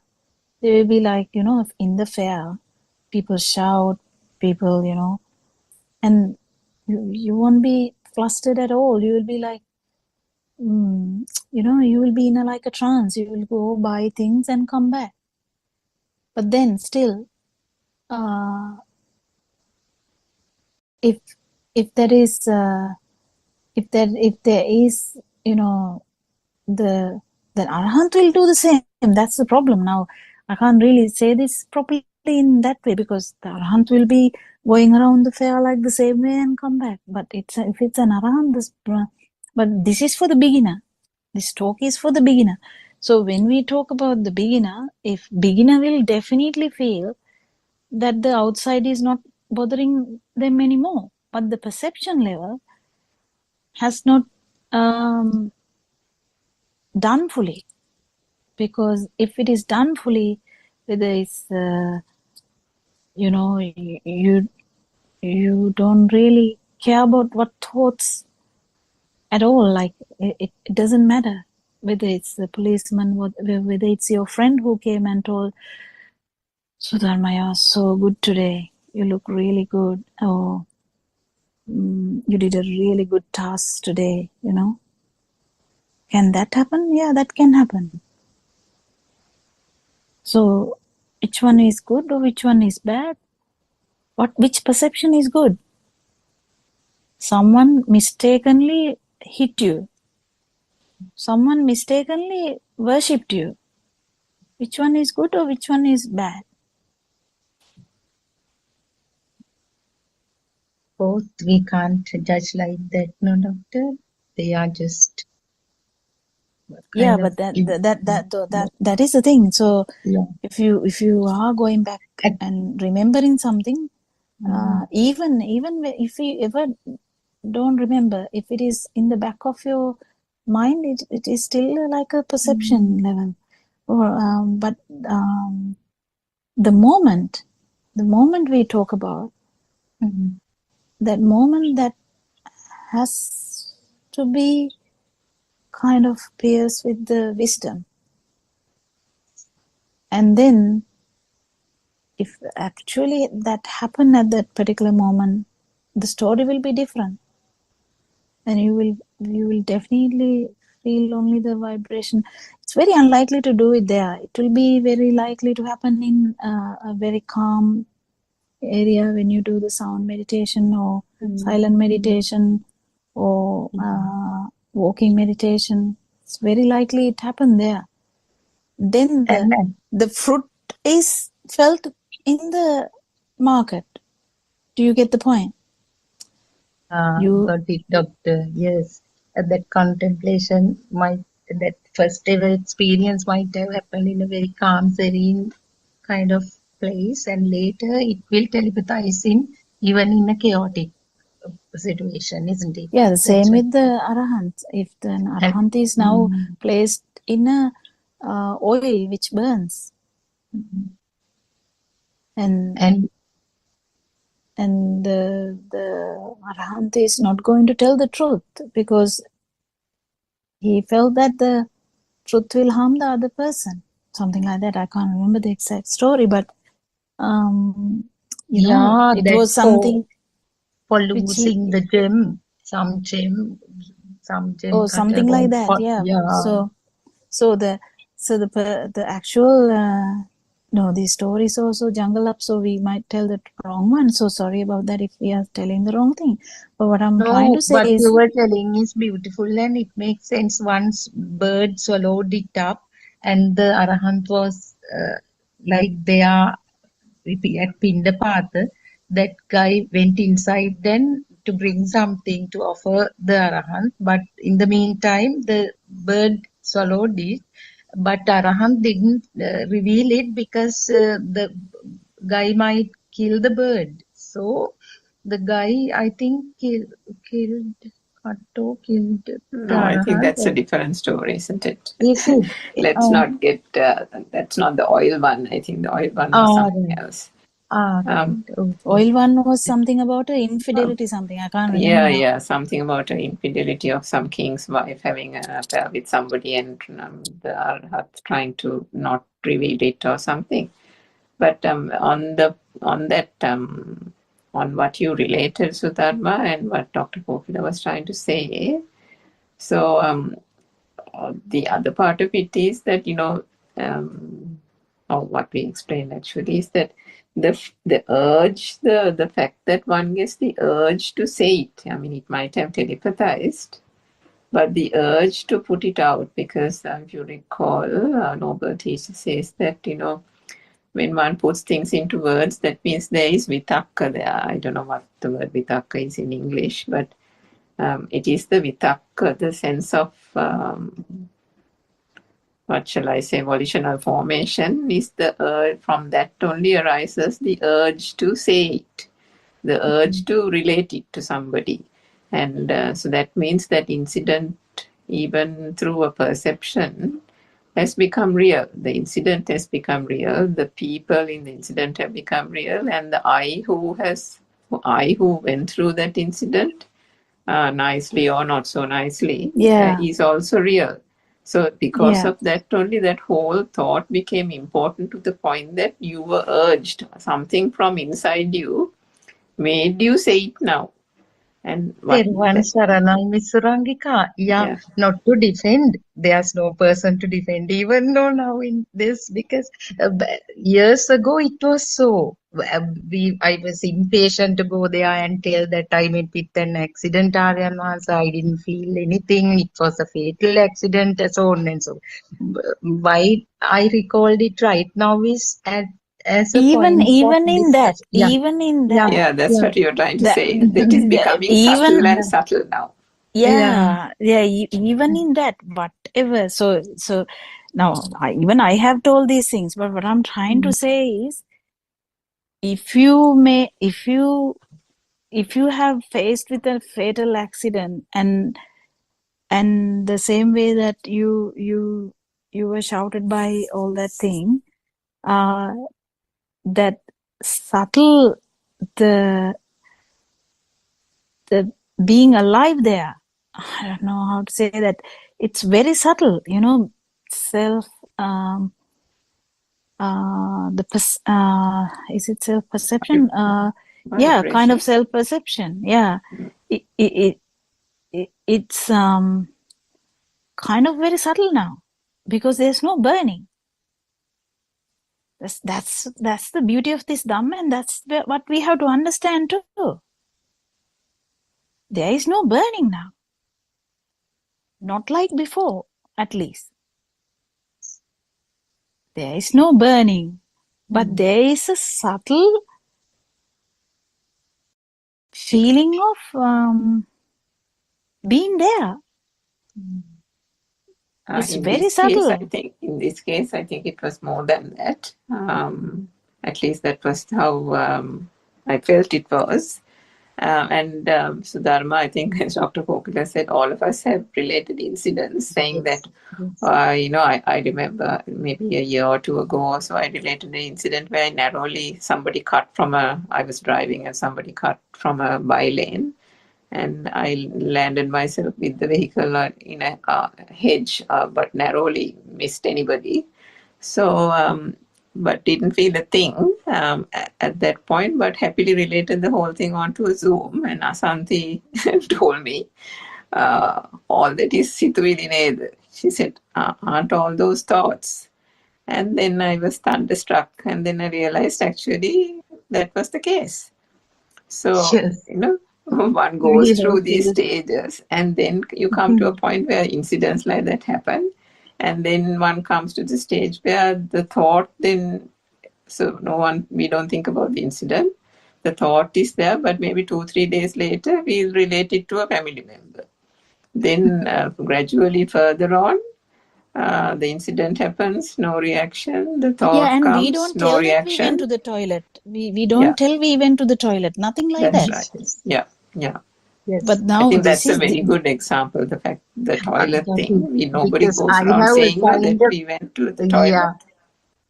assigned a value to the incident, and okay, yes, it's in a very subtle way though. yeah, got it. Worth telling it here, so they will discuss it, so that will others, it will be good for everyone. So that kind of value is assigned to the incident. Yes, Dr. No, Kokila, I listen. the same thing happened with the other Dhamma. The concentration meditation. People are in like a trance, and that's undeniable. It's correct. They are in a trance. We are not denying that.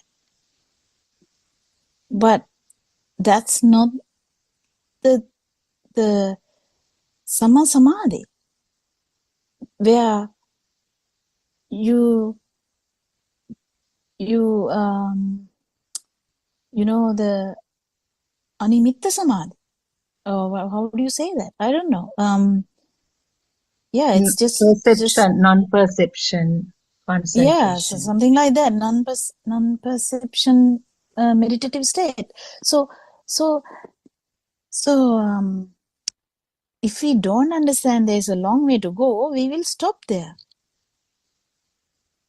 because we feel so content, because this level makes you so comfortable. Don't you think? Now you go through accident, you didn't feel anything. Someone came and shouted at you, you didn't feel anything. Somebody tried to kill you, you didn't feel anything, so you will be okay. But this is for a beginner. We can't tell this for the Arahant. Because in a way, the same story is there for an Arahant. So, but what I'm trying to say is, for a beginner who actually can't say I'm an Arahant, we are talking the initial stages. In those initial stages, what we understand is, yes, we feel so good. It's okay. But then perception level is a bit more. And then only you come to the sasava level, the tense level. And also, tense level, there's a bit more, because there's none, like the absence of tense. That particular moment where there's absence of tense. Isn't like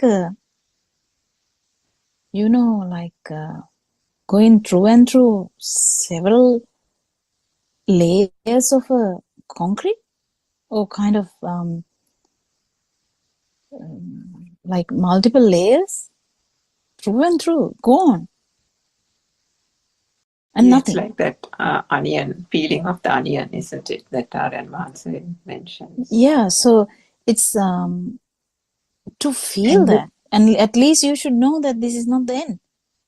Yes, and as you both say, we can't feel it deliberately. It might like happen naturally, isn't it? All these layers. Knowing is the important thing. That it is there is another layer. If otherwise, if a noble friend didn't tell you that there is another layer, you will be happily waiting. It's okay. But the problem is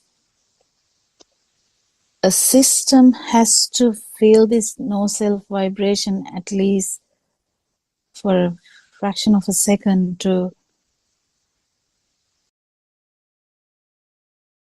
for this to consolidate.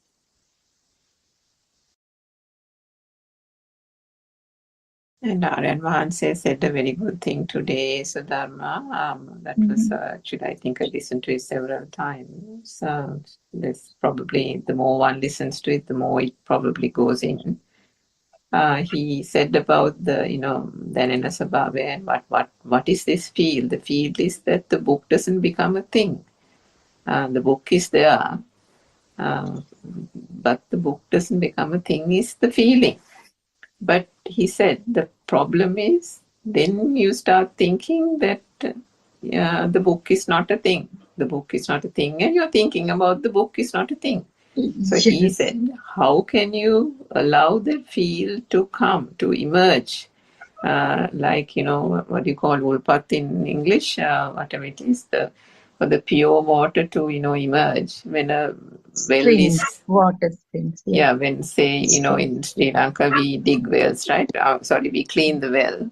And I remember this also from our childhood because we constantly used to do it, clean the well and take out all the water, and then you allow the ulpat brings the good water overnight. And I remember as a child, I used to always run and see whether the water was coming and thinking that, I can wait there to see the water level rising. But you can never do that because it seeps to the surface. The pure water seeps to the surface so slowly that one can't really see it to the naked eye.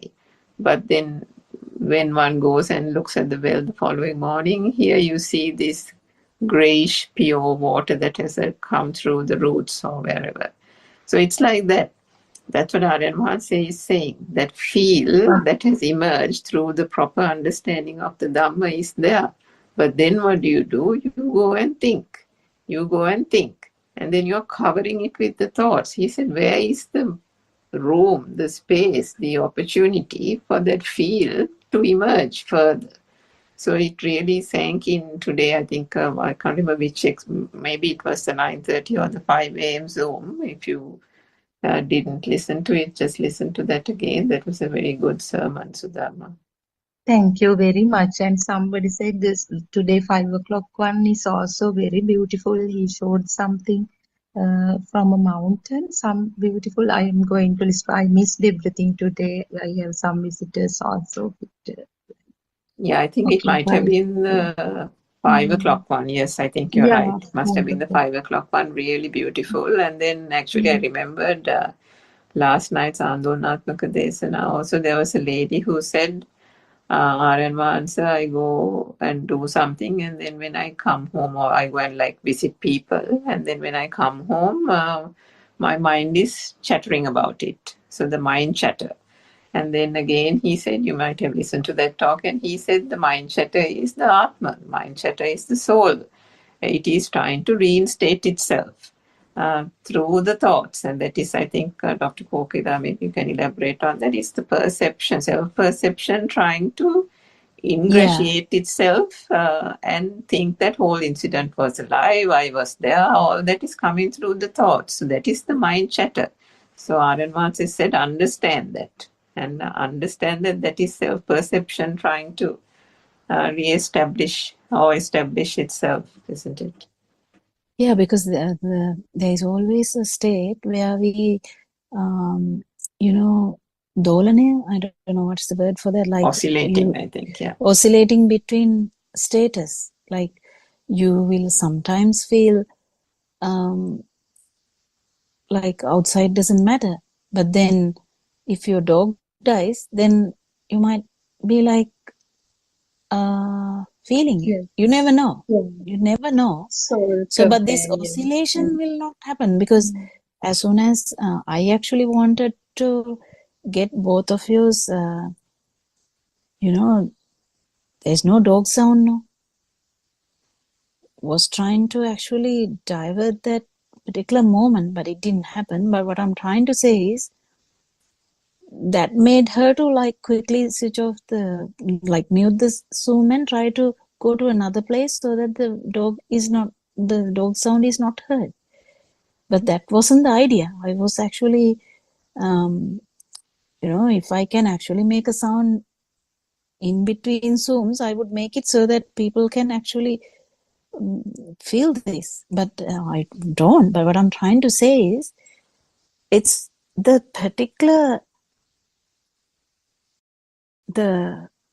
feel to arise without the mind bubble is so subtle, you don't give a chance that to happen. Particularly this system never gives a chance that to happen because of the self vibration, because of this self perception. There is always a fight. So the self perception is actually the mind, kind of like that. So the self perception is always coming up and covering the tense, so that we will never find the tense. Because definitely if you find the tense, you know that it is just nothing but the vibration of an organ. A very good example to show that people are not really getting what you are trying to communicate, isn't it, Dr. Kokla? Your intention is something else, and on this side, I was doing something else, isn't it? Well, that is what happens with all these Dhamma facts. Because one day in single Zoom discussion, I was talking about someone closing the door so fast. Someone can attend, this moment through that. Someone will be like, oh my God, can someone be silent?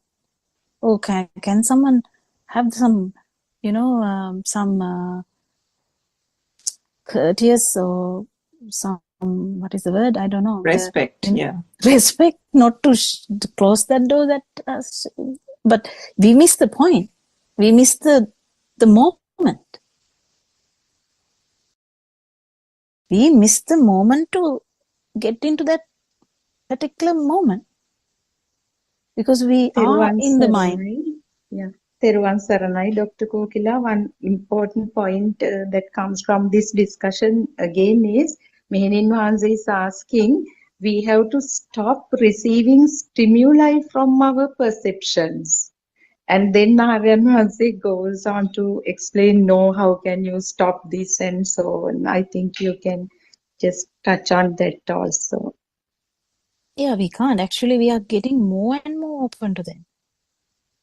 Actually, that's what happens. We are fully into that. And we feel the whole thing. It's like we have done an arrow through that.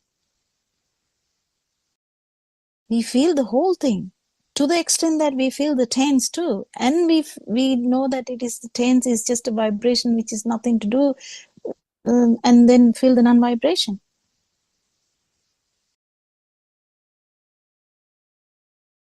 So we can't do that by doing meditative, the concentration meditation, because we are actually suppressing that.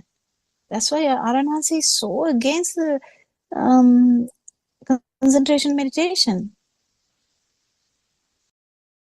The particular idea, but he uses that here and there to calm the people. But what I'm trying to say is that actually suppresses the whole thing, because this here, we actually go through the whole thing. We are not suppressing any thought. There were monks who walked and heard a woman singing a song. How did they become an arahant and another layperson going there heard the song? Do you understand?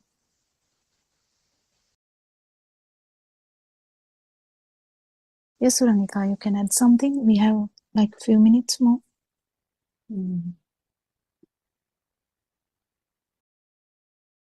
Well, yeah, you said. I think that point is so valuable. Sudama, did you have anything more to say? Yes, Ms. Rangika, it's all about like liberating from this external world. That's what Aryan said. No, going through Fearful. all three layers. No. This Hmm. liberation, sorry. The Hmm. outside not being valuable is a fruit. Hmm. But this particular moment is different. Hmm. The outcome is you understand that there is no self. Hmm. And No self and no value attributed to it. that's the And only thing Hmm. that will be understood, because that breaks the whole feel of perception that has been there the whole samsara. Because this self-perception is there whole samsara. Even emphasis. in Brahma level. Yeah.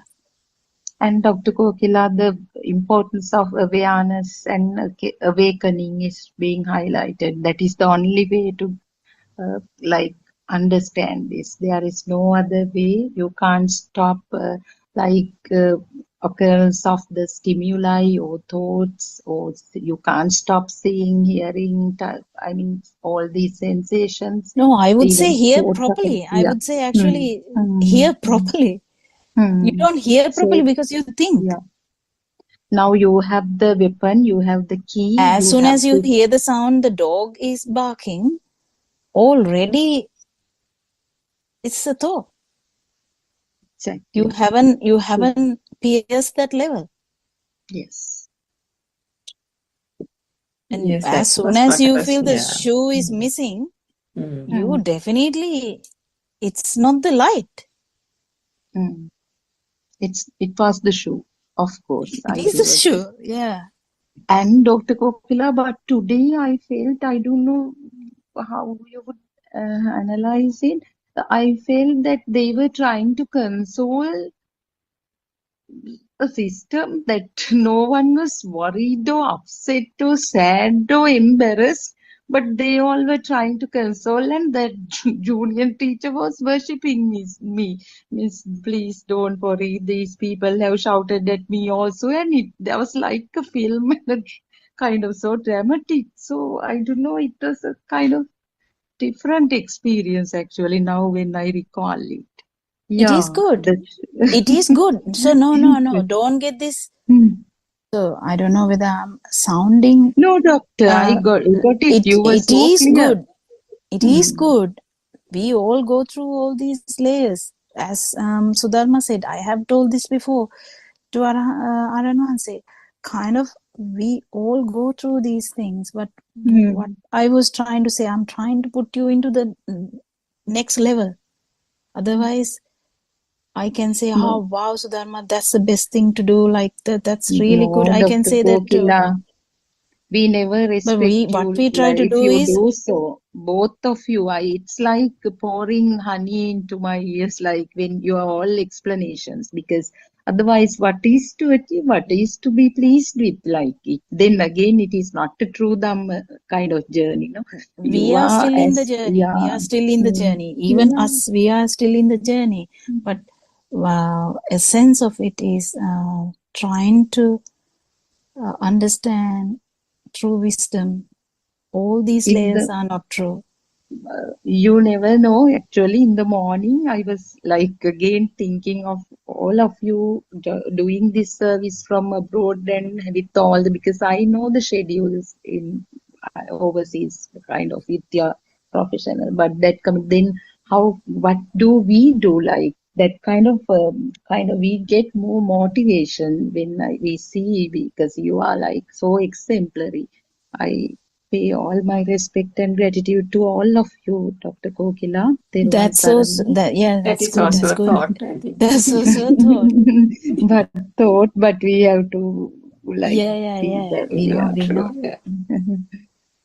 So It's actually understanding the yeah. thought part is a bit difficult Mhm. because we are so addicted to that.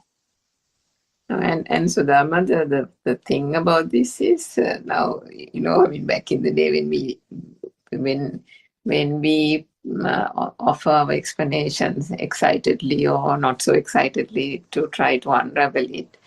And Asanti and R.N. Vahanse and all these people say, that's also a thought. This is also a thought. But that's also a thought. Because and then we think, no, surely this can't be a thought. I must, mention this at the Zoom. And then again we get the reply saying, but that's also a thought.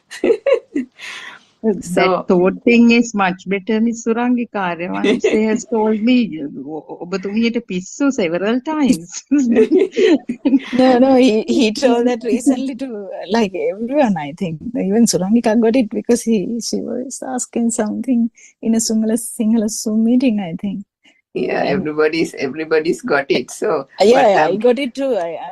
what we are trying to say is, so then finally what happens is, the follower, the person who is got excited with something and heard that retort from R.N. Vance, finally, when that inner urge comes to say something, then instantaneously that auto thing happens that inside itself the mechanism says this is a thought and that it has no value. So then it doesn't translate into words. So the words is a vitakkana. The words comes to that point only through the abhisankana process, the volition. I think we are going into the Oh, other have you gone Zoom through? meeting. Okay, sorry. Yeah, sorry. Actually, we apologize about that.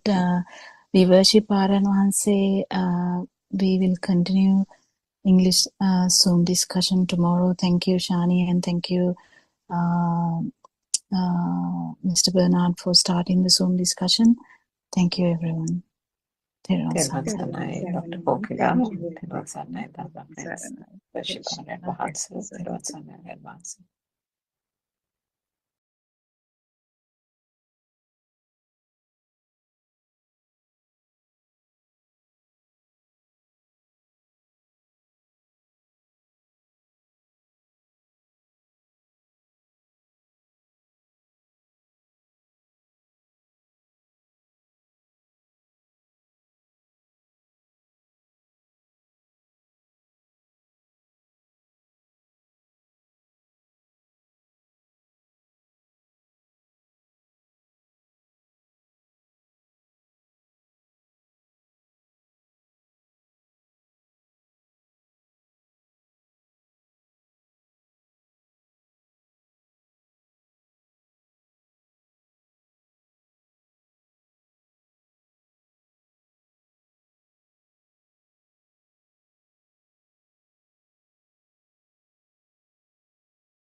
At the third stage, you have already realized that the outside does not exist, and we are already aware that any stimulus that you receive is only a thought.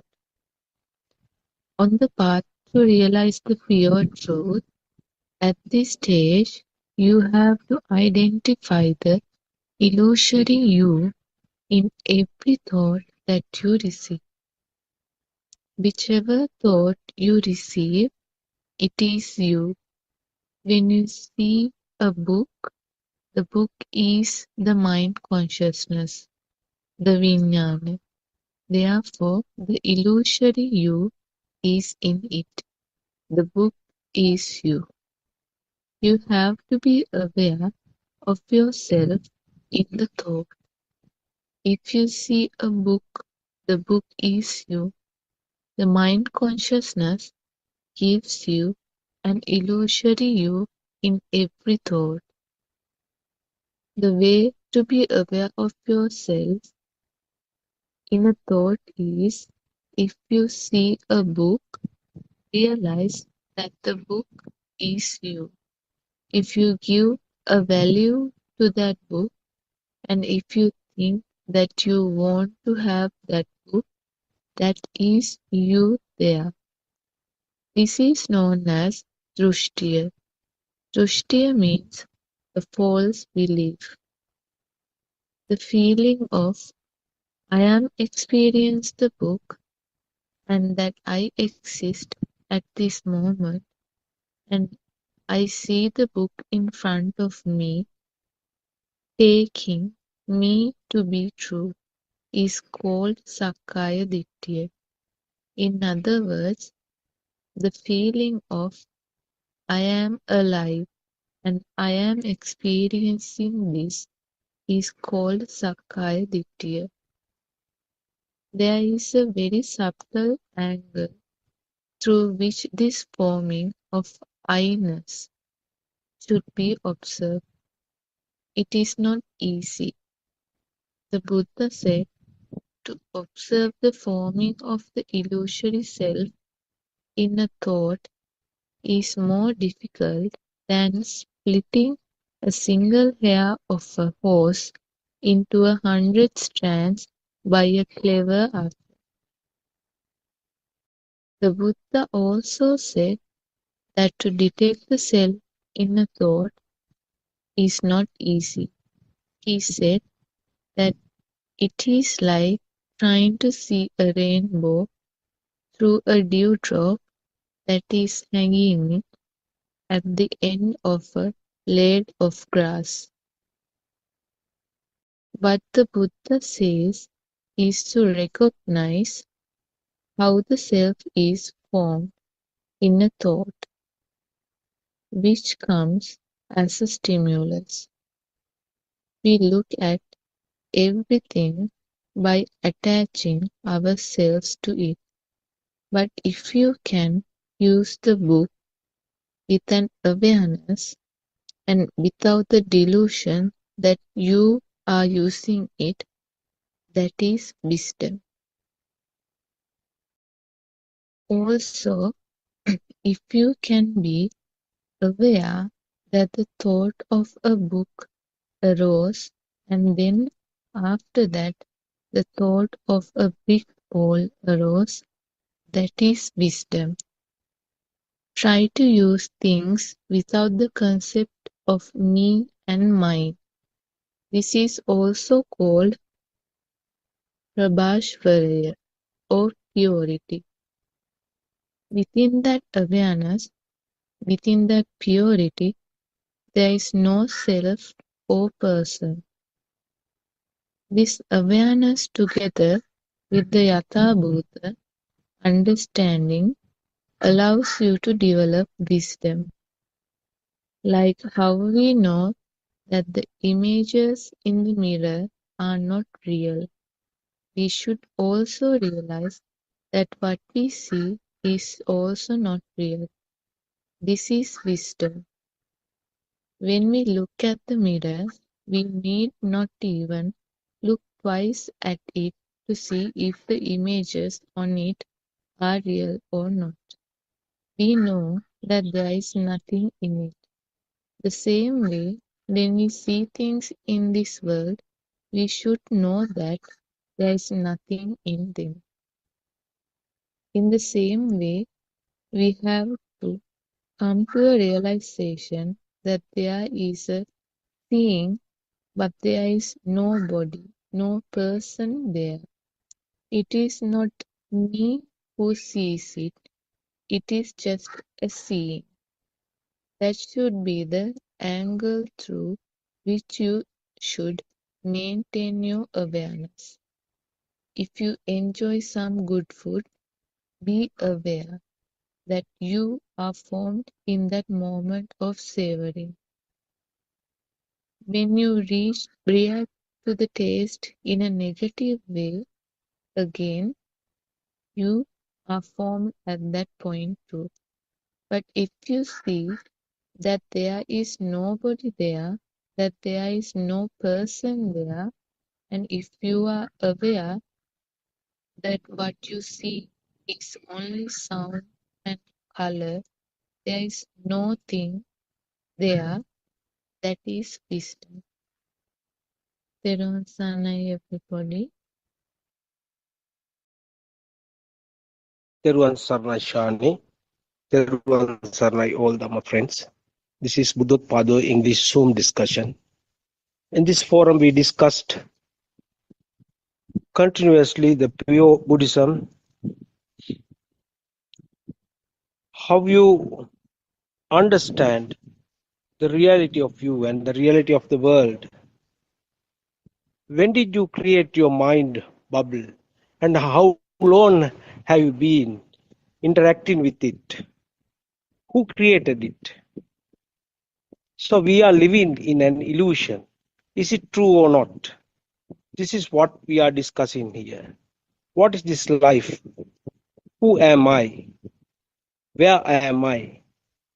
Let's discuss.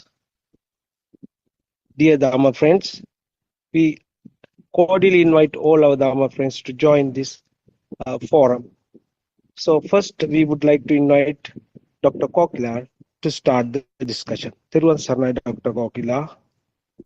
Therun Sanai. We'll pay homage to Aryan Hanse and start the discussion.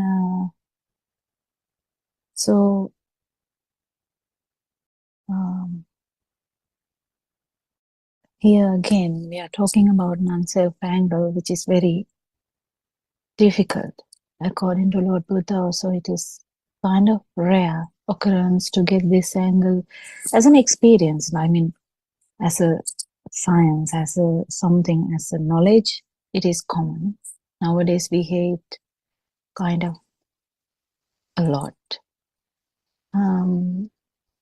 But still to experience that is a kind of the challenge.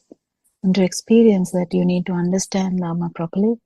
And we have to understand how these thoughts are produced and how we kind of gradually trusted all our systems and, not trusted in the sense they became a reality to us. And the whole thing around us is a reality to us. Are we saying it's not a reality? No, it is a reality. You can see, you can hear, you can, you can feel stuff, you can think.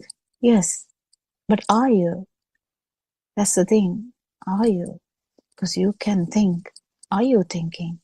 So when we question that, who is thinking?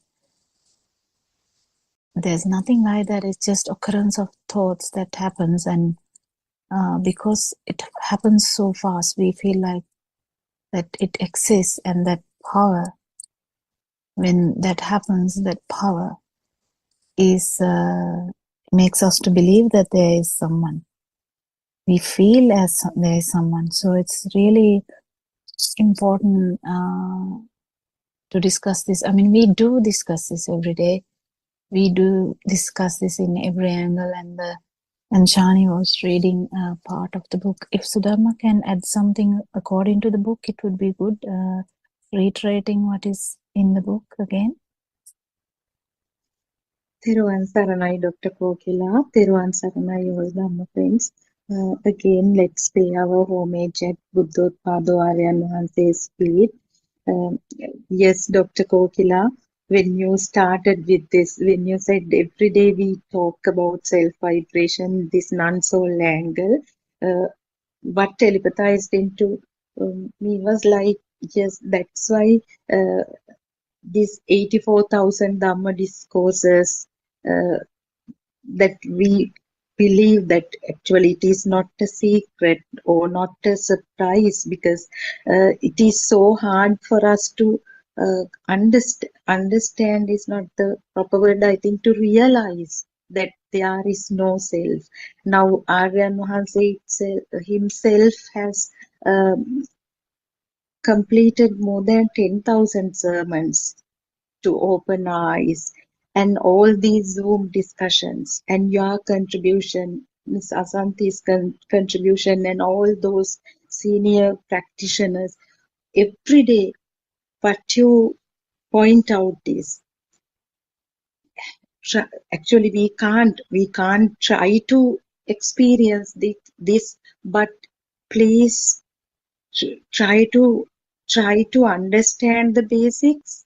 Then gradually this wisdom will naturally arise, and let go of all these desire or the need or your attempts to understand or realize this nibbana, or to yesterday you were explaining how much people try to come to terms with this feel.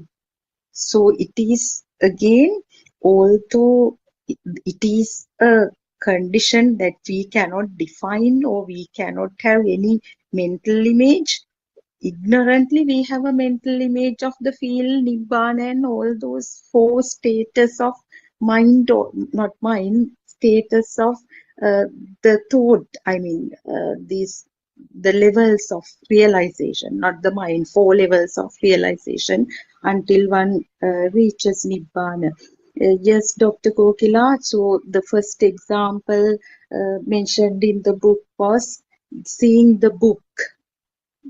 When the eye faculty perceives some shape, even this shape is we cannot call it a shape also. Shape also is ignorant.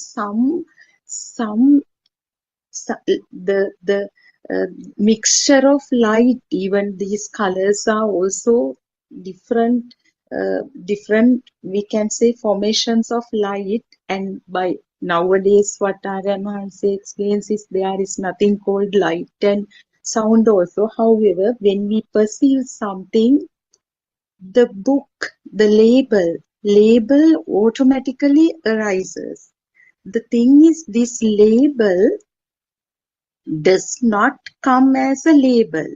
With that, the texture of the book, the paper, and if you have smelled the book as children, we smell these new books pages. That smell, even if you have put your tongue on a book, that feeling, then the touch feeling. So the word, although no one pronounces the word, that the book, the word comes as a sound, internal sound. So this come together, merge and come, and at once we recognize, oh, it's a book. The thing is, the person who sees the book is there, and with the book, that subtle need to keep the book also arises. So when we analyze this carefully, what happens is why we find it very difficult to feel that there is no duality, according to the level that I understand, is however much you all say, Dr. Kokila, these sensory faculties, even they are non-existent. They are not there. They are not your body. We still have subtle feeling, subtle image. Okay, ear is not the muscular ear, but something that sparking happens somewhere. This eye faculty, okay, when that vibrations meet or come together, that we assign a place. We that although it happens due to ignorance, some naturally, some okay, something, nothing else is there. Even the book is not there, but that spark is there. That kind of inner knowing is there. So we are unable to see the reality. Actually, I Yeah, think we yeah, should change the way yeah, you describe it, because the way you yeah. describe it is again the way you Self-anger. see it. Yeah, the way we see it every day. No, that's not the way Yeah, that we should be. I think if we change it in a way that yes, we have actually never seen the book at all. yes, We have never seen a book at all. So it's like a perception in the mind that we thought we saw a book. We have never touched a book. We have never read a book. We have never licked a book. We have never sensed a book, like smelled a book. Yeah, but we feel that we did everything with a book, but that's kind of we don't have a experience of outside, but we feel it as that we have an experience with outside because the projection is towards outside. That's okay. We just understand this. This is kind of Vidya Udapadi, like kind of Aloka Udapadi, kind of it's a understanding that we do with the help of truth. We understand that actually we have no experience of outside in that way. Kind of we haven't never experienced a book, but there are like specific senses we do have. What are the senses we do have is kind of there's a eye, there's a ear, there's a nose, there's a even these things. When you say the way we describe, we have to be careful. Actually, when we say we have an ear, that's again another thought, because the experience itself, there's no ear. Experience itself, there's no ear. But later when we think about it, we say, I heard to my ears someone was gossiping about someone. Don't we say that? Matta mage kanata mahuna. I yes, heard to my definite ears that I heard someone else gossiping about someone else. So we yes, say that we have ears and we heard something. So that's the kind of way that we interpret everything. But actually, there's nothing called ear even, because what happens here is the vibration itself is the only thing that happens. And that's where we keep understanding that that's only a vibration of a sensory organ. That is all. If we keep understanding this, actually, there's no outside or inside, because it's the only thing that happened was vibration of the ear, and we interpreted it in such a way that I heard it or my ears heard it. I mean, in that way also you can get another thought. I can definitely say my ears heard it. And someone might say, "Mage ඇස් දෙකටම දැක්කා." I saw it in my own eyes. You know, like you can't say it is no because I saw it. Yeah, true. You saw something. Yes, it's okay. But we are not trying to demarcate what you saw and what you didn't see. Whatever we are trying to say is any human being, the mind, the thought, of course, there is a kind of a thought which happens when all the sensory organs, the 5 sensory organs, vibrate simultaneously. There is another kind of another vibration which happens, which is the book. But then we feel it as existent. we feel that is real. That is where that power is happening. But if we don't take it as real, the power gets very weak. But still, there's another catch there, because you feel as the light, you kind of, if someone has actually understood this thought part, it should be understood thoroughly, because it understood word is also not true, because understanding can be, literally like our knowledge, we have that 2 into 2 is 4. But what I'm trying to say is, if you kind of feel that actually, yes, then none of these things are true, they are like just perceptions of the mind. But why do you feel it as existent? Because the mind works so fast. What is mind again? There's nothing called mind. It is just the occurrence of the stimuli, like this, just the occurrence of the thoughts. So that happens so fast, we feel like we are living in a fantasy world. That's our fantasy world, basically. Kind of, I'm inside a room. But that's not the problem. So you have to understand, even an arahant is,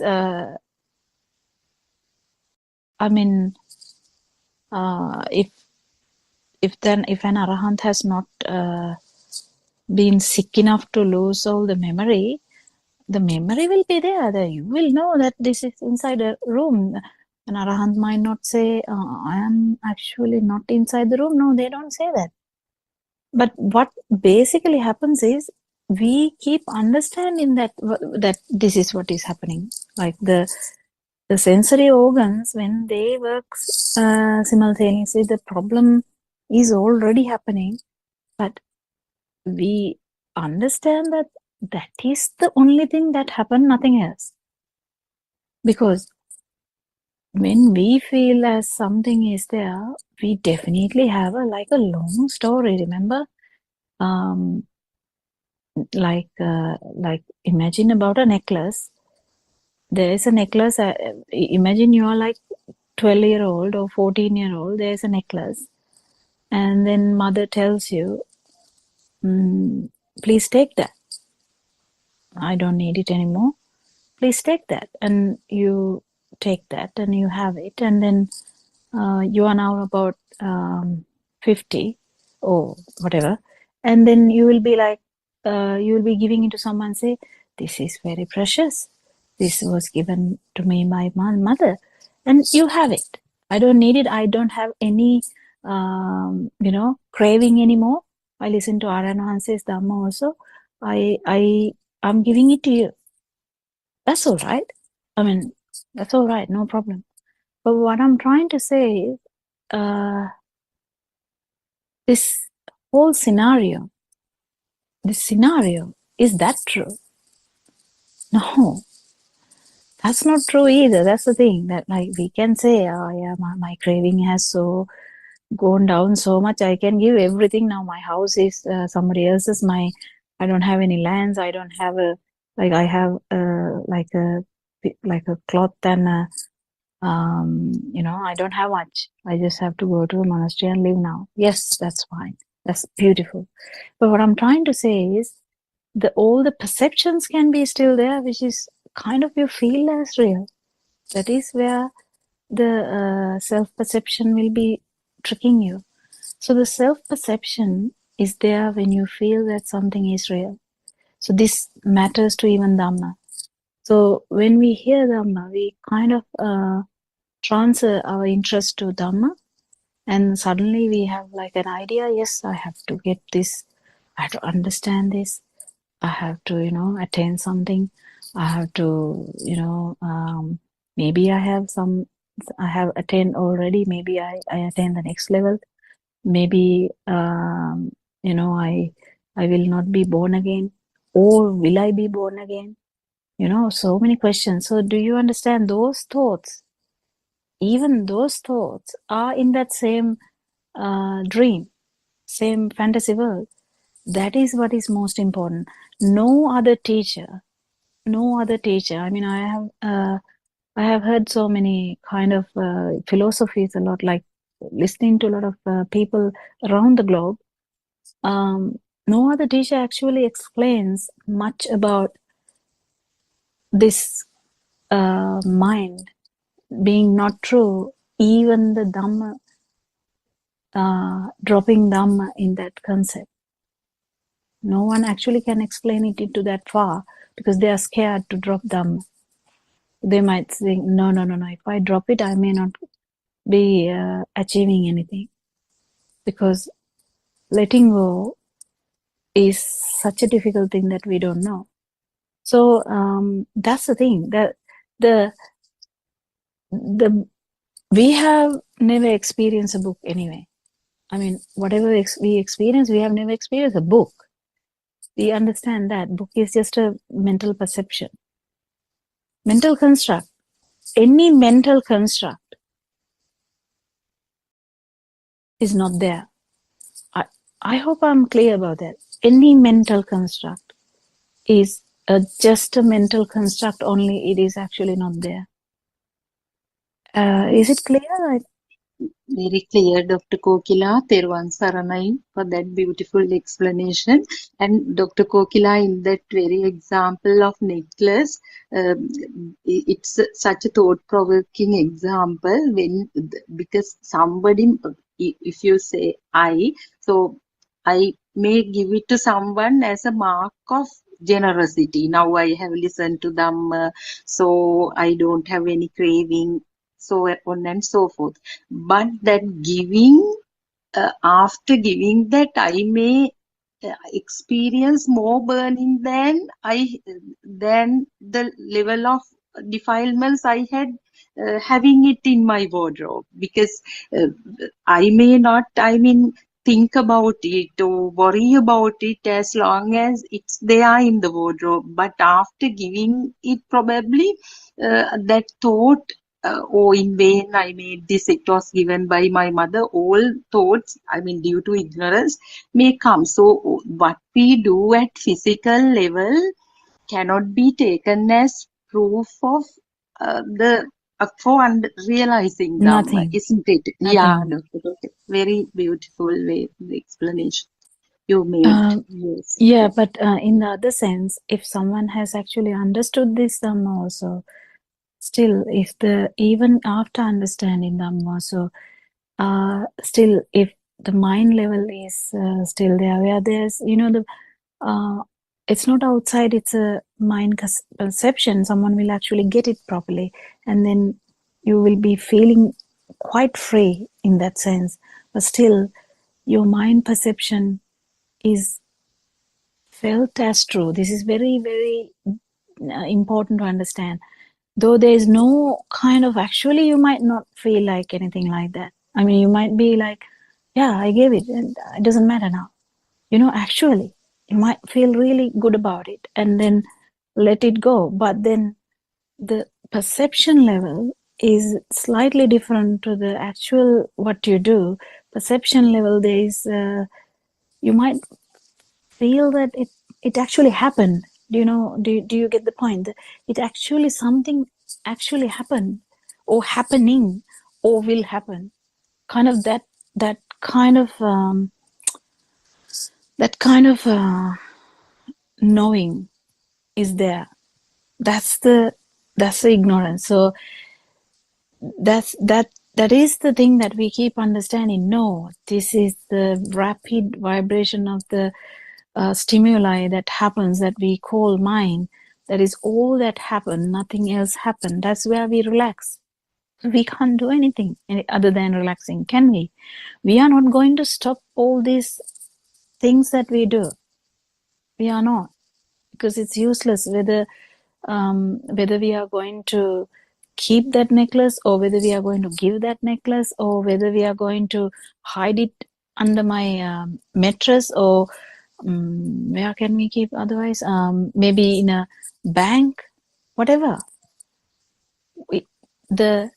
Maybe you don't even have a craving for that, but the sense that it is actually there is quite different to aversion, or the what is the word for that? Like the the craving for that, like extreme craving for that. But there is a in the mind level, there is always that you feel it is happening here. That is again, if you understand that properly, then you let go. It doesn't matter. You know that you can't do anything about this, can you? Because this fast occurrence of your sensory organs will not stop until you die. But then what actually matters is understanding that this is how it is. Yes.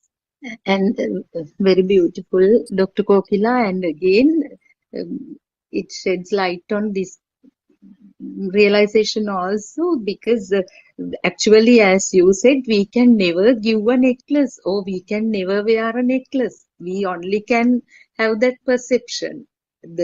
Similarly, like when you said we can never see a book, that same thing applies to all phenomena, isn't it?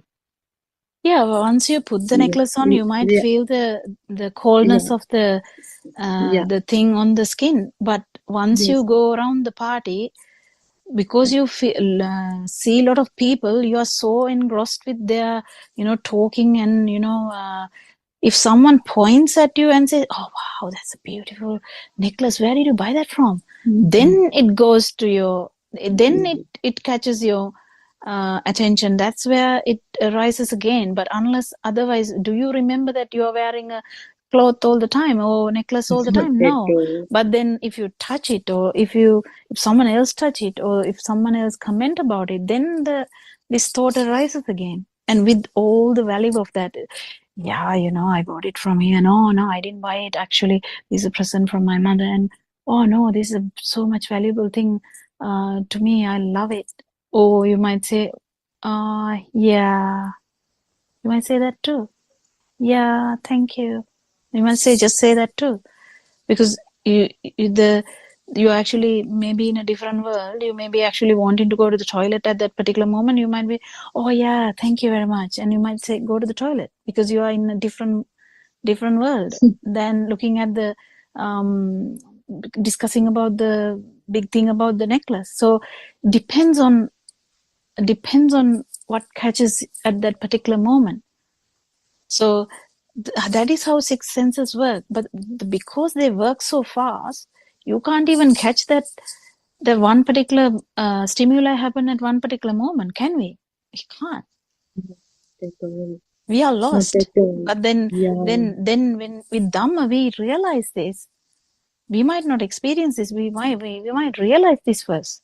It is so good to understand, and in such a way, none of these experiences are, even if it's a non-self experience,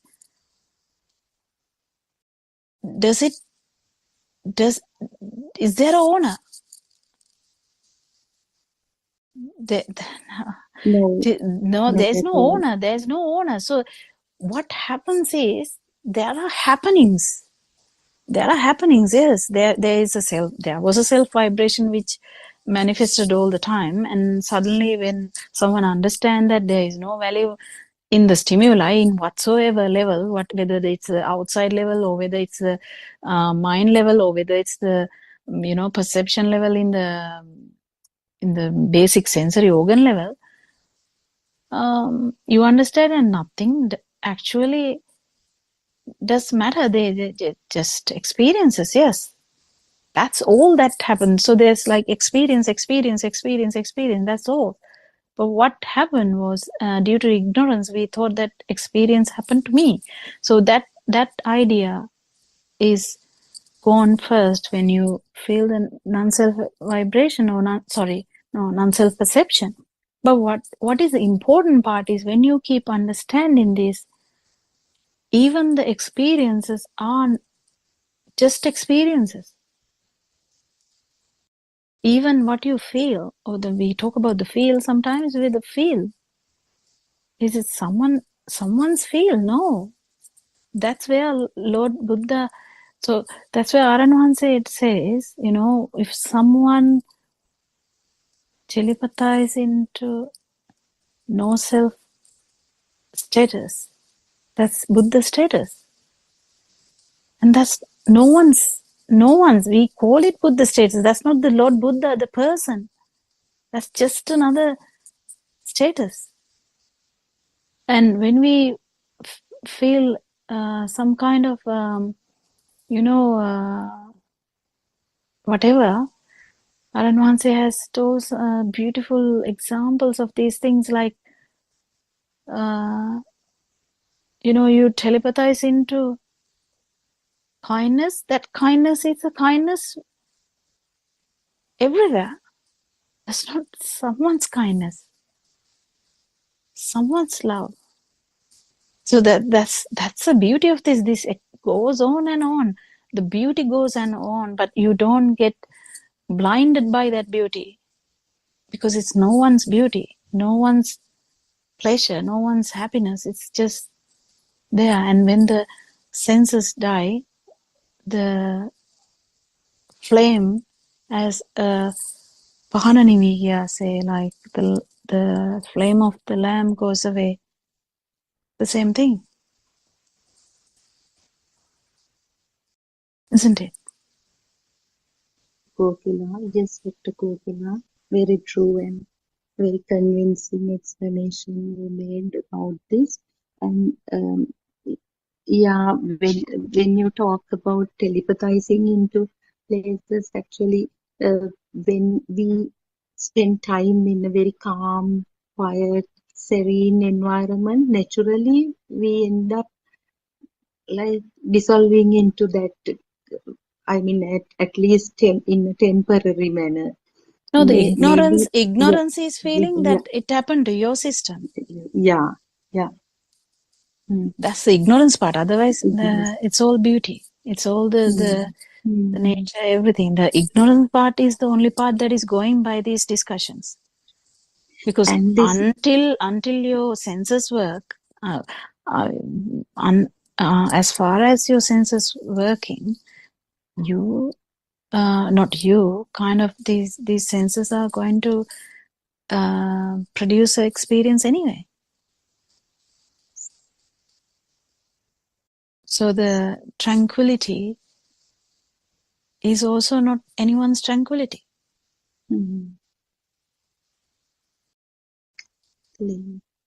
and the ignorance is, Dr. Kokila, now the birth of the sensory faculties also happens instantaneously. Like we cannot Yes. differentiate between seeing and the eye faculty and hearing and the ear faculty. You don't Ignorantly, need to. If you keep understanding this Dhamma, you yeah. don't need to do any of these things. You just have to Mm. understand properly how actually this happened. That's Trividya. The understand how this manifestation blinded you, how that blinded you, and next one is how this moment is. It's kind of a thing that you How- should feel, and then you know how much more to how much what kind of strong ego you Defilements are have, there. defilements you Yeah. have. So those are the three things. So, but each time we discuss about this, actually what is happening is the clearing of the truth, Satyajnana. It is what is happening. Because we have so many parts where that is not filled. Kind of we know here and there. Sometimes not filled properly. And even if you are a person, some person has we call it non-returner, even that there is a kind of ignorance. Until some system becomes an arahant, there is ignorance. So there's nothing to like. Then you feel it. That's it. That's it. And until you get proper help from the noble friend, you might continue to be like that, and it can take a long time. It doesn't necessarily matter, but it's very important to clear the path all the time with the noble friend, and but the problem is sometimes we can't understand the message underneath.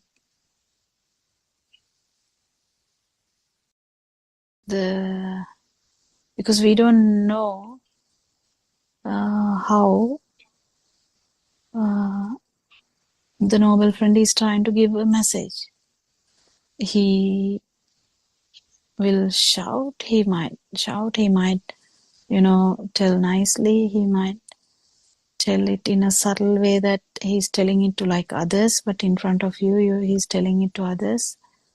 And there are different ways that the noble friend might use, because there are some systems which can be broken easily, so that you have to feel it and handle it in that way, so that that system will not be erased from the whole Dhamma, because the system felt uneasy with the noble friend. So there's so many pitfalls where people can fall into, because they might feel uneasy about the voice, they might feel uneasy about the tone, they might feel uneasy about the content, they might feel uneasy about the everything. But what I'm trying to say is, just drop all of them and just try to understand Dhamma, and then if you actually heard Lord Buddha's Dhamma, you will understand. One who you see Lord Buddha is one who sees Dhamma, and that's all. And when you say one who sees Dhamma is one who feels this no self-perception, or understand this how self-vibration is not appearing when the stimuli is not a thing, and this has to be experienced, and then Lord Buddha personally. No, you never know Lord Buddha personally, and because you can't experience the book, can you? You can't experience the necklace, can you? At the same time, you can't really experience the Lord Buddha, even if you are standing in front of him, but you can sense him. You can sense his Dhamma. You can become that non-vibration. And then, yes, you have seen Lord Buddha. We can use that word. We have felt Lord Buddha. Yes, we can use that word. You have heard Lord Buddha. Yes, you can use that word. In the morning Zoom discussion, Dr. Kokila, when one lady asked about Aryan Mahanse's appearance and all, like as a person, that's what I shared there also. Now we have seen Aryan Mahanse through Dhamma and through these meditation centers, and the people who work there. Again, Yes. so Dharma, we might think that we have seen, but still we may haven't. Yes. Until Yes. you become the non-vibration, or kind of we might see the non-vibration for a fraction of a second, or you might feel it again and like that. But unless you become the non-vibration, you may not fully know Aryan Mahanse. Yes, true. To So some level. that's the thing. So only an Arahant will know an Arahant, or only an Arahant will know Lord Buddha, and that's it. We have some understanding, isn't it, Dr. Gokila? Yeah, we have an understanding. Yeah. Miss Surangika, do you have any questions or anything to add? She's also there, Dr. Gokila, Miss Surangika. That was Sudharma and Dr. Kokila. Yeah, I think that last point that Dr. Kokila said was actually so Dhammam Passati, Somam Passati means actually back in the day when we didn't know the Dhamma, we thought the Somam Passati was actually, if you see the Dhamma, then we see the Buddha, meaning Buddha as a person. Of course, that has now been cleared by the Dhamma. There is no person, and that is what our Mahanse says all the time. Don't look for a person behind this voice type of thing, because the Dhamma gives you access to the non-vibration. And if one realizes the Dhamma, one accesses actually, or one becomes, the vibration becomes a non-vibration. And that is what Buddha means, as we know, Bhava Buddha.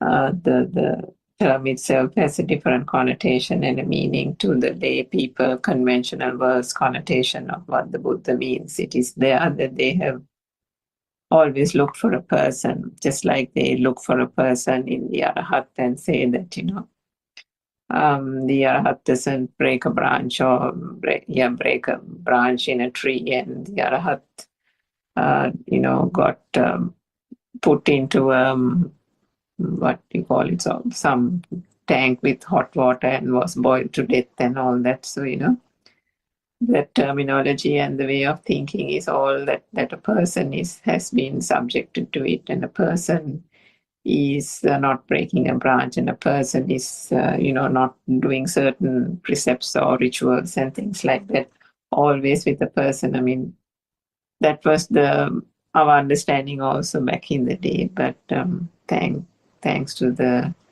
access to the true Dhamma, all those myths and misconceptions have been wiped away. But earlier, I think to your initial question as well about the whole experience and the way things are, which Dr. Kokila explained, that is also again almost habitual, isn't it? Because that's what we've been used to do right from our childhood days, from the time that things have been taught to us and messages have been reinforced. This system has taken on not only facts and data and labels and names, it took on this whole I and ego and self-perception and the I, me, my concept as well. And however much we say that, we are attached to our parents, we are attached to that one, this one, and that, our lifelong goal has been XYZ. Our lifelong, things that we have sacrificed for people, sacrificed for the family, so on and so forth. We say all these things.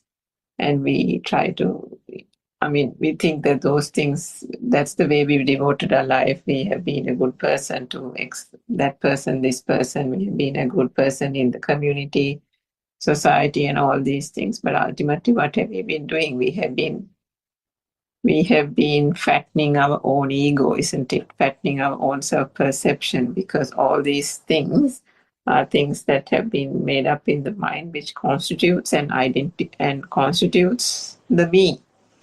It is the me who is the good mother. It is the me who is the good teacher. It is the me who is the good person in the temple. It is the me who takes the alms every Sunday to the temple. It is the me who, always gives the beggar on that particular corner of the street a lunch parcel. It is the me who is, and also to Dr. Pokila's point, finally, it is the me who is attaining nirvana. So all these points finally boils down to the fact that one realizes the Pupenivasānussati jnana and the Chuttapapata jnana, and then the Asavakkhaya jnana, through the Asavakkhaya jnana, and that dissipation of the self-perception. Gradually one realizes that the I-ness that was there in whatever that we do, whether we are performing an obligation as a dutiful daughter, whether we are performing an obligation as a good teacher in the school towards our students, or anything like that, we are always trying to be that good person, or some kind of person, because we are trying to satisfy that thought. It is only the thought, isn't it? The thought is the thing that says that I have to be a good person, I have to be a good teacher. So ultimately, that is what we have been doing. We haven't been, because we've created these concepts, we have created these figures called parents, society, teachers, students, and so on. And towards them, we have the duality has been created, and towards them, there is the teacher. For the student, there is the teacher. For your son, there is the mother. For your parents, there is the beautiful daughter, and so on.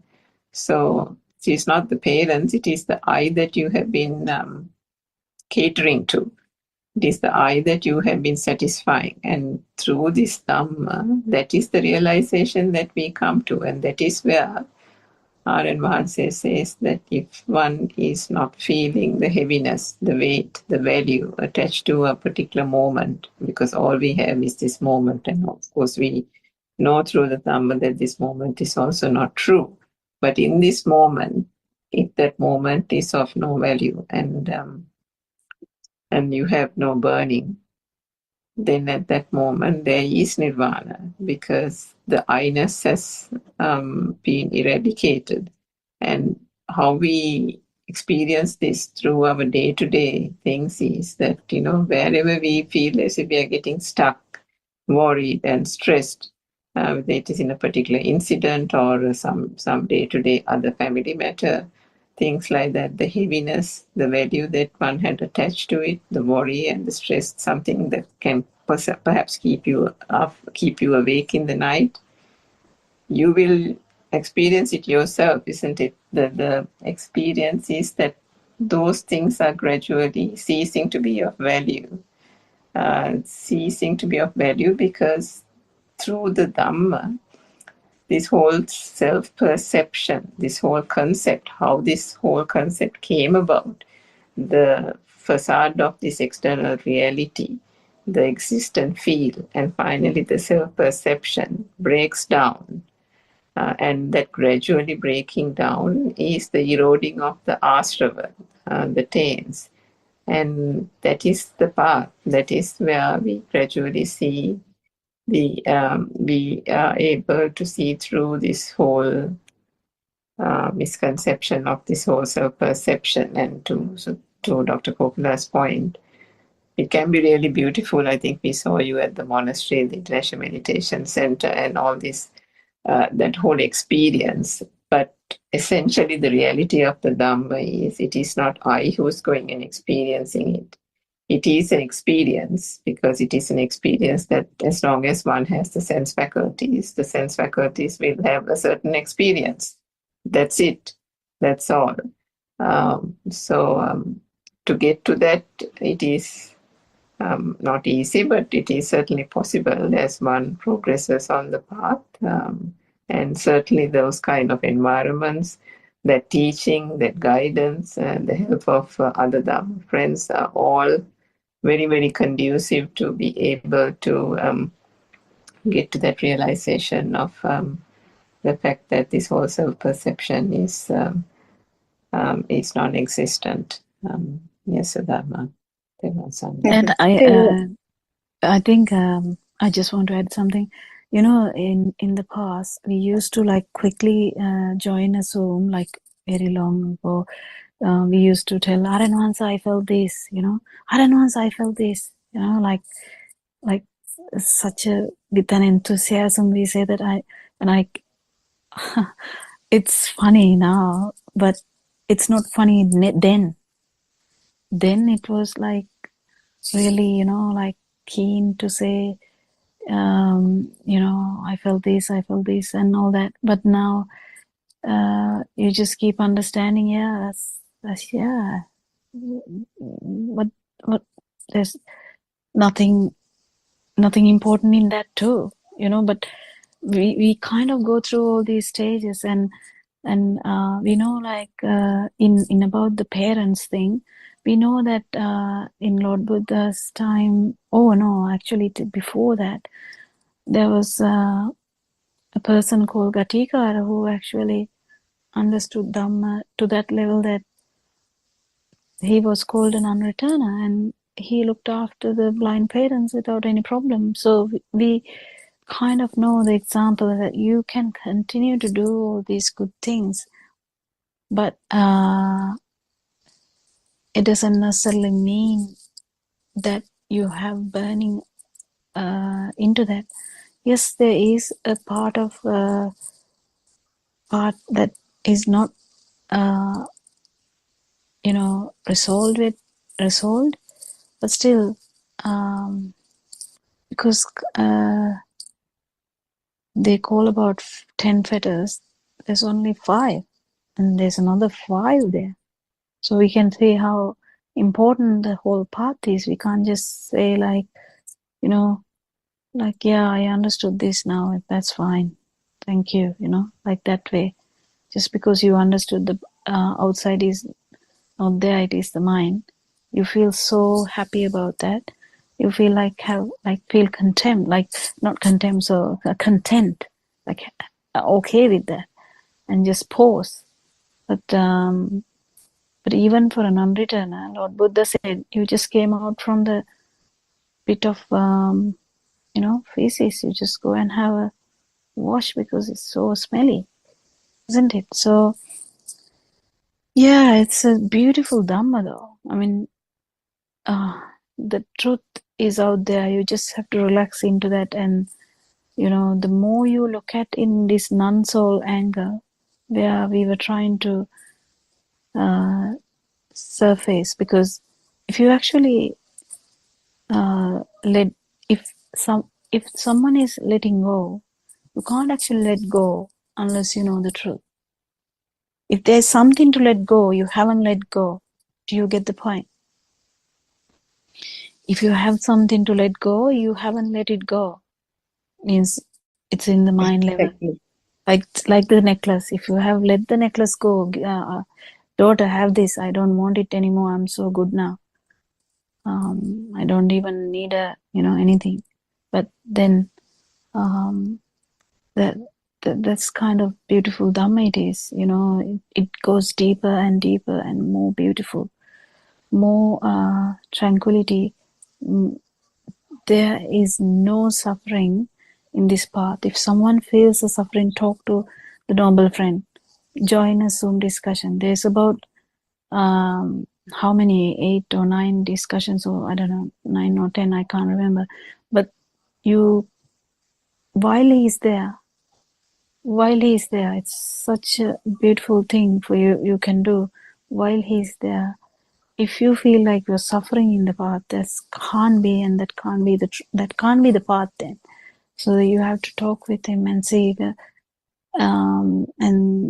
but if you feel that day by day your defilements are getting weaker and weaker, and you keep understanding Dhamma with the help of the noble friend, you will feel the tranquility more and more. The feel will be there. You don't have to cultivate the feel. It's actually when the mind get weaker. That's what I told Surangika yesterday. If you keep understanding that the mind has no big power, mind is just another sensory organ, you just let go. What can you do? You can't do anything. It will be there anyway until you die. So you just let go, and the feel will be there anyway. So it surfaces. It's not you're like taking it out from a box. It's just there. You just have to break the box, then it is there. Likewise. Yeah. Anything else?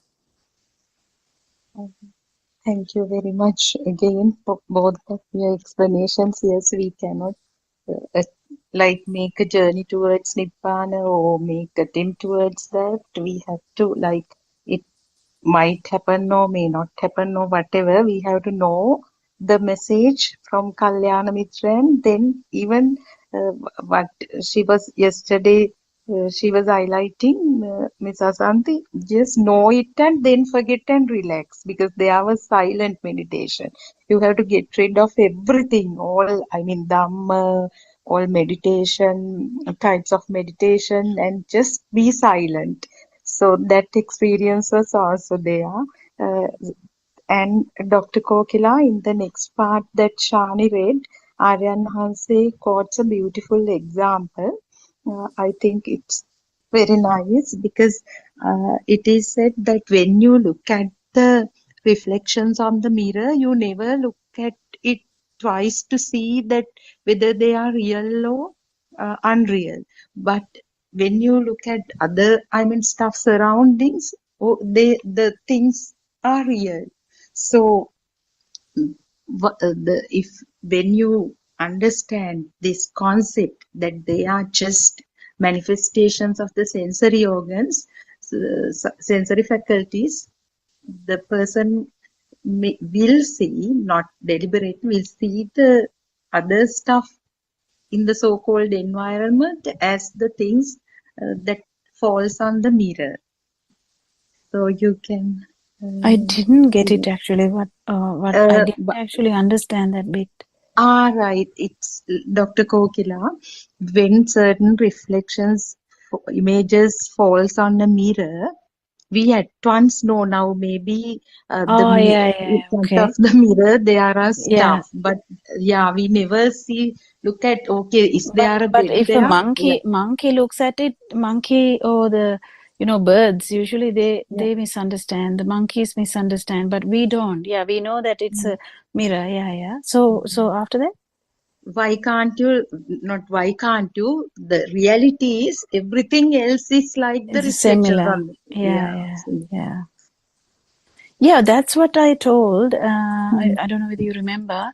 As a child, we began to look at the world in such a way, and once you get the no self-perception, what happens is that self-perception is getting replaced by the non-self-perception. It keeps replacing, and the arahant is you become the non-self-perception.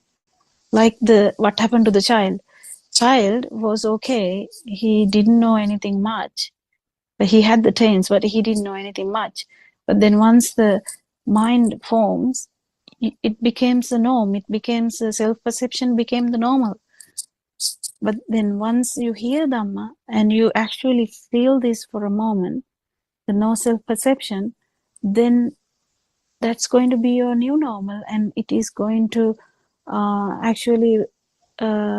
it will be the power after that. And with time, with help of noble friend, it is going to be the thing. Nothing is going to change though. Your sensory organs will work like similar. You will be going from temple to temple to tell Dhamma or whatever, Zoom meetings or whatever. But what happens is the child to adult, what happened was the self-perception which grew into self-view. Now self-view gets shattered when you have the non-self-perception at least once. And then with that shattering, the whole world is shaken, that particular moment. And then this non-self-perception starts to work. Kind of it becomes bigger and bigger and bigger. And what we call an arahant when that is the normal thing. So there's no place for the self-perception at all. At all. But the sensory organs will continue to work.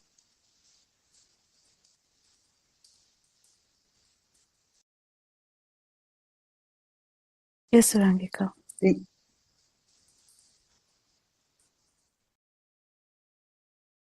Are you there? Yeah, sorry, I didn't get that part, Dr. Gopala. You didn't get that part? No, I mustn't. Yes, Sudharma. Sorry, I think I got distracted for a moment, Dr. Gopala.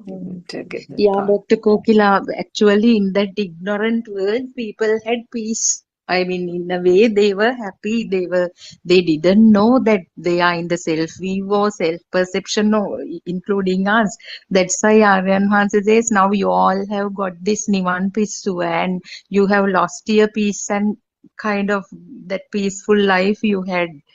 Isn't it now self-perception, this knowledge? At the very beginning, it was completely new because we didn't know that we had it even know everything was real. We were happy. We were trying to accumulate.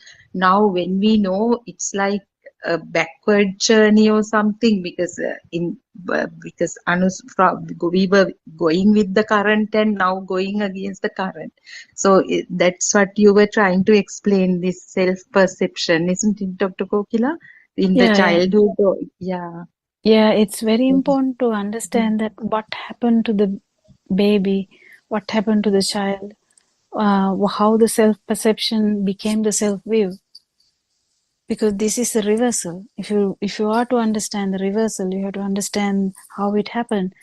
And what happens with the stream enterer is you feel this non-self perception, and then that is going to manifest again, and then the whole self-perception will be replaced fully by non-self perception. So the self-vibration will cease to actually do anything, because it's a emptiness. That is the emptiness we call it. Nothing about the other emptinesses. Emptiness is here without that self-perception and the self-vibration. The emptiness is that, not about the emptiness in the outside.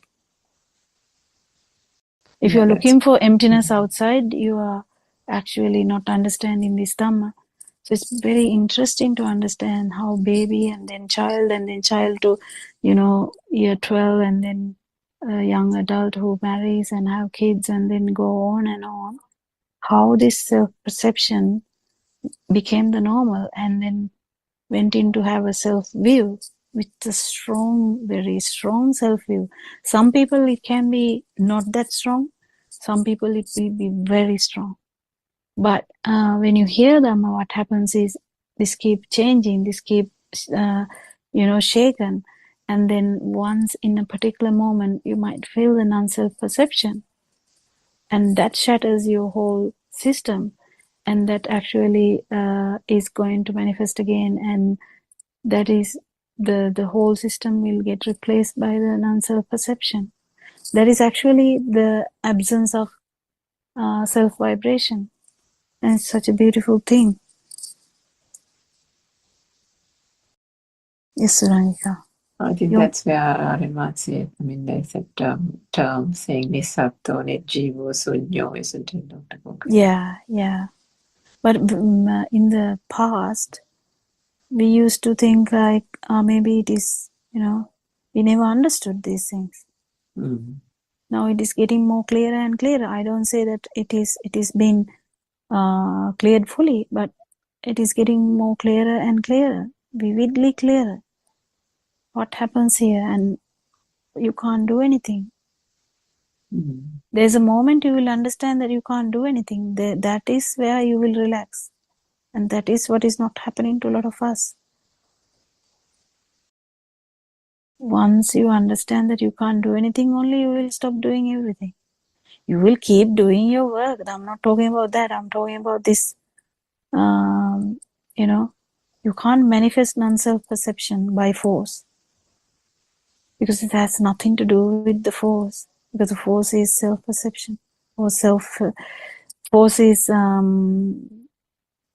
self-vibration. So two can't live together. Self-vibration. Yeah. That's where actually it's this, like oil and water, isn't it? Yeah. They won't So mingle. Then like we call it self, the stream enterer. That particular moment you don't feel the self perception. After that you feel it. Yeah, back in the same boat.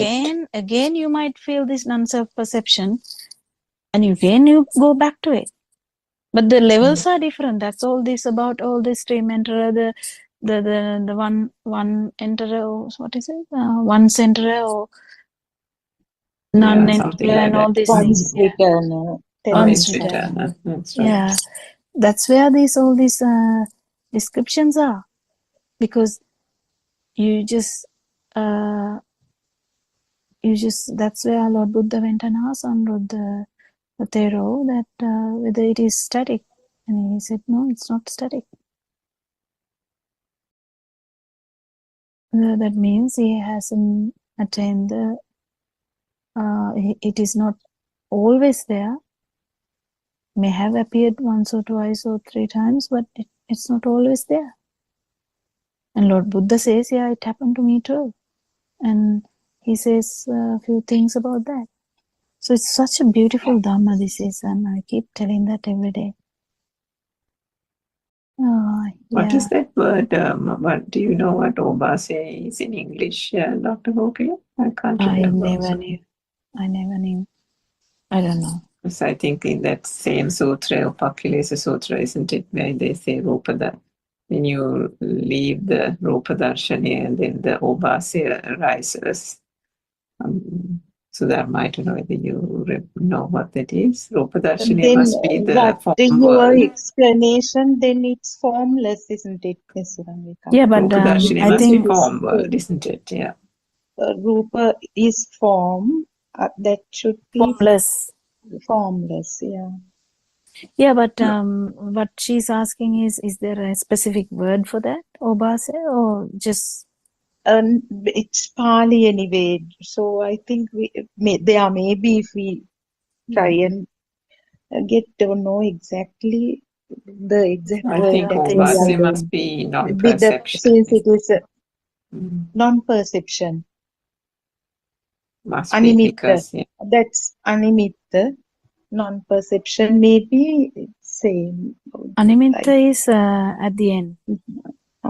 Non-perception. Obasya, from one, this revolutionary, this groundbreaking sermons, One vibration. Andolana, they talked about Obasya. I think it's the path, isn't it? Oh, I'm Yeah, not it's sure. I think the one vibration status. Yeah. Where someone has understood that And all the forms are forms only, then it comes to the one vibration. Yeah. And it's interesting to know that it's not the gifted children in the school that always realize this first, because maybe the most careless, irresponsible, they have the less strong or very weak self vibration, probably. So that was also something that we came to know, not always. Otherwise, the smartest ones, the brightest or the gifted children, this is not a path like that. No. Maybe when it comes to wisdom and knowledge are two different aspects. So the careless, boisterous one may be the wisest. Yeah, we never know. Yeah. It is very difficult to say exactly to any of these things because Lord Buddha was the, you can't even compare, uncomparable. So it's, and he had all the qualities. He was the best kind of thing. So it's very difficult to say anything like that, but it does matter. What does matter is how much low the self vibration is. Like you can imagine someone is very greedy about things and trying to kill people for achieving something. You can normally understand that it's such a great thing, but the Lord Buddha even shattered that thing because Angulimala, after doing all that, but his perception was different. His perception was different, but still again to achieve something, yes. And then what did he understand? He understood that yes, what he understood was actually this moment thing. That's actually one of the Trividyas. This is such a beautiful Dhamma. This is where you keep understanding things that this moment didn't have anything to do with any of the things that the previous stimuli. This is a new stimuli. We can telepathize into something, yes, it doesn't necessarily mean that it is the old one, this is a new one. Teruvan Saranai, Dr. Kokila, we have reached Oh, it's 4 o'clock.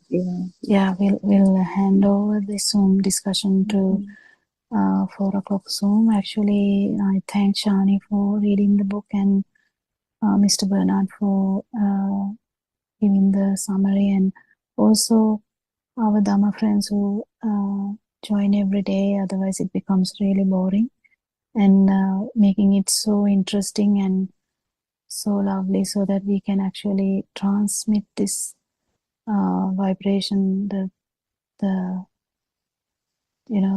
effect of this Dhamma to everyone.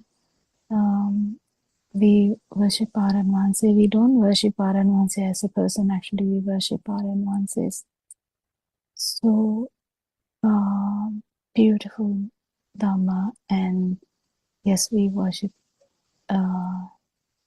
non-vibration actually in that sense, but we can't really say that. So thank you everyone. We'll talk tomorrow. Teruvan Teruvan Saranai. Saranai, Dr. Kokila, Teruvan Teruvan Saranai, Saranai, and all of you. Worship Aryan. Teruvan Saranai. Teruvan Saranai.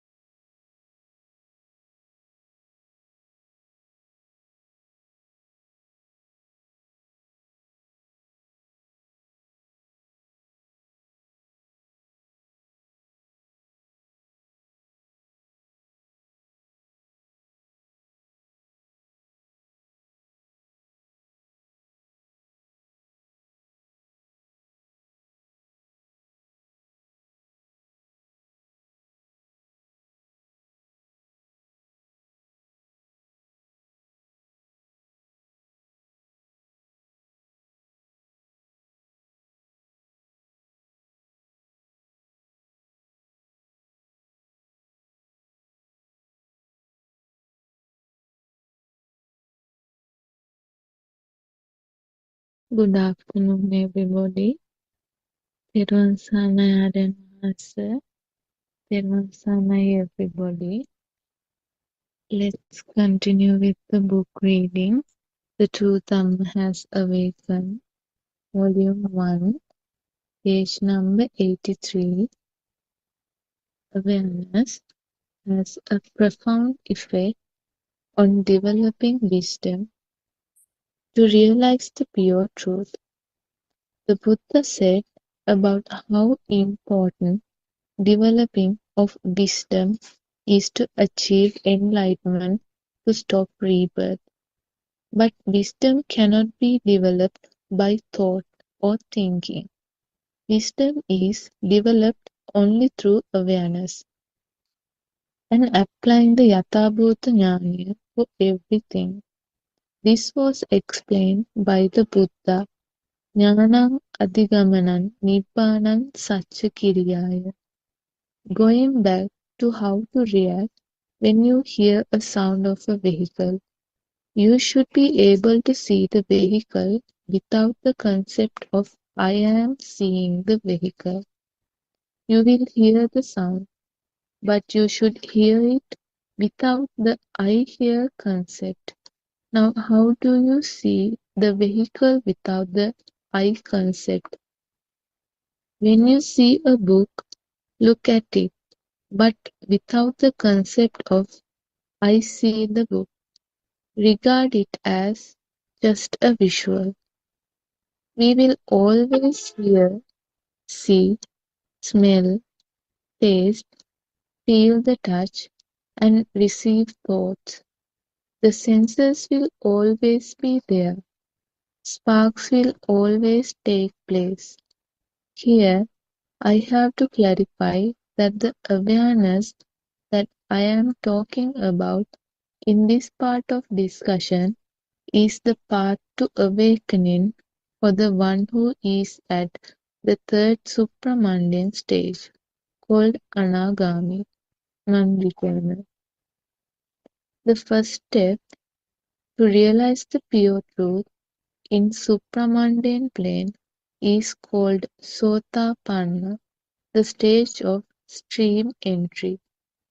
To realize the truth in the first stage, we have to have an understanding that we see and experience outside is not real, that they are only thoughts. We let go of the belief in the outside world using the Yatha Bhuta Jnana. The outside world is also known as Bahira Lokaya. To arrive at the awareness of the first stage of the supramundane plane, we bring ourselves to the inside by being aware that everything we experience outside are only thoughts. Since we have the understanding that the outside world is created only by thoughts, we stop believing in the outside world. We see that it is alive. Ashrutavat Pruthakjanaya means the person to whom the outside world is true. It is real. Sotapanna means the person has realized the illusion to a certain extent, and he does not allow his mind to go in the direction of mind wounds. He goes in the direction of the Patisotaya. Patisotaya means you have realized the pure truth, and now you see the pure truth in all stimuli you receive from your senses. You won't get tricked. You know that all what is seen outside is only thought. Now, please understand very carefully. When we were on the path to Sotapanna, the first stage in the supramundane plane, we let go of the outside, saying the outside is all made up from the thoughts inside. The third stage, we did not discuss about the second stage yet, but more or less it is the same principle. On the supramundane plane is called anagami. All these stages are all levels of wisdom. They cannot be developed by force, by learning, or by thoughts. Wisdom develops automatically according to how much awareness is maintained. In the anagami stage, we also let go of our thoughts. We realize that thoughts are all lies. Then whatever we see outside, we have to maintain our awareness that it is only a seeing, only a hearing, only a taste. Meaning Mahanse, yes, Honorable Sir. Anand Mahanse, later, at the end, beyond the stage of Anagami, you realize that there is nothing as thoughts either. But to arrive at that realization, you have to identify the formation of the illusory self in each thought. Everybody.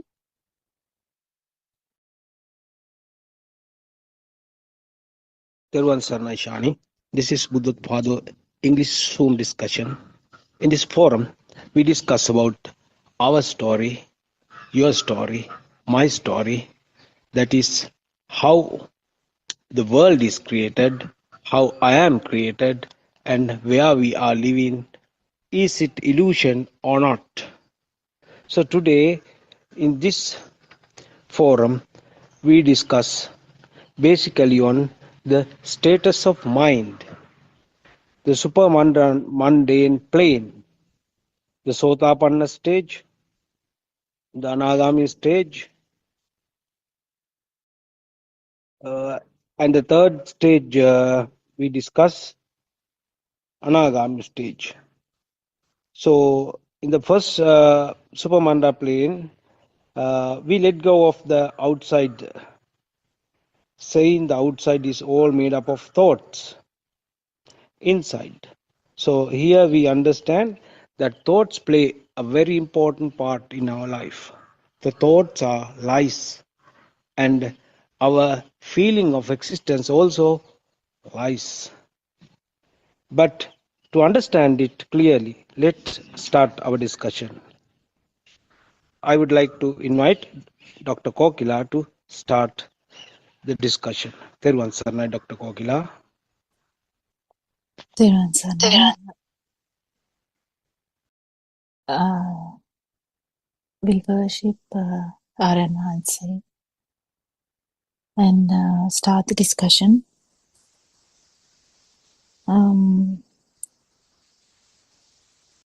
So I think we are talking about supramundane stages. Actually, these are described in order to understand several stages in wisdom. Nothing much other than that. But it's nice to know. You can't force it on anyone, or you can't force it on any system, including the system that you think you had. So nothing can be forced on. That's the most important thing. And how then someone will actually move forward depends on how powerful your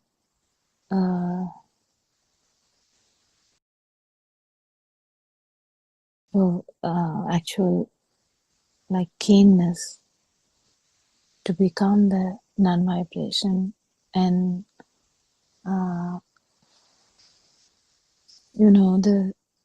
the Shraddha, or these things that we described in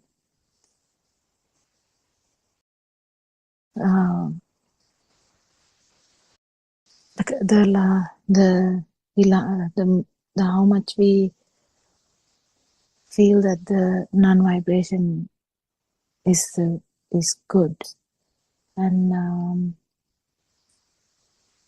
I can't even remember the other two. So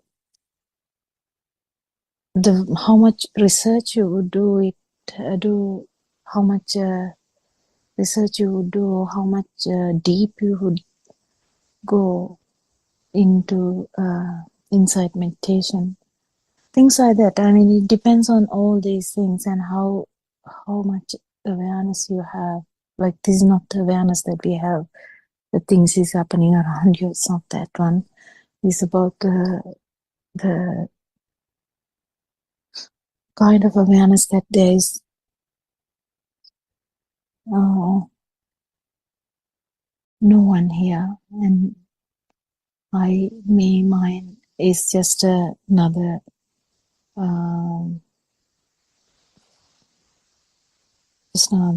thing that is not true. So I would invite someone else to start the discussion if possible, go on discussing so that we can build up a good discussion. Is it possible? Teruvan Saranai, Dr. Kokila. Just I want to make a small suggestion actually. You did a very good explanation to one of our Dhamma friends who talked in the last night, that is your early morning discussion, where she wanted to clarify about the self-vibration and self-perception, the different levels that a person will build up and finally end up having a so-called a thick mind bubble. Is it possible to make some, I mean, for our English-speaking friends, I think some explanation like that will be more practical and very helpful.